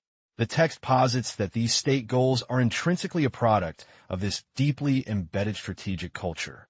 Consequently, the manner in which conflicts are managed, the strategies adopted, and the ultimate desired outcomes are all influenced by this cultural orientation. A civilization state like India, with its inherent pluralism and historical experiences, often seeks resolutions that aim for reconciliation and integration, rather than outright suppression, where feasible. This cultural predisposition influences the very definition of what constitutes a successful resolution to an internal security challenge. Dimensions of internal security crises. Internal security crises in India can be broadly categorized into distinct, though often overlapping, dimensions. Political. This encompasses separatist movements, secessionist tendencies, and acts of terrorism aimed at undermining the sovereignty and territorial integrity of the state. Examples include the insurgencies in the Northeast, the Kautilya movement, and terrorism in Jammu and Kashmir. Economic. These crises often stem from grievances related to the devolution of economic power, unequal distribution of resources, land acquisition disputes, and economic blockades. Protests against industrial projects or demands for greater control over local resources fall into this category. Sociocultural. This dimension includes conflicts arising from ethnic, religious, or caste-based tensions, communal riots, and identity-based terrorism. The eruption of violence following perceived injustices against specific communities or the mobilization along identity lines falls under this umbrella. A recurring pattern observed across these dimensions is the escalation from articulated demands and grievances to more militant or outright terrorist activities, particularly when the state's response is perceived as inadequate, insensitive, or overly securitized. Role of the state and constitutional framework. The Indian state's approach to internal security is fundamentally anchored in the principles of nonviolence, as espoused by Mahatma Gandhi, and a commitment to addressing the root causes of unrest, particularly those stemming from economic and social deprivation. The Constitution of India, with its directive principles of state policy, mandates the state to strive for the welfare of the people, which inherently includes ensuring their security and addressing systemic inequalities. The Ministry of Home Affairs, MHA, holds the nodal responsibility for internal security, working in close cooperation with the state police forces and intelligence agencies. This federal structure acknowledges the constitutional primacy of states in maintaining law and order, while the central government provides strategic guidance, resources, and specialized capabilities. The constitutional framework, therefore, provides both the mandate and the operational architecture for managing internal security challenges. Historical context of internal security conflicts. Since its independence, India has navigated a complex landscape of internal security challenges, shaped by the tumultuous legacy of partition, the complexities of integrating diverse princely states, and the uneven pace of development across its vast territory. These historical currents have often exacerbated existing social inequities and fueled identity-based demands. Specific instances that illustrate this historical continuum include religious conflicts, communal riots, such as the tragic events in Godhra and subsequent Gujarat riots, highlight the enduring challenge of managing inter-community relations and preventing the politicization of religious identities. Caste agitations, Demands for reservations and assertions of caste pride, exemplified by agitations such as those by the Gujar community, underscore the deep-rooted social stratification and the ongoing struggle for equitable representation. Political economy issues, protests against land acquisition and industrial projects, like the Singur movement in West Bengal, point to the friction between developmental imperatives and the rights and livelihoods of local communities, often particularly affecting marginalized groups. Identity-based demands. The persistent demands for statehood or autonomy from regions like Telangana, Vidarbha, or various parts of the Northeast reflect the complex interplay of regional aspirations, linguistic identities, and perceived economic neglect. Demographic challenges. Issues such as illegal migration from neighboring countries create demographic shifts that can strain social cohesion and resource availability, posing unique security challenges. This historical backdrop provides critical context for understanding the persistent nature of internal security threats, including LWE.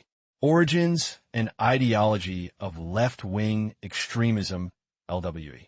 The roots of left-wing extremism in India can be traced back to the peasant struggles and communist movements of the mid-20th century. The Telangana armed struggle, 1946 to 1951, against feudal landlords and the princely state of Hyderabad is often cited as a seminal precursor. However, the movement gained a distinct identity with the Naxalbari uprising in West Bengal in 1967, a radical faction of the Communist Party of India, Marxist, that advocated for an armed agrarian revolution. The ideological underpinnings of LWE are firmly rooted in Marxist-Leninist Maoist thought, emphasizing class struggle, the overthrow of the state through protracted people's war, and the establishment of a communist regime. Its primary support base has historically been among the landless laborers, Dalits, Adivasis, tribal communities, and other marginalized populations who perceive themselves as victims of systemic injustice, exploitation, and state neglect.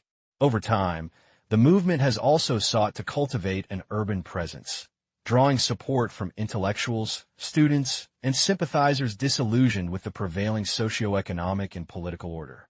The core grievance is the perceived failure of the state to address the fundamental economic and social disparities that perpetuate poverty and disenfranchisement. Evolution and current status of LWE. The trajectory of the LWE movement has been marked by fragmentation and eventual consolidation.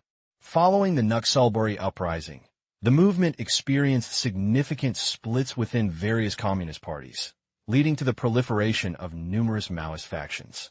A crucial development occurred in 2004 with the unification of the Communist Party of India, Marxist-Leninist, People's War, and the Maoist Communist Center of India, MCCI, to form the Communist Party of India, Maoist, CPI, Maoist. This consolidation aimed to present a more unified and potent challenge to the state. Currently, the CPI, Maoist, operates across a significant swathe of the country, often referred to as the Red Corridor, which stretches across parts of Chhattisgarh, Jharkhand, Bihar, Odisha, West Bengal, Andhra Pradesh, Telangana, Maharashtra, and Madhya Pradesh. The movement has evolved from localized peasant uprisings into a well-organized, militant terrorist force capable of launching coordinated attacks on security personnel, government installations, and development projects. Its influence, while fluctuating, remains substantial in specific pockets, and the Prime Minister of India has unequivocally identified LWE as the nation's gravest internal security threat, underscoring its potency and reach. LWE tactics and state response. The operational tactics employed by LWE cadres are diverse and adaptable, designed to achieve their strategic objectives. Propaganda and mass mobilization. A significant aspect of their strategy involves extensive propaganda, often disseminated through pamphlets, posters, and clandestine media channels, to indoctrinate cadres and mobilize support among local populations. They actively seek to build support bases in villages, often by exploiting local grievances and providing alternative social structures. Guerrilla warfare. LWE groups are adept at guerrilla tactics, including ambushes, hit-and-run attacks, landmine explosions, and raids on police stations and security outposts.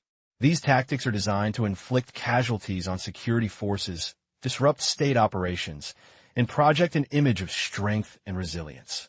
Targeting development projects. A particularly insidious tactic involves targeting development projects, such as roads, bridges, and communication infrastructure, as well as the personnel involved in their execution. This serves a dual purpose: to sow fear and disrupt government efforts to improve the lives of the people in affected areas, thereby reinforcing the Maoist narrative of state oppression and neglect. Establishment of parallel governance. In areas where they hold sway, LWE groups often attempt to establish parallel governance structures, dispensing their own form of justice, collecting taxes, and attempting to create a state within a state. The state's response to LWE is a subject of continuous debate, with a growing consensus that a purely police and security-centric approach is insufficient. While robust security operations are essential for neutralizing immediate threats, the long-term efficacy of counterinsurgency strategies hinges on addressing the socioeconomic and political factors that fuel the movement. This necessitates a multi-pronged approach that integrates development initiatives, improved governance, and the restoration of the state's presence and credibility in affected regions. The challenge lies in ensuring that development reaches the remotest corners and that the state is perceived as a provider of justice and opportunity, rather than an instrument of oppression. International linkages and concerns. While rooted in domestic grievances, LWE groups are not entirely isolated from the global landscape. They have been known to forge linkages with ideologically fraternal organizations and networks abroad, which can provide training, financial support, and ideological reinforcement. Concerns have also been raised regarding the potential recruitment and use of child soldiers by some LWE factions, a grave violation of international humanitarian law.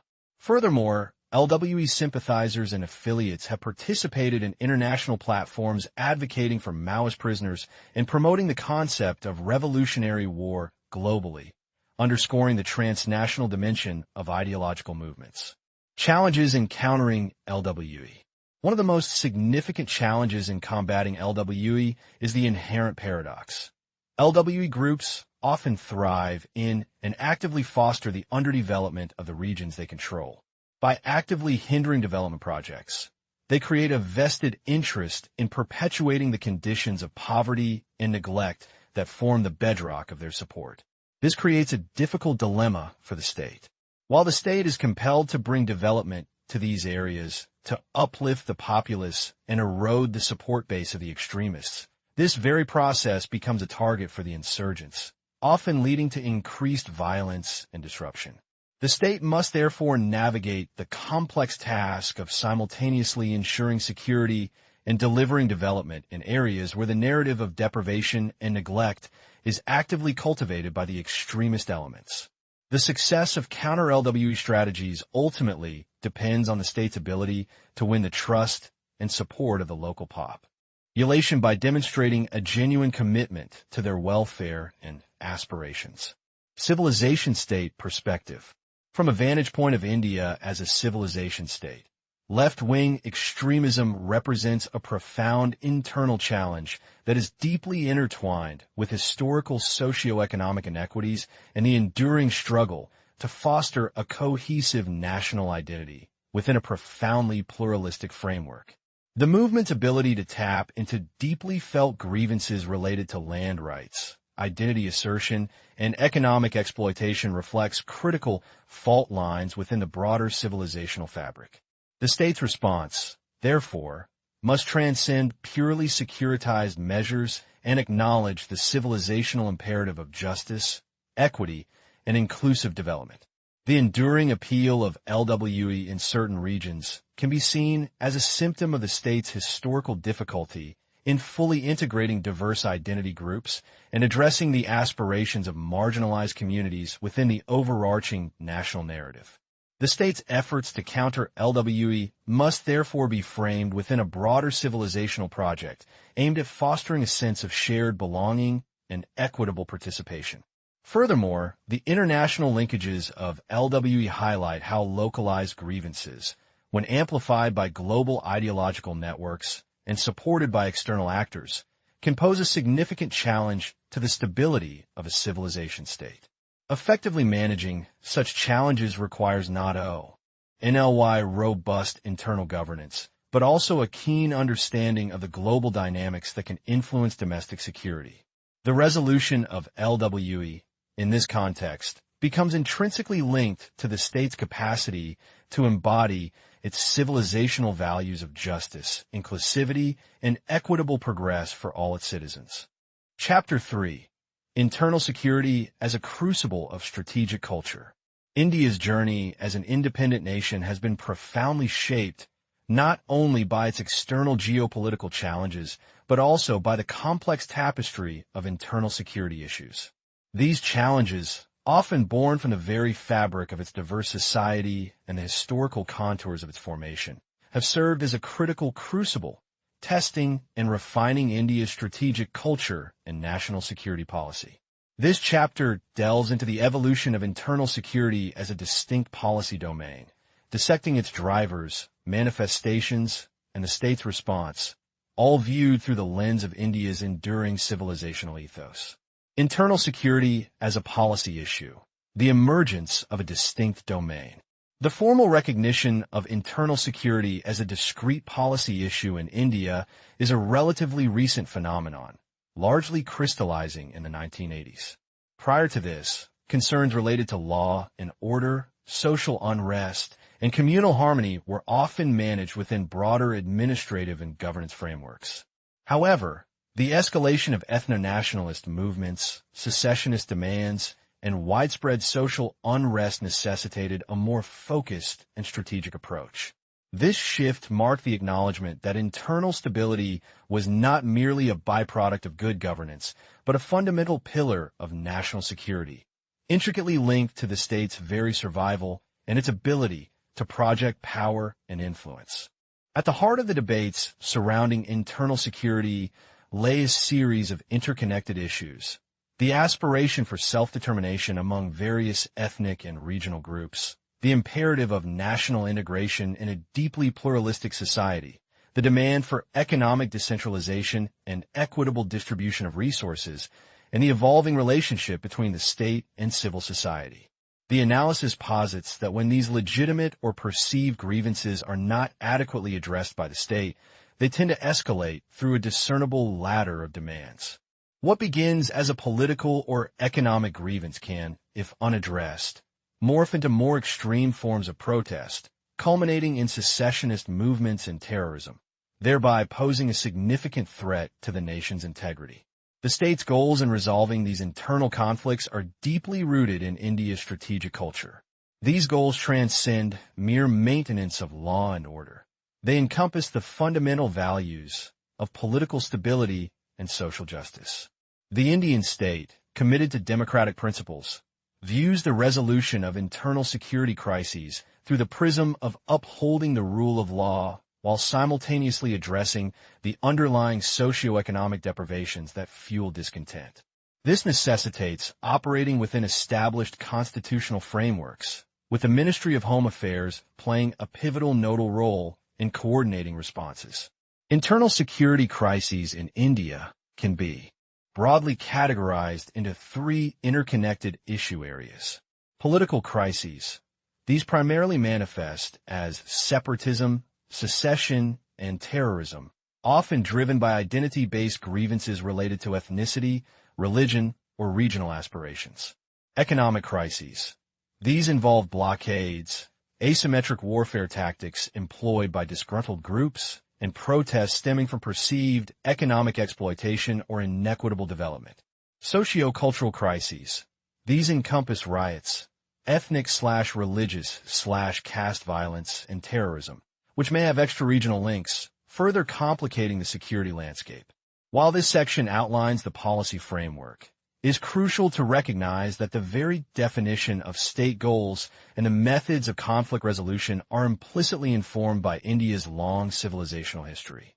The emphasis on maintaining social harmony, the inherent belief in the state's welfare role, and the underlying acceptance of a degree of pluralism, however contested, are all civilizational inheritances that shape the state's approach to internal security challenges. Drivers and manifestations of internal security challenges, a historical continuum. The roots of India's internal security challenges run deep, tracing back to the very genesis of the modern Indian state. The partition of India in 1947, a traumatic event of immense demographic and political upheaval, left an indelible mark, creating enduring fissures and unresolved issues. A primary driver has been the state's ongoing struggle to effectively assimilate diverse groups within a unified national identity, a task made all the more complex by the subcontinent's inherent diversity. Uneven development processes and persistent social inequities, exacerbated by historical patterns of resource distribution and power imbalances, have further fueled discontent. These disparities have created fertile ground for grievances related to land ownership, economic opportunities, and political representation. The specific manifestations of these challenges are numerous and varied. We have witnessed devastating religious riots, such as the communal violence in Godhra and Gujarat, which underscore the fragility of intercommunity relations. Caste agitations, like the Gujar protests, highlight the enduring impact of India's historical social hierarchy on contemporary political mobilization. Issues of political economy, exemplified by the Singur land acquisition protests in West Bengal, demonstrate how development projects can ignite fierce resistance when perceived as unjust or exploitative. Furthermore, identity-based demands for greater autonomy or statehood, such as those that led to the formation of Telangana or the ongoing aspirations for Vidarbha, reflect the persistent quest for recognition and self-governance. The escalation of these issues often follows a pattern, from initial political identity demands to more assertive separatist movements and ultimately to terrorism. Similarly, economic disparities can translate into disruptive tactics like blockades and asymmetric warfare, while sociocultural grievances can ignite widespread riots and acts of terrorism, sometimes with international ramifications. Throughout these complex dynamics, the state's role remains anchored in its commitment to upholding the constitutional framework and the rule of law.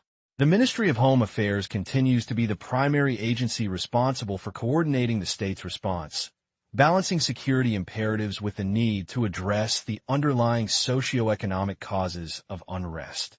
From a civilizational perspective, the persistence of these challenges can be understood as a consequence of the subcontinent's profound diversity, marked by fault lines along ethnic, religious, linguistic, and other identities. The state's ability to navigate this civilizational complexity, to foster a genuinely pluralistic vision that accommodates and respects these diverse identities, is crucial.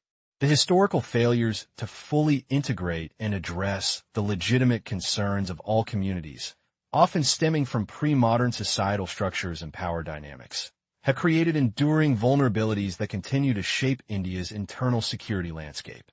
Naxalism/left-wing extremism, a persistent ideological challenge. Among the most persistent and deeply entrenched internal security threats faced by India is what has evolved from Naxalism to left-wing extremism, LWE. The ideological genesis of this movement can be traced back to the Telangana movement of the late 1940s and the subsequent split within the Communist Party of India in 1964. The Naxalbari uprising in West Bengal in 1967 marked its ideological crystallization, drawing heavily on Marx-Lenin-Mao thought, advocating for a protracted people's war. The movement's enduring support base has traditionally been among the most marginalized sections of Indian society: landless labor, Dalits, and tribals. However, in recent decades, its appeal has extended to urban blue-collar workers, particularly in regions characterized by perceived injustice, exploitation, and state neglect. These movements thrive in underdeveloped, often forested areas, where the state's presence is weak and where historical grievances related to land alienation, resource exploitation, and social discrimination remain unaddressed. The formation of the CPI, Maoist, in 2004, through the unification of various Naxalite factions, consolidated the movement and enhanced its operational capabilities. The tactics employed by LWE groups are multifaceted, ranging from propaganda and mass mobilization to the establishment of guerrilla bases and the execution of hit-and-run attacks. A significant aspect of their strategy involves actively disrupting infrastructure development, viewing it as a tool of state control and a means to further exploit local resources and populations.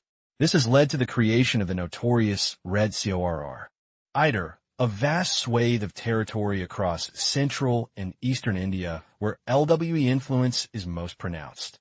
The state faces a formidable challenge in combating LWE. The Prime Minister himself has identified LWE as the gravest internal security threat facing the nation, underscoring its pervasive impact on governance and development. The movement's ability to operate in remote, challenging terrains, coupled with its capacity to mobilize local populations, makes conventional security responses difficult. Furthermore, reports, including those from the UN, have highlighted the disturbing practice of recruitment of children by Naxalites, adding a grave human rights dimension to the conflict. The movement also exhibits international linkages, connecting with similar Maoist groups globally, which can provide ideological reinforcement and, at times, material support. The civilizational underpinnings of Naxalism are profound. The movement directly taps into deep-seated socioeconomic grievances rooted in historical class and caste tensions.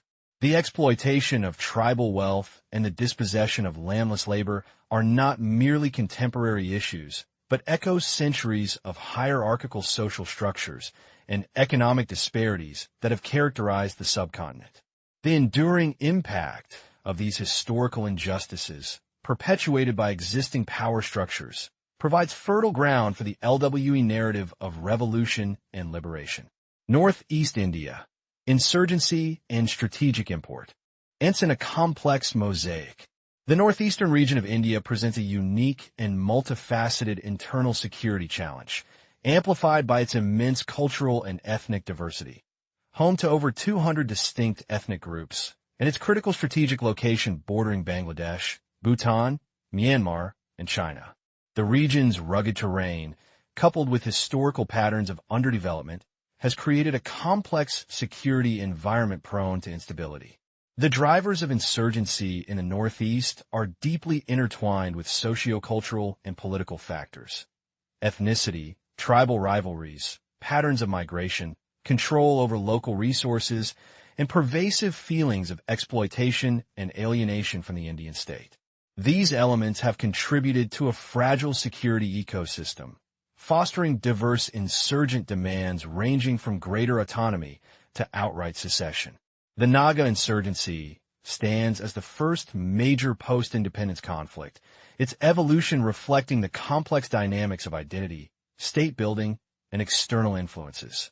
The ongoing peace process, including the landmark 2015 accord with the National Socialist Council of Nagaland, NSCN, signifies the state's persistent efforts to resolve these protracted conflicts. Beyond the Naga issue, insurgencies have plagued other states in the region, including the Assam Gana Parishad, ULFAI, and the Bodo National Democratic Front, and DFBS. In Assam, the myriad of militant groups in Manipur, often described as the MO.SD insurgency-ridden state, and the resurgence of Garo militancy in Meghalaya, and the impact of demographic shifts due to migration in Tripura. A significant aspect of the security challenges in the Northeast is the persistent external hand in fomenting and sustaining these insurgencies. Support from countries like Pakistan, Bangladesh, and China, along with the presence of insurgent bases in neighboring territories, complicates India's security calculus. This external dimension underscores the region's strategic importance not only for India's internal stability, but also for regional geopolitics.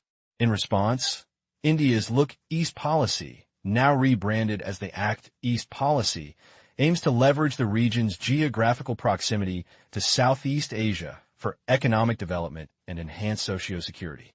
The policy focuses on improving connectivity, boosting trade, and fostering people-to-people contact, recognizing that economic integration and improved linkages can serve as powerful antidotes to alienation and insurgency. The civilizational perspective is particularly salient when examining the Northeast. The region is described as a meeting point of disparate communities, faiths, and cultures, and a complex transition zone. This civilizational mosaic presents India with the immense challenge of integrating such diverse identities within a unified national framework, particularly given the historical grievances and the persistent influence of external actors. Dimension O. F. Tribal rivalry, migration, and control over local resources highlights how pre-existing societal structures and resource competition, often rooted in the region's distinct history and geography, predate the modern Indian state and continue to profoundly influence contemporary security dynamics. The challenge for India is to build a national narrative that embraces this diversity, rather than attempting to homogenize it, thereby addressing the root causes of alienation and fostering a sense of shared belonging. Chapter 5. The Evolving Landscape of Internal Security in India. Introduction to Internal Security as a Policy Issue.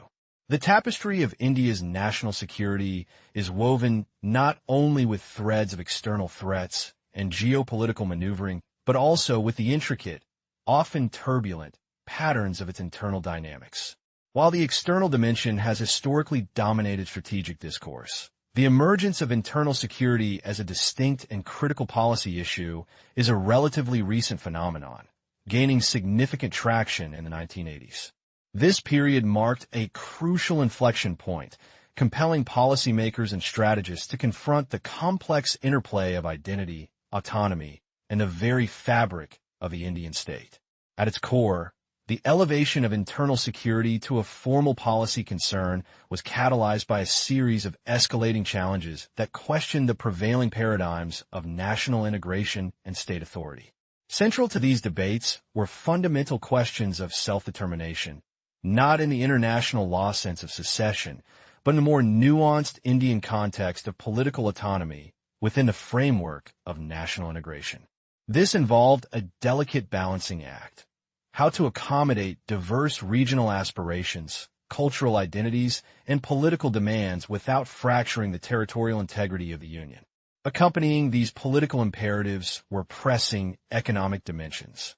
The uneven pace of development across different regions and communities fueled grievances, leading to demands for economic decentralization and a more equitable distribution of resources.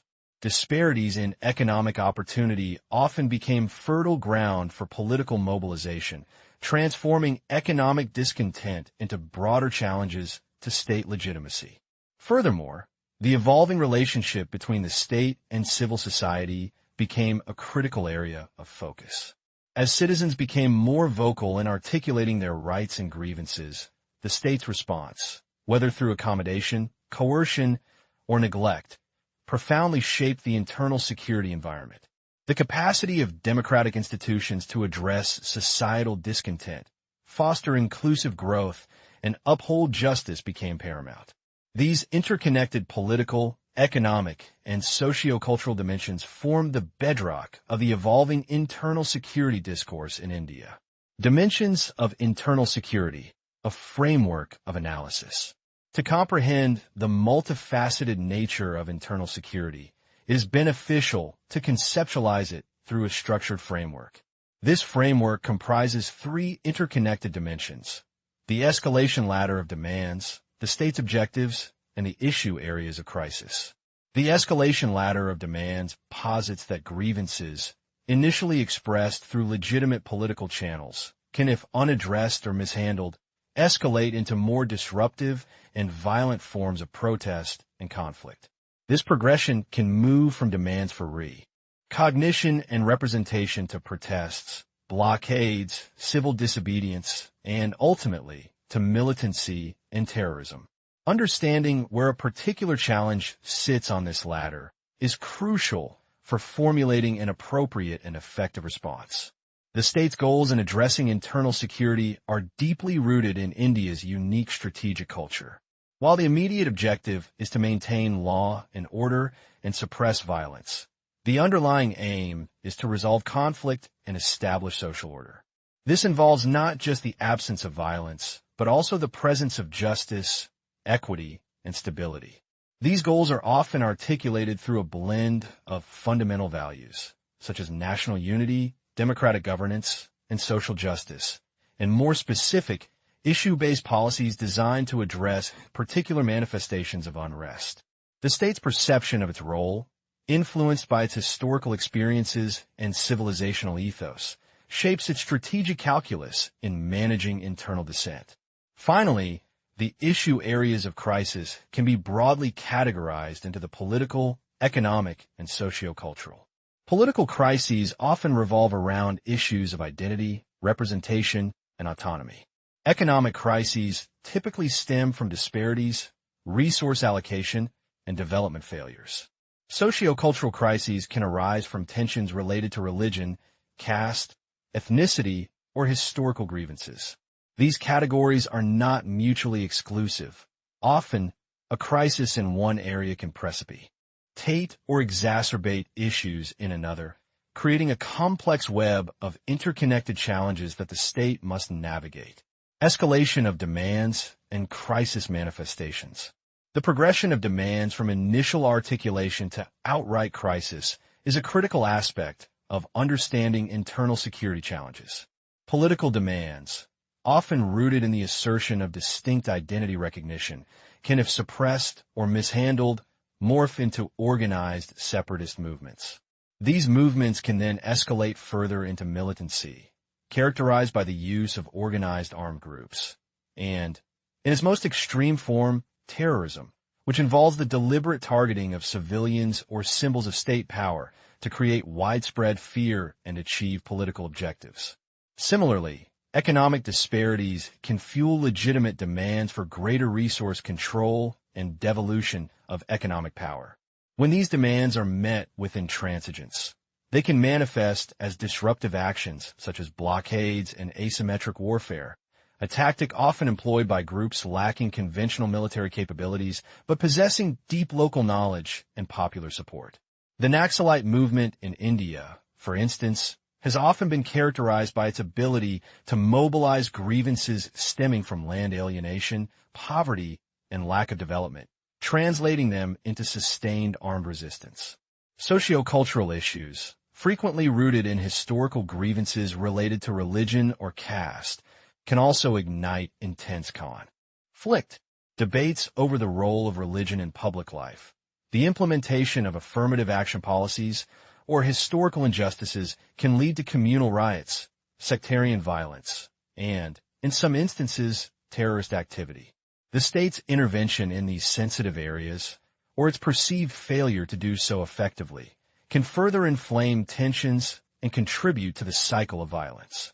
The linkage between state failure in development delivery and the persistence of movements like Naxalism underscores the critical role of inclusive governance and equitable development in preventing the escalation of socioeconomic grievances into security threats.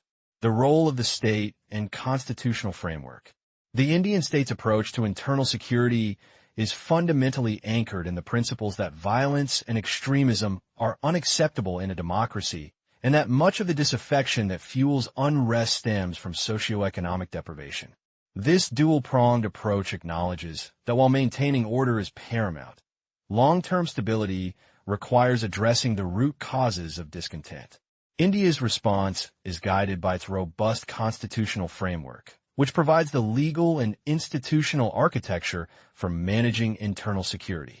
The Home Ministry plays a nodal role coordinating national security efforts and liaising with state machinery, which bears the primary responsibility for maintaining law and order. This federal structure, while ensuring local response, also necessitates seamless cooperation and information sharing between the center and the states. The welfare role of the state, as articulated in the Directive Principles of State Policy, DPSP, is intrinsically linked to its internal security mandate. The DPSPs, though not judicially enforceable, serve as guiding principles for governance, emphasizing the state's responsibility to promote the welfare of the people by securing a social order in which justice, social, economic, and political, informs all institutions of national life. By striving to address socioeconomic inequalities, ensure equitable development, and uphold human rights, the state seeks to preempt the grievances that could be exploited by disruptive elements. This philosophical undergirding, derived from India's civilizational emphasis on dharma and social harmony, informs its strategic approach to internal security. Historical context of internal security challenges. India's journey since independence has been marked by continuous engagement with a diverse array of internal security challenges, many of which are deeply intertwined with its historical trajectory. The partition of India in 1947, a cataclysmic event, left a legacy of communal animosity, displacement, and unresolved territorial disputes that continue to cast a long shadow. The subsequent inability to fully assimilate diverse groups into the national mainstream, coupled with the inherent complexities of managing a vast and heterogeneous polity, contributed to the emergence of various centrifugal forces. Key issues that have consistently tested India's internal security apparatus include uneven development, which has created pockets of discontent and resentment, persistent social inequities, often rooted in historical caste structures and economic exploitation, the pervasive threat of extremism and insurgency in various regions, the insidious rise of terrorism, often fueled by external sponsorship and ideological radicalization, and recurring instances of communal violence and atrocities against marginalized communities, particularly women. The examples cited in the analysis, such as the Gadara/Gujarat riots, the Gujar agitation, the Singur agitation, the persistent Telangana/Vidarbha demands for statehood, and the challenges posed by illegal migration, are symptomatic of the deeper structural issues and historical grievances that continue to shape India's internal security landscape. These events, while distinct in their immediate causes and manifestations, collectively illustrate the enduring challenges of balancing regional aspirations, managing social fault lines, and ensuring equitable development in a democratic federal state. Analysis of specific conflicts. Naxalism, the Northeast, and Punjab. India's internal security landscape is characterized by several protracted and complex conflicts, each with its unique genesis and evolving dynamics. Naxalism, or left-wing extremism, LWE, is a formidable challenge rooted in deep-seated socioeconomic grievances. It primarily draws support from landless laborers, Dalits, and tribals who feel marginalized, exploited, and alienated from the state. The movement has evolved from its early Maoist origins, adapting its strategies to exploit governance deficits, particularly in rural and underdeveloped areas. Its tactics include propaganda, mass mobilization, and hit-and-run attacks, often targeting security forces and state infrastructure. The recruitment of children and the establishment of international linkages further complicate the state's response. LWE represents a persistent challenge to state authority, highlighting the critical need for effective governance, equitable development, and the redressal of historical injustices. The Northeast region presents a complex mosaic of ethnic diversity, underdevelopment, and historical grievances, which have fueled persistent insurgency in states like Nagaland, Manipur, Assam, and Tripura. Issues such as contested borders, resource control, and perceived neglect by the central government have provided fertile ground for various insurgent groups. External support has also played a significant role in sustaining these movements. India's Look East/Act East policy aims to address some of these developmental deficits and integrate the region more effectively into the national economy. But the challenge of resolving these long-standing insurgencies remains significant. The Punjab expiry. NCE offers a contrasting narrative. The state successfully navigated a period of intense Khalistan-related insurgency in the 1980s and early 1990s.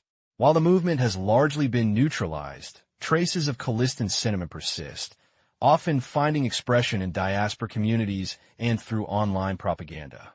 The resolution in Punjab underscores the importance of political accommodation, effective security responses, and addressing the socio-economic factors that contribute to radicalization.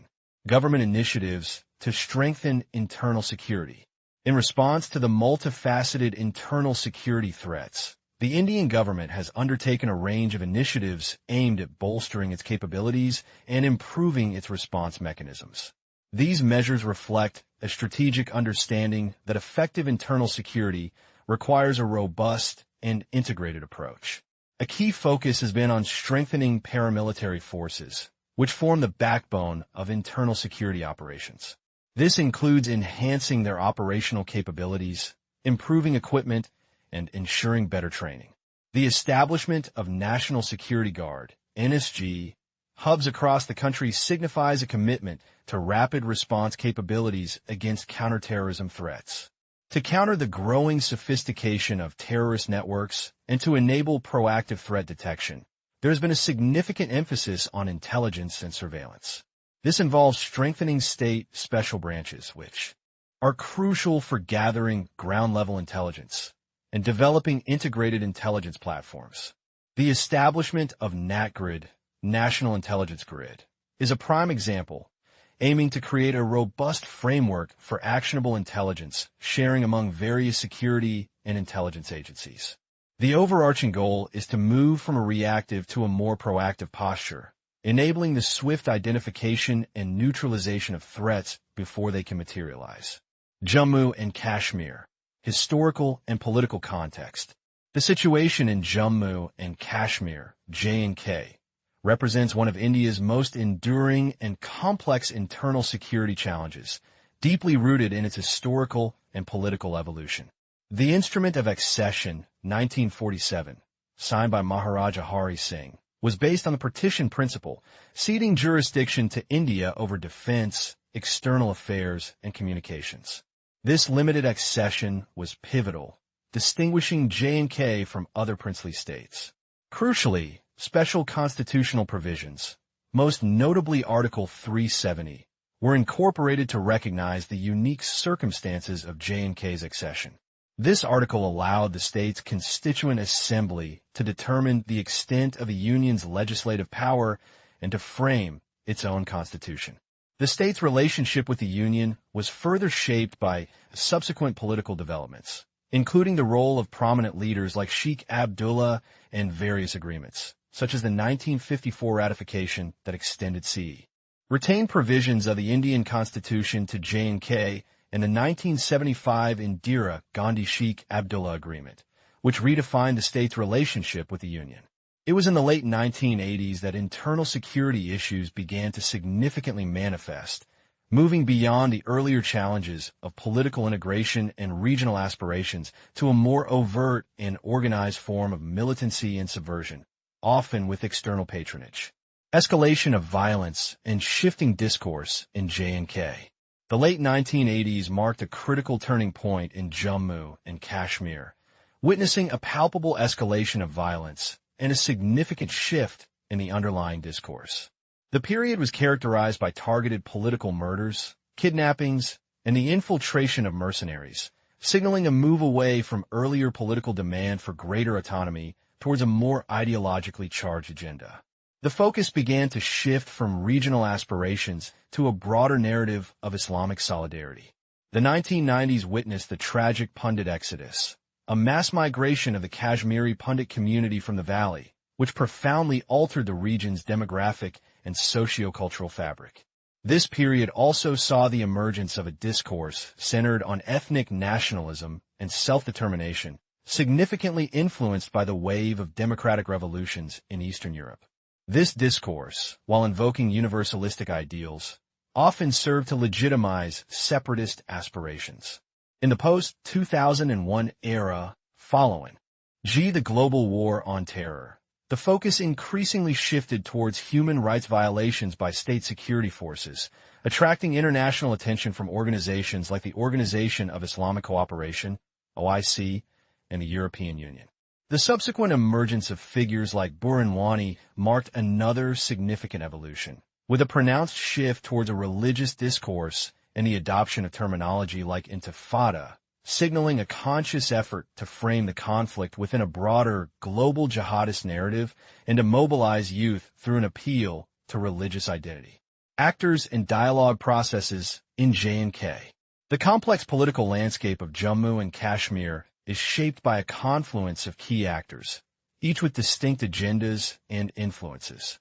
These include national parties like the Indian National Congress and the Bharatiya Janata Party, BJP, whose presence signifies the union's stake in the region. Regional parties such as the Jammu and Kashmir National Conference, NC, and the People's Democratic Party, PDP, which represent dominant regional political currents, and various separatist groups, most notably the Hurriyat Conference, which acts as an umbrella organization for a spectrum of secessionist political entities. Over the years, successive Indian governments have engaged in various dialogue processes and established committees and initiatives to find a resolution.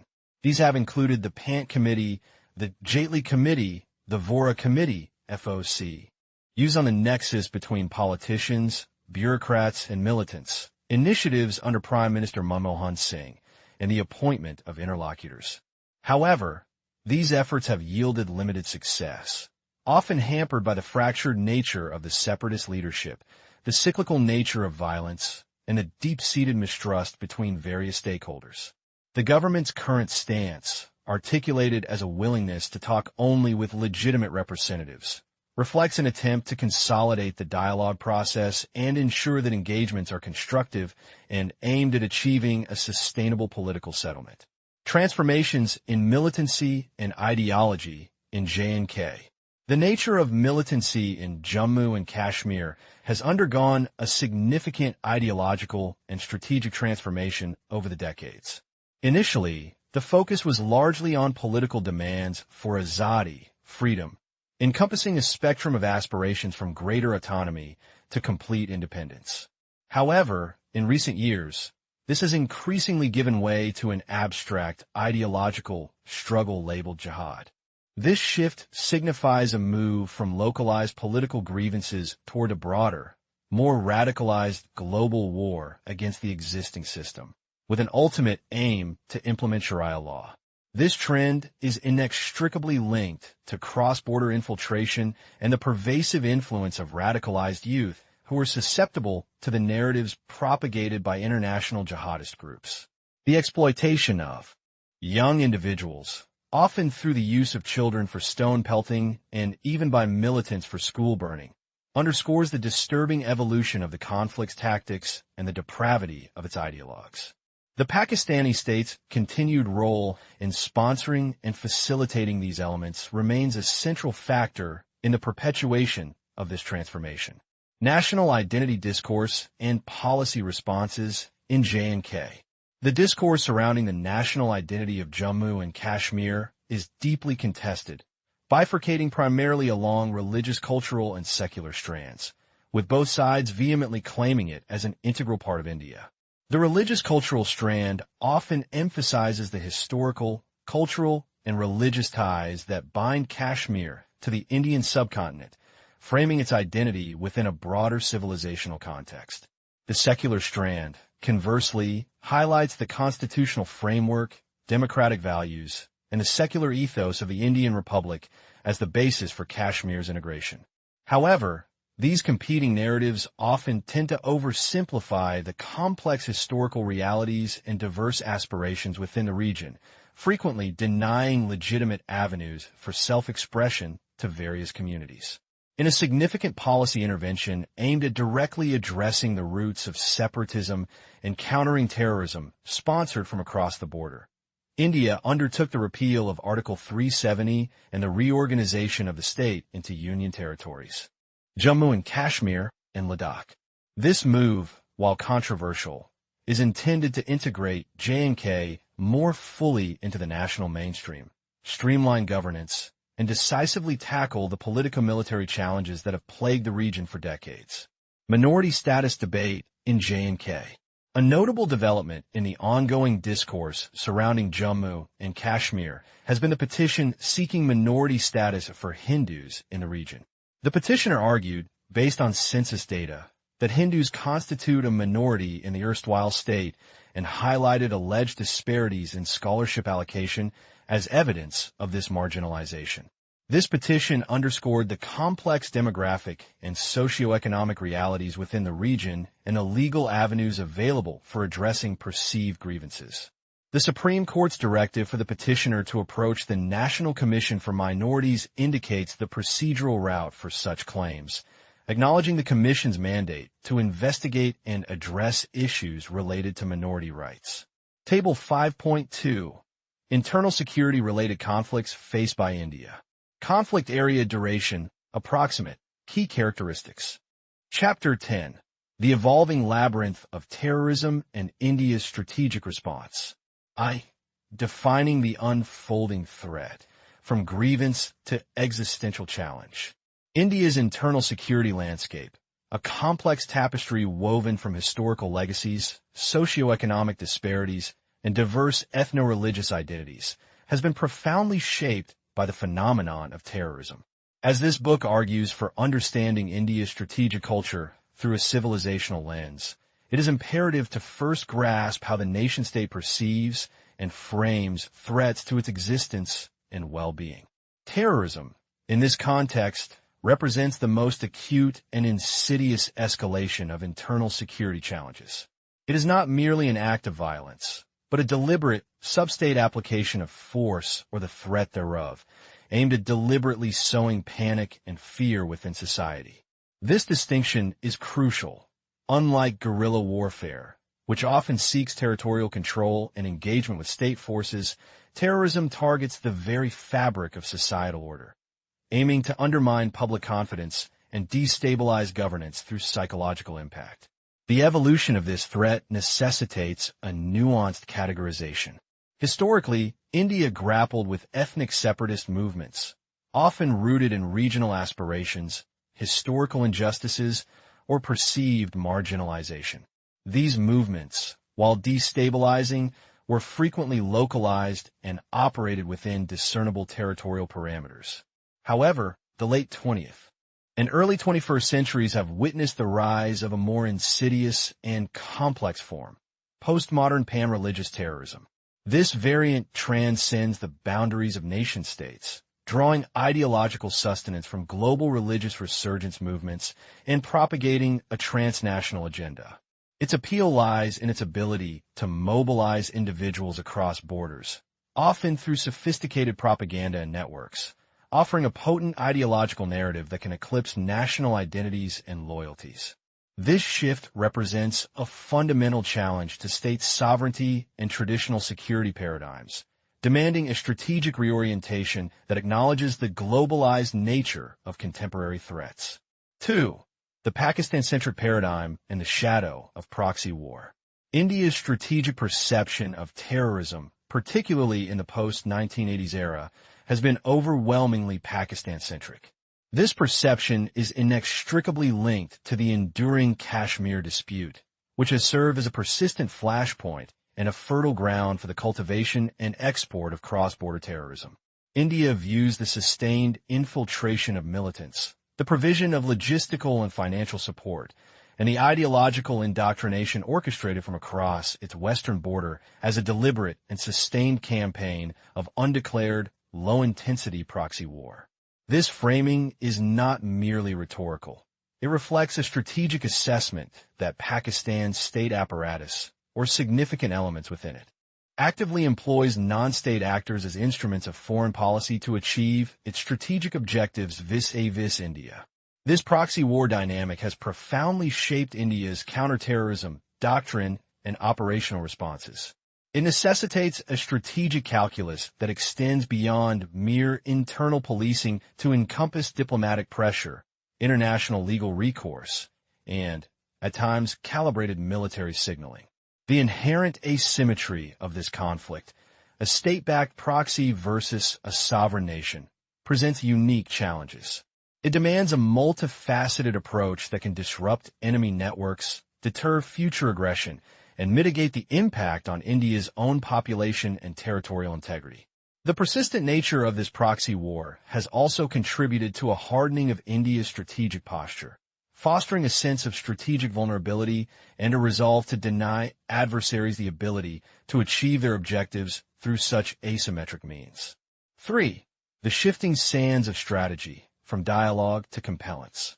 Historically, India's civilizational ethos has often leaned towards non-military approaches to dispute resolution.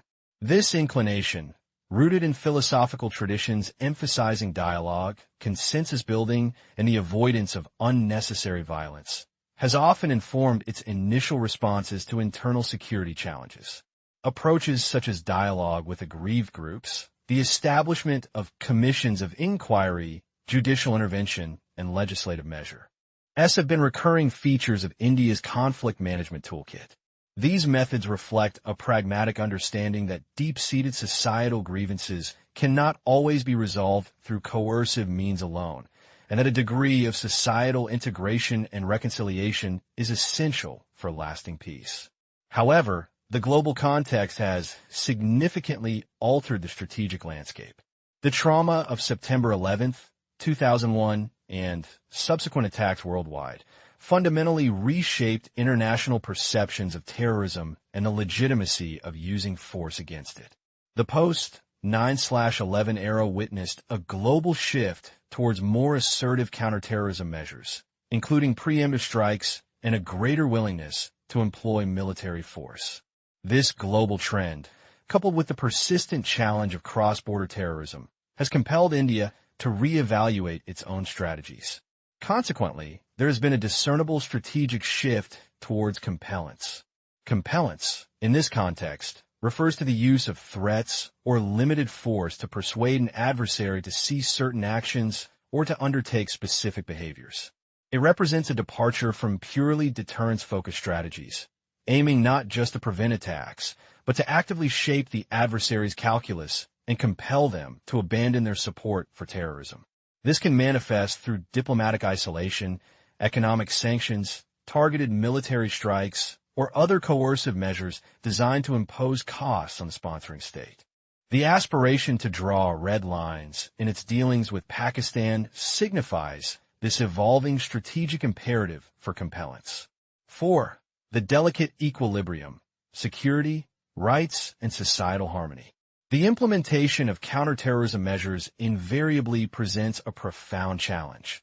The delicate balancing act between ensuring national security and upholding fundamental human rights. In a diverse, pluralistic democracy like India, the perception that security operations might disproportionately target or alienate specific communities can be deeply destabilizing. This is particularly acute when counterterrorism efforts are perceived as being driven by communal bias, rather than by a genuine commitment to public safety.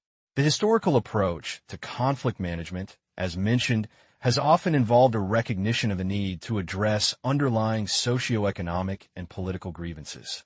However, the urgency and severity of terrorist threats can create a tension between these long-term integrationist goals and the immediate demands of security. The challenge for India's strategic culture lies in navigating this tension without compromising its democratic values or alienating significant segments of its population. A strategy that is perceived as overly securitized or discriminatory risks exacerbating the very divisions that terrorists seek to exploit. This necessitates a participatory state model where counterterrorism efforts are not solely the domain of security age size, but involve broader societal engagement. It requires building trust with communities, ensuring transparency in operations, and actively countering narratives that seek to demonize entire groups. The cyclical nature of conflict resolution, where initial measures may lead to further escalation or new grievances, underscores the need for continuous institutional and systemic initiatives that address the root causes of instability alongside robust security measures. V. Civilizational resonance, continuity, and change in the face of transnational threats. From a civilizational perspective, India's approach to terrorism reflects both enduring continuities and significant adaptations. The continuity lies in the ingrained understanding of the state's responsibility to maintain societal order and well-being, a core tenet of its civilizational ethos. The inherent pluralism of Indian civilization, with its long history of accommodating diverse identities, informs the state's approach to managing internal dissent. The aspiration to address grievances through dialogue and integration, even in the face of extreme violence, echoes this civilizational impulse. However, the nature of contemporary terrorism, particularly its postmodern pan-religious manifestation, represents a profound change. This new form of terrorism, ideologically driven and transnational in its reach, challenges the traditional state-centric security paradigms that India, like many nations, has historically relied upon.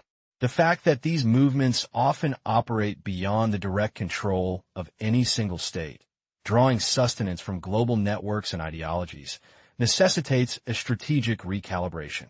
India's response, therefore, must move beyond purely state-to-state interactions and engage with the global dimensions of this threat, fostering international cooperation and adapting its own doctrines to counter ideological radicalization and transnational networks. The evolving legitimacy of using force, the strategic shift towards compellence, and the increased emphasis on international cooperation and counterterrorism are all indicative of this adaptation. These shifts acknowledge that the threats India faces are no longer solely internal or confined to its immediate neighborhood. They are interconnected with global trends and require a strategic vision that is both domestically grounded and globally aware. The civilization state, in its continuous quest for stability and prosperity, must thus navigate the complex and evolving labyrinth of terrorism by drawing upon its historical reservoirs of resilience while embracing the strategic adaptations demanded by the contemporary geopolitical landscape. Chapter 3. Navigating the Currents of Autonomy, from Non-Alignment to Assertive Engagement. Evolution of Strategic Autonomy in the Modi Era. The concept of strategic autonomy has been a foundational pillar of India's post-independent security thinking, a guiding principle that has shaped its foreign policy and national security calculus for decades. Rooted in the unique historical context of decolonization and the bipolar world order of the Cold War, this principle was not merely a diplomatic posture, but a deeply ingrained aspect of India's strategic culture, reflecting a desire to forge an independent path, free from the dictates of great powers. This chapter undertakes a comprehensive analysis of the evolution of strategic autonomy, tracing its genesis and examining its transformation, particularly through the lens of the contemporary Modi era.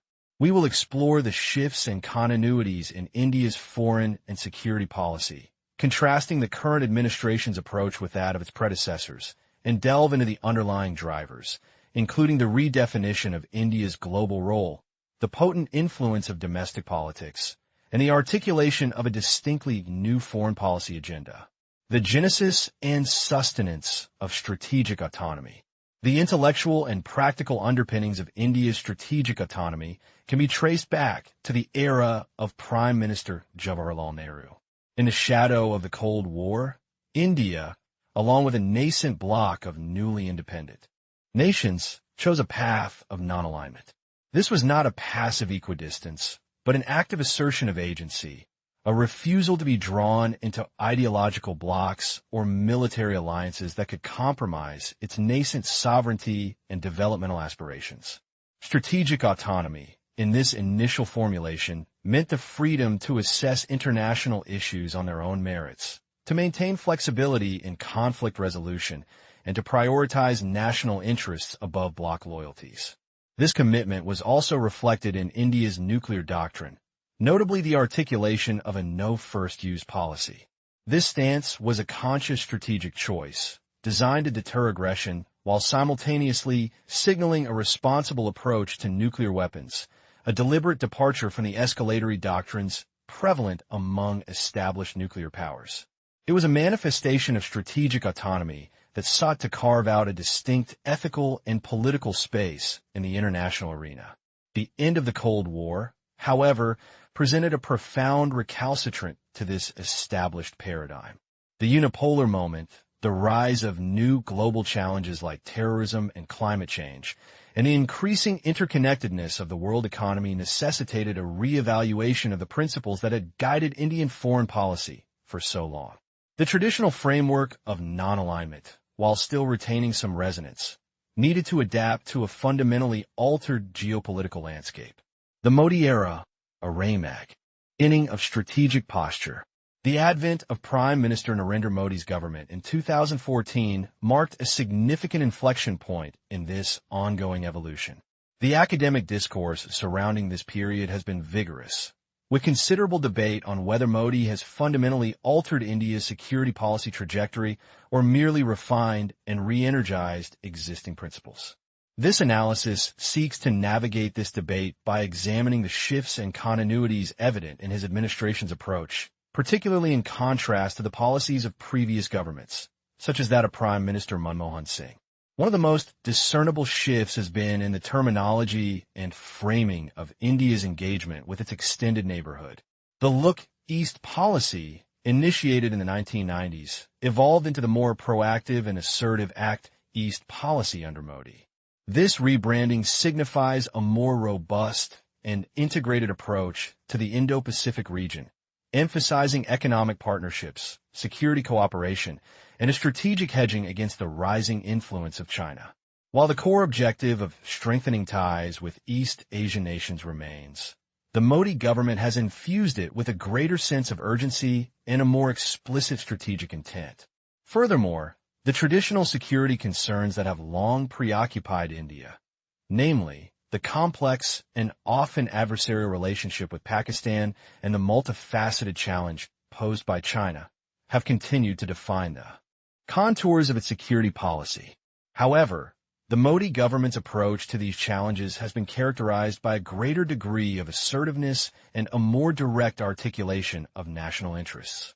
This includes a more robust response to cross-border terrorism and a more confident assertion of India's territorial claims and strategic interests in the Himalayas and the Indian Ocean region. The idea behind the text: adapting autonomy in a changing world. The core idea underpinning this section is to understand how India's strategic culture, particularly the enduring principle of strategic autonomy, has been adapted and transformed under Prime Minister Narendra Modi. It posits that while certain fundamental continuities persist, reflecting the deep-seated historical and civilizational ethos of Indian strategic thought, the Modi government has introduced significant changes in approach and emphasis. These shifts are driven by a confluence of factors, including evolving geopolitical realities, a more assertive nationalistic vision, and the unique political capital accrued by the current leadership. The text aims to dissect these changes, not merely as policy adjustments, but as manifestations of a deeper reevaluation of India's place in the world and its aspirations for global influence. It explores how the principle of autonomy is being reinterpreted to embrace a more proactive, rather than purely reactive, engagement with international affairs. This involves a conscious effort to articulate and project India's interests with greater clarity and conviction, moving beyond the more cautious and consensus-seeking approach of previous eras. What is being talked about? The multifaceted nature of strategic autonomy. The text delves into India's strategic autonomy as a foundational element of its foreign policy, examining its historical evolution and its contemporary manifestations. It details how this concept has been shaped by distinct historical contexts, from the anti-colonial struggles of the mid-20th century to the complex geopolitical dynamics of the post-Cold War era. The discussion then pivots to the specific policy shifts and ideological underpinnings of the Modi government's foreign and security policy.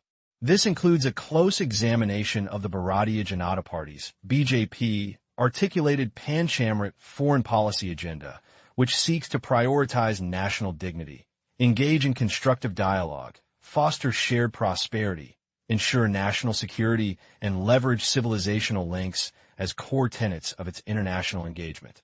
The analysis highlights the domestic factors that have enabled Modi's distinctive policy decisions, most notably his government's significant parliamentary majority, which has provided him with a political space to pursue a more assertive and less compromise-dependent foreign policy. A central theme is the assertion of Indianness through a civilizational lens. This involves a conscious effort to connect contemporary foreign policy objectives with India's ancient heritage and cultural values, framing India's global role not just in terms of realpolitik, but also as a repository of civilizational wisdom and a proponent of a distinct worldview. The text also touches upon Modi's articulation of India's role in a multipolar world, his consistent pursuit of great power recognition, and his distinctive, often direct, and highly personalized diplomatic style. The emphasis on rebuilding connectivity, prioritizing economic imperatives, fostering human resource development, engaging in development partnerships, and actively shaping global narratives on various challenges are all explored as integral components of this renewed strategic vision. What is being said? A more assertive and self-confident India.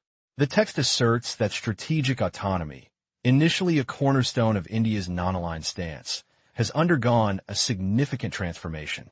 While India continues to skillfully navigate a multipolar world, the Modi era represents a discernible departure from the Nehruvian emphasis on world peace and passive non-alignment towards a more realist and assertive foreign policy.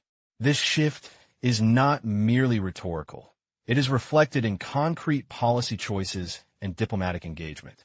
The BJP's Panchamrit framework, as discussed, signifies a fundamental reframing of foreign policy objectives, prioritizing national dignity and self-respect, fostering constructive dialogue, pursuing shared prosperity, ensuring robust national security, and leveraging India's rich civilizational legacies to project its influence and values. The text strongly emphasizes that Prime Minister Modi's substantial parliamentary mandate and his potent appeal to a nationalistic and aspirational populace have provided him with the political freedom and popular backing to implement these transformative changes, allowing for a more decisive and less constrained foreign policy. It is suggested that Modi's approach is characterized by a proactive focus on rebuilding connectivity with its neighbors and beyond, a strong emphasis on economic priorities as a driver of national power, and a commitment to human resource development as a key strategic asset. His administration's engagement in development partnerships, its active role in creating Indian narratives on global challenges, and its strategic leveraging of India's civilizational heritage to enhance its global standing are all highlighted as defining features of this new era. The text also notes a significant shift in diplomatic language and style, favoring assertive diplomacy and direct, often highly personalized, engagement with global leaders. This approach prioritizes a neighborhood-first policy, an invigorated Act East policy, and a Link and Act West initiative, all aimed at enhancing India's strategic footprint and securing its national interests in a rapidly evolving global order. In essence, the Modi era is portrayed as one of renewed self-confidence and a more assertive projection of India's strategic autonomy, grounded in a pragmatic assessment of national interests and a deeply ingrained sense of civilizational purpose. Chapter 10. Navigating the Neighborhood, from Restraint to Assertive Engagement.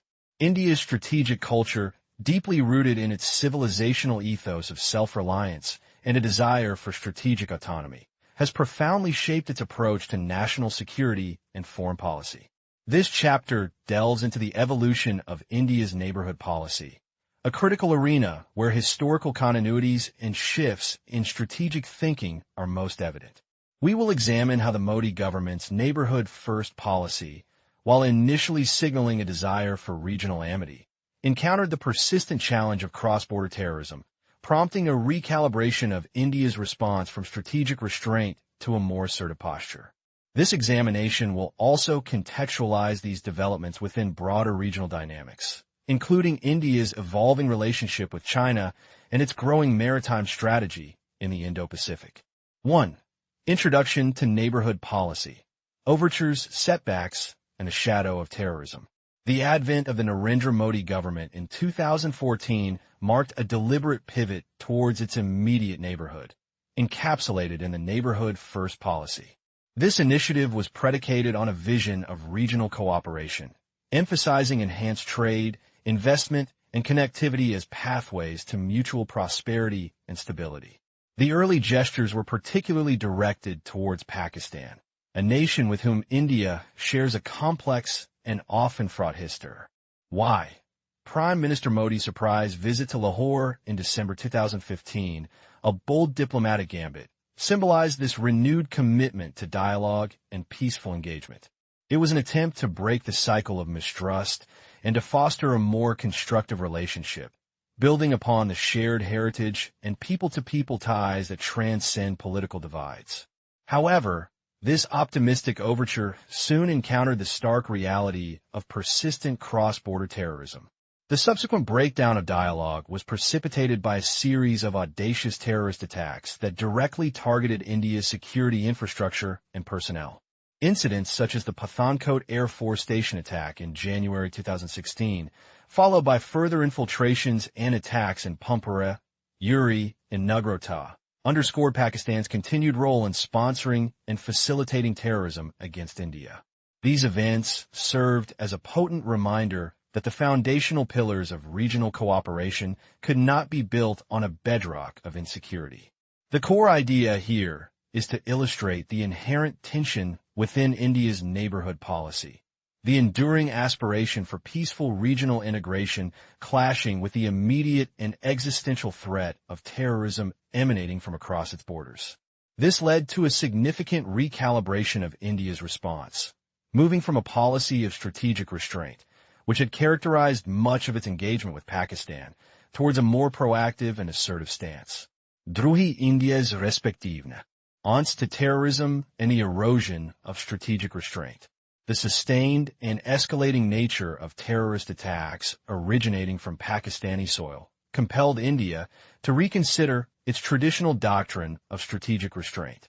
This doctrine, born from a deep-seated aversion to conflict and a commitment to maintaining regional stability, often manifested as a preference for diplomatic avenues and a reluctance to employ overt military force, even in the face of provocation.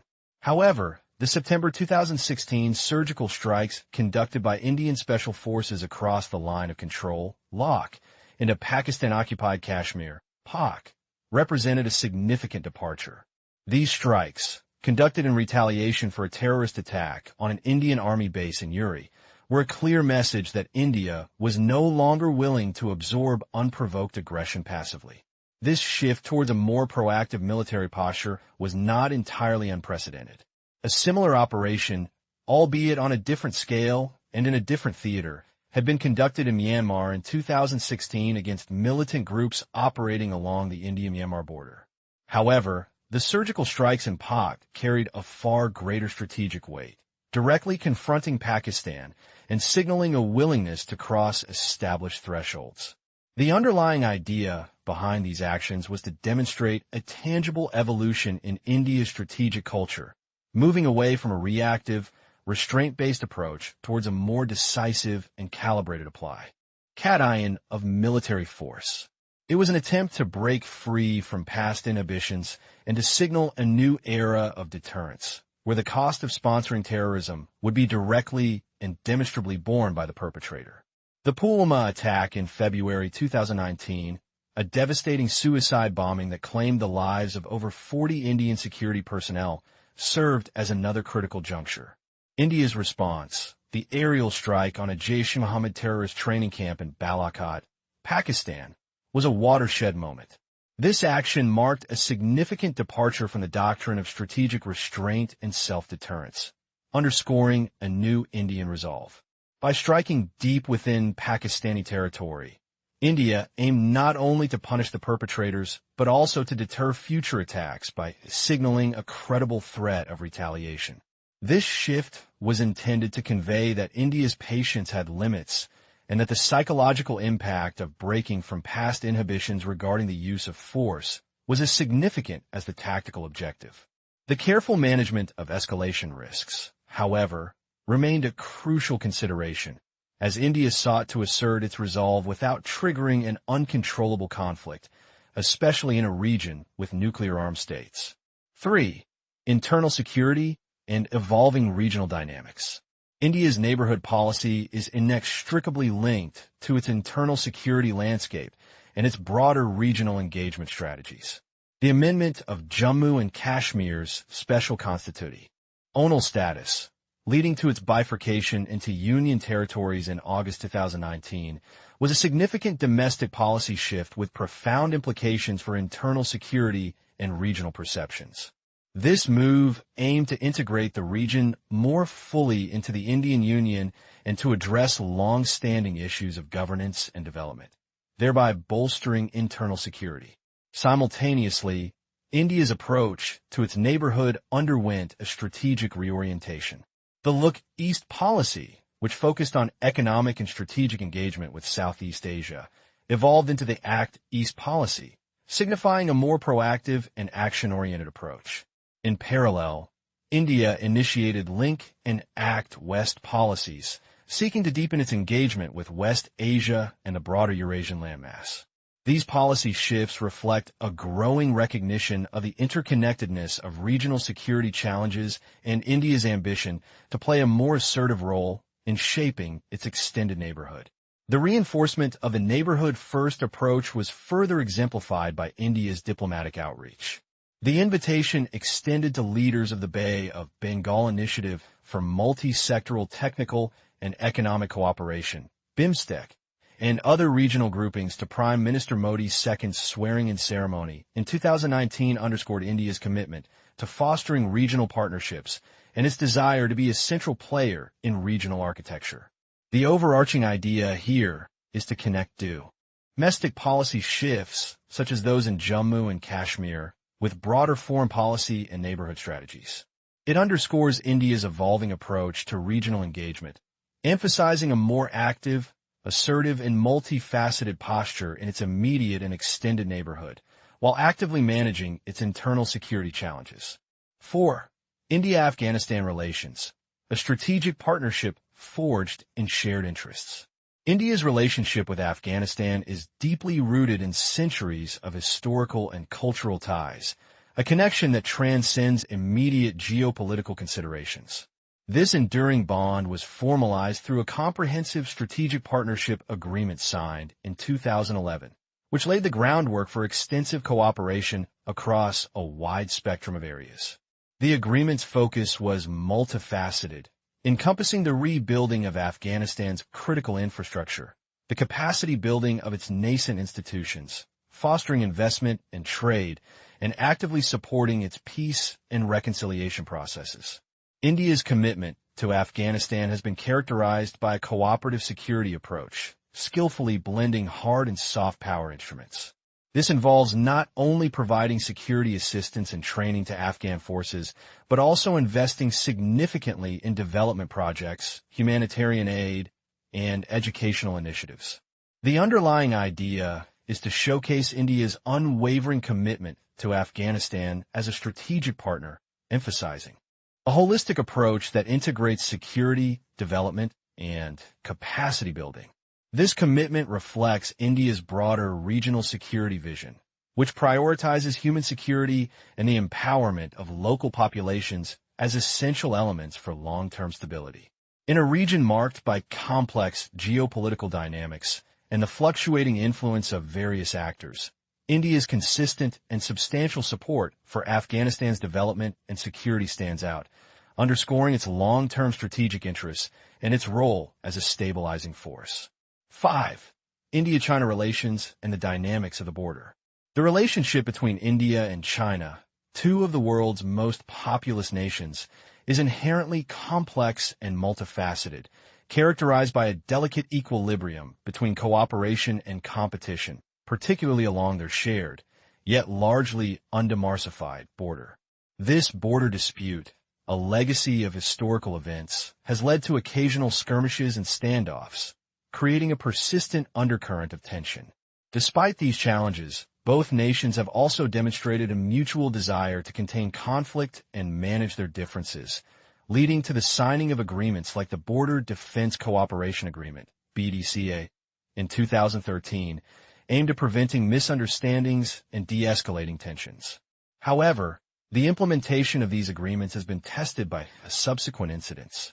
Events at Depsang in 2013 and Shumar in 2014, where Chinese troops transgressed the line of actual control LAC, illustrated a shift towards assertive posturing by India. These incidents, while not escalating into full-blown conflict, signaled a change in India's approach to border management, moving away from passive observation to a more firm and responsive posture. The Doklam standoff in 2017 emerged as a critical moment in this evolving dynamic. When Chinese forces attempted to construct a road in a tri-junction area claimed by Bhutan and India, India's firm stance, supported by diplomatic engagement and a resolute military presence, successfully deterred the Chinese advance. This event not only reinforced India's commitment to defending its territorial claims and supporting its allies, but also signaled a more confident and proactive engagement with China. The core idea here is to illustrate the evolving nature of India-China relations, moving from a more restrained approach to one of assertive posturing and firm deterrence along the LAC, demonstrating India's willingness to defend its territorial claims and support its neighbors. 6. Maritime strategy and the Indo-Pacific calculus. India's neighborhood policy cannot be fully understood without considering its expanding maritime strategy and its engagement with the broader Indo-Pacific region. China's growing maritime presence, particularly its assertive activities in the South China Sea and the ambitious Maritime Silk Road Initiative (MSRI), has generated significant concerns for India. These developments are perceived as potentially impacting India's strategic interests, including its vital trade and transit routes, and raising fears of strategic encirclement. These concerns are not unique to India. They're shared by other regional powers, notably Japan and Australia, who also view China's increasing regional dominance with apprehension. The United States, in its efforts to counter Chinese influence and maintain a free and open Indo-Pacific, has found common ground with India and its partners. India's interest in the South China Sea, therefore, is intrinsically linked to its broader naval doctrine, which emphasizes the importance of maintaining unimpeded sea lanes of communication, SLOCs, for its economic prosperity and strategic security. The idea here is to contextualize India's neighborhood policy within the broader Indo-Pacific maritime strategy, emphasizing the interconnectedness of regional security challenges. It highlights India's strategic calculus in responding to China's growing maritime power and its concerted efforts to build a coalition of like-minded nations to uphold the principles of a free and open Indo-Pacific, aligning its actions with its evolving naval doctrine and its vision for regional stability. Chapter 10. The Greater Neighborhood. India's expanding arc of engagement. India's strategic culture, deeply rooted in its civilizational ethos of interconnectedness and a historical aversion to exclusive blocs, has found a contemporary manifestation in its evolving engagement with what can be termed its greater neighborhood. This expansive arc of strategic interest, particularly under the Modi government, encompasses not only the immediate geographical vicinity, but also extends to the vital maritime commons of the Indo-Pacific and the historically significant West Asian corridor. This chapter delves into the multifaceted nature of this engagement, tracing the strategic evolution from a more inward-looking or geographically constrained approach to a proactive, multi-layered strategy aimed at shaping the regional order, securing national interests, and fostering a stable, prosperous environment. India's diplomatic efforts in the Indo-Pacific region, a strategic pivot.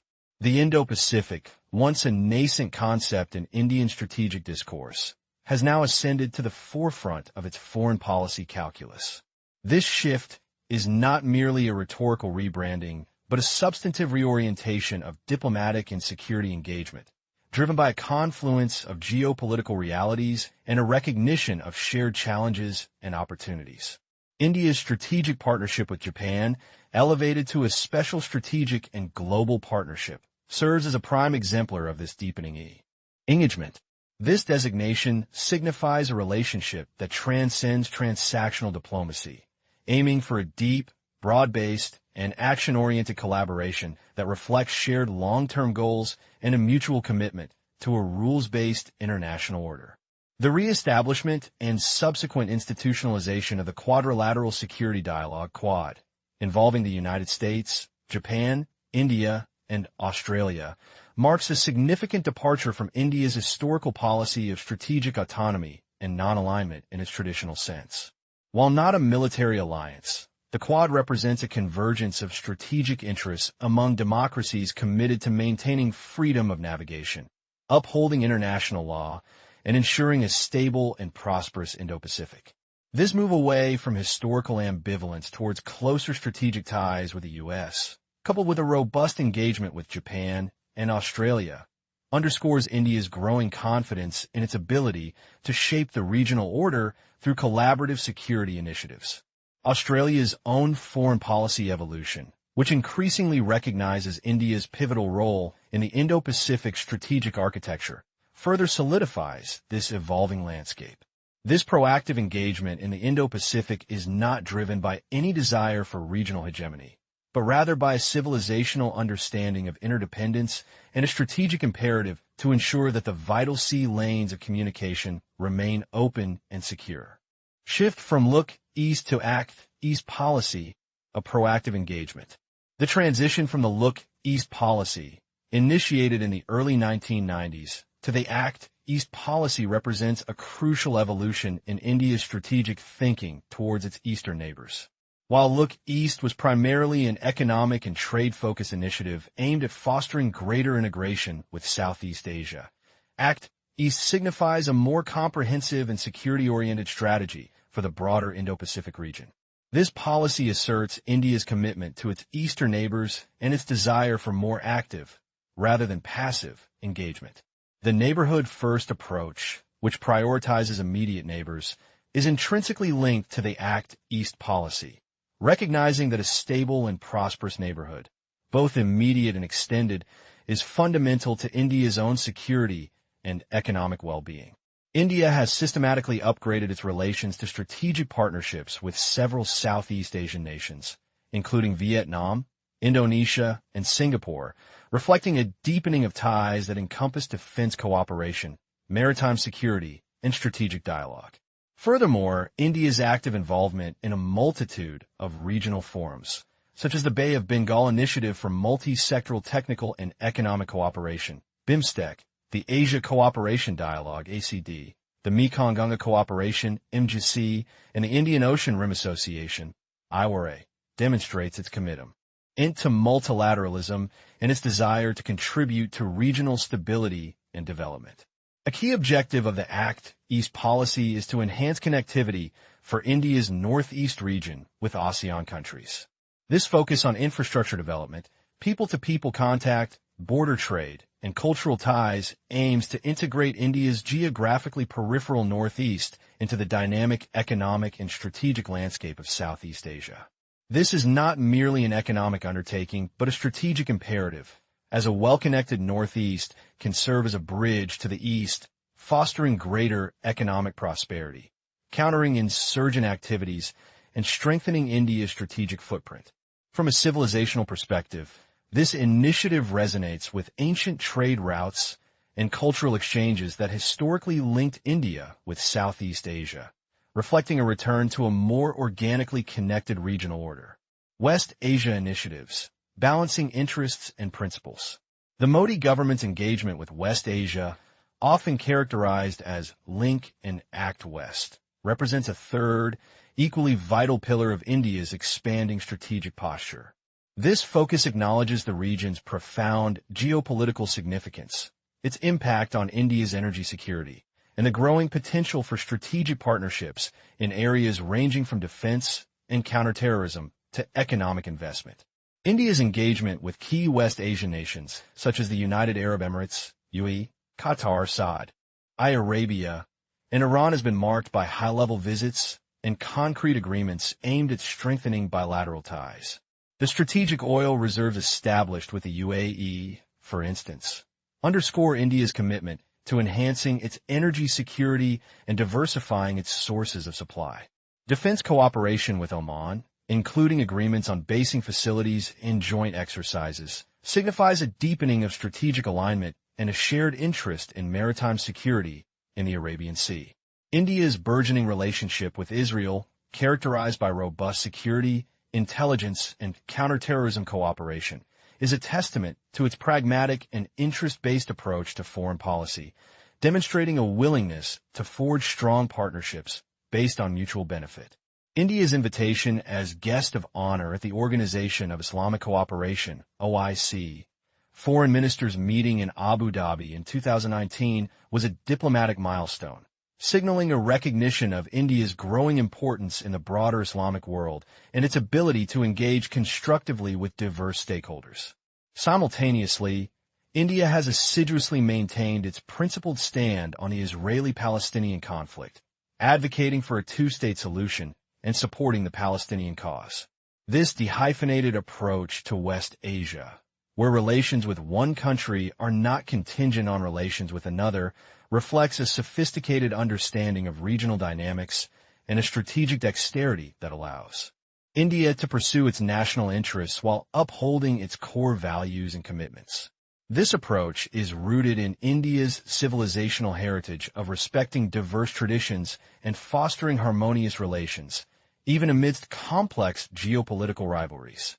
Chapter 10. The Great Powers, Navigating the Multipolar Seas.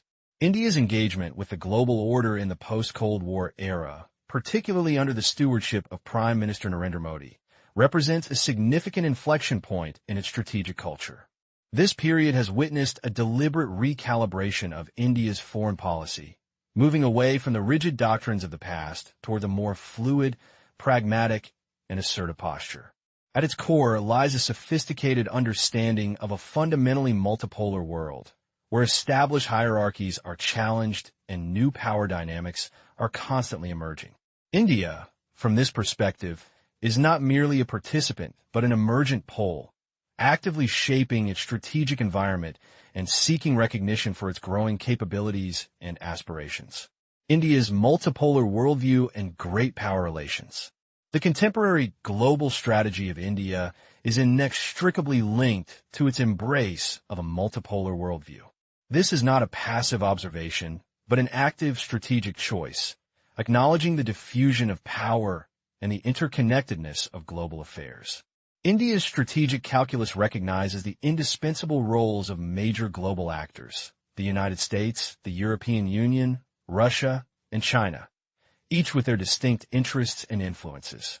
This nuanced understanding informs India's proactive engagement with a spectrum of powers across different regions.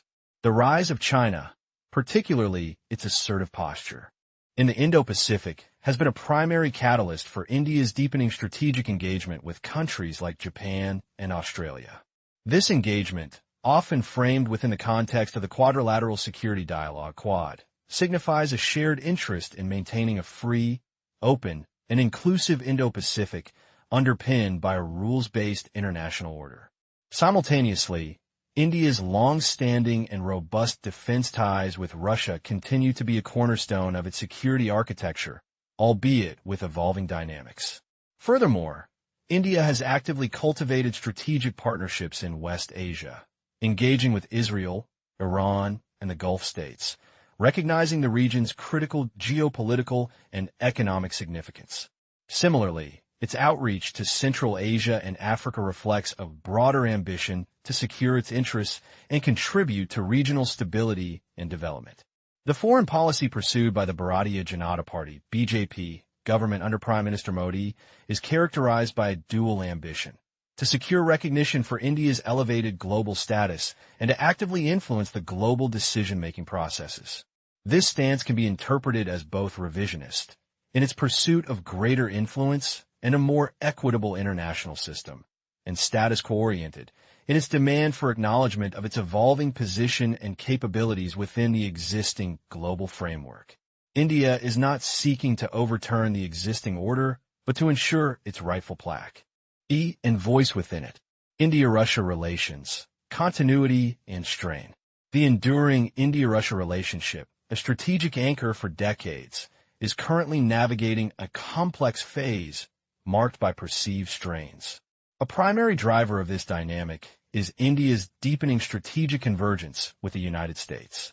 The future trajectory of this crucial bilateral dialogue is contingent upon several intertwined factors: the evolving nature of India-U.S. strategic ties, Russia's own policy responses to its growing proximity with China and India's strategic imperatives in Central Asia.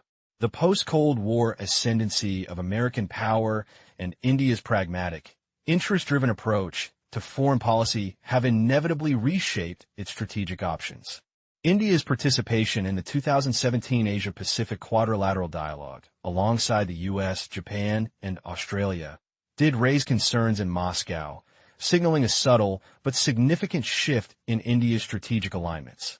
Despite these developments, the defense dimension of the India-Russia relationship remains remarkably resilient. It has evolved from a traditional buyer-seller dynamic to one characterized by joint production initiatives and technology sharing agreements. Russia's commitment to the Make in India initiative, particularly in defense manufacturing, underscores this evolving partnership. However, India's strategic imperative to diversify its defense imports, driven by a desire for technological advancement and strategic autonomy, has led to a notable increase in purchases from the United States compared to Russia. This diversification, while enhancing India's defense capabilities, also introduces new complexities into its long-standing strategic relationship with Moscow.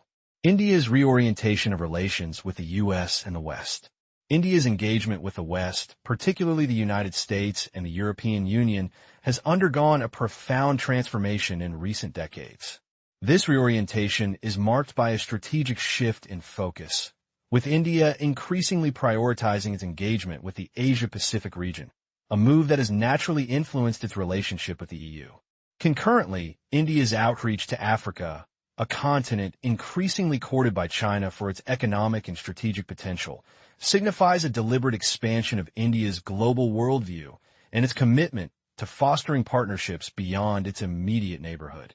India's policy towards Iran and Afghanistan, regions of immense strategic importance, remains positive and forward-looking, reflecting its commitment to regional stability and connectivity.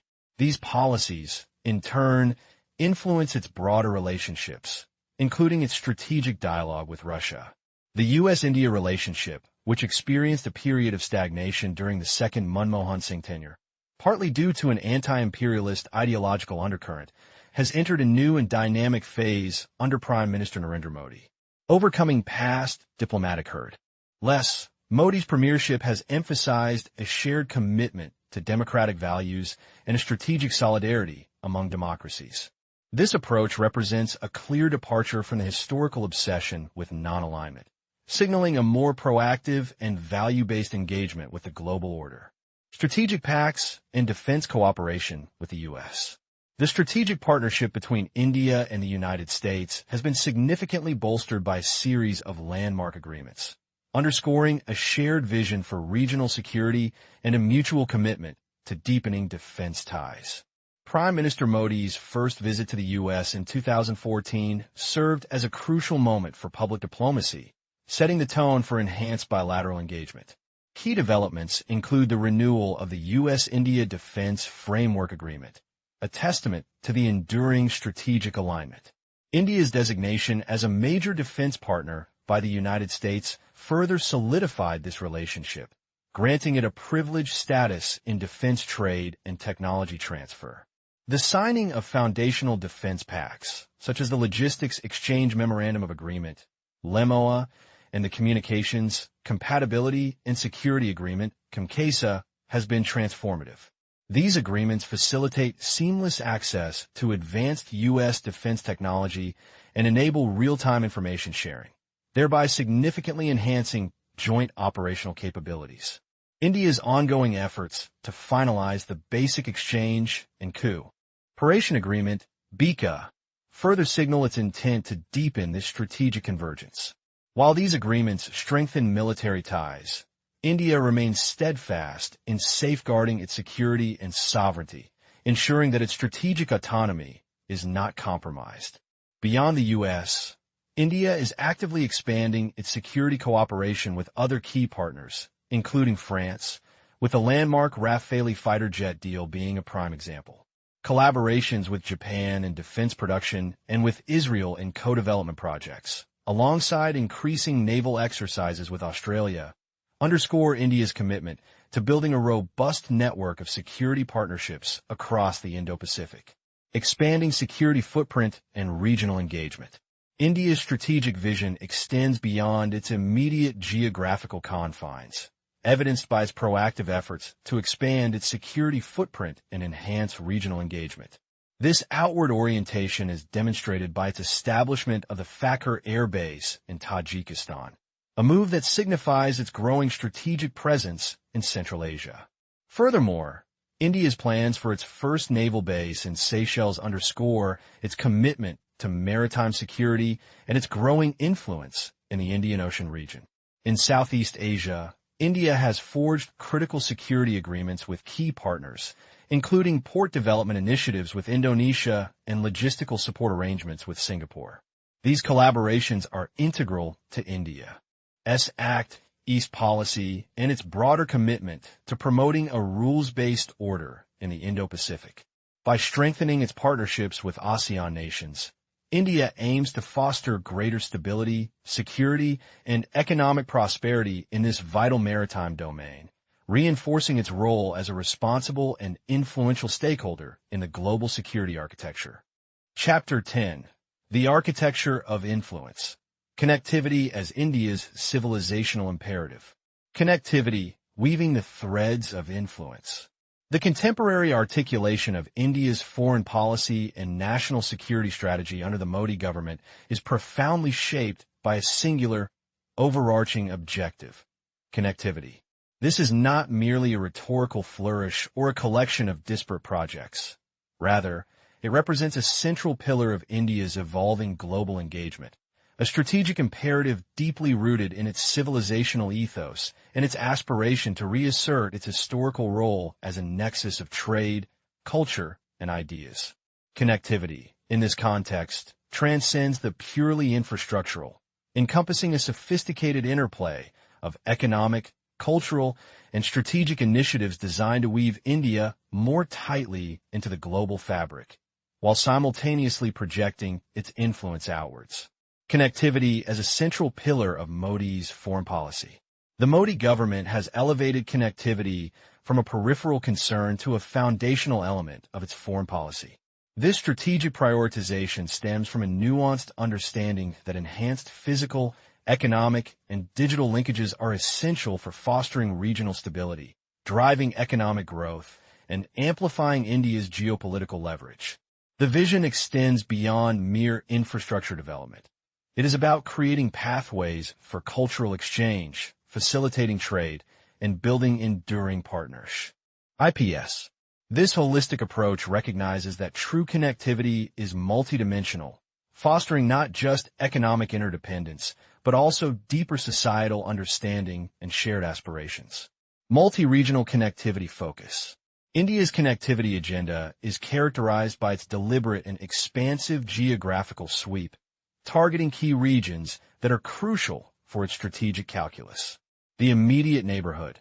A primary focus remains on strengthening ties with immediate neighbors, including South Asia and its maritime neighbors in the Indian Ocean region.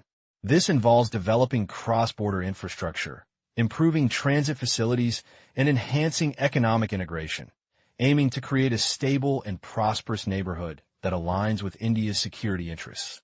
West Asia. India's engagement with West Asia is increasingly defined by connectivity initiatives, seeking to leverage its historical relationships and growing economic ties. Projects aimed at improving maritime links, energy security, and trade routes with countries in the Gulf Cooperation Council, GCC, and beyond are central to this strategy. The Indo-Pacific. The Indo-Pacific, a theater of immense strategic and economic significance, is a natural extension of India's connectivity ambitions.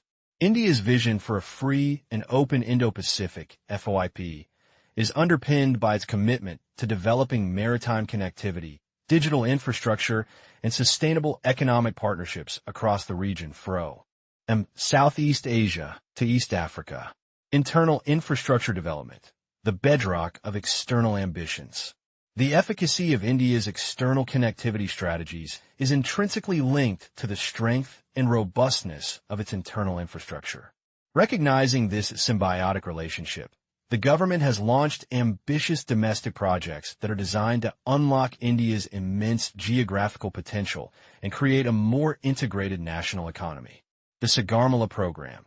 This flagship initiative represents a paradigm shift in India's approach to coastal development.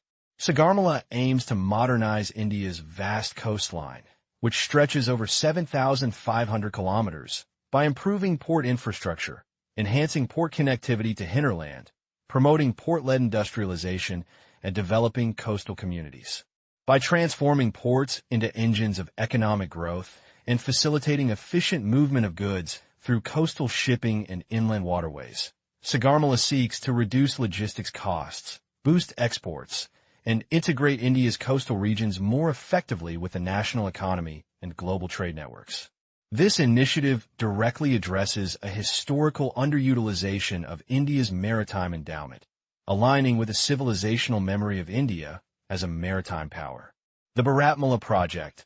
Complementing Sagarmala, the Bharatmala Pariyojana is a comprehensive umbrella program for the optimal utilization of road network stretches across the country, including the development of economic corridors, intercorridors, and feeder routes. This ambitious road network expansion aims to improve connectivity to major ports, enhance freight movement efficiency, reduce transit times, and stimulate economic activity in backward regions. By creating a robust and integrated road network, Bharatmala facilitates seamless movement of goods and people, thereby strengthening both internal cohesion and India's capacity for external trade and logistical support. Defense diplomacy and soft power integration. The synergistic approach. Connectivity is not an isolated objective. It is deeply interwoven with India's broader foreign policy toolkit, particularly its use of defense diplomacy and soft power. These instruments are strategically employed to reinforce connectivity initiatives, build trust, and project India's aspirational image on the global stage. Defense diplomacy. In an era where security and economic interests are increasingly intertwined, defense diplomacy serves as a crucial facilitator of connectivity. India's proactive engagement in peace support operations, capacity building for partner nations, joint military exercises, and defense equipment cooperation all contribute to fostering stability and trust in its neighborhood and beyond. These engagements create secure maritime environments, build interoperability, and enhance the ability of partner nations to participate in shared connectivity ventures. By strengthening defense ties, India not only advances its security interests, but also lays the groundwork for more robust economic and cultural linkages. Economic advantage or geopolitical influence is reclaiming its historical role, weaving a new tapestry of relationships that are both strategic and deeply rooted in its civilizational identity. This approach signals a departure from a purely transactional foreign policy towards one that is more holistic, integrated, and reflective of India's enduring civilizational strengths.